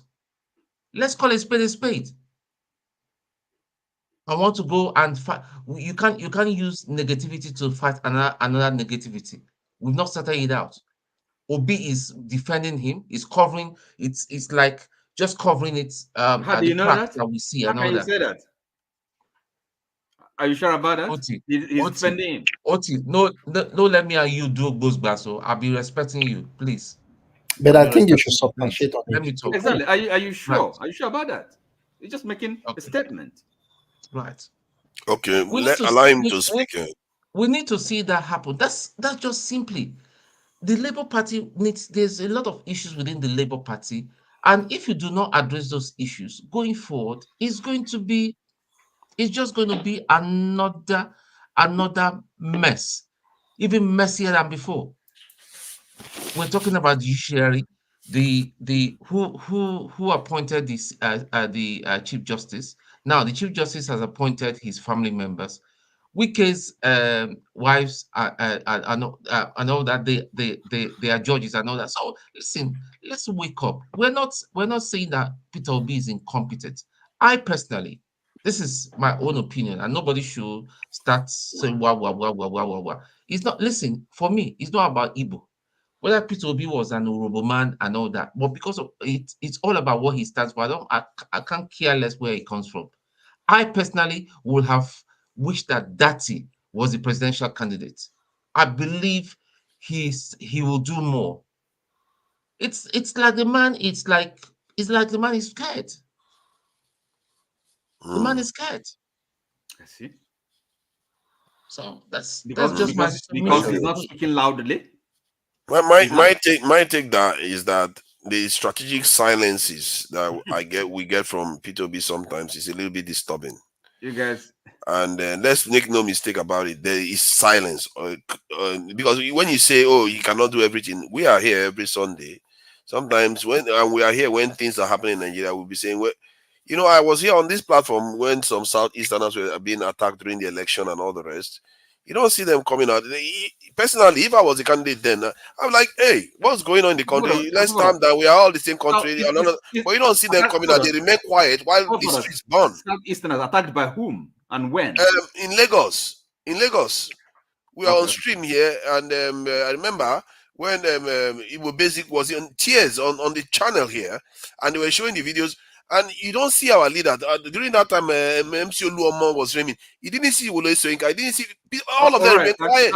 Hold on. And then you think Peter Obi as a presidential candidate from the Southeast coming out to speak about the attack against the Igbos, bad as that is, it wouldn't be termed, branded, whatever, tribal leader and all that. No, I understand what you mean, but spokesmen can come out and say, what is right. You shouldn't care about tribe. No, but you do care. That's why it's politics. If you don't care about tribe, you will say what is necessary. That's why it's politics. Okay, I hear what you are saying about that. When I say strategic silence, it's only we once. think everything is as you know. It's not only once. Like when the issue of people taking a lot of money to travel to Hajj, the national anthem was being changed. Nothing. And how about now some serious issue here? Hold on now. How about some serious issue? Security, which his policy is to recruit up to 2 million. Okay. The current leader says that he's going to recruit quite a lot too. Do you see him holding the current leader accountable for not doing that? His own promise that Tinubu and his people went to Chatham House to go and promise the Nigerian this thing. The manifesto is there. But what P2B talks about security now is that he forgot about he doesn't talk about the recruitment part. He just says, increase the life of the Nigerian people so it will help improve security conditions. So that I find that very concerning that you come out in an election, say something else, the other leader say exactly what you say in the election. Then when both of you go out, that's the other one gets to office, you are now opposition leader. None of you talk about it anymore.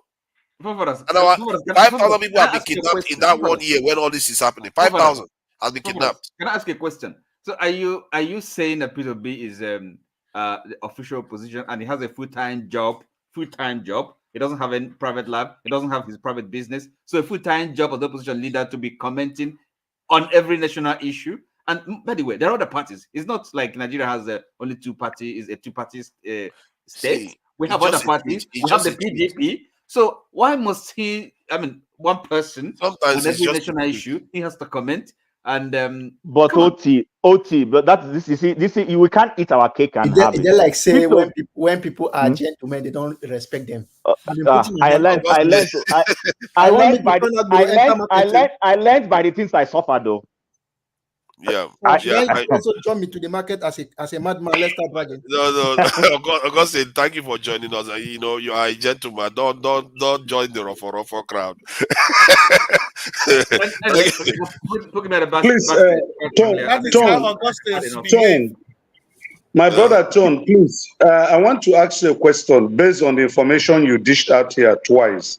You said the chairman of Labour Party is a criminal or what? I can't recollect the exact word you use. It's not clean. How? He's talking about Where is the result of all the okay, Peter Obi promised that there was going to be an audit. Where is the result? How accounting? You see, sometimes it looks as if there is a break in communication between the Nigerians home and Nigerians abroad. You see, the politics in Nigeria, the way you guys are seeing it, you are trying to compare it with the politics over there, is two different environments, two different people. Now, Obi has rendered his own account. Mr. Aburi was interviewed, Central News, Africa First TV, and he tendered the auditing. He presented it and said the party, hold on. The party also have hired foreign firm to audit the account. And when they are done, they will make it public. So why are you convicting him in advance that he is a criminal? P2B was supposed to conduct the audit that he claimed he was. He said it publicly that he was going to do that, but he didn't do it. Augustine, please go ahead. What do you think about what did he just say now? So no, because P2B was said to have, he did say that he was going to conduct an audit. That he's going to conduct an audit. Yes, even Abure said it. Abure said it. No, Abure said that they were expecting P2B to get an auditor.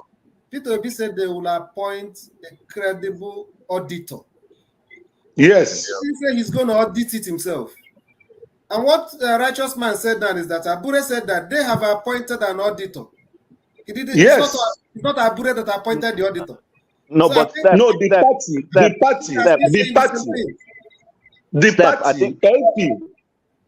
I think we're missing out something. When I know sometimes there are nuances words we use, and but we should. When forefather said P2B said he was going to conduct an audit, Nobody said P2B was going to conduct the audit as an auditor. What it meant was that he was going to take responsibility to make sure this audit is done. Whether you have given it to, of course, we know they're going to bring auditors to do it. But is that We not know what that. righteous man said now? No, what righteous man says is that righteous man separated two issues. Righteous man says there's an audit that is P2B's own. Obi has done his own. That what is left is the one that Abure is supposed to do, which Abure. Wait now, hear me. Oh, hear me out. Let me finish so that you understand what I'm saying. You can't conclude when I have not finished what I'm saying. That's wrong. Okay. Try to keep it brief so that we can go around, because now people are joining from behind. It looks like this podcast will be just open for P2B and started bringing people in again. All right. So the point I'm making is this: I'm not into this. I don't know who is. I'm not interested in the audit matter. So what my understanding is this: what forefathers said versus what righteous man said. Righteous man is saying that there is an audit, whether it is campaign on P2B, that Obi has tendered and rendered his own, and that the one that is comprehensive Labour Party, that Labour Party is still in the process of doing it 1 year after. So forefathers is saying his understanding is that that whole thing would have been done together with the leadership of Obi, not just leaving it for the party leader. I have no view on it. Whichever way they want to do it, as long as they do it and there's credibility. I'm not even interested in. Okay, but forefathers, not that it's my turn, but I just want to dispel one misconception, and I don't think we are doing justice to ourselves. There's no point wasting time. Abure is not clean. Forget about anything anybody will tell you. Forget about audit. This is the same man that you, righteous man, you are here in Nigeria. You saw the what do they call it? The convention they went and held in, I don't know where. Is that how conventions are held? We should not waste time in defending the indefendable. We are not saying that the guy has been convicted, but it's also not clean at this. He needs to clean himself first. I don't think this is an issue. There's no way we can defend this. Masker, I agree with you. But I believe it is also not right, since he has not been convicted. It is not also right to call him a criminal. That's what I'm saying. No, nobody called him a criminal. Watton said, he repeated, and I heard him, he said the man is not clean. And this is English language. He said the man is not clean. It means that he should go and clean himself. He does not need to be convicted before he's taken out. See, can I speak? Yeah, Augustine, please go ahead. Now it is my turn to spark. Yeah, let's give him space to talk. So look, one thing we should know is that people are adults, and those people is sent to the National Assembly. To be honest with you, I was an advocate of, if there is election, the people should try to an extent to raise money for elections. In Nigeria, we have the governors or the House of Assembly members being they are the ones who fund elections. That makes them very powerful. They owe you nothing. So when they get there, it's difficult for you to control them. Why? Because they are going to recoup what they have spent during elections. One thing here is certain, and what is that same thing? No matter how strong Obi is, you cannot whip the National Assembly members into line. Everything is all about conviction. There's some people who have how will I call it? They have that integrity that when they go, they will do the right thing. You cannot beat a National Assembly member. Highest according to the Nigerian system, they will defect to the APC. Then you can advise them. One thing we normally take Obi for granted is that he is a soft man. But do you know why I like Obi? Obi will be dealing with you and smiling. And that was one thing I loved even when I was a college professor, a college graduate assistant back in Nigeria. I will be dealing with you and smiling. Because when I tell you don't do this and smiling, every student will just tell you, take him serious. Because when they smile, I didn't go to deal with you. All of us saw it in Anambra State. Which of the godfathers was able to control me? None. So don't take his smiling for weakness. People who smile easily, don't joke with them. Because when they want to deal with you, they will deal with you well. Now, if we have a strong man, as we normally call it, come to the platform, use the iron fist, grab power, what makes you feel that when he gets there, you also control him? No. The same how Baba grabbed power and ran with it and went to the top. It's not easy to control them. So one thing I will always say about it is that he has his own modus operandi. He knows how he does his job. Let him do his job. My point is with the Nigerian people as well. We are so easy to forget. The fact that we're even talking about Obi up and down here means that he's doing something. All of us can see it somehow, but maybe he's not doing it the way we want it. But the point is this: us, the Nigerian people, should try as much as possible to be the one, maybe when that time will come, to fund our elections, to make sure that we even have people at the polling booth. Like for me, I take it upon myself, because the question is always, what do we do? Yes, we have cried and cried. What do we do? Well, I will talk to my friends. When I was in Nigeria then, I voted in every election, including councillorship. So first, now council, even council, I will go vote. And I will tell them, this is all on us. Go and vote if it's time to vote. That's the first thing you can do. You will tell me INEC will change the result, this and this and this. It's not easy to manipulate result if the turnout is very powerful. That's the first thing I always say. So the Nigerian people on their path should take this seriously. Obi cannot do it alone. Kwankwaso cannot do it alone. Showore will not do it alone. If we know we are selecting a good candidate, we select the good candidate, and we start from now to start preparing ourselves for 2027. I will not advise anybody to go out to say, okay, violent protests and the rest. I will not advise anybody to do that at this stage.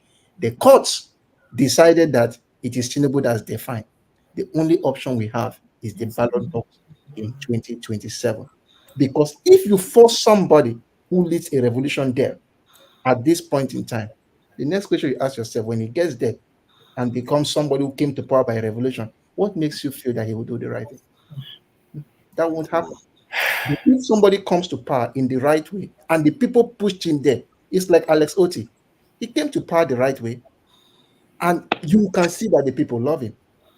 And you tell me you can fight Alex Oti, you cannot fight him. Why? Because if you want to fight, you are fighting the whole of Abians. Just take, for example, there was a maybe SOS that somebody's attacking government house, Alex Oti in government house. Do you think Abians will stand and look at you? People will enter the government house to find out what is happening. That is where you have the backing of the people. So for me, he's doing his own thing the right way. He's a man of silence, and I like it that way, if you ask me, because somebody does not talk too much. You don't even know his next plans. So let him do it the way he wants to do it. My own point is that the Nigerian people should look into the whole thing. And please, as Dele Farochimi said, we need that critical mass. It concerns all of us now. It's not a case where I was talking with my PI, my supervisor, some time ago. She doesn't care about politics. And I told her, it's because in the US, if somebody misbehaves, you have people who will talk and they will come in line. But in Nigeria, we don't have those people. We are trying to form that critical mass now. So if she doesn't care about politics, there are people who can talk for her. But us, if you don't care, we don't care about politics, nobody will talk for you. And that is just my own point about this. Don't see Obi as maybe he doesn't talk, he's weak. And even myself, I lose tap as young as I am. Some things they forget. They're not to talk of somebody who is old like Obi and who is a little bit busy. He must not comment on every issue. Not everyone. To be honest with you, let me say it was perfect that Obi won this election. I would shift from being a supporter to somebody who will scrutinize him. If something happens, are you not doing what could be misconstrued as excusing lack of performance? Because one of the areas that I was highlighting was that security policy. We have 5,000 people already kidnapped in the country, and most of the time he comes out and talks about poverty as the cause of insecurity, when he knows full well his own policy is different. What you do at that time is remind people of your policy, what you would have been doing in office. But he doesn't do that. You and I know that apart from this, poverty and lack of jobs is also a part of the insecurity. Because if you get work where you do, will you have time to go out and start committing crimes? I don't think so. You know, one thing, there was this time where we had the Oriental Derby in Enugu, between Rangers of Enugu and Eyimba. That match took place for averagely 2 hours. When I saw that crowd, you know what came to my mind? The people who could have been stealing are in the stadium seeing football.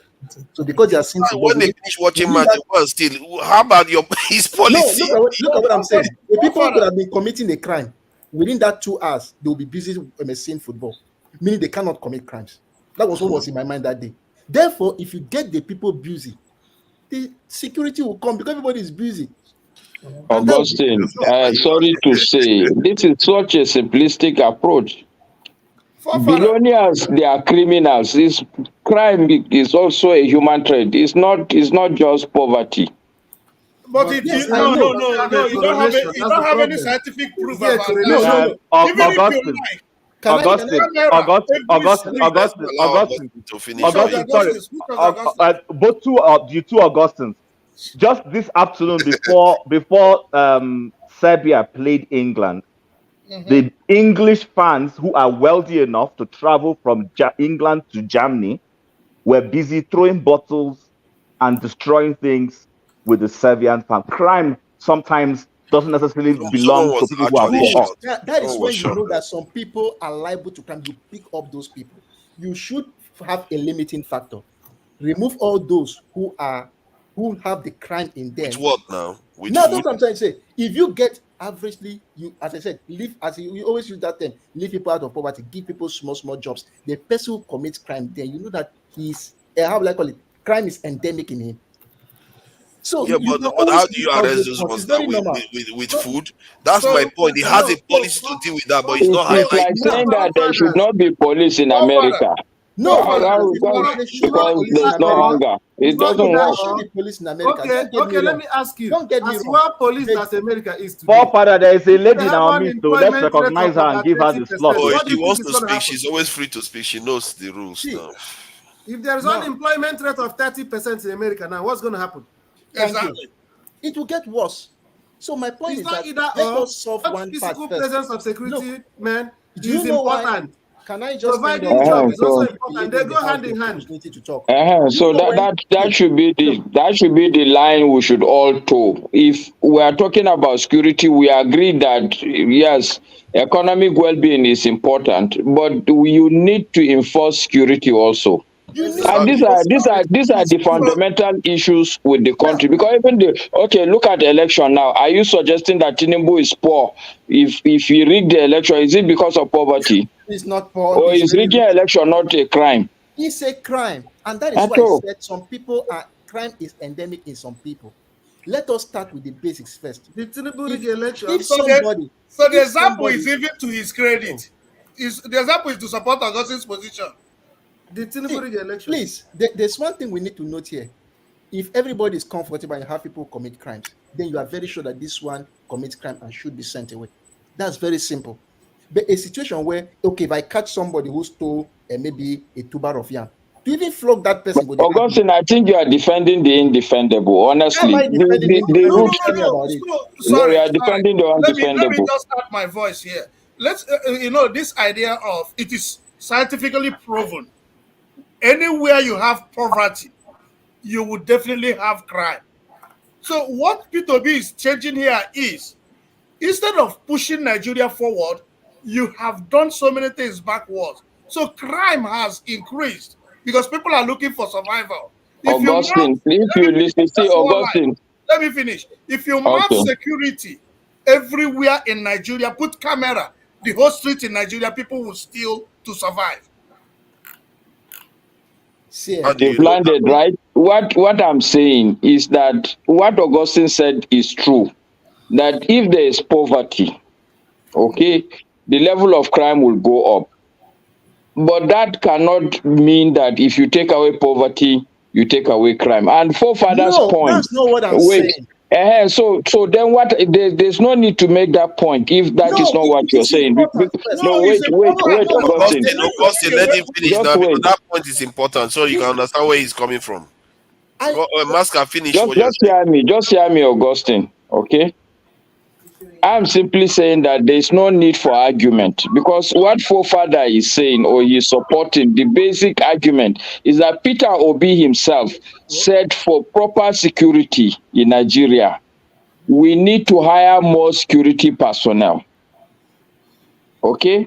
Unless if you are arguing with that line of argument, then there's nothing to add or subtract. No, look. I'm not arguing with that line of argument. So that's what I'm saying, that we don't need to go to that. Military men. But to be honest with you, I am, to an extent, I may not be very sure, but I know that I'm a little bit certain that the number of security men are not up to 1 million. to police 200 million people is difficult. But a case where I know, see, Augustine, me, I know a lot. I've done a 50-page document for the I know Nigerian you police. have What done. I'm Just allow saying, me land now. Can you just? I don't know how to talk when people are talking. Just allow me land. Okay, please go ahead, Augustine. So the first thing, as I said, we complain about food or this. If people are gainfully employed, all of us know that those who will be liable to crime will decrease.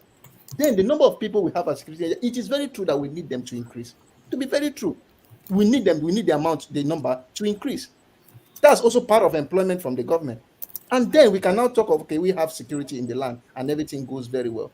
So a situation where you decide to bring everybody into this maybe security apparatus and there's still poverty, if you see the security men also stealing, security men also commit crime if they are not well paid or maybe well fed in their own land. That is just what I'm trying to say. So there is a correlation somehow between poverty, hunger in the land, and even criminality. No, there is, but that is not the point I was making. The point I was making is that the PWB has a policy of recruiting more into the security services, and when our women and children are getting kidnapped, I would have expected that he would use that his policy as a way of nudging the government in the direction that it's supposed to be going. That they claim that even the government claim they want to do, which is building our security forces back up. And none of them, all of them. This is what I mean by strategic silence. And he's doing us damage. 5,000 have been kidnapped in a year. That is a lot of people. Father, I hear him holistically. He also said, if you pull people out of poverty, criminality will reduce. He also made that comment. It is also in his document. Yes, but that is not at the forefront. The forefront, what he always talked about is building. No, that's the one you heard. That's the one you made one. But he didn't talk about the other ones. He never did anymore. That's my problem. You can talk about all of them, but you just talked about only one part of his security policy, and the government choose to keep quiet about that part too. It's like both of them are symbiotically working together. Father, there's something Augustine said earlier that I'm waiting to address. If I don't know, I don't want to talk over anybody who hasn't spoken, so I'm going to wait for. Let me just confess anybody who. Augustine, are you a doctor? Because I know you are working at the university. Are you a doctor? So we have to put respect if he's a doctor. No. For me, okay. Now I will always say I may be a doctor next time. Why are you telling forefathers who you are? But why are you asking that question, forefather? Now, okay,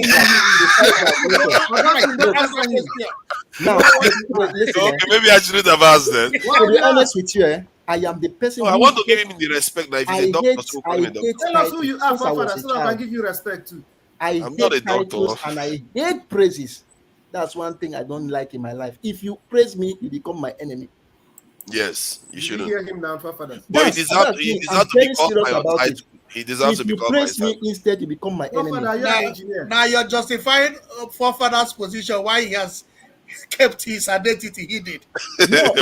So Augustine, if madam, if you come back and do something for madam and starts praising you, Dimoma, and all those things, you will hate her and divorce her. Now let's get to this way. Let's get to this way. My wife, to be honest with you, my wife always complains about that because when she wants to praise me, I say, okay, just leave it. What do you want?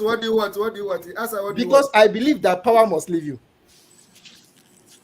That is a very dangerous, weird place to be in. Where person praise you, you worry that it's going to do you damage. Look, as I said, Ngozi Okonjo said one thing, that it is very dangerous to fight corruption in Nigeria. To be honest with you, at my little level, when I was an undergraduate, one, and when I was at the University of Nigeria, Nsukka for my master's, two, there were times where I was made in charge of money, and I stood against corruption, and I know what happened to me. It was not that easy. If you must know, I was delayed from graduating the University of Nigeria, Nsukka 1 year after I've already defended my master's. So it was not that easy. Corruption has a way of fighting back. Yeah. And besides that, one thing about this is that they always come with praises and the rest. So I decided that, look, anything praises doesn't work with me. And that's why I say I like Obi. Why I always support Obi. One thing, it's not because of Obi will do the right thing, no. I support Obi because if he does the wrong thing and you said, Mr. President, you have done this, he will listen. That's the only reason why I support Obi. Obi cannot do everything right. It's not true. It's not true. But if listening president, if Tinubu can be a type where he does something, say, Mr. President, this one is wrong. And he listens and say, okay, I will try to solve it, or I will not try to solve it because of this reason. Then we could have been talking about good governance. But the leaders of Nigerians don't listen. The only person who listens a little bit is Obi, and to an extent, Alex Oti of Abia State. If you talk, the Minister of is it a Commissioner of Information will come out to address the issue. And that is what I think I appreciate more. It's not that because he may do the right thing. No. Thank you. Okay, Jonaba. so can I ask the other question? Sorry. Let Jonaba go. Before you guys bring out the other side of Jonaba. I just want to ask a question. Just a question. Can we allow Jonaba to go, please? Jonaba, Are you not surprised that Jonaba and BP are together? Are you not surprised? They came together. Jonaba, thank you for joining us. I don't know if you are following. What do you think about what you've heard so far? But Jonaba Ilawuni ya kake. Lafiya lo maska ya dai ya yale. To mun gode Allah. Sanu.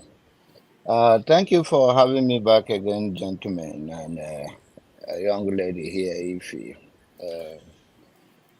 I hope Obi do not run for 2027 so that he doesn't waste the opportunity that Nigerians have been craving for. In the history of Nigerian politics, there has never been where a third party quickly arose to the front to compete. Even they claim that even some people believe that the election was rigged.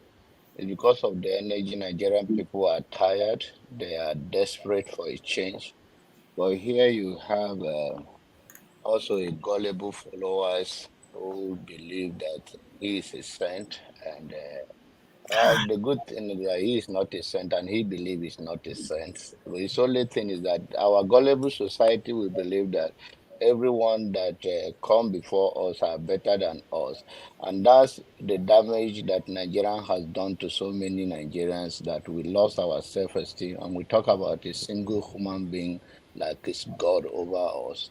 And in that case, I hope that he's not a selfish leader, that he will pave a way for another man that is ready to die for Nigeria and take Nigeria to the next level and not waste people's time. My own opinion is weak as hell. He is just, and I always say he's a manipulator, and that's what Augustine confirmed. He say, oh, he smile, and then he'll go and do another thing. Who want to smile there and go and do another thing? What does that one mean? If you mean something, you say it like you mean it. Why should you put a fake face before the word, and what you're going to do is different? Is that how we that's not true. That's not true. I didn't say that. Wow. I will repeat it. I said that he would smile and do his thing. I use myself as an example. When I'm doing something in the class, I'll put it this way. If you don't do this, this is your punishment, and I will smile. They will know that I am serious, even though I'm smiling. So I will not tell you that I'll do another thing. No, I'll tell you that this is what I will do as your punishment, so you know. And once I say that and I will smile, they will tell you he is serious. Don't take that smile. Okay, thank you for clarifying yourself. It doesn't change my position anyway. This is we have to move past this election period and know how to work with ourselves, changing the damaged society, and then we can produce a quality leader that can take us. But in 2027, of course, the energy is there. Possibly he's going to lose some tangible people, and he's going to gain some people in the lower side of the politics. But here we defend people and all of those things. And one thing is that he is smart. He can defend himself, and to even say we have to be going up and down about to be. Sorry, John, who are you talking about? Is it the Obi you said shouldn't run? They are advising her to run again. This is ridiculous. Come again? You said he shouldn't run. So what are you saying again? He will. No, he shouldn't run. We need. Yeah, we got that point. So continue with. He shouldn't run. So let's go on. Solution. We need Tinubu for 8 years. You don't even need him. He's gonna be there anyway. You have to need him.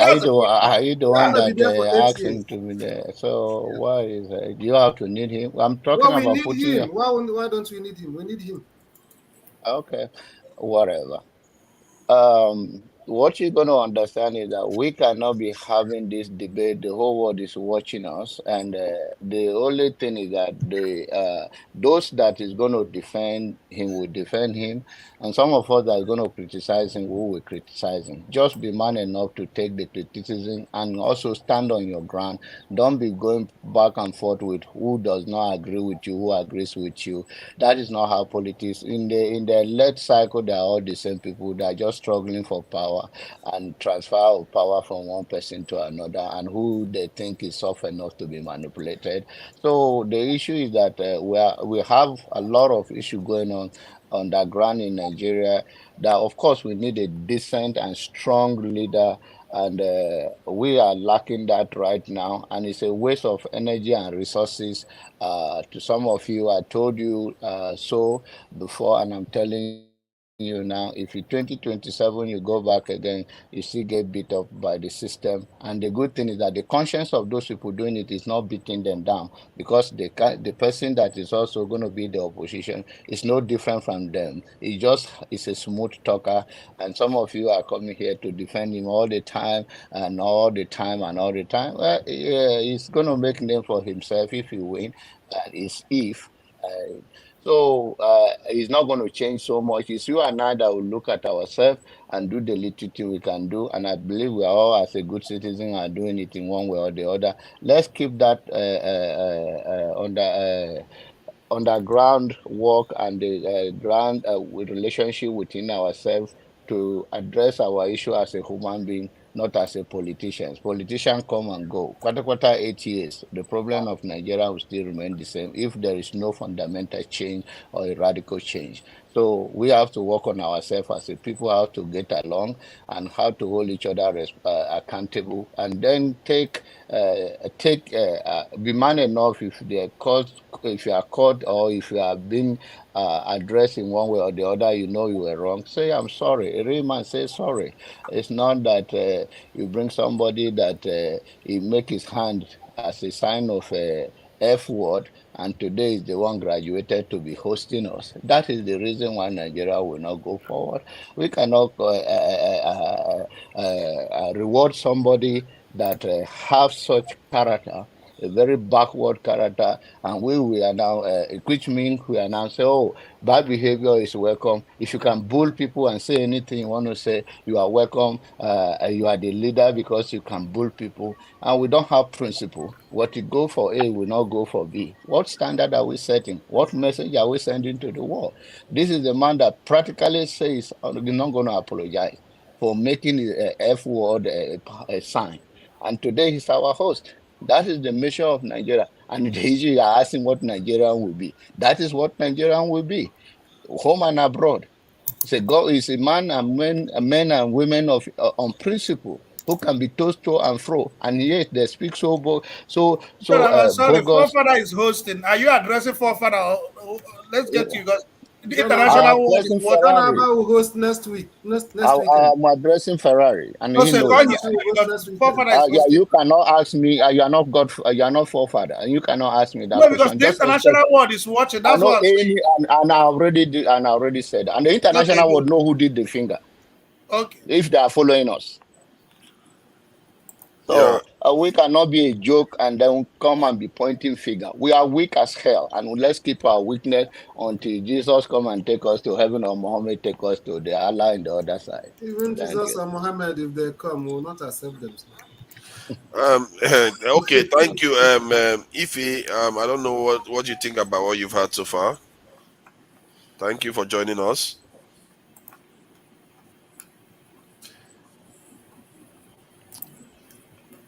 Hold on, okay. Can you hear me? Loud and clear. Okay, good evening, guys. I've been in and out, and I mean, Janaba, you can't tell somebody whether to run or not to run. I mean, Obi's an adult. I do not ask him to run. I say I hope I do not. I'm not in the position of telling him not to run. Okay, we're not fighting. I don't know why. No. We are not fighting. I'm trying to clear it, please. Okay. We will never. I will never fight even if you offend me. Okay. So the thing is that honestly, if I tell you that Nigerian politics is, I'm not tired of it. You know that I'm not telling you the truth.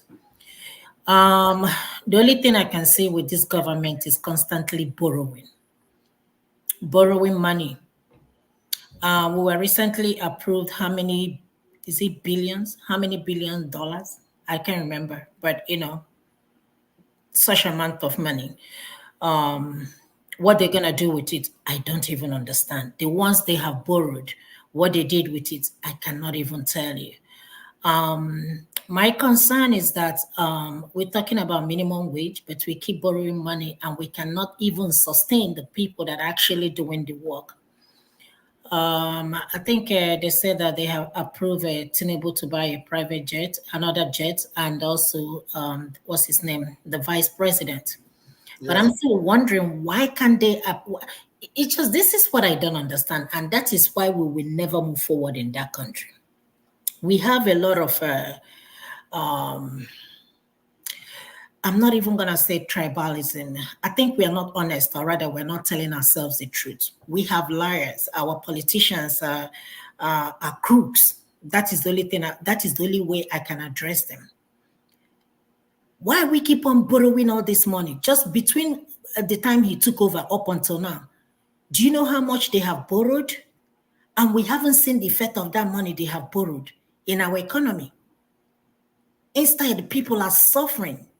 Look at the young guy that took over, what's this country? Is it Senegal? The young 40-something-year-old guy. Look at what he's doing. He slashed the prices of food, commodity, the most essential thing the citizens can get. We are here talking about buying private jet.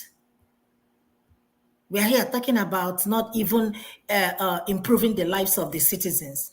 See, we are talking about they can't even give them up to 100,000 naira. But they spent about billions of money to furnish. Is it to furnish or renovate the vice president's residence? I just don't. In fact, sometimes to build a new one, actually, a fresh one. For what? What happened to the old one? He was homeless before. Jim, was it to build a new one or to I thought they said to renovate. They built a new vice presidential home. For what? No, Chim, not correct. Chim is not correct. That's correct. It's to finish the building. Exactly. No, it's to finish the building. But that is, you are repeating me in a different way. They built a new home. That's a new building. What are you talking about? There is a place he was living before. What it means was that it was commissioned a law earlier and they completed it now. Or something Exactly. I understand that. Exactly. I understand that. But the argument was it was not a priority right now. It is That's not. the point. Yeah, it's a fair point. It is not. People are suffering. Does it mean that these people are not listening to the citizens? Does it mean that they're not reading what is going on online? People are crying. People are dying. Who are the citizens? Me and you. Without right. Citizen without right. No citizenship right. You're calling yourself citizen. You know, consign them. I mean, you know, consign them. Honestly, it's just I'm getting frustrated with this. It's just so tiring for me. If you came at the right time, Ferrari would not have condoned this, your complaining and putting up problems. So you need to thank forefathers. Forefathers is allowing you to complain. Huh? So, I mean, why is it not going to... Is that where we are now? You have changed. No, see, you know the truth about the matter is, some of us, when I say the truth, I become a troublemaker. Forefather, I just want, if he made a comment, they are now muting regional governments. So with this borrowing we are doing, if we begin the regional government, would we be able to contribute enough to pay these loans? Who is lying to who? They are meeting regional government. That's distraction. Yeah, who is lying to who? They are not going to agree to regional government in distraction. See, they don't agree to them. See, at this point, I don't even know what is going to work for us as. Augustine, don't leave yet, please. Let's let Ify finish. I need to respond, please. When Ify finishes. I don't even know what is gonna work for us as Nigerians. It's just like, honestly speaking, we don't exist. It's like Nigerians don't exist. The only people that exist right now is the people in the politicians, the senators and the House of Rep or National Assembly, Tinubu and they are the only ones, existing in that. We don't. You didn't put them there, so you don't exist. If you wait for your turn, ask Rotimi Amechi. Wait for your turn. APC is a bad market. APC is a bad market. I don't think it is right for us to say that. Father, can I respond to Augustine, please, before he says he wants to leave? Okay, Augustine hasn't said much. Okay, just try to keep it brief. Let's try to, because people are backstage now. I'm trying to. No, I would actually, when I respond, then I'll leave. I'll leave so that you can bring in anybody. Yes. So I'm responding to Augustine with Afro, not Augustine with Gurimakwa. So so Augustine, so in response to my suggestion, that's what it was. It's a suggestion that what I feel will be the missing link in his leadership of, I still see Obi as the leader of the Labour Party. Everybody can own their views. I see him as the leader. When I mean leader, I'm not saying chairman of the party. He is the leader of the party. Because even this obedience that galvanized around him, voted Labour Party because of him principally. Before Peter Obi came into Labour Party, I'm not sure, garnered up to 1 million votes. Please correct me if I'm correct, if I'm wrong. They never. But INEC gave them 6 million votes. Some of us believe they got more than 6 million votes. Yeah, it might sound like a conspiracy. I want to own my conspiracy. Now, my view is this. I said, Peter Obi could have galvanized these people. I didn't ask him to be a dictator. I didn't ask him. I know he's not in government. I know this is not a parliamentary system of government. I understand that very well. Nevertheless, you see, like KJ said, we say there's this saying that there's a tide in the affairs of men, and I'm not good at saying it 100% because I'm not a literate poet. But you see, let's try to keep it brief so that other people can be able to. All right, quickly. So what I was saying is this: you could have seized the moment. Tell the chairman, I want us to set up a system where consistently I will meet with Labour members of the National Assembly. Quietly, they will have their sessions. When they are trying to say they want to change anthem and they're discussing it, Labour Party people will come and discuss with themselves. People will become part of them and say, oh, you know what? Fine. If it is good to change this thing, why don't we tell the National Assembly to throw it open to Nigerians to discuss? National anthem does not belong to Tinubu. National anthem is a national asset that Nigerians have the right to contribute to say our right to compatriot does not suit us anymore. We want to go back to Nigeria with hail thee, or vice versa. Now, when you are doing that and you're meeting with them regularly, it helps to be able to make them see, and Nigerians will begin to see that this Labour Party seems to be the party that is in touch with the feelings of the people. When you're talking about buying new presidential jet, Labour Party will say, no, we don't think, yes, why we want our president to have a befitting jet. We don't want him to fly a jet and die. But nevertheless, this is not a priority right now. Can the government be flying local jet until, because the optics needs to be right with the people. Incidentally, that's not what I am seeing with the man, Peter Obi.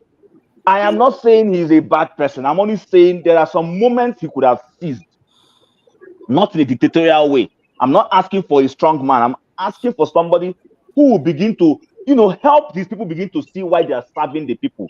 Because people see Peter Obi from a different perspective. They see him as an honest man.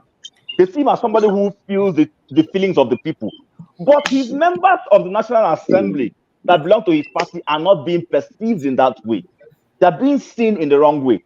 He could have helped them to be in line. I don't see why that's a wrong process. So Augustine seems to disagree with me on that view, but I wanted to clarify so that he understands where I'm coming from. Even though it's not a parliamentary system where he is the clear, visible opposition in parliament, I understand that. Nevertheless, he could still have done it. There is no system, there's nothing in our Nigerian constitution that says Obi cannot be meeting with the members of the National Assembly. Nothing says that, if his party agrees to it. There's nothing anywhere that says he can't do it. But Chin is doing that. Chin is doing that. Well, I think Masca, did you have anything to add? Chin is doing that. Obi is doing that. So Obi is meeting. Since we want to bring people, let me just because I'm tired of Chim's tirade against Peter. You can take me out. No, it's not a tirade against Peter Obi. I beg. I love Peter. If Peter Obi was a woman and a young girl, I probably would chasing him. So maybe you are doing another level now.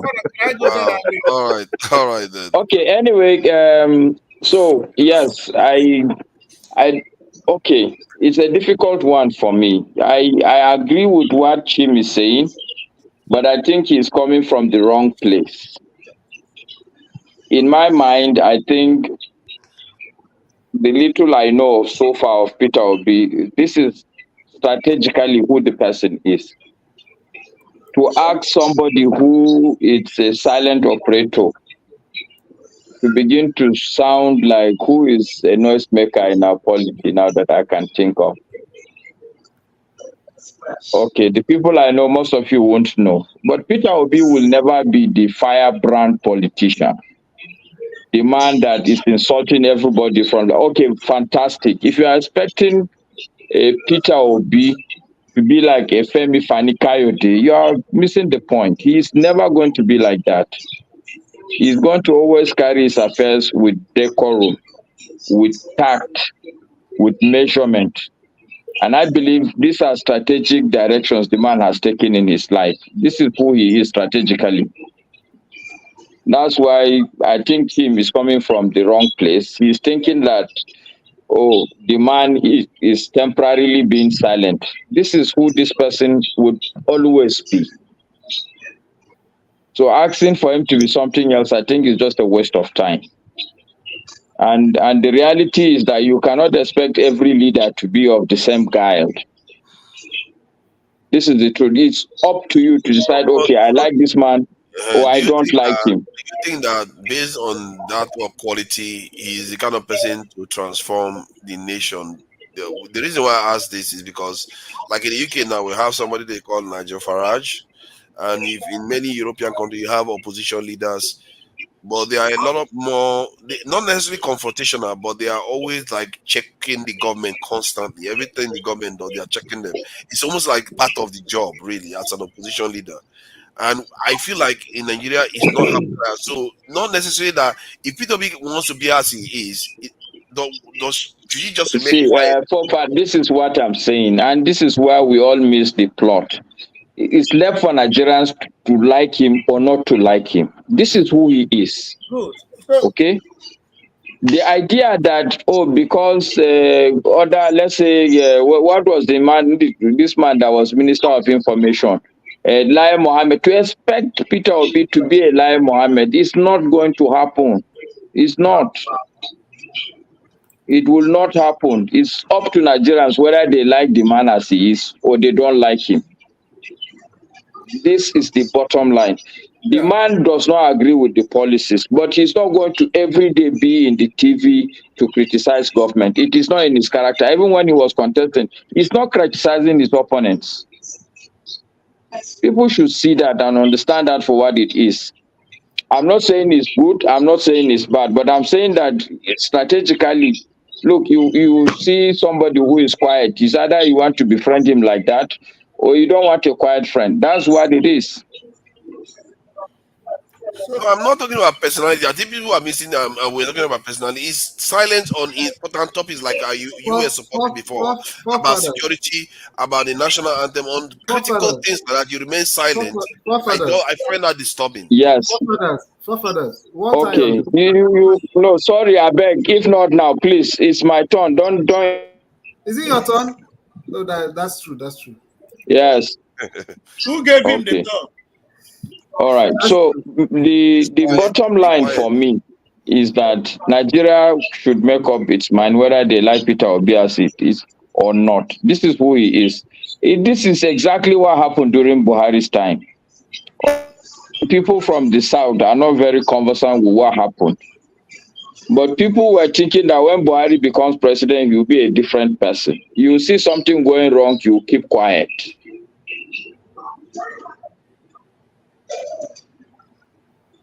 What A a lot shame. of atrocities were happening even under CPC. The man was not talking. People were deceiving themselves that he's going to be a different leader. Masker, we missed a lot of what you were saying. You said Buhari will see something going wrong, he will keep quiet. That's when the line went off. Your audio cut out for a bit. Okay, I'm just saying that. Okay, I'm saying that people are of different personalities. The idea that we expect a Peter Obi to be a Lai Mohammed today is not going to happen because they are not the same characters. Strategically, I believe Peter Obi believes he is doing something in a certain way, and he believes that that way will take him to promised land. Whether you forefather or Chim believe it is a different matter. And I think the decision is for you, forefather or Chim, to like him or not to like him. And it applies to the whole of Nigeria. I've seen this happen several times. I was given the example of Buhari, where even before he became the president, he was in a certain way. And people were expecting that, oh, okay, when he becomes president, he will be different. It did not happen. Even if Peter Obi is the president today, what I know is that members of his party can go and collect jeep and nothing will happen.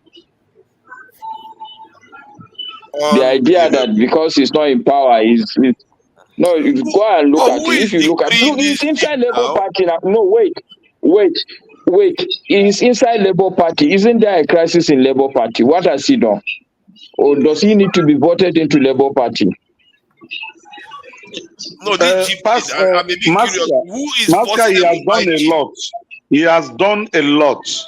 He has done a lot. I'm saying that, see, righteous man, I agree with you. See, what I listen, righteous man. I'm not saying that the man is not doing anything. I'm saying the man is not somebody that comes out publicly and talk too much about what he's doing.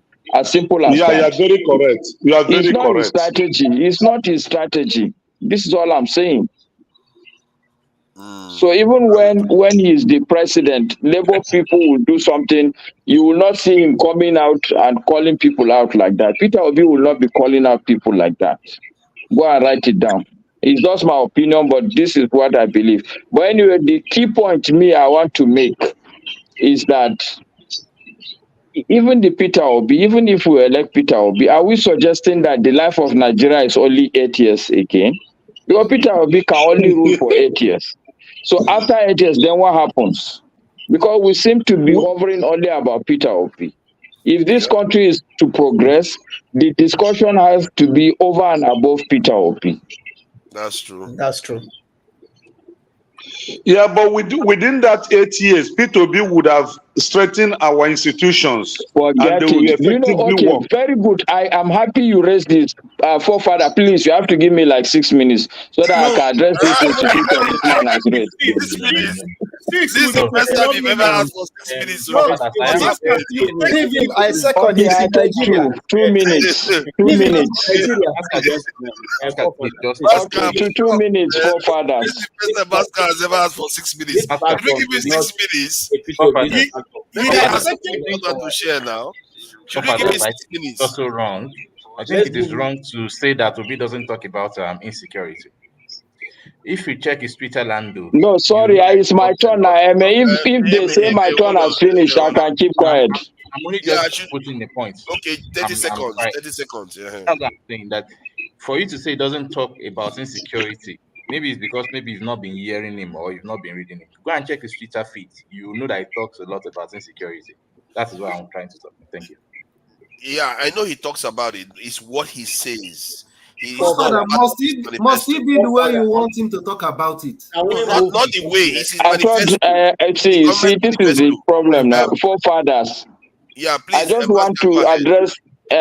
want to address this institution that righteous man is talking about. You see, go ahead, righteous man, institutions are the fundamental problem that we have. Okay? But I can put it to you that you cannot straighten out institutions even in 30 years. Because there are two types of institution. There's the formal institution you're talking about. There's the informal institution you're talking about. What you need to do is small reference I'll give to you. is if you go to India today, the British people ruled India for a very long time. But the traditional institutions in India are still persisting today. The institutional issues we have, things like dishonesty, things like selfishness, things like tribalism, these are the critical bad institutions that needs to be sorted out. The way we look at religion, these are the fundamental institutional issues. Okay, it's okay for a man to go to church and give money, and then tomorrow in the office he collect bribe. These are the institutional issues that needs to be straightened out. All the other institutions you are looking at, he can remove judges and put other judges. He can clear out all the National Assembly, put other. The truth is that every time these are new members, but they will come and behave in the same way because the underlying institutional norms and values are faulty. And that is where the country really has a problem. And it will not be able to be dealt with in 8 years. I rest my case. Okay. Thank you. Yeah, but Master, even at 8 years, Master, he would have laid a foundation that another good person will build on. But right now, we don't have any foundation to build on except the corrupt foundation. Forefathers, righteous man, let me ask you a question. Why this obsession with people? Forefather must be doing something else. Huh? Why can't us be talking about the role that we citizens can play to make sure that whoever you like, whether you like Showore or whether you like John Abba to be president, can become John Abba will use Kunu finish Nigeria. John Abba will use Kunu. So, if not now, just after me, you go. Forefather, can I go? Why are we waiting for anyway, gentlemen, please, good night. I need to sign off. Good night, everybody. Masker, you can't go. Yeah. We'll go together. Just give me 2 minutes. I'll go with you. Brother. Yeah. You are going to follow me to my house. Just 2 minutes. I'll go. So, yeah. Masker, okay. you really made my point to a point, and that point where you got to is where I was careful when I was addressing Chim's position. Personally, I'm not. This is politics. It would be stupidity for someone to expect everybody to line just for one person. It will be stupidity. But what I hate, what I detest is when people want to be gimmish about it. There are people you know that are supporting Obi or that wants good governance. What I'm advising these people is it's not all about Obi. If you allow Obi to bulldoze his way in, he will do exactly as other people. But if we galvanize around him and get this power, he will have a little entitlement. We also have entitlement. It will not be a one-man thing. But when somebody like John Abba talks, whom you know that he hates Igbos, particular hatred for P2B, I don't need to respond to him. But when somebody like Chim or Masker talks, I will come to him and say, if we want it to be our thing, we shouldn't play, we should know a way of galvanizing. I'm only talking to Obi because Obi is one of the people that stood out. If his second person is here, or if this guy, what's his name, the vice president, I never knew him before Obi picked him. But since Obi picked him, I have done some background work about him. If he comes out next election, believe you me, I am going to support him. I'm not interested where he is from. I'm interested in getting somebody that will be responsible to all. Someone that will be able to, you have a bit confidence that he will change this system. I was against when people were voting for Tinubu or supporting Tinubu because I lived in Lagos. I knew that what Tinubu did in Lagos was to make Lagos a two-state for the rich and for the poor. The rich were getting richer, the poor were getting poorer in Lagos State. And I knew that that was what he was coming to do in Nigeria. So if I have a candidate that somebody is, I go to him, I see he will bring that civility to Nigeria, nationhood to Nigeria, I am going to support the person. So what I'm saying, when we have a candidate like that, someone like P2B cannot be coercive. But does he have characters we need? Then we have coercive people. Can they go and do that work and bring it to the table? And all of us, we sit on the table and have a conversation. Thank you. Thank you. Thank you. Before you go, since you mentioned So we my can name, go now. excuse Augustine. me, excuse me, master, please, master, can Okay. you Good hold on? night, everybody. Good night. Please, Good please, night. you can Can hear I me. ask you a question before you go? wait. Okay, they are saying she wait. Yeah, please. Let me ask you a question before you go, please. Can you stop distracting me, righteous man? This is a strong word. Now, let me address. You are a reverend. You are a Reverend Augustine. The word hate, I think you have a misconception about life, or even your position as a Reverend Father. The word hate is too much to use for me disagreeing based on my own principle of obey, and you cannot take me out of my way because you want me to sound like you. And for me to dislike his politics, like him as a person, is not a hate. And I hope you go down. There's one statement, let me remind you one day, to bring you to a better judgment of life, and maybe it will help you.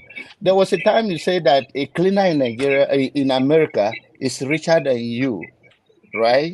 Because of your you remember that, so you should know I pay attention. Now, that is why I wanted to address you that day, that is not true.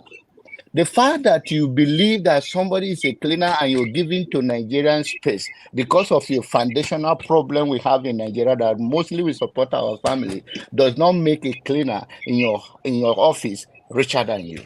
But then, why did I mention that? I have that because that is your own. I can see the window to your heart based on that, and that is the same pattern you are using to say, "Oh, I hate Igbo people." You don't even bring it down to Obi.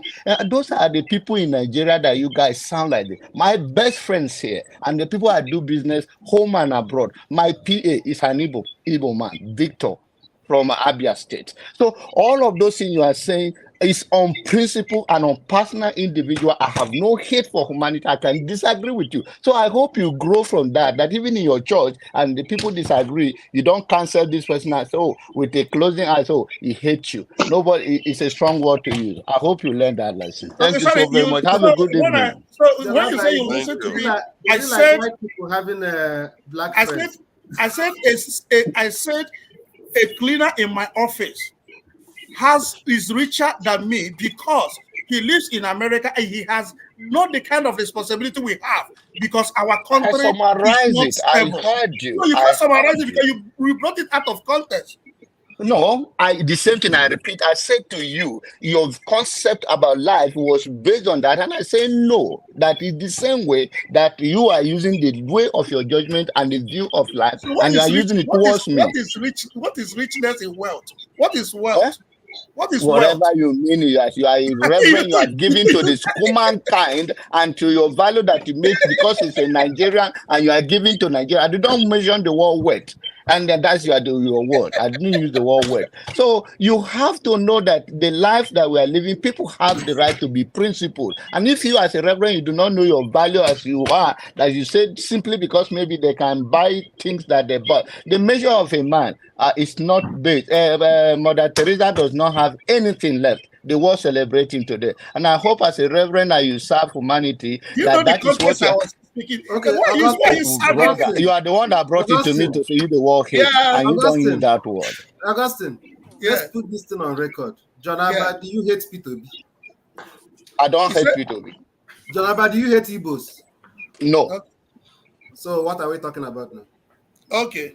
Tell your brother that. All right. Before we start closing. So you are not my brother. How do you know he's my brother? Hold on. If not, we are all before brothers now. I said, tell your brother. Before we start closing out. Why not say tell our brother? Okay, tell our brother then. Thank you for correcting me. Senior citizen of the Federal Republic of Nigeria. Before we start closing out, I want to recognize all the fathers for Father's Day. Whoever I give with a gist, all this is our modern invention. Can I give you gist? What is the gist now? They say we should come out for Father's Day. That's why I carry my head come for Father's Day. They prayed for us, but wait, I want to ask a question. Most of you are abroad. What everybody out there was old men. I was the youngest, and I'm sure they're younger than me, up to 15 years. Yet I'm in my mid-30s. When I came out, I saw old men, and I saw people who I know will be fathers, and young men I know have children did not come out. Una, they fear to be papa for the Western world. I'm asking those in the Western world. Did they fear? It was so strange to me that I came back and people were asking me, "Are you a father?" I told them that I'm collecting the blessing for the future.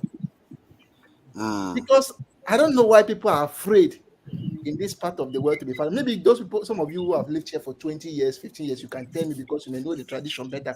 I'm a senior citizen. Why are your people in the US afraid to be fathers? I think maybe they don't just like the idea that they choose one day to recognize father. They don't buy into all those narratives. You know, like Mother's Day, they don't. Some people don't buy into it, especially men. Men are not very sentimental about these things. That could be it, Augustine. That's my take anyway. Is there any other opinion on this? Why is it that the men are not exactly jumping around for Father's Day? You know, the women, if you don't send them card on Mother's Day, you're going to get it. But the fathers what I try to understand is not about being fascinated about a Father's Day. I mean, it's rejecting being a father. How do you mean rejecting? By not showing up? These people have responsibility and they have a conscience. To be a father doesn't make you a dad. Maybe they are not dad enough. Okay.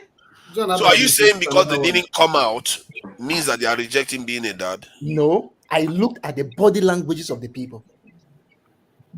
Not because they didn't come out or they came out or they didn't come out. Are you a psychologist? No, I just try to look at their body languages. Most of them are not ready to take the responsibility.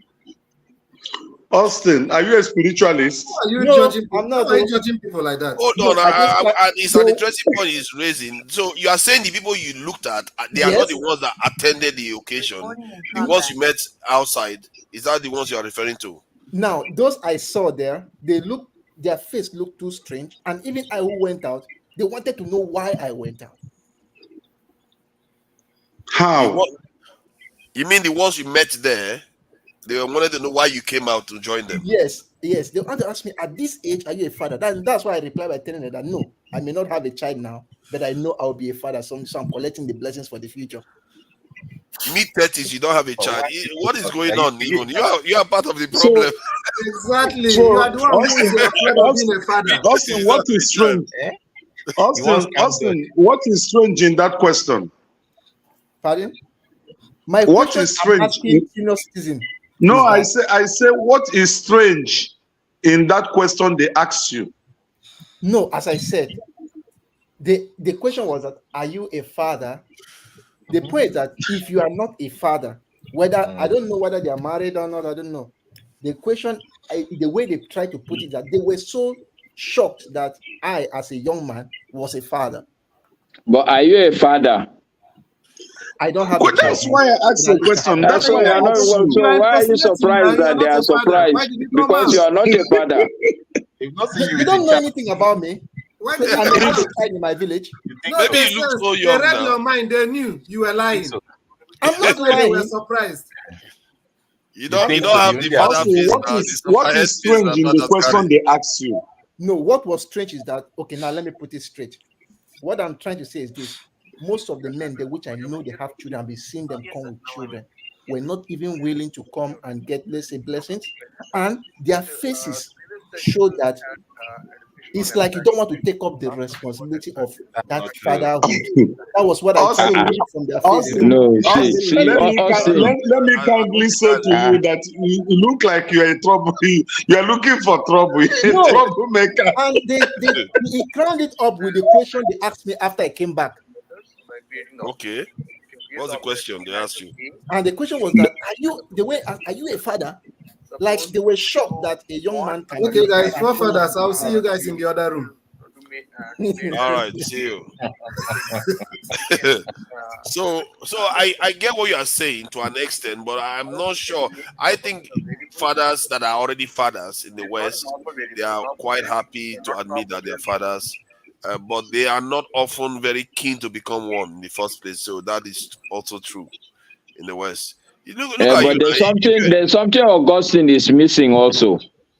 It's only in Nigeria that they will say you come out. What blessing are you collecting as a father? Are the people going to pay in the church? Are they going to pay your children's school They fees? will not pay your children's school fees. Yeah. So what is the standing of going to change in terms of responsibility? No, Masca is not. It's not on that ground. It's on the ground of productivity. What is the productivity part of it? Don't mind righteous man. They have taken like he has lost his bearing. Productivity of going to Father's Day celebration. Look, you found the what do you call it now? The problem statement. Go and do your research and come and tell us what to find after like 3 months. God bless you. God bless you. Yes. And you should tell us your null hypothesis so that when you come back, we will know whether it will pass or fail. Yeah, there were important topics we would have discussed today, but I guess Alaba was going with political stuff because today is Sunday. Normally we have a bit more. We're looking to discuss maybe things about free will, what is free will, and whether we have free will or not. Because all of us we believe that we have control over everything. There's no free will. Forefather, already started with a controversial position. Forefather, do you know that today is very unique? Today is Sunday, today is Salah, and today is Father's Day. Okay, it's very unique. Thank you for giving us that correlation.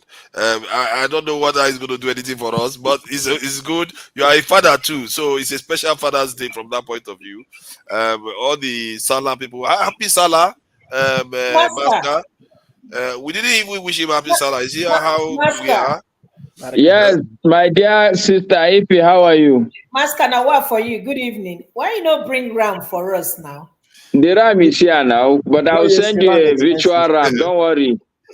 After all, I joined virtually. I'll send the ram virtually. You will receive a virtual ram. Now what for you? Are you supposed to kill one ram for us? I killed 2 actually. So you believe that we don't have free will, and Masker, whether it's ritual ram or physical ram, Masker, we eat your ram this year. I am just telling you, whether you righteous man, I cannot. My response to you will be coded response. Don't worry. That's what I will tell you. Okay. Thank you. I understand. Don't mind Austin. Austin is just laughing. Austin, you are prepared to be a father very soon. What I will do if I'll preserve your ram. Anytime you come, the meat will be here. We used to keep ram meat for 1 year. Wait, I should be a father because I'm in my mid-30s. Anyhow, the point is that it depends when the same time when you wake up now, your morning, Abi. That might be. I'm just saying, but you are studying now. But you see, forefathers, the will you are talking about, actually, if you have it, it will be like 2% of your life. Because number one, you don't determine whether your heart should beat or not. You can't stop your heart from beating. You can't stop yourself for more than 5 minutes from breathing. You are not determining the kind of thoughts that come to your head. What? Master, you can stop yourself from breathing. Now, what do you mean? For more than 5 minutes, it's not possible. Those who jump into it's possible. To be honest, this is what is called, and Augustine will understand when I say statistical insignificance. They are statistically insignificant. You cannot do it. After all, this one, if we put this argument now, let's see if you stop yourself for 5 minutes here. We cannot do it. There are some people. But that's not an argument. No. That's the wrong argument. All right, good night. Good night. Jonaba, thank you for joining us. We appreciate you. What happened to the light now? They take light there too. No, I'm at the balcony I'm the balcony. I don't want to turn the Jonaba, please, before you go, please, I will be going to your stage very soon. I think you should call your people for you. They'll bring the yam for you into your bedroom and serve you. You are the chief of everything. So don't even try to go to Benue. Stay in your bedroom. They will come and serve you. All right. Thank you. But if you, what country are you? UK or US? She's US now. She's US. She's in the US. I'm not for US now. So one other topic I was looking to cover, I think we are going to be covering it when we have time. This one, people are not going to like it. I was asking how much are Nigerians willing to pay monthly to restore security in Nigeria, and nobody has ever volunteered any amount they are willing to pay every month for that. Money wise, yes, No, money wise. Forefathers, that question or that statement is wrong. Right now, we are paying for security to secure our area. There is no street in Lagos. There is no resident in Lagos that is not paying a special fee for security. Yes, but when you tell them to pay nationally, but you see, Forefathers, stop there. If you pay nationally, what's your guarantee that it will be your money would enter the use? That's the issue. The question is, Forefathers, if I you think pay and they don't deliver, then you are going to have issues with them. But right now, because you are not paying, you are not linked to them directly. Like, let me ask, hold on now, let me ask Righteous Man. Those people that you pay in your local area, if they don't perform, don't you hold them accountable? We hire them you hold them and accountable. we know them. That's what happens. If you pay nationally and you know you are paid for it and they don't perform, you're going to hold them.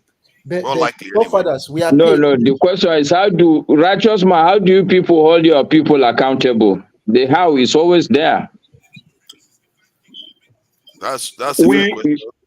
Whenever there is issues that pertain to security, maybe there is a theft. What we normally do is we involve police and get them arrested. Exactly. So you are suggesting that we should arrest our president? Is that what you are saying, Forefathers? Forefather is a military contractor, so that's why he's bringing that topic up. No, I think it's a fair question, because if you don't pay for your national security and you have security problem, I don't understand, because it's more efficient if you pay it nationally. So what happened with the budget? What happened with the annual security budget? Yeah, that's what I'm saying now. The amount we are spending on our security budget, we're actually getting the security that we pay for. I believe so. Okay. So the question is, on what basis is this your belief, Forefathers? Is it that you've done a research? Because you keep saying that you are an empirical person. Yes. So this your position now, is it on empirical facts that you have seen that the money that was budgeted has all gone into the lines that it was said to the issue go? The money we say we'll buy gun, we buy gun. The money we say we'll buy bullet, we buy bullet. The salary, the allowances of all the military people we say we'll do, we have given. Have we done? Have you checked that? What I did was I took into account that people are going to, embezzle funds now they get from security forces, and I took that into account. Embezzle what percentage? Okay, gentlemen and the lady, I will be going to bed. It's almost 3 a.m. here in Nigeria. So, good night, everybody. I wish you the best of the day. Good night. I hope you have a great week ahead, and you have a fruitful week ahead. Thank you for joining us. In fact, I'll be a foolish man if I don't follow a fellow Nigerian home. Good night, everybody. Oh, goodness. Yes. All right, we're going to have these discussions later anyway, and I hope you all, ladies, today, lady and gentlemen, you all have a good time. Masca, Augustine, Ife, Toad, Righteous Man, Amy, all the people that joined us today, I really appreciate you. And also, we also have to appreciate Masca and this is what's his name, Ferrari, for doing a good job today, because it's not easy. People are still getting used to him. They are thinking that it's just me and all the rest. That's how people really hated me. I'm sure they still do hate me. But my point is that they are getting used to me now compared to Ferrari. That's why they don't like him. Sooner or later, they'll all be fine with him. So I appreciate Ferrari for doing what he did today. And I have to acknowledge the people that donated. A lot of people donated today, from Alexander Gomez. Let me just highlight them. It's only fair. One man went to waste number 1 to donate. $10. Mazi Prince has been donating heavily, supporting the channel very heavily. I really appreciate the donation he's giving to Dr. Dimeji. And Kulata, again, Tope O, Mazi Prince again, present, heavy one. Alexander Gomez, Alexander Gomez, as always, donating. Oscar Blackbone, Alexander Gomez again, Oscar Blackbone. And Tope O, thank you for all the donations, Tope O. She's always on the chat supporting too. Alexander Gomez again, another Alexander Gomez here. And how you make it clearly, man, this guy he really doesn't like me, but I do like your donations to Dr. Damages and your support for the channel. Thank you very, very much. Tope O, I do appreciate your donations. Kolata, Oscar Blackbone, Tope O again. Wow, a lot of donations from Tope O, Kolata. Thank you all for joining us. I hope you all have a great week ahead. I hope the conversations that have been had here, sometimes it gets rough, sometimes it gets smooth. I hope it enriches your lives because this shouldn't be for nothing. Don't come here for nothing. You hold us accountable, and we are going to do our best to deliver. Democracy. Yeah, a meaningful conversation that we all learn something from, that enriches our life, because these things go on to inform our decision making. I thank you all for joining us. Let me acknowledge some of the people in the chat. Lighthouse, Blessing, Chukwuka, Lighthouse again, Chai, I see you there. Tope O, I see you there. Okachaten, I see you there. Yemi Adekonola, thank you for joining us. Mark Eneli, I see you there. Let's see. I'm not going to be able to say everybody. One Nigeria, I see you there. Equity, fairness, and justice. Motown, Motown MTN. One of the comment Motown MTN this thing put out today made me laugh, because this guy is so against me. He was praising me today. I found that very shocking. Motown MT, thank you. Queen TA, I see you there. I'm not feeling 100%, so I'm sure you all have picked up on it. Young man, I see you there. Young man, I see you there. Who else is there? Sarah. So Safari Reporters. Safari Reporter, that seems very specific. Thank you for joining us, Safari Reporter. Blessing Chukuka, I've said Blessing Chukuka. That should be it. I should play us out now. And I hope you all have a great week ahead. There's one question I wish to ask you. What question? I want to learn something. You always say that after that you can go to the back. How will I call it? Backstage. Backstage. Yeah, how you are there now. Go to the backstage? How? You are there now. When we close, you are in backstage. No, when you close, the thing locks me off. It shouldn't log you off. You can use the link to come back in. Okay. You can use the link to come back in, and that backstage it gets very interesting. People will be eating, talking, and all kinds of stuff goes on. I knew that once it goes off, then it's off. Yeah, no, you are all backstage. All kinds of stuff goes on backstage. Okay. And anybody that wants to join backstage, you can join us. There are a few people that are backstage already, and some of them don't want to come on camera, so you just put them on camera then when they come on. And okay, so I've said enough. I hope you all have a great week ahead, and till next time, good day, good night, till next time. Bye. Let's see what else is there.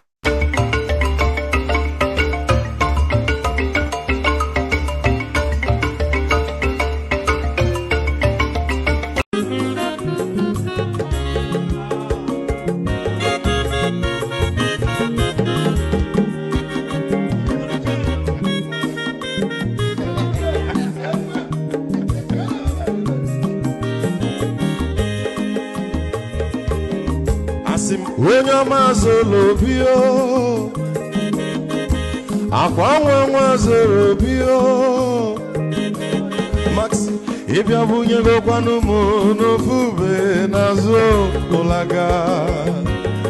ụlaga n'ịbịa zigo, mmanwụ ụlaga do n'ịbịa zigo, akwa nwa ilochi o, biko rapụ zoro ka ọ nabazi ya. Onye ọma zoro biko, abọmma wazoro ndosari, ịbịa wunye n'ịgwana m ụlaga do n'ịbịa zigo, mmanwụ ụlaga piazego abamma wilo chilo bigora buzoro ona waze mazi wekoma odogu no kwere zinaka onyomo nigadele mo mazi ni piazego go with the melody.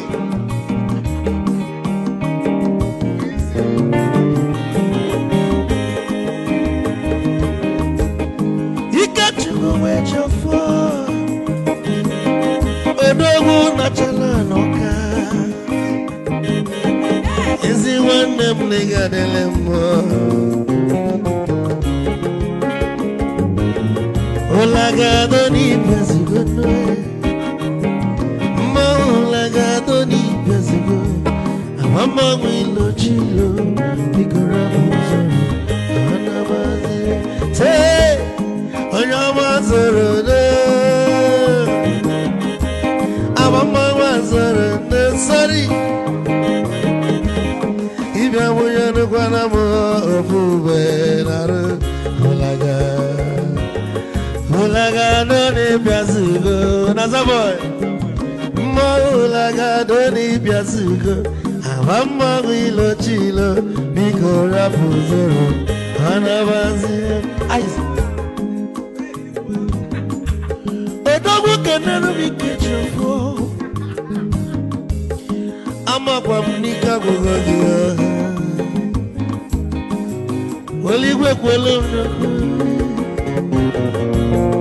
ikejomo belebege hey you want